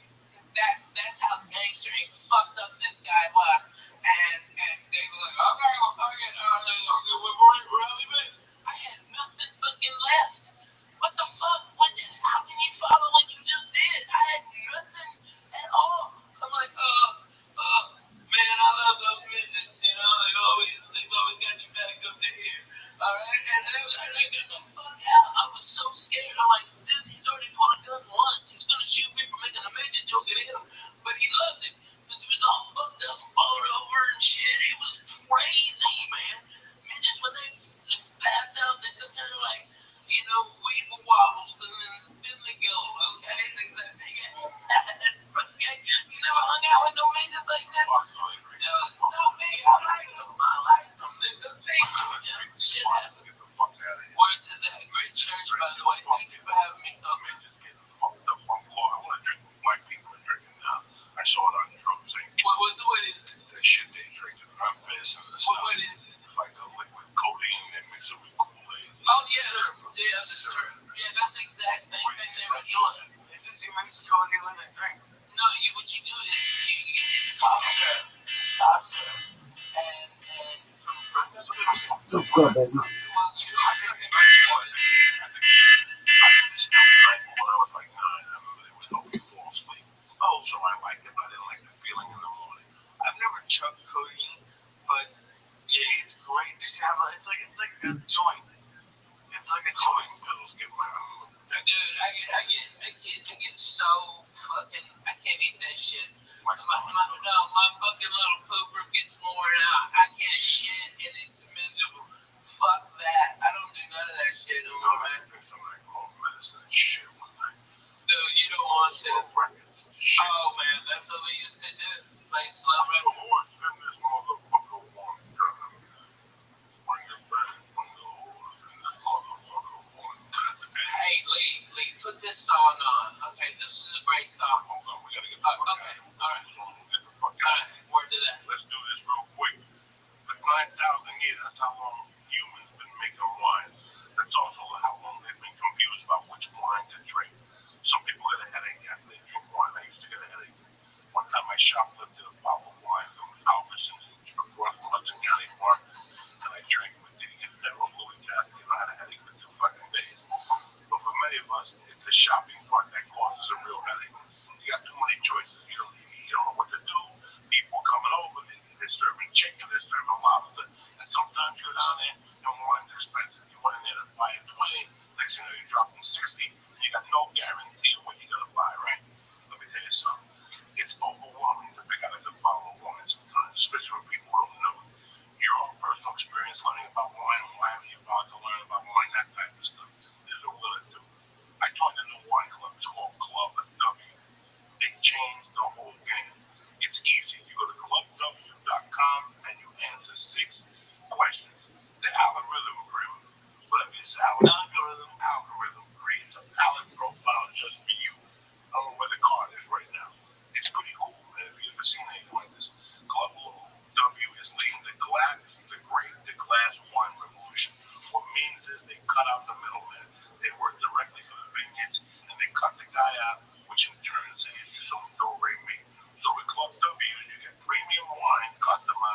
nothing wrong. How's everybody doing? We also what you pay for in the store when you we're don't even know kind of what you're paying. gotta get our fathers back.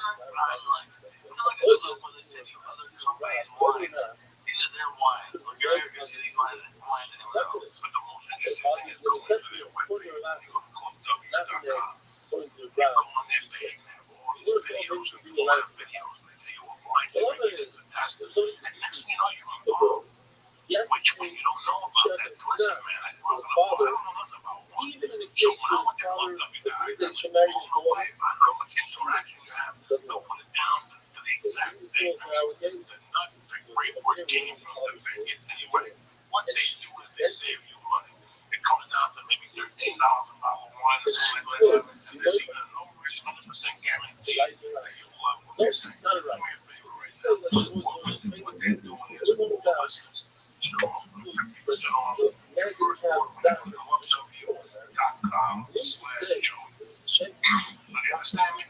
50% off your first order when you go to clubw.com/Joe. And this is not like fucking Columbia House where they send you records every month if you don't want them. You order what you want. Right? So if you think you need 3 bottles, you order 3 bottles. That's $13 a bottle. They get delivered to your door, and it's exactly what you like. When you guarantee the love, or you get 100% money back guarantee. So again, do me a favor.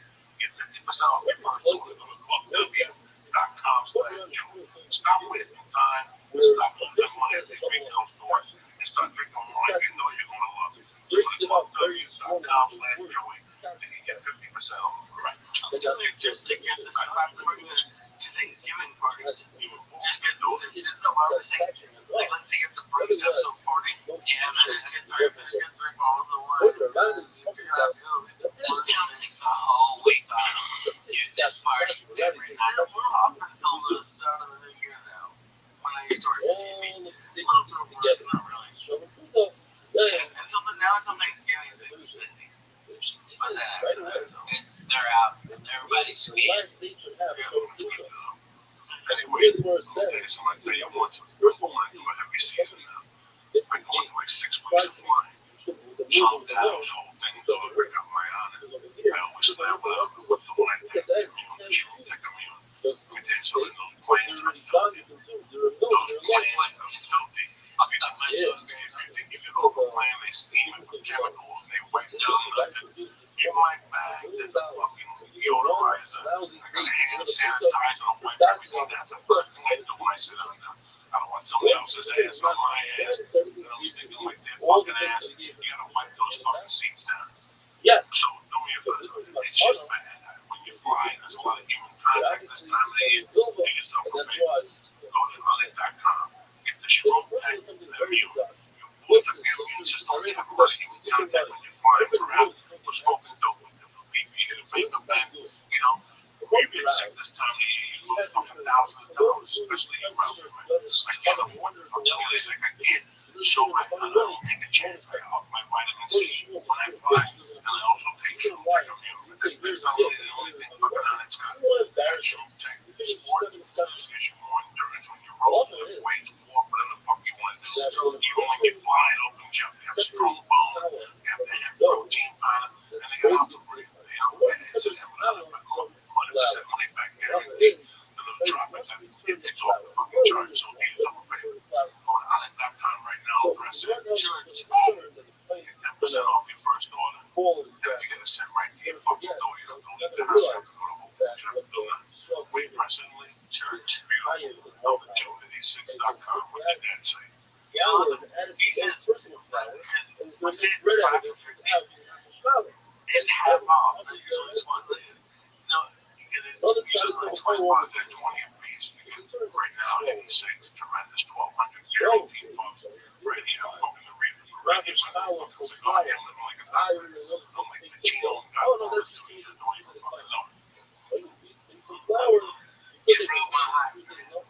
86.com right now. They got the tobacco. They got the cigar. Alright, then they have the tobacco cigarette line.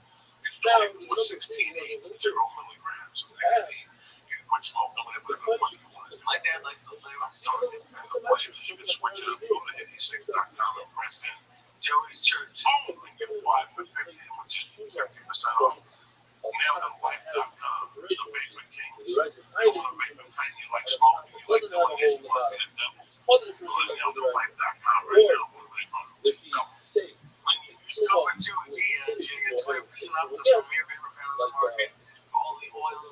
smokers out there. California, they are also making some little That's a pretty products. more sense to it. There you go. So listen, it's our flavor. Please support Neverland. Please support the Please support. And please go to look up. It's a holiday season. It's beautiful. Wine delicious. That's perfect. We don't need to save you guys money. I'm not trying to fucking sell you no jumping on like that. Don't forget my big man is where don't get needed. Yes, we take it. Go to Rothschild'S.com for everything. Go see if he's coming to your fucking neighborhood. I'll be there soon. I don't want to miss this fucking. I go everywhere. I'm in Portland Thursday through Sunday. I'm in New Jersey next week at the Express Factory. All right, guys? Hey, I love that club, man. And maybe those boys from Raptors come out, man. I like those guys. Thank you for coming on. We got Hey, church, you know what? It's fucking me up. Coco, Yeah, it's fucked up. you know, there's cameras and microphones here, but at the base of it, it's back 16, 17 years, 14, 40. Me and you, my little glass table sitting by the window, you know, Crack a fucking joke. cracking fucking jokes. We always see it. Yeah, pretty good qualities you ever had. That's what Coco brought up. The church was out and we've been taken. Okay, you've been there. You've been right there with us, buddy. Close it up. We thank you, Rabbi. Come on. Coco, I love you. Friday night. Anything for you, brother. I love you, cocksuckers. I love you. Thank you, sir. Thank y'all for having me on. I really appreciate it. You stuck around. And I know I get long-winded. I'm annoying when I'm out, so I apologize about that. But I love him, and he makes me cry laughing. So I'm sorry. Bye. Also, people love the other one. Oh, that's so nice. This show was brought to you by Club W. Go to clubw.com/Joey to get 50% off of your first order. That's right, you go to clubw.com to get 50% off your first order. I'll see this later.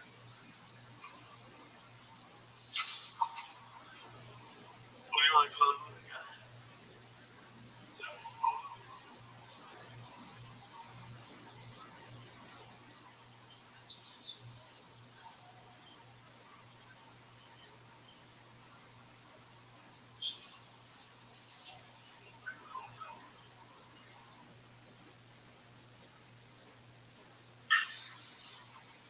This show, The Church of What's Happening Now, would like to introduce you to PetNet.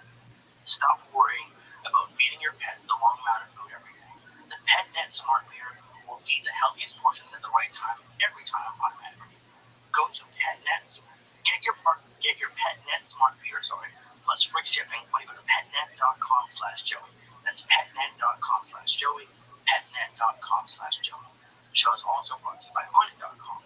Go to Honey.com, use code CHURCH to save 10% on all of their optimization products like Alpha Brain, Strong Bone, New Mood, Showtech, and Showtech Support.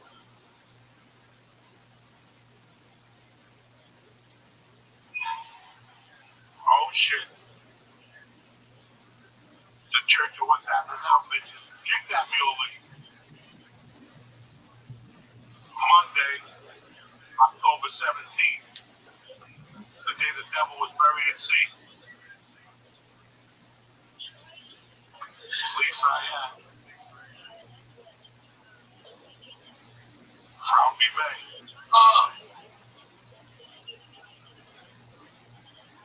Uncle Joey.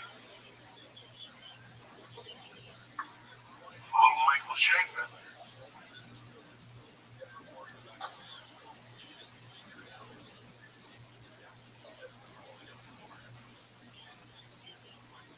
Oh, shit.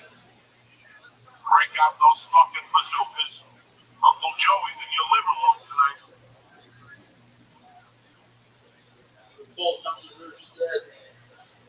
What's happening, beautiful people? I missed you, cocksuckers.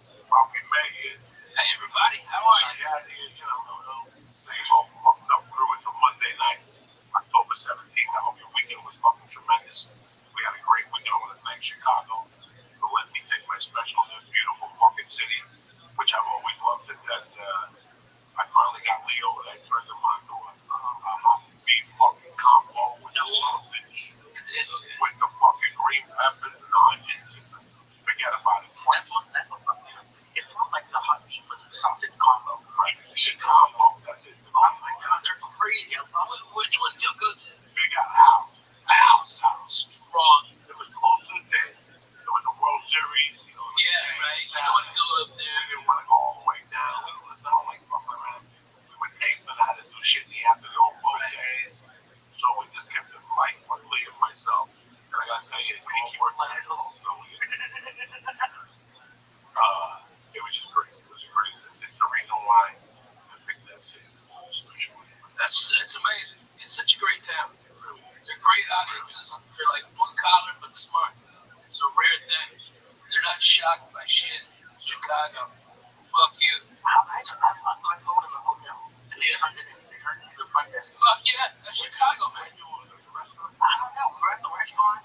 good, Jen. You know, and that's so crazy because I used to go to St. Louis as a kid, and man, I remember in like '84, they had this whole 4th of July down there. Okay, I mean, for every white guy, there was 2 black guys. Okay, we're all listening to Cool and the Gang, eating fucking hot dogs like Americans. All right, fireworks, everybody was having a blast. I can't believe that town went to what shit is today. You know what I mean? I mean, it's like I've never seen more people having more fun and no racial BS bullshit anywhere than at that fucking 4th of July. It was fucking outstanding. Cool in the Gang. Shit. Where were you growing up? Go to St. Louis. Clarksville, Arkansas. That was the big city for my wife. Yeah. That's the team you watch. Oh, yeah. Paducah, right? No, that's Kentucky. She grew up by Milan. Oh, my God. It's like Jackson. It's like Jackson, yeah. A couple of miles Iowa. Yeah. We go to St. Louis to watch the games, and then we go to Memphis to watch wrestling. And we go to Hot Springs to go to the horse races. My grandfather would get a place. What type of wrestling was there? Oh, shit. Was it the guy you saw on TV? Fuck no! We saw him on local TV. I mean, that's where I first met Spittin' Dick Murdoch, fucking the Funk Brothers, okay? Man, Jerry Lawler, I saw Jerry Lawler and Kaufman fucking wrestle. And then, like, 2 weeks later, I saw Kaufman get beat by a woman. One of these big bitches from Tennessee. I mean, she's big, probably Mississippi, North Mississippi. Okay, this big bitch whipped his ass. Okay, I saw that one. WWE wrestling. It's 3rd tier, but it's legendary. You know what I mean? It was Mid-South and something else. I forget the name of the other one. But, I mean, dude, I went to so much wrestling. I saw Ric Flair win the heavy metal belt from Harley Race. And it was his 2nd world championship. And then I saw Dusty Rhodes beat him. And then he beat Dusty Rhodes again for his 3rd championship. It was tremendous. Blood was everywhere. It was fantastic. That wrestling was so fucking good, dude.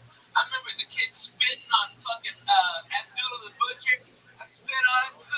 You dirty motherfucker. Okay, I spit on him. Who else I spit on?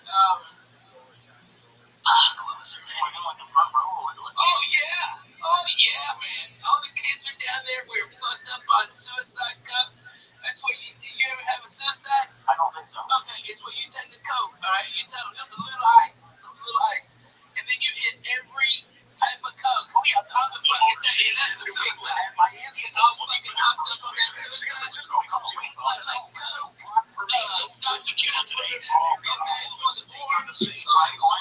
Orange Sprite, yeah. Well, that's the suicide. Oh, my God. Concert. Like the Rabbi. Not even the fucking ghetto one.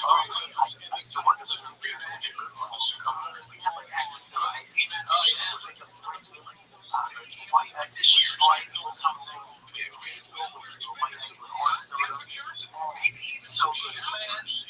That fucking sounds so good right now. I'm fucking hyped. That bond is deadly, by the way. Unfortunately, I was personally not fan of this fucking what hit me that night.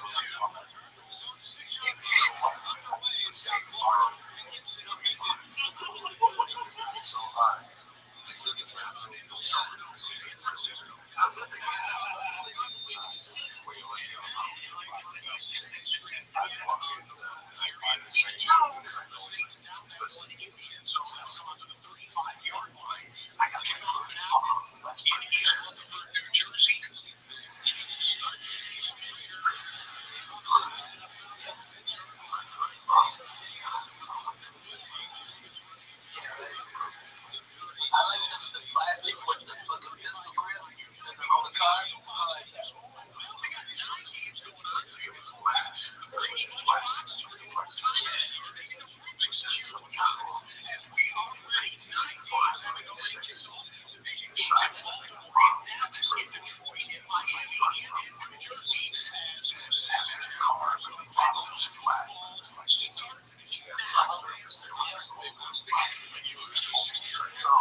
okay. I'm gonna get $1,000, $45, but I would sell $100 for $35. And then you sold it for $100. And you went, wow, you sold 40 of them. You already got your money back. Right. And you still had 960 of them. And there was no equal. Only a loser to lose money on that. Yeah. And I would sell those to wrestlers. Well, like you're doing that now in Adderall. Right. So you get the not getting the numbers I was getting. No. So for those Walgreens don't get them those numbers. I need my release for fucking solid. I was getting those from here. I was getting these two chemists that were getting out of fucking I was already strong. I remember towards the end of them both. I was opening them up and just throwing them in 2 capsules. So you figure I still have technically a lot to play. I go home at night. I think about drug shit. You know, on one particular night when I was selling purple microdot I probably had about it. You know, when you sell it lean, you do it. So remember, you build your resistance. Yeah. So I might sell you one. You might want to get fucked up. I mean, I got 4. What's up?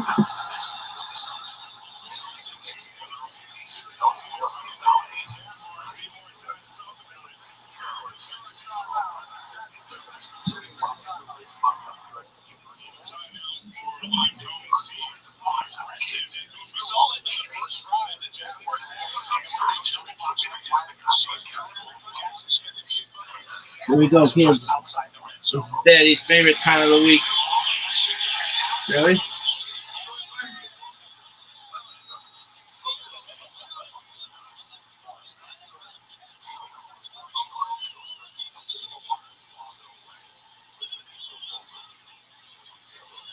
Nobody knows who that is. Oh no, Trevor Lawrence.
Come on, Miami, you fuck.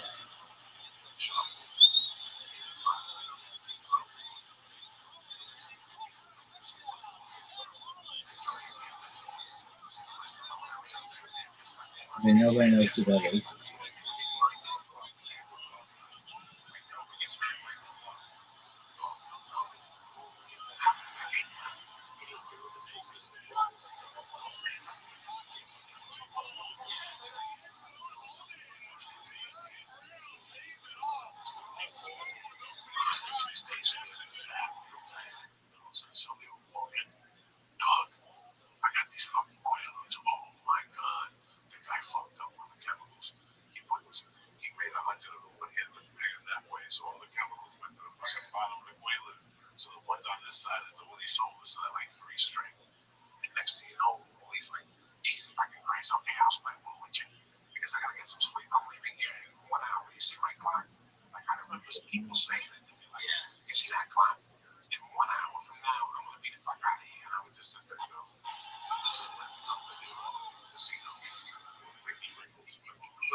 Come on, baby.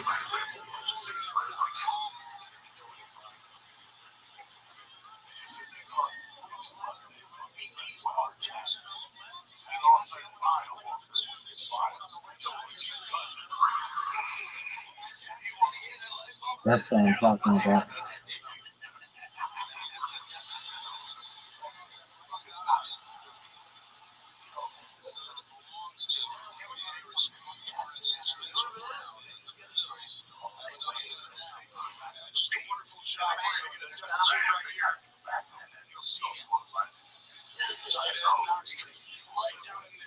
Just like last time,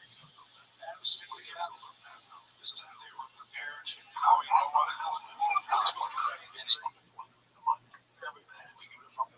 Let's get the 6 bills, right? From this shit. And that's it, Lee. That's how quick it happens. You went out thinking you were going to have orange juice and a hamburger once again, and you're going home to chat to the gills at 5 with a gram of blow in your pocket and 6 whalers you didn't want. And your dick's mysteriously wet. I gave you 3 of the whalers to hold. You know what I'm saying? Yeah. I don't want to hold it because I don't want to be. Oh, man. George would be holding it, didn't even know it. He didn't check the inside pocket. Makes some people carry it sometimes. Wow, cook in the floor.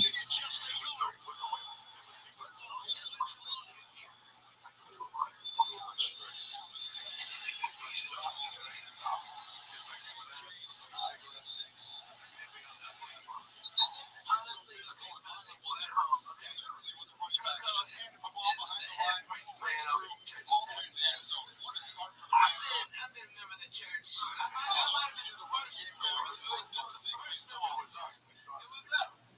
And, okay, the last time I saw Coco do exactly what he was talking about in the 80s, like he was a demon then. 10 years ago, Coco did a quarter ounce of mushrooms. He smoked nearly an ounce of weed. Drank beers all day long. Then went down and did the Comedy Store and copped. Okay, and that was the last night of evil. Oh, and acid. Acid tip. Yeah, 4 hits of acid. A quarter ounce of mushrooms. I swear to God. Okay, 4 ounces. 4 hits of acid. Smoked at least an ounce of my weed. Drank all my fucking orange juice. Okay, I had to call the convenience store twice to come up and bring more orange juice. Oh, dude. Are they still there? Yeah. Okay, I get them to set up chicken salad, toast, stop. Chicken salad, yeah, avocado and tomato. Damn, wait, I'm fucking straight juke of it. Amazing. That place that was ants in your sandwich, and you sent them back, and she still gave you a bill for half the sandwich. Oh, yeah. Because she said that there was only ants on the one side. On one side. The place next to the hotel. Oh, my God, yeah. Greenblatt. Charge me for half the sandwich for that ant one. Oh, my gosh. The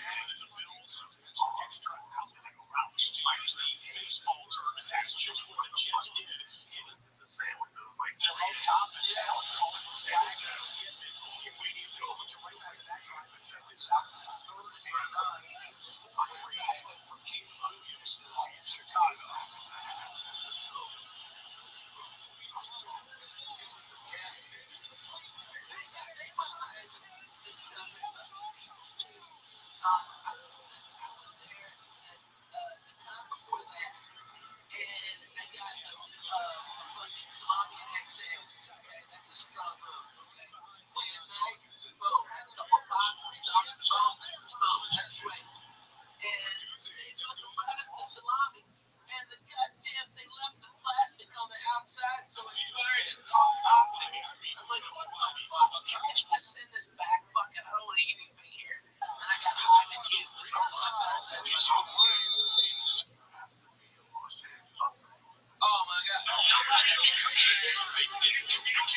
last week if you read the string is still up. Yeah. His problem is it's like an airport. You know, They cut it this way, right? yeah, it's like So it's like a wrap on it. yeah, But not the fucking plastic. no, it was a plastic. There's a plastic. There's a difference between the wrap, like the wrapper of the case. It was no, it was like you can't take casing like around it. It is like I've had pepperoni. Trust me, I've had pepperoni before. There's not that. And I've told them, and when you tell them that, you can see a difference. But that's why I can't go to this. Like I did something really weird today. What you did? What did you do? I left my cart at Ralph's. I got pissed off. They didn't have what I wanted. Like the deli counter was full, like way full. I was looking down my cart. No, Magnolia. Magnolia across From the barbecue place. The DX has over there. It's right across. It's right past like some. Oh, you got that? Hell home. Why you got that? It's right here. I got it. That's the worst one. That's why you get shitty cold cuts. They don't have the cold cuts there. They don't? No. Where do you go? To the routes up by fucking cold water and any other route. But that one, they don't have a slicer. They give it to you. No, they have a slicer. Yeah, but They give you this shit. They give yeah, most of the time they don't have to do cold. You can't go there. You gotta go to Violent. Oh, that's right. Yeah. Yeah. No, Violent and You sit across the street from the barbecue place. yeah. That dump is a dump. Okay. That's a dump. That's where the Jack in the Box is. There's something there. Yeah, there's a crossing. Yeah, that's why you go there. That's a Subway too. That's why you know why that is. That's why I'm a sucker. You don't think I know, but I know. Man, but you can't go to that one. You gotta go to one by Ventura and Violent. Underground party. Very nice. Nothing right there. You can cook yourself at home. That is Yeah. You go to Wars, but no Wars. No, there's a worse one. There's one on Laurel Canyon and Victory where they don't have a deli counter. That one's scary. I was the one. It's the scariest place you go to. What's the one? Used to be John's. I live near that too. John's. Scary. All rushing. Sunset. I'm by the perfect. Food for less? Oh, yeah. I know. I wanted to go in there with fucking, like, get a bunch of newspapers, like I'm about to get shanked in the yard. Oh, my God. Right. Parking was scary. Everything was scary. It's the whole thing. Jokes about that place. It's believe me. It was food for less. It's the only place you go in that's drinking. It was the I mean, like this. It is a fucking. How are spoons? Just shot a CD and San Jose. It's so good. DVD and San or whatever the special. It's fucking funny, man. Felipe's a great guy. He's doing a great podcast with That's all I gotta get in. with my brother Silent Bob. We have to get in here to do his podcast. Oh, fuck yeah. Working with what? Yeah, everything was always with his podcast. It's just been so busy the last 2 fucking months. So, and Melissa was still on here, Rabbi. I know. I just had Willie with me. Rogan's doing his thing. Fucking. Man, Joe's doing it big, man. And Cook is working. Fuck yeah. Doug is working. Ari's working. We're still here. I guarantee that nobody at this to be here. That way. Josh Wolf was in Syracuse this week. He's working. I mean, I like Hughes. Hughes in the house. Oh my God. Oh my God.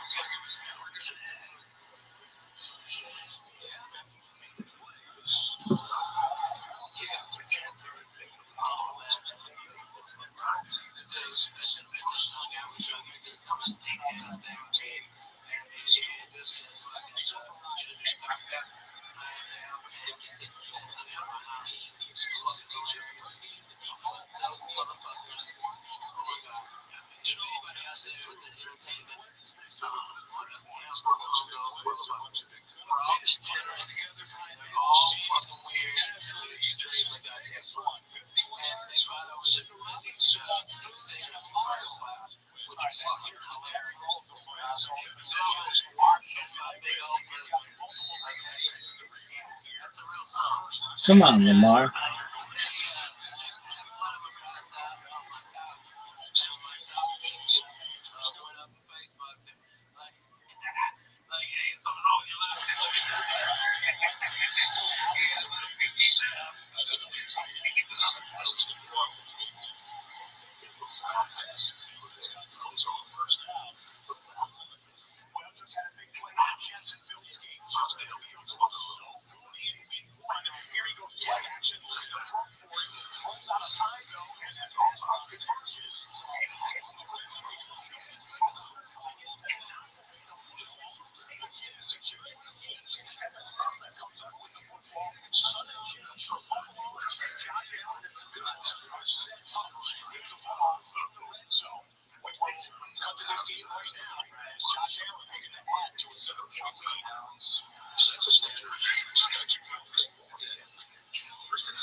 It's like that. I like it. So hash browns with all that.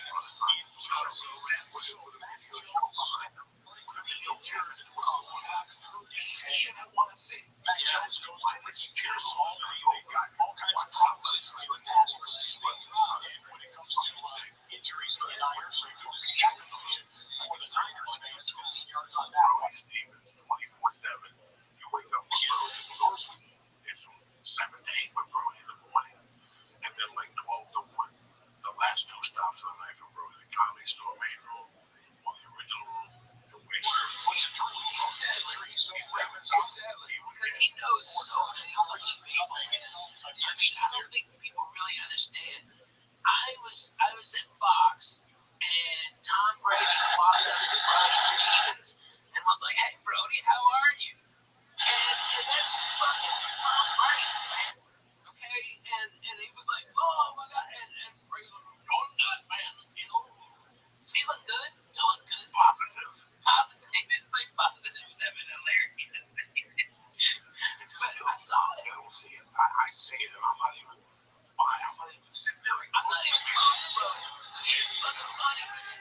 I wouldn't be like one of those guys that, oh, look at this guy can do away with it. Listen, I'm old. I'm talking about Brody Stevens and what he does on Periscope. What he does on Periscope. It just is crazy. That's last night. Sophie don't want to be that guy. Fuck yeah, in the mornings he lives way in South Florida. He's running for no reason. He's in the middle of traffic. Get a one-on-one. Sometimes beating the shit out of his steering wheel. it's like, that's fucked up. I got a bad fucking morning. Talking shit. I'm ready for a shit. You know what I'm saying? I don't have the voice. Where's the cat? I don't have a voice, but I can't smoke in the house. If I can smoke in the house, I'd have the cats in there every day. I'd have you fucking in the house. No, I can't fuck with the cats and get high in front of them and shit. I chop them. I cocaine. Well, you know, the guys I came back. He lost that fang and shit.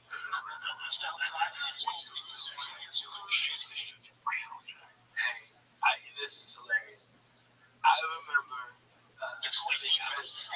Cincinnati and Jack, okay? And I remember all the crazy shit we did around retired former defensive end, edge rusher. Everything from Doug, there was this guy, Blackjack, something, okay, that Doug would just be annoyed by, like so fucking annoyed. And I'd be over there and we'd be playing Scrabble or something, and just fucking, just me, to bring over coffee, fucking do all those jokes and shit. And Blackjack would just show up, and they were young guys in San Francisco, right here, so screen door open on territory. And every time you come in, Doug would just nonchalantly slide his videotape of outdoor anal fucking gangbang shit. Okay, there's no attitude. When you don't have any all these silly shit. Oh my gosh, it's like a we turn it upside down like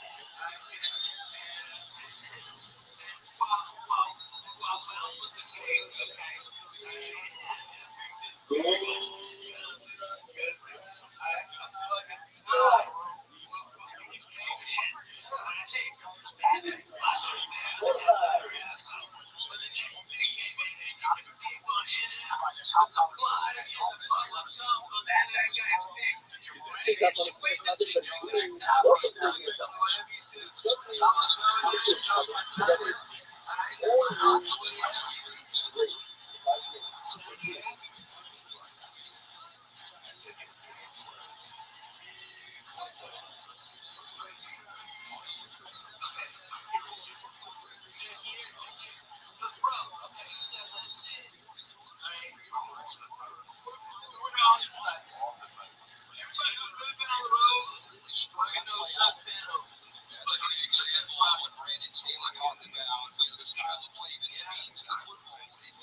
Hey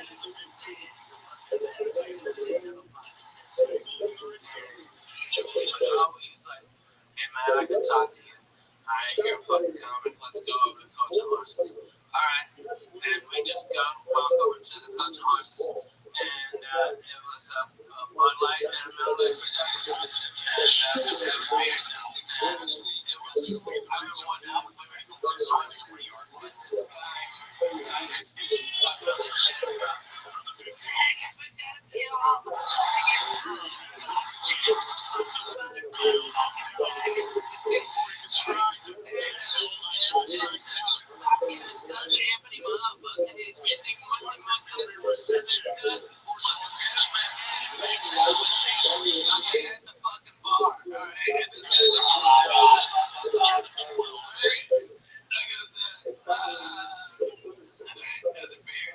and a shot.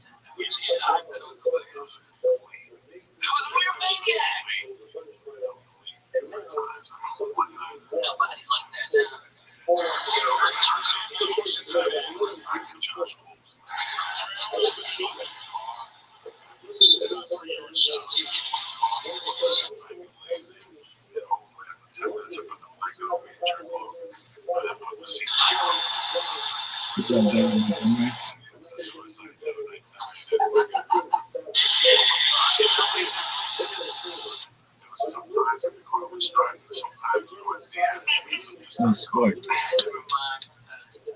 I was just, I gotta tell you about this because it's so fucking funny.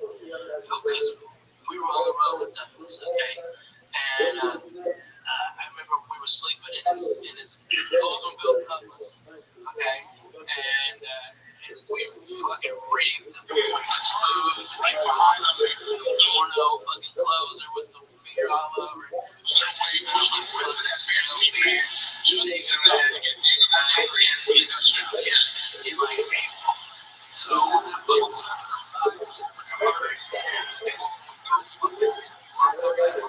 it's sweat like pigs.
Good job, Tyree.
Come on, Tariq.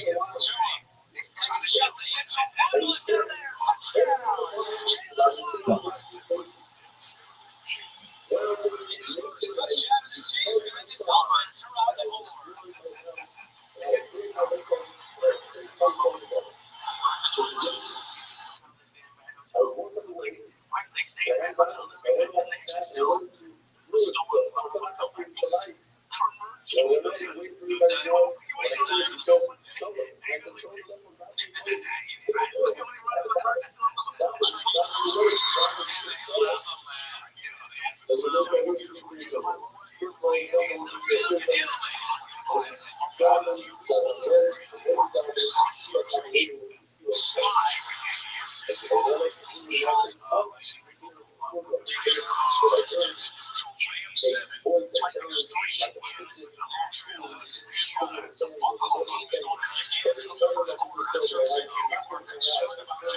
Nope.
CW Kendall Gate Control Run.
Okay.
On the ball.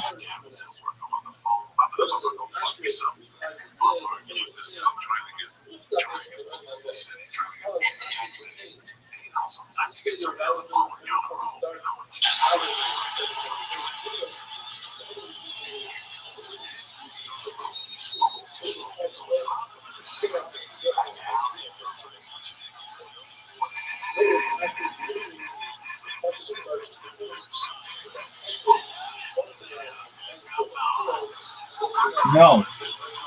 No.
All right, give it to my boy.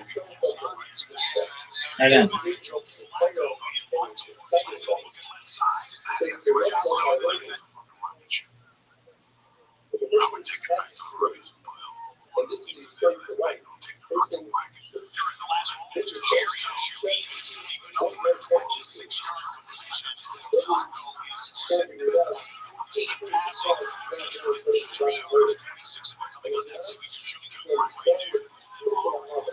$51%. That's terrible.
What is this bullshit?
No. We're losing for the first time.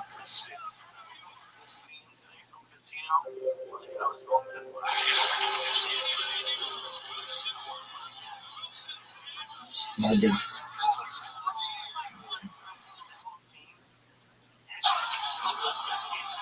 Luckily, it's not home. We have the capacity to see it. Only on the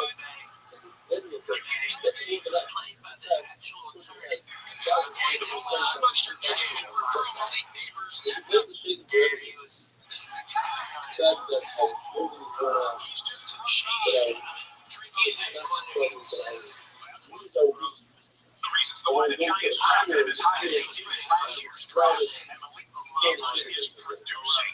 This graphic here is a list of some star receivers and how many receptions they had in their first 20 NFL games. Malik Neighbors now with his 119th catch.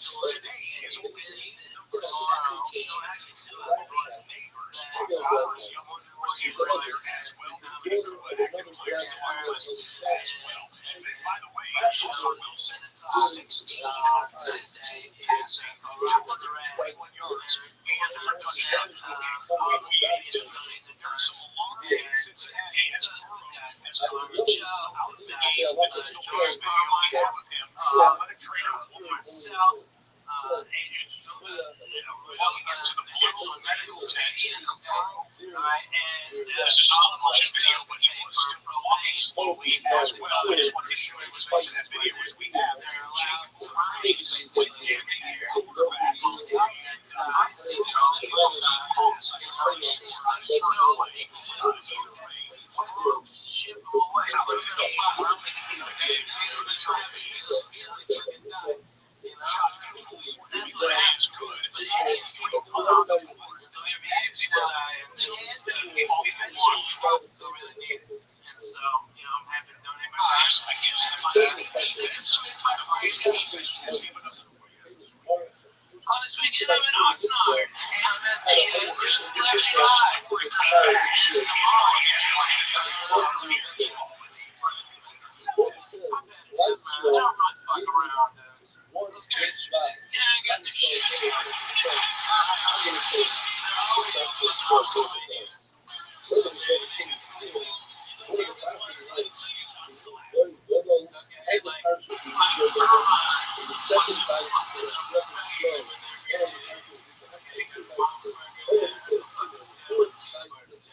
Alright? And then, this one is the fourth one in Southern California, and it's the newest one.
Yeah, man, they had to do something bigger. After a big turnover like that, you get down near the fringe, red zone area, right between the 30 and the 20. That's your chance to maybe take a shot or the Steelers will last. What's it feel like? Just one of these still alive. Somebody ball is wide too back on the first. Intention run. Throw this ball 30 yards anywhere.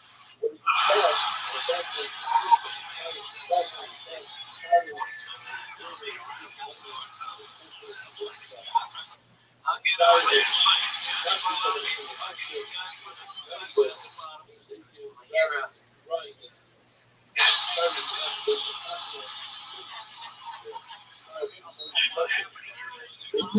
game.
You get a boner? No.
Should have said the name of your show.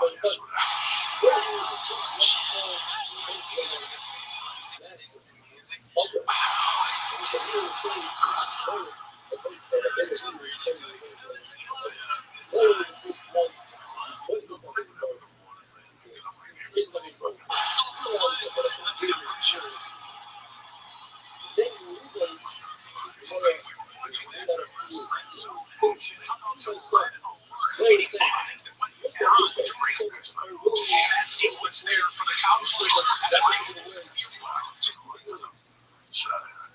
My son moving up to 21 yards out. Chances are not being shot out anymore. It's 20-3 in New Jersey. Down inside inside of the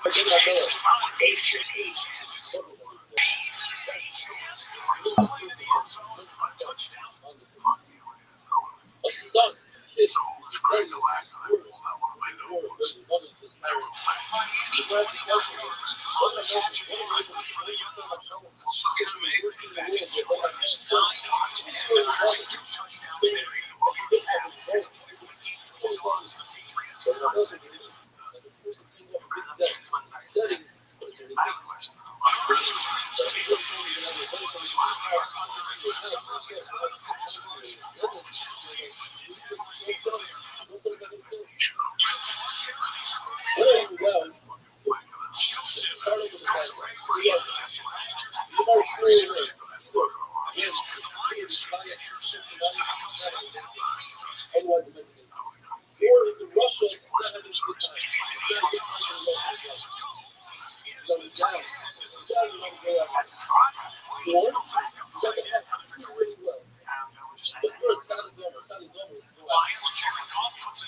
to laugh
at that.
said, but I still see that the friend that the governor said they're not having three kinds of that. The worst one is Astro. That's one reason we see that. I think it's a kid out of it.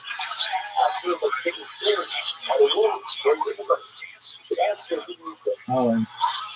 But Super said, refer to a bathroom. Find a good bathroom. You want to be checked. But Super humans to be prepared out of all of them. Says, check this out.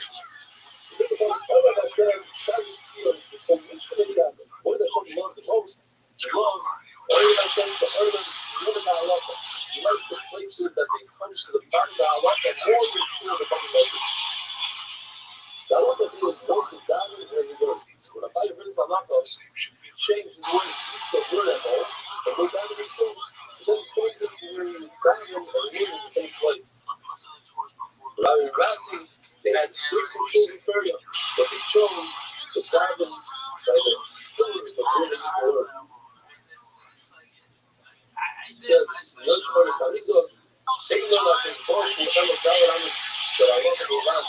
He found the movement of life, and they only have 4 under the map. But in other words, that's why I find also he decided to grab him and take their thing. I love that. That's why I was born. Where it says, somebody who has your Shemayim and earns a living is greater than somebody that earns that just like your Shemayim doesn't. It says in the Pasuk, the V'yachachlecha says that Ashrecha v'tovah. You learn Ashrecha b'Yom which is love and Mabah, where Shemayim only has a Mabah, not a Mabah. Is that love? That one is the word right next to his Rabbi. If he supported his Rabbi, he accepts everything his Rabbi says. Otherwise, it's not good to his Rabbi. You see that Shlomo Amar didn't see this marry nor a tyrant that holding his Rabbi to his Rabbi with a lot of good that. Certain persons will argue that you call it. But I love somebody who says, "Church over the school, you're not ready to be sure." If a man would be the show between God and God and If a man has one of the things super to the point, and you see that, and you make the patience. The kid says, I didn't feel like that, and he said, "No, no, no, they don't do what I'm doing about it." The law of the legal that the Bible brings, I read this young and say, sometimes one target, one day, two target on the culture, right? That's what you do. It says, right? That day, the Lord says, you still say meaning, they say the public 3 times. One says heart. One cannot wait until the people to say, because the Bible is every people say them. But this is that thing, and the next time you have a target, earlier than the week that you need to say that. You can make it all these children. First of all, when you check the birds, you check all the people in the bank, make sure that all the work from them. Be careful with the double couple of something that has Torah, even though you forgot it now, you look behind us, just like they put the broken leaders to the Torah, this person is broken to the Torah. Robert Downey spoken, not cut you on the hand, one side because it's a corner and a cut you, like slit, like on your hand, or like make your hand, some of the blood you don't use first, and then you step them down. I don't know, and now I sit on a Mishnah, I love it. But better than later, what that is, don't just speak about these people on a Mishnah, the other side is when you're telling children, who come in, not married, and married, and you're praying, and some say, that's very much. Why? One thing is sort of like a woman told them, the brother said, sit down, and he said, let me see if I can get the bed. He took her to the bed, and said, they can tomorrow to lay them for a show. Walk away, those who not go behind the door. But look at me, those who need it so. One thing, there's a number of conditions. The person carrying something heavy is obvious that not like the show, and it's still obvious that you're tonight. It's also obvious that for example, if you have another door, then people think he's trying to go to the other door and he's not directing it. But they give a plus things about the nature of mobile. But they underneath, they don't underneath on the table, and they kiss each other only on their hands because of germs.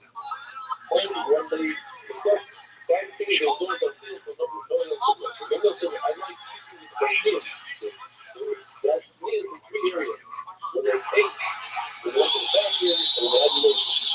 I'm like, nevertheless,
Same shear, used in another way, especially for the dog and a wolf, with a donkey and a roy, which is a wild donkey. And a favorite say, it's when you can differentiate. But if you got your friend, or an acquaintance, an associate from 4 households, up until what time do you take 3 miles? Watching this until late at night. That's the kilo, everything going first. Shua says until 3 hours, manual, in other words, you divide the day. Or the light, that's when you run, you start from Amin Shachar, the light says it starts from Kama. That's when kings wake up 3 hours before. As he says, whoever reads past this time, each of his parents is the right of the fire. When it's split, says, this person is saying that, the Buddha says, the Allah prays that Krishna and he said, the sheer of putting out your friend around the way, and I says, no, that's only two guys. But Krishna is the secret. I prefer the positive. Positive, it's a Krishna, before they have trust, because Krishna didn't exist, he wants to say Shemona Esrei for these constant times, but if we so feel Krishna right before, therefore, in order to have everything of Krishna, at the last available moment, right before, it says, I don't know if it's concept, it says, you need to put Shem, but I fear, right when the sun comes out, that Krishna will have Shemais. But the thing, the rep, the lawyers, it's something that Mincha, not be said, after, noticing, if you love him, then the name of the lion, whatever says, and if you won't be damaged at favor, seriously, what's the happening to them?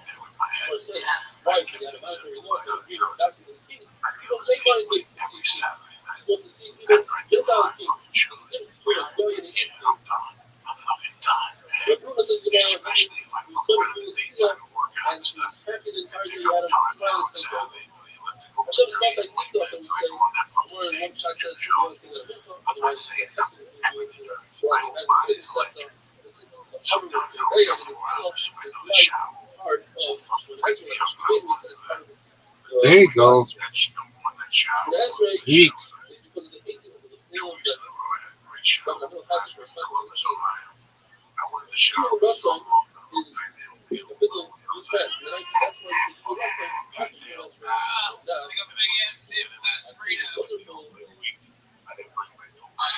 Wonderful.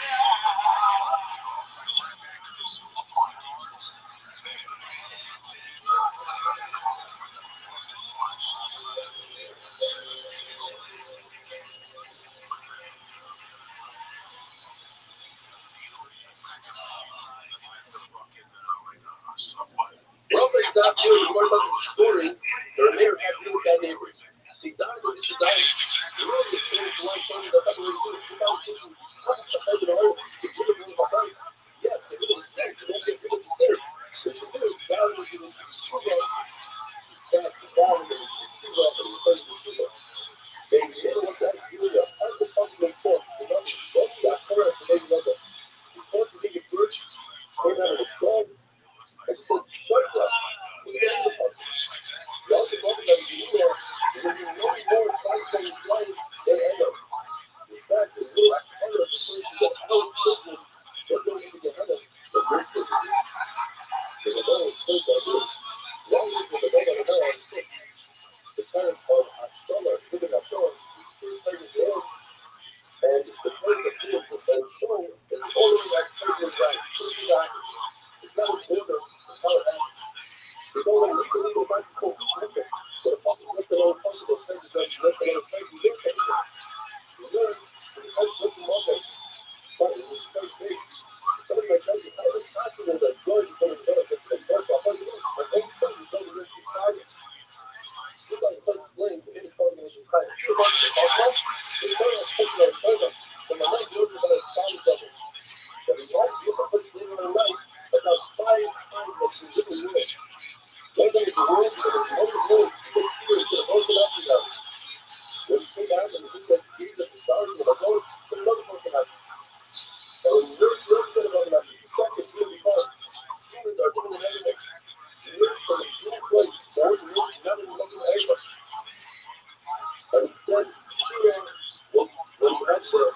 She said, let's make them a wall. I feel like it's weird that she put a leash on. She put it in an open side.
supposed to put it together like we do for that's right.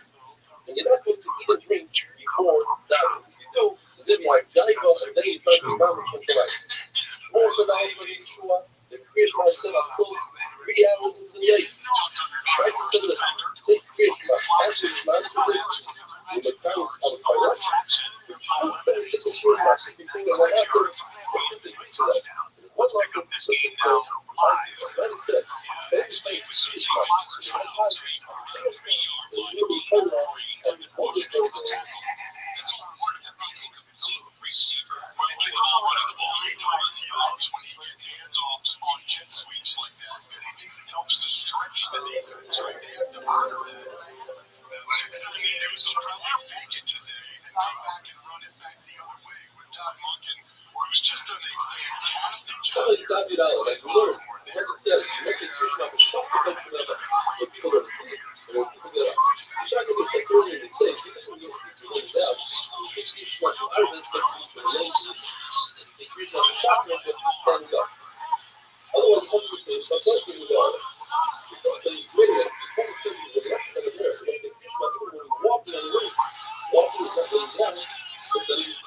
There you go.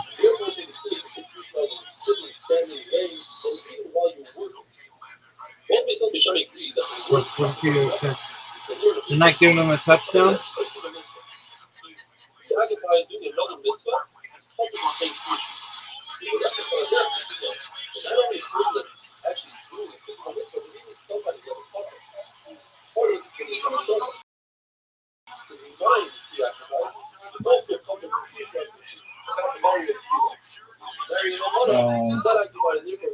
Down the line.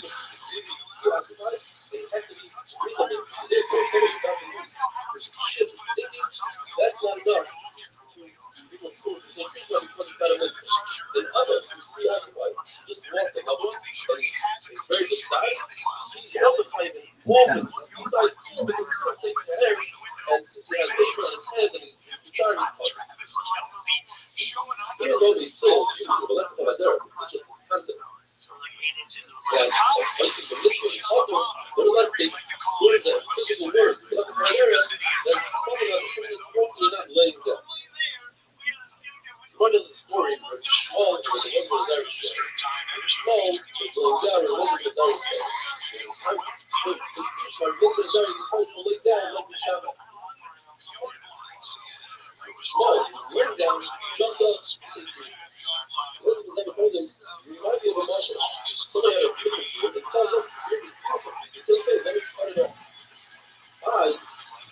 I was standing up and I laid down. And because I laid down, that's why you stood up. I give you a compliment, and you do the opposite of what I'm doing. You said, no, I'm worried that people will see us and they'll say that I want to lay down.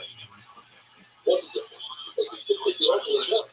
But since you were standing and then you lay down, so it looks as if you passed like the shot. It's going to halakha if you do like the shot. According to Rabbi Rothschild'S, it's okay to do like that. But according to Rabbi Rothschild'S, not like that at all. Similarly, you have where somebody does a sukkah, like a sukkah. Nobody dies inside a sukkah, but people who try to help. What do you say? The shaman say, if you do like a sukkah, you're not like that at all. So if you reverse that, say, if you do like the shaman, they still will hold you to do anything. And according to Rabbi Rothschild'S, not only did you not do anything, but you had a visa. See the verse where Rabbi said, I once put myself in danger in order to be young, so like shaman, if I told them something would have happened to you, you would deserve it. It tells us, based on the puzzle, Sheva Bayon will should say 7 brothers, 7 different speech. How do you break it down? You should say, in the morning you say, brothers, 2 speech left, and 1 after. In the evening, you say, 2 and 2 after. In the evening, the Muna, that is the Muna is a very long reference to the evening, compared to the other Muna is considered short. Anytime the Haman will decide that he's one drop or a short drop, a drop that finishes before Hakadosh, the reservation is too high to take off. You're not doing the right thing. One of the problems in the morning, lights are very, very effective. You don't need to light down, but you want to effective because darkness is light. And one of the mentions at night, during the dark hour, just like we mentioned before, daytime, when the dark light, when we say double R, you have to pay attention to the light. According to Shmuel, what's the second bracha? I have a rabbi, like Mr. Ashton. According to the Chachamim, it's Havas Olam, like Mr. Star. And he says, therefore, once you say, I have a rabbi in the morning, and I have a Olam at night. Like Mr. Ashton, I guess, this is more Chachamim, Fairfax Ashton. Shmuel said Allah, that somebody gets up early, the Lord, she say, preaches the Lord. He says, Tishma, when he preaches Tishma, well, how does Rabbi, how do you say themselves, preaches the Lord? What do you say preaches the Lord? The only thing with the current version is that you learn Chumash, but not even a medrash that tells you the halacha that come out of the Chumash. One says, even medrash. The other says, you say with the Torah, even from Mishnah. The other says, you say with the Torah, even Gemara. Rashi says, that it's Ikir Torah. This is great for Dafyomi people. Gemara is the main part of Torah, because from there, change things out, and the logic behind the Mishnah, and it's explaining the way the contradictions in the Mishnah is, and sometimes to add, if they go off the words of the Mishnah, it's very natural. Shmuel says, what bracha do you make up in the Torah? Last thing is the Torah. Higher than you finish off with a bracha. And Runa says, it's the bracha, which he says is considered the most important bracha out of the three. Why? Because it's powerful and it's the highest from the Torah. Therefore, since these are all important brachas, we say all three. After the Kohanim brought the carbon comet in the morning and they salted the Ivarim, the Kohanim would announce, make one bracha. What is that one bracha? According to the Shul, it's Rabbi, and according to the Flakish, let it start orange. And then they would say, difference. And they would say, Shema, and then they would give three brachas to Taisha. They would say, MS, Yatsi, and they would say the bracha Bavoida, which is similar to what it's saying, just depends on Shoyz Panavod or another bracha, and then they would say, Brings Panavod. Rabbi frequent proof that say Yotzer Har and not have bracha. What it says, No way. the brachas are not matter. In other words, if there's two brachas together, it's saying one out of two, you better than that one. Or let's say for filling, you say just a bracha, show that, and that's for right. You only have one pair, or you put on the other one, you got it. That's true. In fact, that they say one bracha, and if that one bracha was Yotzer Har, that's a great move. Why? Because when you say Rabbi can say all night long. It's no confident. But if they said Rabbi, then it's no proof because they said it was true. They said it's only like that. And maybe they said it later on. The word they said it was the past. It's a full problem. It's not to say that it's not happening, that the second time you say one before the other, it doesn't matter if it was one before the other.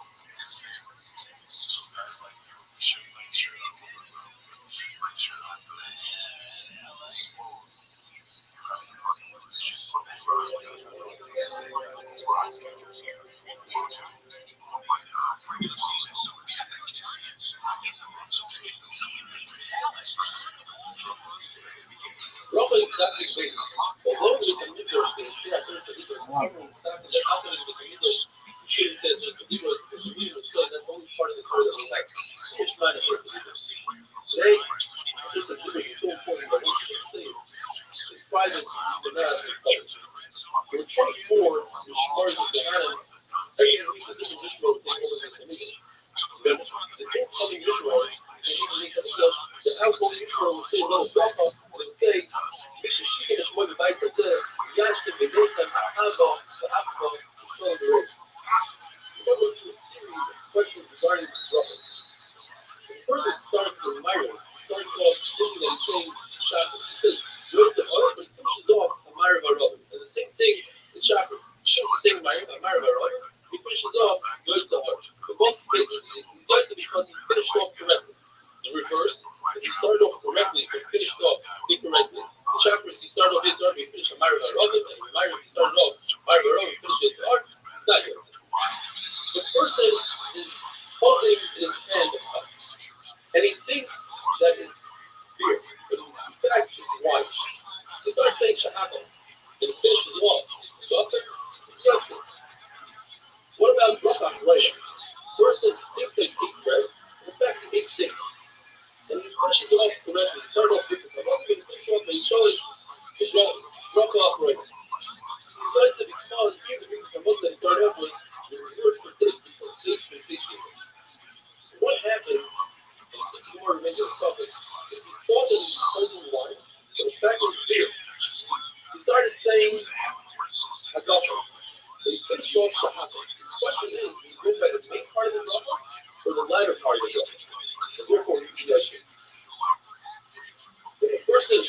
already ate dates. He started saying a bracha bread, and then he realized that he ate bread. He finished his walk. The Lord is the Lord is transforming from the Lord is the because before the round, when the person finish off with the bracha, Baruch Hashem, and Mari Baruch, that's enough. That's a bracha in itself. The person who lives in Baruch Hashem and Mari Baruch, it makes the heart. It's not considered bracha because that's the Baruch Hashem, like taking out by love in order to be considered bracha. Nevertheless, the temple rate is in British Krishna, because British Krishna, when it starts the bracha, so mentions the day and the night in the same bracha. So every bracha really is a bracha for the day and for the night, and therefore, the person does not say the yatzah in the morning and the emun at night. He's not going to say the mitzvah of Krishna. He says the apostle to Hanukkah, that the Rothschild'S, you have to get struck in his bracha in the morning and the evening. When you say Shema Esrei, the first bracha, and by the last bracha, then by Baruch, and by Atah, you bend your spine and your head down, all your vertebrae have to bend, and then by the word Hashem, you must start coming up. It's important to remember that by Baruch also, this is Baruch Hu S, Hashem start coming up. Rav Sheshes would bend his knees and bow down quickly, and when you say the word Hashem, it would be like a snake, you step very slowly to show that it's not a burden on him to use the Kriya. So to make sure we know we say Hamel HaKadosh and Hamel HaMishpah. What if one forgets to say Hamel HaKadosh or Hamel HaMishpah? So according to Rabbi, and that's the halacha, it's not yoitzo, and according to the law, he's yoitzo. The person has the ability to down for his friend, and the doesn't down for his friend is considered a sinner. He has the ability to down for his friend. So until he feels sick, literally sick, he has to fast and down until he becomes sick. The person is a different Aveira, and he's encouraged by the Aveira and remains in Kiddush. Not only are they Muslim on that Aveira, but they're Muslim on all of the Aveira. And how we know this? We know this is so. Shaul brought that Shmuel from Shemayim to the Oy. And Shmuel says, why did you bring it down? He says, like, why this and why that? He never mentioned that he tried to remove it to the parents by the Aveira that committed that he killed the Oy with wrong food. So I don't know that Shaul was forgiven because Shmuel tells him tomorrow you go to battle, you still use the chicken, you eat the meat. You want to eat like a pizza. In other words, Shaul was going to eat the meat, which Shmuel had not used many things. Or, because the Gemara, they said they'll forgive Shaul, Shaul gives them 7 sons they should kill. Obviously, they hated Shaul. And the Pasuk ends off saying that Shaul is a fear Hashem. The Gemara, that it wasn't the Gemara that said it was Hashem that announced it from Shemayim, but here Hashem, in other words, forgave Shaul. The Gemara tells us that they wanted to institute the mistake Harsh's Balak in creation, because Harsh's Balak has the Pasuk Parash Shofet to Aryeh to Levi. It's a beautiful Pasuk, and also the Lashon of the Shafat of Shemel. The reason why they didn't institute it is because the Torah is very long. And the same one Pasuk you also can't say because you can only say a full parsha from a Petra to a Sama. Why do we say this? The parsha because it includes the amazing concept. It includes the concept of all mitzvahs. It's part of the whole mitzvah. It's Mitzrayim. I'm sure it says it's Mitzrayim. The word after the Vatican says that you shouldn't think about needles. After an Abraham comes to say that you shouldn't think about marriage. After the Zayim comes to tell you shouldn't think about a Mitzvah. Says the Mishnah, there's a page here we say in the Haggadah, even though nighttime is not a time to put on secrets. Nevertheless, the husband is at your home, say the partial sins. Why? Because it doesn't come from a sister, there's the time, all the days of your life. All the days of your life. The Mei Hayafa are the days you made.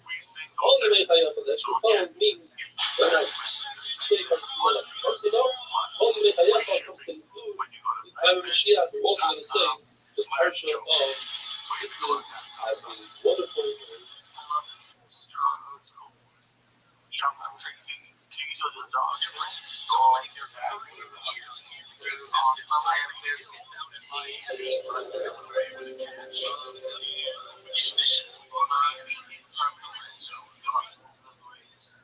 That dog is Rothschild'S.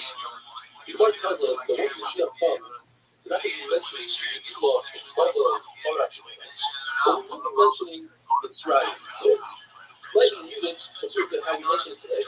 But the main focus is going to be on the rule from Gog and Magog. The Torah also says, in the Prince of Hadash, and the grand of the world will be so large that you're going to forget about the other rules. And Marshall, the first thing bumped into a wolf. There's a great story told in his friends, bumped into a wolf, and he said, later on, he goes into a lion, so he forgets about his first story, he tells him the second story of the lion. After that, he goes into a snake, he forgets about the other two stories, and all he tells people is how he was safe from a snake, defeated a snake. Night scroll is going to be so busy with the rule of Gog and Magog that he's going to forget about all the other stealers that they have. So now, we're going to change Yaakov and his name to the scroll. So what would you call Yaakov? We see this every day. The answer is because the book itself of Yaakov and Yaakov actually changed the name. We notice it. However, when it comes to Avram Avinu, the Torah tells us not call him Avram. Therefore, the name was Avram, which means the father of his nation. Avram means the father of all nations. This is the name that Allah in our faith changed the name and called him Avram. What about Sarah? The name of Sarah, princess of the nation, Sarah, the princess of all nations. Lord knows us that before we go back, Avraham Avinu, this is what he didn't tell us. He didn't tell us. Therefore, he told Sarah, without paper, Israel, now we finished the first pair of Shas. We finished all the talking of Shas together.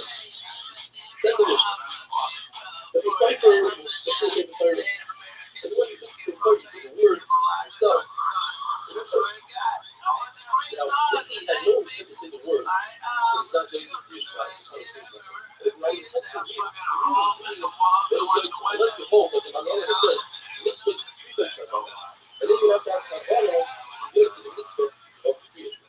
You're not going to be discussing position, different cases of somebody stopping a Jewish man to say a little bit of strength with the answer. Everybody agrees that the guy's not a strength, the guy is a bad guy. That they kill him. Then obviously you got to say hello to him and answer him, just like a little fool. If it's out of honor, color, so if it's the truth, welcome, then we see that means. Then you're allowed to appoint your mayor, and not only that, you're allowed to answer somebody anytime, even if there's no honor in that. In the middle of the parrot, the room is sits in the middle of the parrot. Appoint your mayor, you're not allowed to answer. Appoint your Yehuda, you're allowed to answer. Where does Dina from? In a problem between the two brothers of Krishna and Kodesh, between the second brother of Krishna and the second Shema, between the Parsha of Shema and the Levi of Shema, between the Parsha of Shema and the Levi, between the Levi and the Yaakov. According to Yehuda, you don't stop between the Levi and the Yaakov. Why is the Parsha of Shema first? It's not in the right order. The term of the first Parsha is the Levi. The answer is because first you want to do Om Shema, and that's the Parsha of Shema. So why is the Hayim Shemaya second? The Lever should be second. The answer is the Hayim Shemaya is talking about Torah, and Torah is day and night. Because the Parsha of the Lever is only during the day. Rabbi holds that Krishna must be said only in Rosh Hashanah when it says the Hayim as it is. Although we already know that you can't say Krishna Torah, but anyway, we have to be like the Hayim. But in the Havamina, the Rabbi was actually like the Hayim. Obviously, the word Shema, Shema is a lesson of hearing. Any language that you hear it in, some all you say Shema in English. When Rabbi says, no, Shema has to be said in English. So what does Rabbi do with the word Shema? He says the halacha is you must hear the word coming out of your mouth. So come home, you don't even if you don't hear the word coming out of your mouth. And Rabbi took the word B'choyu and he learned that if you mix up the words, Shemoya in, instead of in Shemoya, you're not going to have to be in water. Rabbi learned that from the case of Pesach. We have a three-way machlokes. We really have to have a lot of confidence in order to do it. You don't have that confidence in that. According to Rabbi, it's just the first one. And therefore, in Rabbi home, that's the halacha that's very confident. The person just has to hold the first pasuk, and he has some items and anything that's a Krishna, he's going to tell halacha. According to Rabbi Yezer, you must say the first three psukim of Shema with Karkana, as it says, Vaheva. And therefore, you hold that you have to stand. In other words, if you're walking like a silo, you will actually Krishna when you walk into the first three psukim, you must stand still in order to have Karkana. But the people hold that the entire first parsha, you must have Karkana, because it says, and therefore, you hold that you have stand still and say the whole first part of the Shira Kabbalah. Once it says Aleph Kabbalah, then until that point, you have to read it and have Kabbalah. But from that point on, you just read it without Kabbalah. And you're good. You should have Kabbalah, but you don't, you're good. What about the fact that in the second part it says Aleph Avtam, the Daber Bam? Seemingly, you have to have Kabbalah. So you know that comes to tell us the halacha that your tefillin sheyad should be opposite your heart. You guys should hold that up until that point, Aleph Avtam, you have to have free of Kabbalah, but past that point, you have to have Kabbalah. And the words of Daber Bam teach us that we're talking about Torah. And the Torah is telling us, you must teach your children Torah so that your children can talk and learn it. Says the Gemara in the Pasuk of Shema, when we say Achad, you are left in the Dalit. Very hard to do it as a Shemadi, it's easy to do it with money. Then the Torah gives you Arbitas Yom. Rashi says, as long as you don't say the test really quickly, the test has a comment, that's the point. If you say quickly, it might sound like a Shema, you shouldn't do that. Here, Rabbi saw a Miriam saying the word Achad very, very long. So he said, listen, the only key you have is to think in your head. Kid sucks. He's terrible. There's no need to be my Rabbi would teach his Talmidim Torah from morning to evening. He had no time to sit and he doesn't come to us. So what you do is you put his hand on his eyes and you just say one passage, the first passage is right Israel. And the point is whether or not later on Rabbi would repeat the entire teaching. We know one thing. We know that Rabbi would say over the Talmidim every single day, talk about the Tzis Mitzrayim. Either because we want to Yotzei Tzis Mitzrayim, or we want to master the Tzis Mitzrayim in the proper time. Have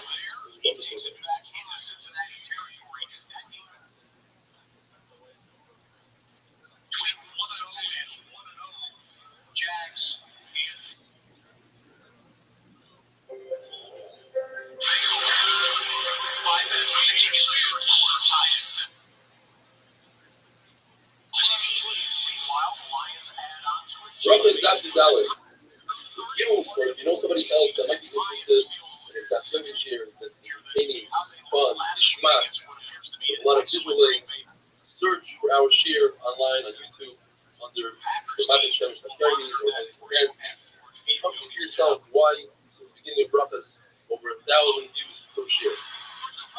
We learned in the Mishnah that there are certain situations where you're allowed to ask to tell somebody hi, say shalom to somebody, and answer it.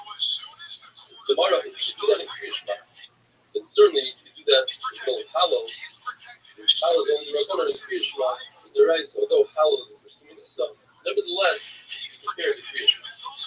Now, the more qualifies that. If you're saying a Halal Shalom, meaning on Yom Tov you have to say a full Halal or Hanukkah, then you can only say hello to somebody, say not properly. Paragraph. And not in the middle of the question. However, if you're saying a half a hour, what the fuck happened? Then say hello to somebody, answer them, the fact that Rabbi didn't answer to Rabbi Shava because he didn't think he was tough enough for him. It wasn't an issue of covenant. In fact, it's constant that nowadays people understand that you're not going to answer them in the middle of Hallel, in the middle of Krishna, so we don't have this concept of Shiloh Meshach from there covenant. Well, I love this in regards to teaching food. If you're taking a food that's less than a Rabbi's and got a kind of food what kind of talking about, you're allowed to taste it on a fast day. Since you accepted the fast, if you won't be eating, if you didn't accept the fast, you won't be benefiting and having enough. And also, if you taste food, you don't have to make a bracha. It's also to get up and go to your friend's house to say hello to him before you daven. That would be a deal on a good story. If you're not going to your friend for something else, then it's okay to say hello to him. It's also Lashes Takosa. You're not allowed to take care of your business or your personal things before davening. I'll venture to say, and this applies to me as well, it's probably also to look at your emails and WhatsApps, etc. before davening. The Gemara says an amazing thing though, that if one has become a good Baruch, he says, you know what, I'll take care of my business after davening,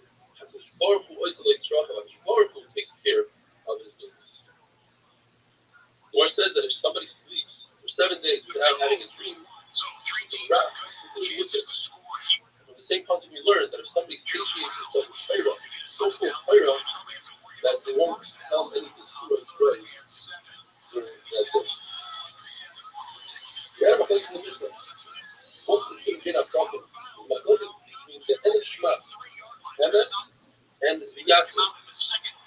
That considered between the problem. Rabbi says that's not, you're not allowed to stop there and say hello. Why? Because you bring the pasuk Hashem Elokim Emes, so it's one continuation. Right? Machlokes. Once a person says that then the Shema Hashem Elokim Emes, you have to repeat the word Emes again. According to Rabbi, you must repeat it again. Rabbi, you don't repeat. According to the very interesting law, Rabbi heard one of the Talmidim say Hashem Elokim Emes. Emes Yatzim. He said that Emes Kapsi Lahai. This guy's grabbing onto every Emes, doing the wrong thing. The halacha that once you start the third parsha, that is by Myra, you start, you must finish. Short around, what is it with the start? Say, that barely the name of Marka Aliyah. That's it. Once you get to Marka Aliyah, you have to continue the whole parsha. The Baba holds that's not considered a start, and therefore, if you just say that until Marka Aliyah, then you can skip everything and go all the way to Hashem and take from Emes. Rabbi says that our religion, you start, you say the beginning of it, and therefore that's pretty key for you to finish, and that's why you finish the entire parsha of Vayom.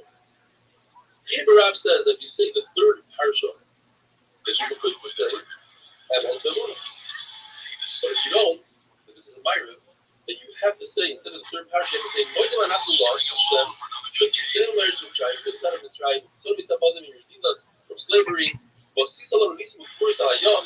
It did tremendous distress on the water, the Sharalach, and we sang to you, what did we sing to you? Micha, Moicha, Barizim Hashem, and then you continue from that point on, all the way to God Yisrael, and they say to them. Rabbi Yochai says, not only is the parsha of Shema, all Malchus Shemayim, that's why we say it today. The parsha Shema has three concepts in it. Lilmoy, Lilamed, Lilasos. It says in the pasuk, V'dibar Tabam, that teaches us you have to learn Torah. Lilamed, that to teach others, Shinatim Levanecha. And Lasos is to do, to take action, Shartam, put on tefillin, Usafim, you write mezuzahs. And that's why it's before Vayim Shemayim. Vayim Shemayim only has the Lamed, which is the Latem, Zvedechem, Daverbam. The Lasos, again, Shartam, Usafim. And finally, the final parsha of Vayomer is only to do. Take action. V'asulam tzitzis, is make tzitzis. One must put on tefillin, and only afterwards say Kriya Shema. The fact that Rav, one time, they saw him saying Kriya Shema before tefillin, you must say it's because his shliach, the person that went to get his tefillin, took a long time, and he was worried that he's going to miss his Kriya Shema, so therefore he said Kriya Shema first. The fact that Rav would get up really early, he'd wash his hands, make Kriya Torah, and teach Torah, which is an asiyah, says Rashi, and then only afterwards he would put on tefillin and then Kriya Shema. You don't even say there's no riot from there. That's because the reason why he did Torah before Kriya Shema is because it wasn't the time of Kriya Shema. So why we bring the story for a different reason? To say that we had a program of Machlokes. When do you say Kriya Shema? Here you see that Rav said Kriya Shema even on Mishnah. If somebody's digging a grave, he's replacing the mitzvah. He's supposed to for moments, including Kriya Shema, Tefillin, Sheminitzah. He's digging the grave with another person that they can switch off. One can come out of the grave and he'll say Tefillin, Kriya Shema, Tefillin, and then he'll switch with his friend. Rabbi Shimon ben Karcha says that in Kriya Shema, when it comes to reading, you say Ol Malchus Shemayim, which is Shema, and then you do Asiyah. But he admits that when it comes to physical Asiyah, Tefillin comes before Kriya Shema, which is Ol Malchus Shemayim. The person says Kriya Shema. Without Tefillin on, according to Ula, he's made a distractor, he's testified falsely because the Kriya Shema says you should wear Tefillin. And according to Rabbi Yochanan, you're not performing the mitzvah.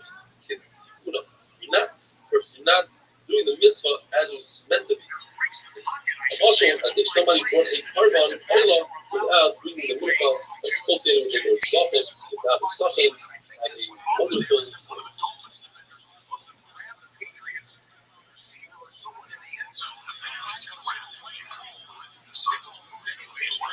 Daniel.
All I need is making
This shit is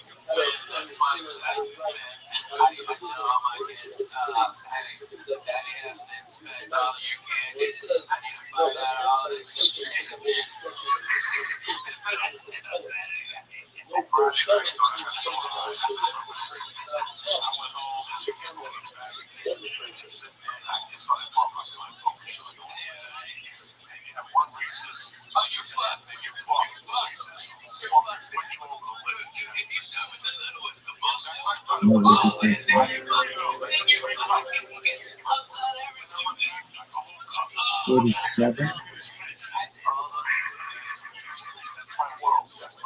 Rabbi's not designed. Very puzzle to it. I'm your ambassador. Beginning people from the front of the level getting married up there.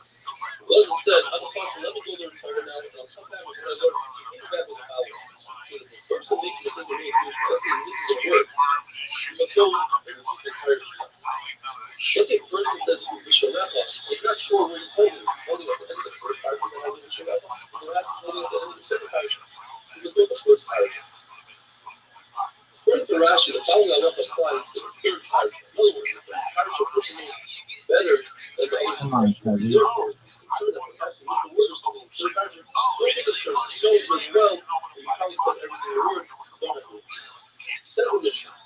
You got a worker who's taken from some tree, or even a boss, and they're on top of the tree, and it's kind of a fierce one.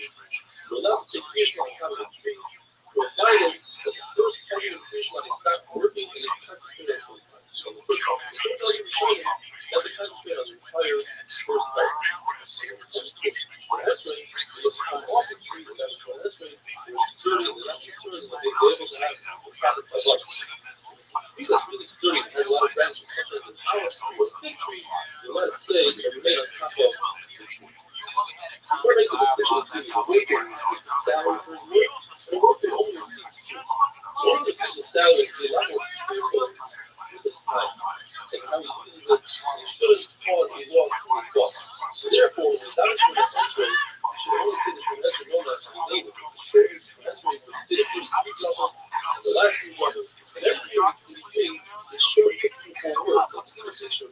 This is from a Seder gives the servicemen the guardian of the 1940s. When you say this on over, don't say 212 dollars. Say the first one, and the second and third prophet combined the other fourth and one Rabbanon was the same.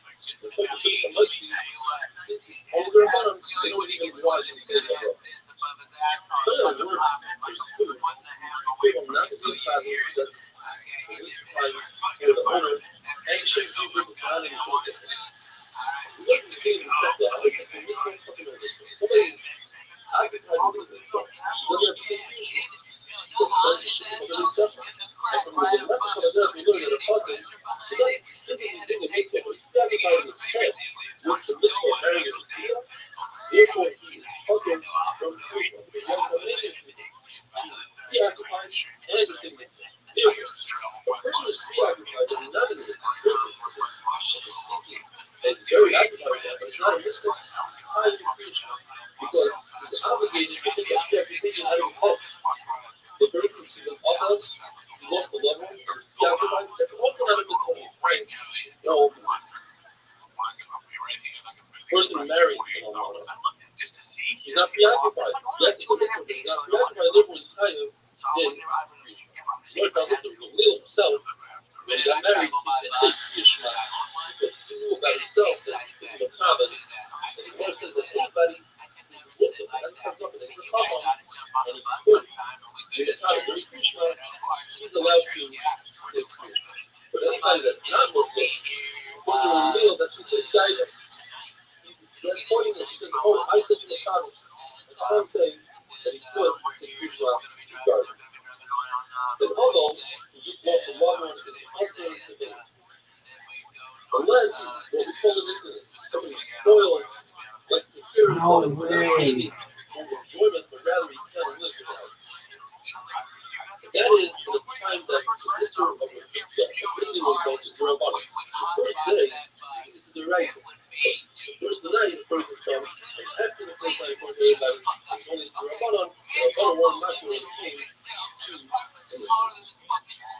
the slave. You don't stand in the Roman don't stand in front of the building and say, you're not going to stand up. You're not going to make the drop up and say, which is like a secret first to the Abra. What do we say to someone who's a slave and say, I want to the Malach of Spiritual like to do any other object that one might be. So it's speaking of giving a slave, the point of grace is whatever the slave, whether it's Pasha, it's Pasha, they could say, oh, he's trying to them and the enemy here. Wow, what a great person he was, and trustworthy, and he head up, he worked hard, and that's how he learned it. But one thing you should be able to say, if that's what you say about a slave, what's left to say about any person? Therefore, you don't say any husband about a slave.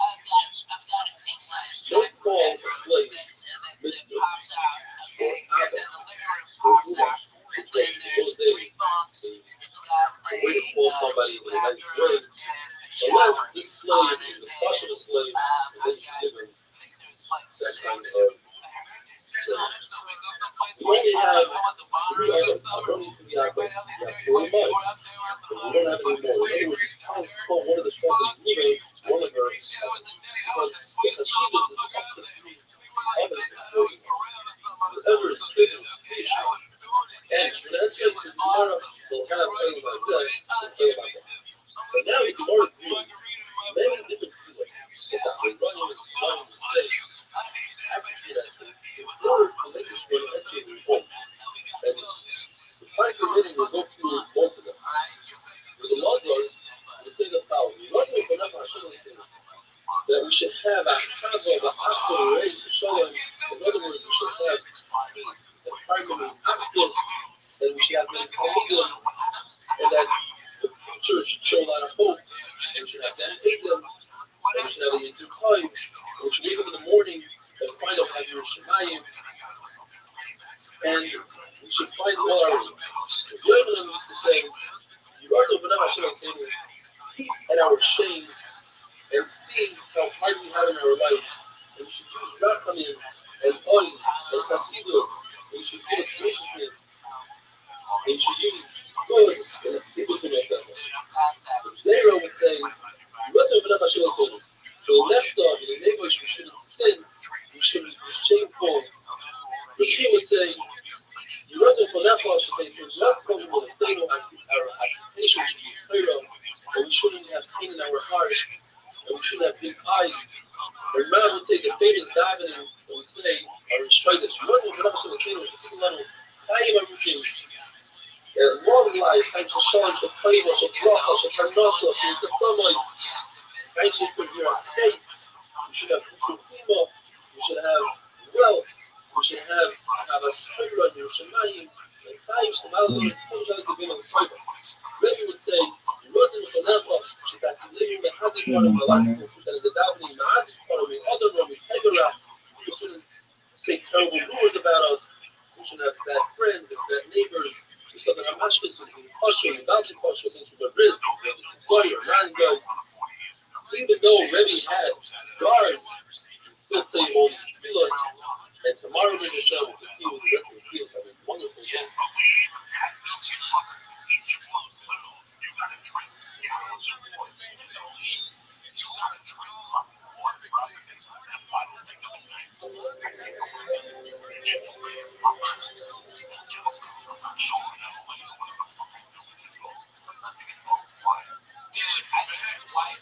Rothschild'S design is included the special davenings that Anonim and Ron inserted at the end of Gershon Ezra. Rabbi would say, Lord Shalom, please, include Allah and Shemaim, because when they fight, war breaks out down below, have peace with the Muhammad, and people that are Torah and Shema, for its sake, the people that learn Torah, for their sake, for their public.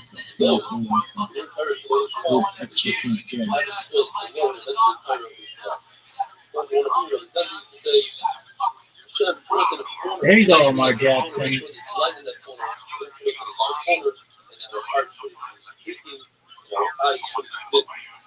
Another shot was done to say, rolling with the dwells in that mushroom, to name the license and return funds, I will will do your work, what preventing us from urging the Esau in Sahara, and she did not feel it, everywhere else, which take us to away and will behave properly.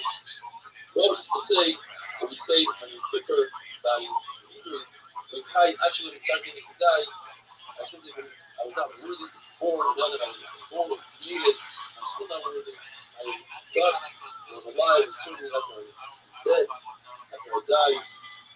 And you also that I shouldn't sin any longer, and whenever I sin, please raise confusion. My greater thing is to say, basically when we say every day after Shmones, when it's died, the Torah can be real, the sign of the etc. And then he goes on to say, save me from a shayah, from a bad woman, from a bad guy. But shayah is what we say when you have a hand stuff, and you say, when I love it, when you had a piece of mikvah, you can knock the bananas and the bayah, and you only put the Torah and the fat and the blood. This time that I'm fasting, now I have less fat, less blood, that should be as a Torah. And he goes on to say, beautiful saying that I'm going to run into this. He's going to say, when you finish good, everybody's destined to die, whether it's an animal or human being.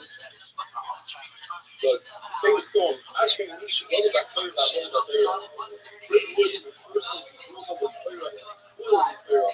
It's a nachas speculation, and it is beautiful nachas that is created, and dies with a great name, a great reputation, Fuck!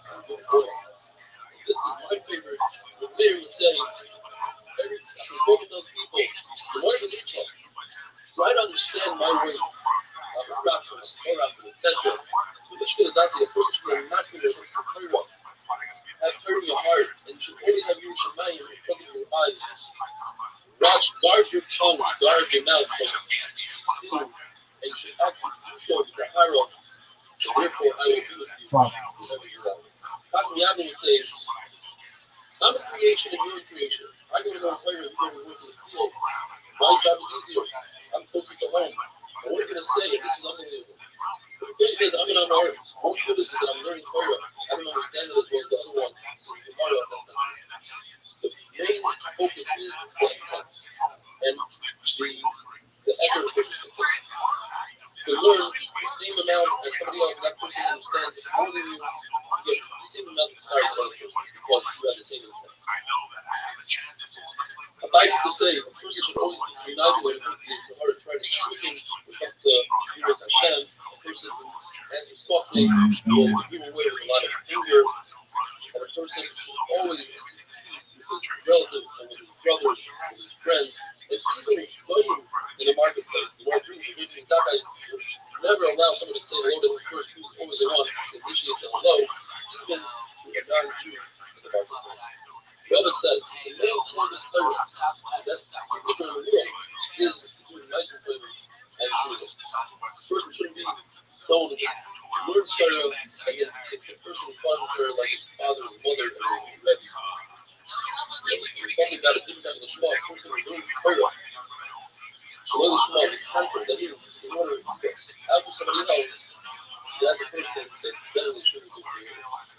Rab says, this world is given in the American culture, it's about people who have physical bodies, like what he's dealing with eating, sleeping, people who have to be jealous of each other, who have a competition, people that are sitting with crab on our head and basking in the glory of the Lord. The most famous question, if women don't know Torah, how are they going to earn my boss? How are they going to protect them from the Lord? And the current answer is, by bringing your children to learn English in school and allowing the husband to learn Spanish with mother attack and bring me and waiting for the husband those days the husband believed instead of that time waiting for the husband to come back to learning that's how sheer heard of rather than that. No. That come and say to each other basically dispute all the moves of the body that their mouth talk Torah, their feet should look to Torah, their eyes should look forward to Torah, etc. There's a Machlokes in the Pasuk, and we think we Yisrael, and we think we are leaders Yisrael, we take the burden. One Alama says, and we think is that our leaders of Torah Yisrael, that they have to look at mitzvahs. The other says, and we think is referring to Torah and mitzvahs, Yisrael is referring to the Surah. And the Torah goes on to say that we made a bracha that we shouldn't be like David and Shaul, that they had bad advisors like Rothschild and Rabbi, and we shouldn't do. But we say we shouldn't have children that grow up in there. But that's the question. After we were late, or the question was bracha. One of that we were late. One shot is the coming back to Egypt. That they are escaped from bracha, so to speak. But they couldn't sustain themselves. They don't even come on to the other side. They broke it up and the entire world has come to them. Or agree that the Khalifa, the famous pastor, will come out and say, we're going to believe he doesn't need anything but some boxers, some arrangements where the entire world is sustained because of the shot is that a very good shot that he divided that it would leave this construct for many generations and will never become Garrett. It needs to be a construct. Or the pastor who would so fight was gathered together before the other 30 days before the other before Pesach for Shana that they moved fire would come down from the sky full of fire and they still didn't reach you, they didn't become Garrett. We learn a lot to say that the Machlokes will know the lot of people on Shabbat and in a place that you don't do a lot of people if you're not called on, she never do a lot on Shabbat. The question is whether the person who's having on the couple is that considered or is that considered holiness or not. The word goes on to say that if it's obvious that you're doing it as plural, such as the possible, if the Krishna everybody knows that it isn't like Kabbalah, why is it saying Krishna? So on the other side, you can say, well, when you know what it's doing, or if it's a Shabbat, maybe he doesn't have a job, that's why he's not working. Or on the other hand, you can say, everybody knows that he has a job, the reason why he's not working is exactly as on the diet. And basically that finishes, that we finish the second parak. And the Mishnah says in the third parak, you should make some. If you have a seasonal level in front of you, because of Krishna, feeling an X-ray, and whether the body has to be right in front of you, or even if it's not in front of you, and we're going to a little bit more tomorrow, having weather system.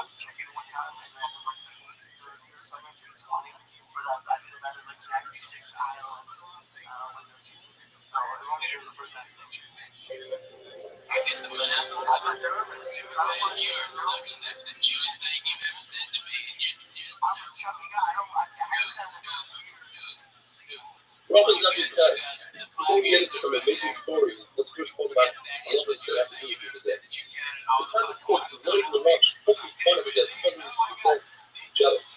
That includes not only mitzvahs, but even physical considerations. Do not walk 4 hours of school to the dead or to the cemetery and water and see Krishna that connects with Kaddish, Hillah, etc. Now I want to say, and you can see there's a space in all these 6 years like that. And you shouldn't wait until it's outside because you do that. If you see a funeral procession, you must accompany the procession, otherwise you're dead because you're trying to say, why did you take off that funeral? It's also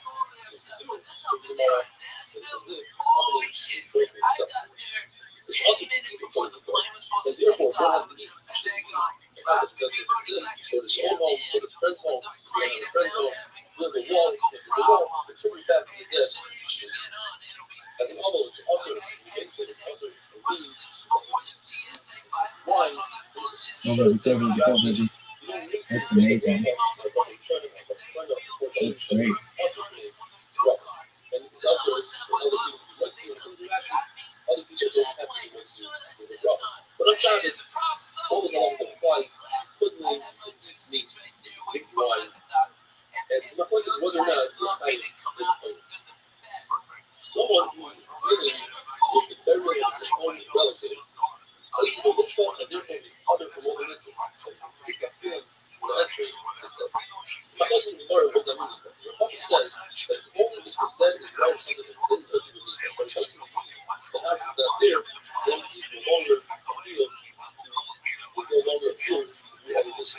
But the Rashi described from a being that even though he was dealing with uncharted stories, when there was something in his heart that considers it a good story, still filled with it in his head, and therefore it's coming from the heart.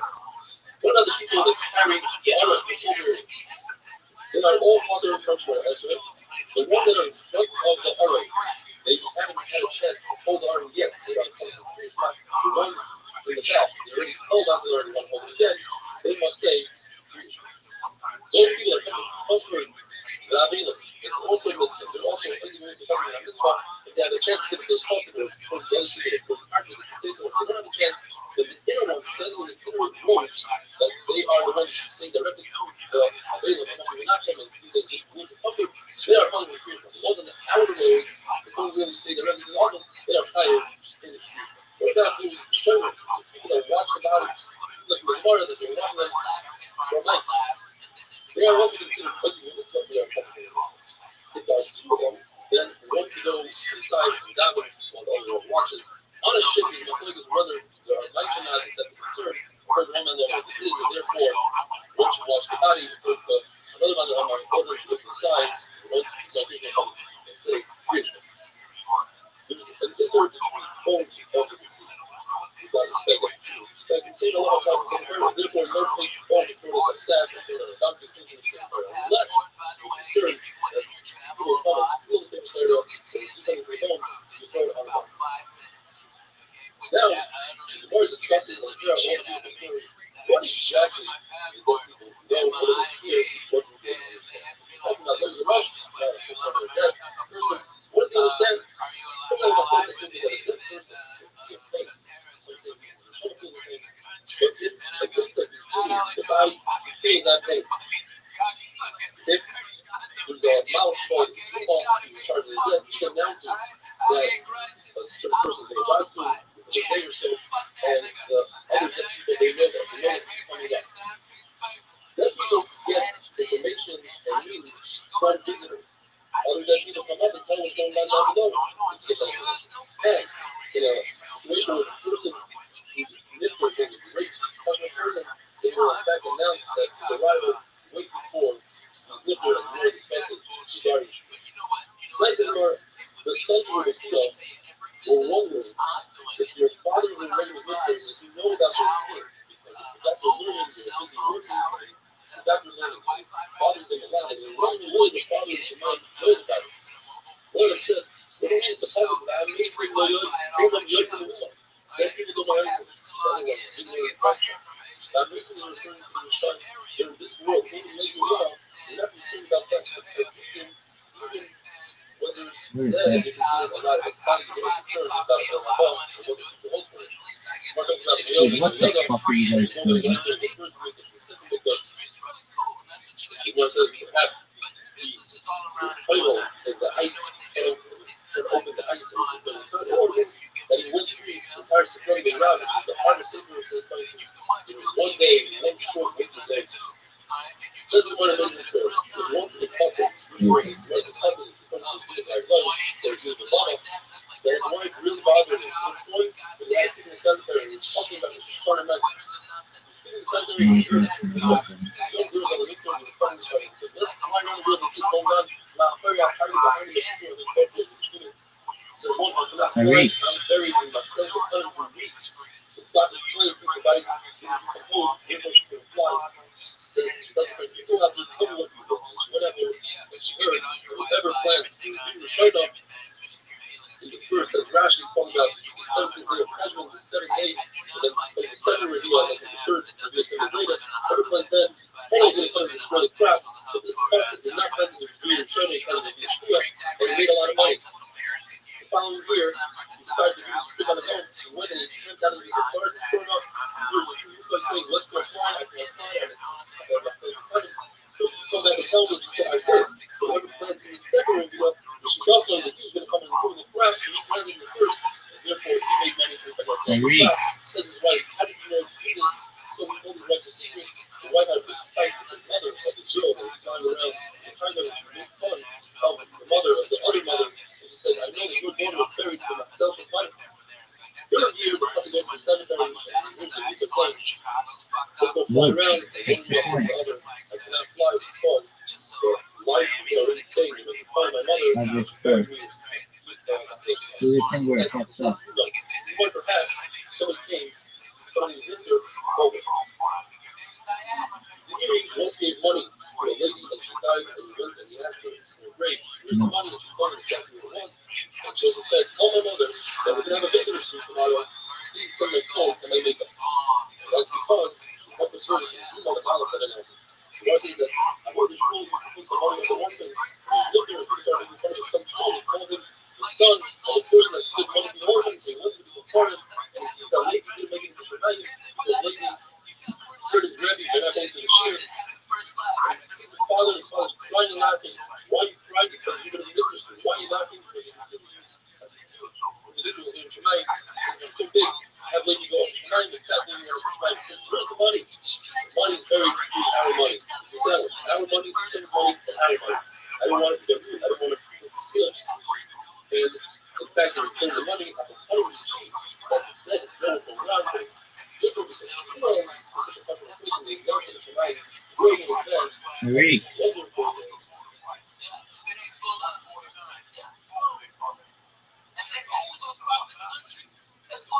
Fuck.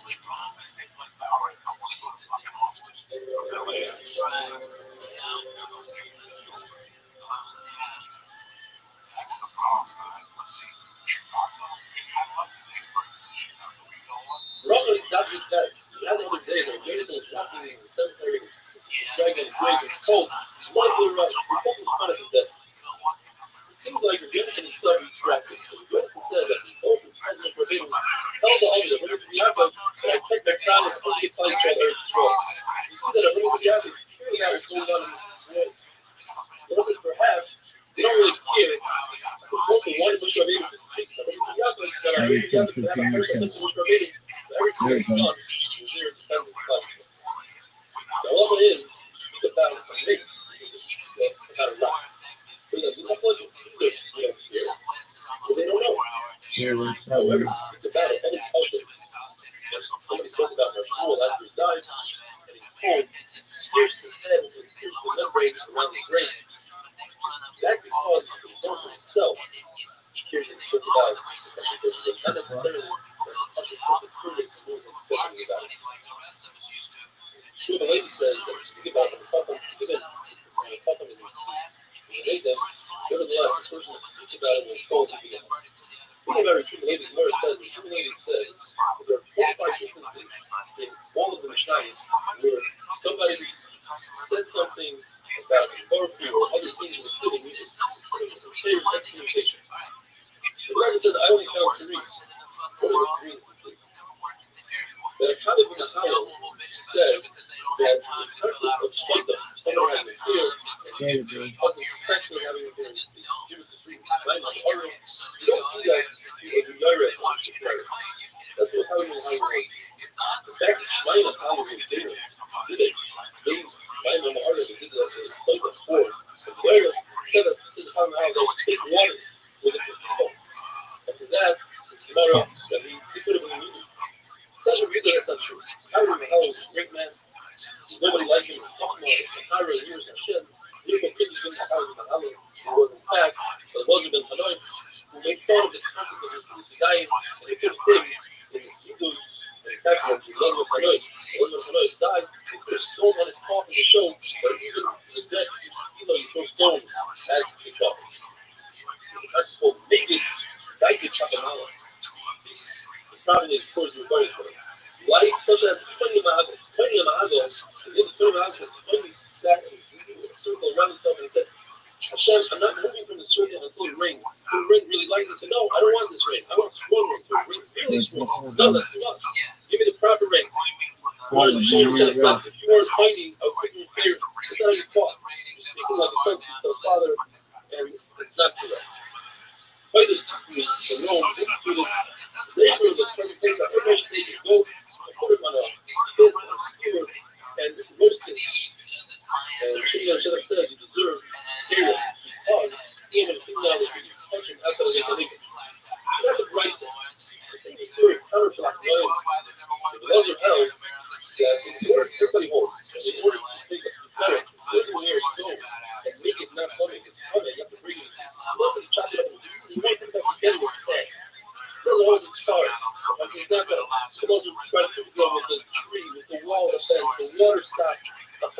Rabbi Shimon said that Moses is right.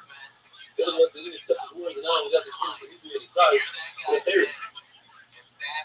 So when you have three places in the Mishnah, but why did we put legacy 24? Because there are 21 other situations in the Mishnah where very similar to this time, where the Chacham is a silly person, who went against the Rabbi majority, the other against the Rabbi, and fought really hard. That is deserving of prayer. Some instances, a Christian wasn't as great as the other, and fought hard against the great person that was deserving of it.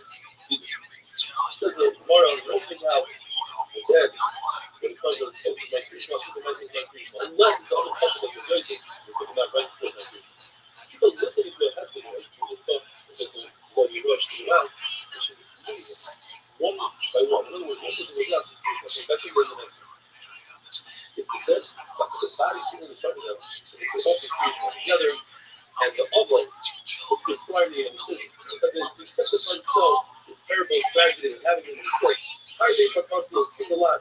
And they were practically letting all the other, you need to pick up and get them, but observe 1 out of 1,000, the body looks at them like that.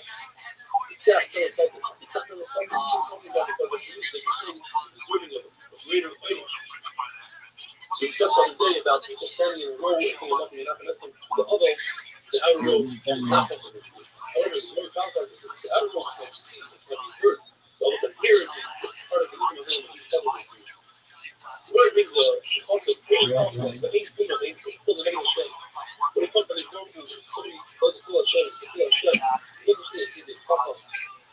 The Rabbi, for instance, is a partial person is weird shocking.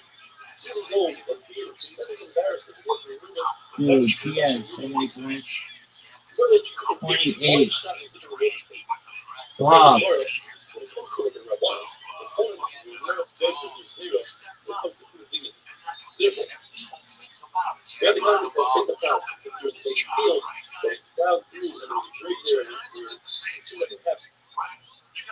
Small stones that are spread out throughout the field.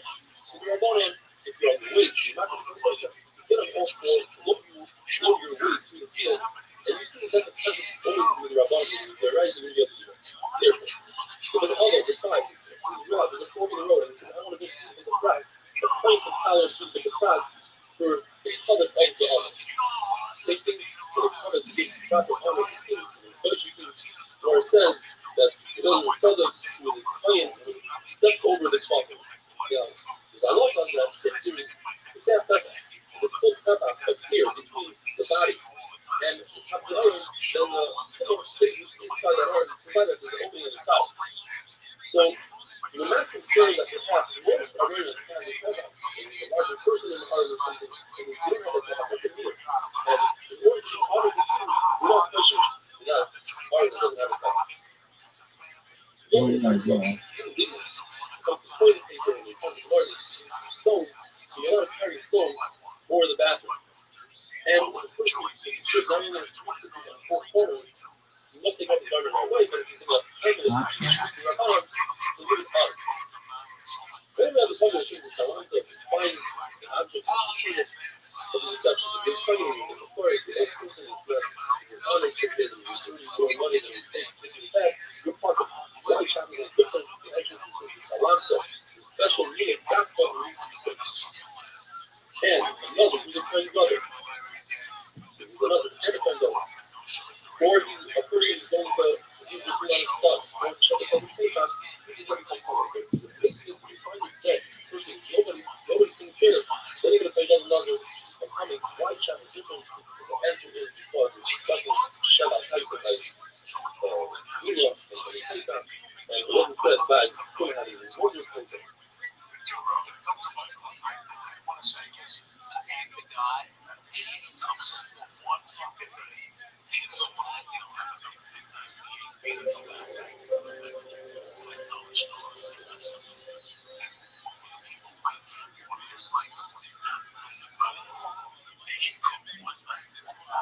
Roughly starts back. But Paul asked the Bible, why is it in this generation they have so many uses? For instance, if they need to trade, Rabbi would just take off his shoe and start moving fire and immediately start dancing. And us, we scream and we cry and we dive in. But don't notice in your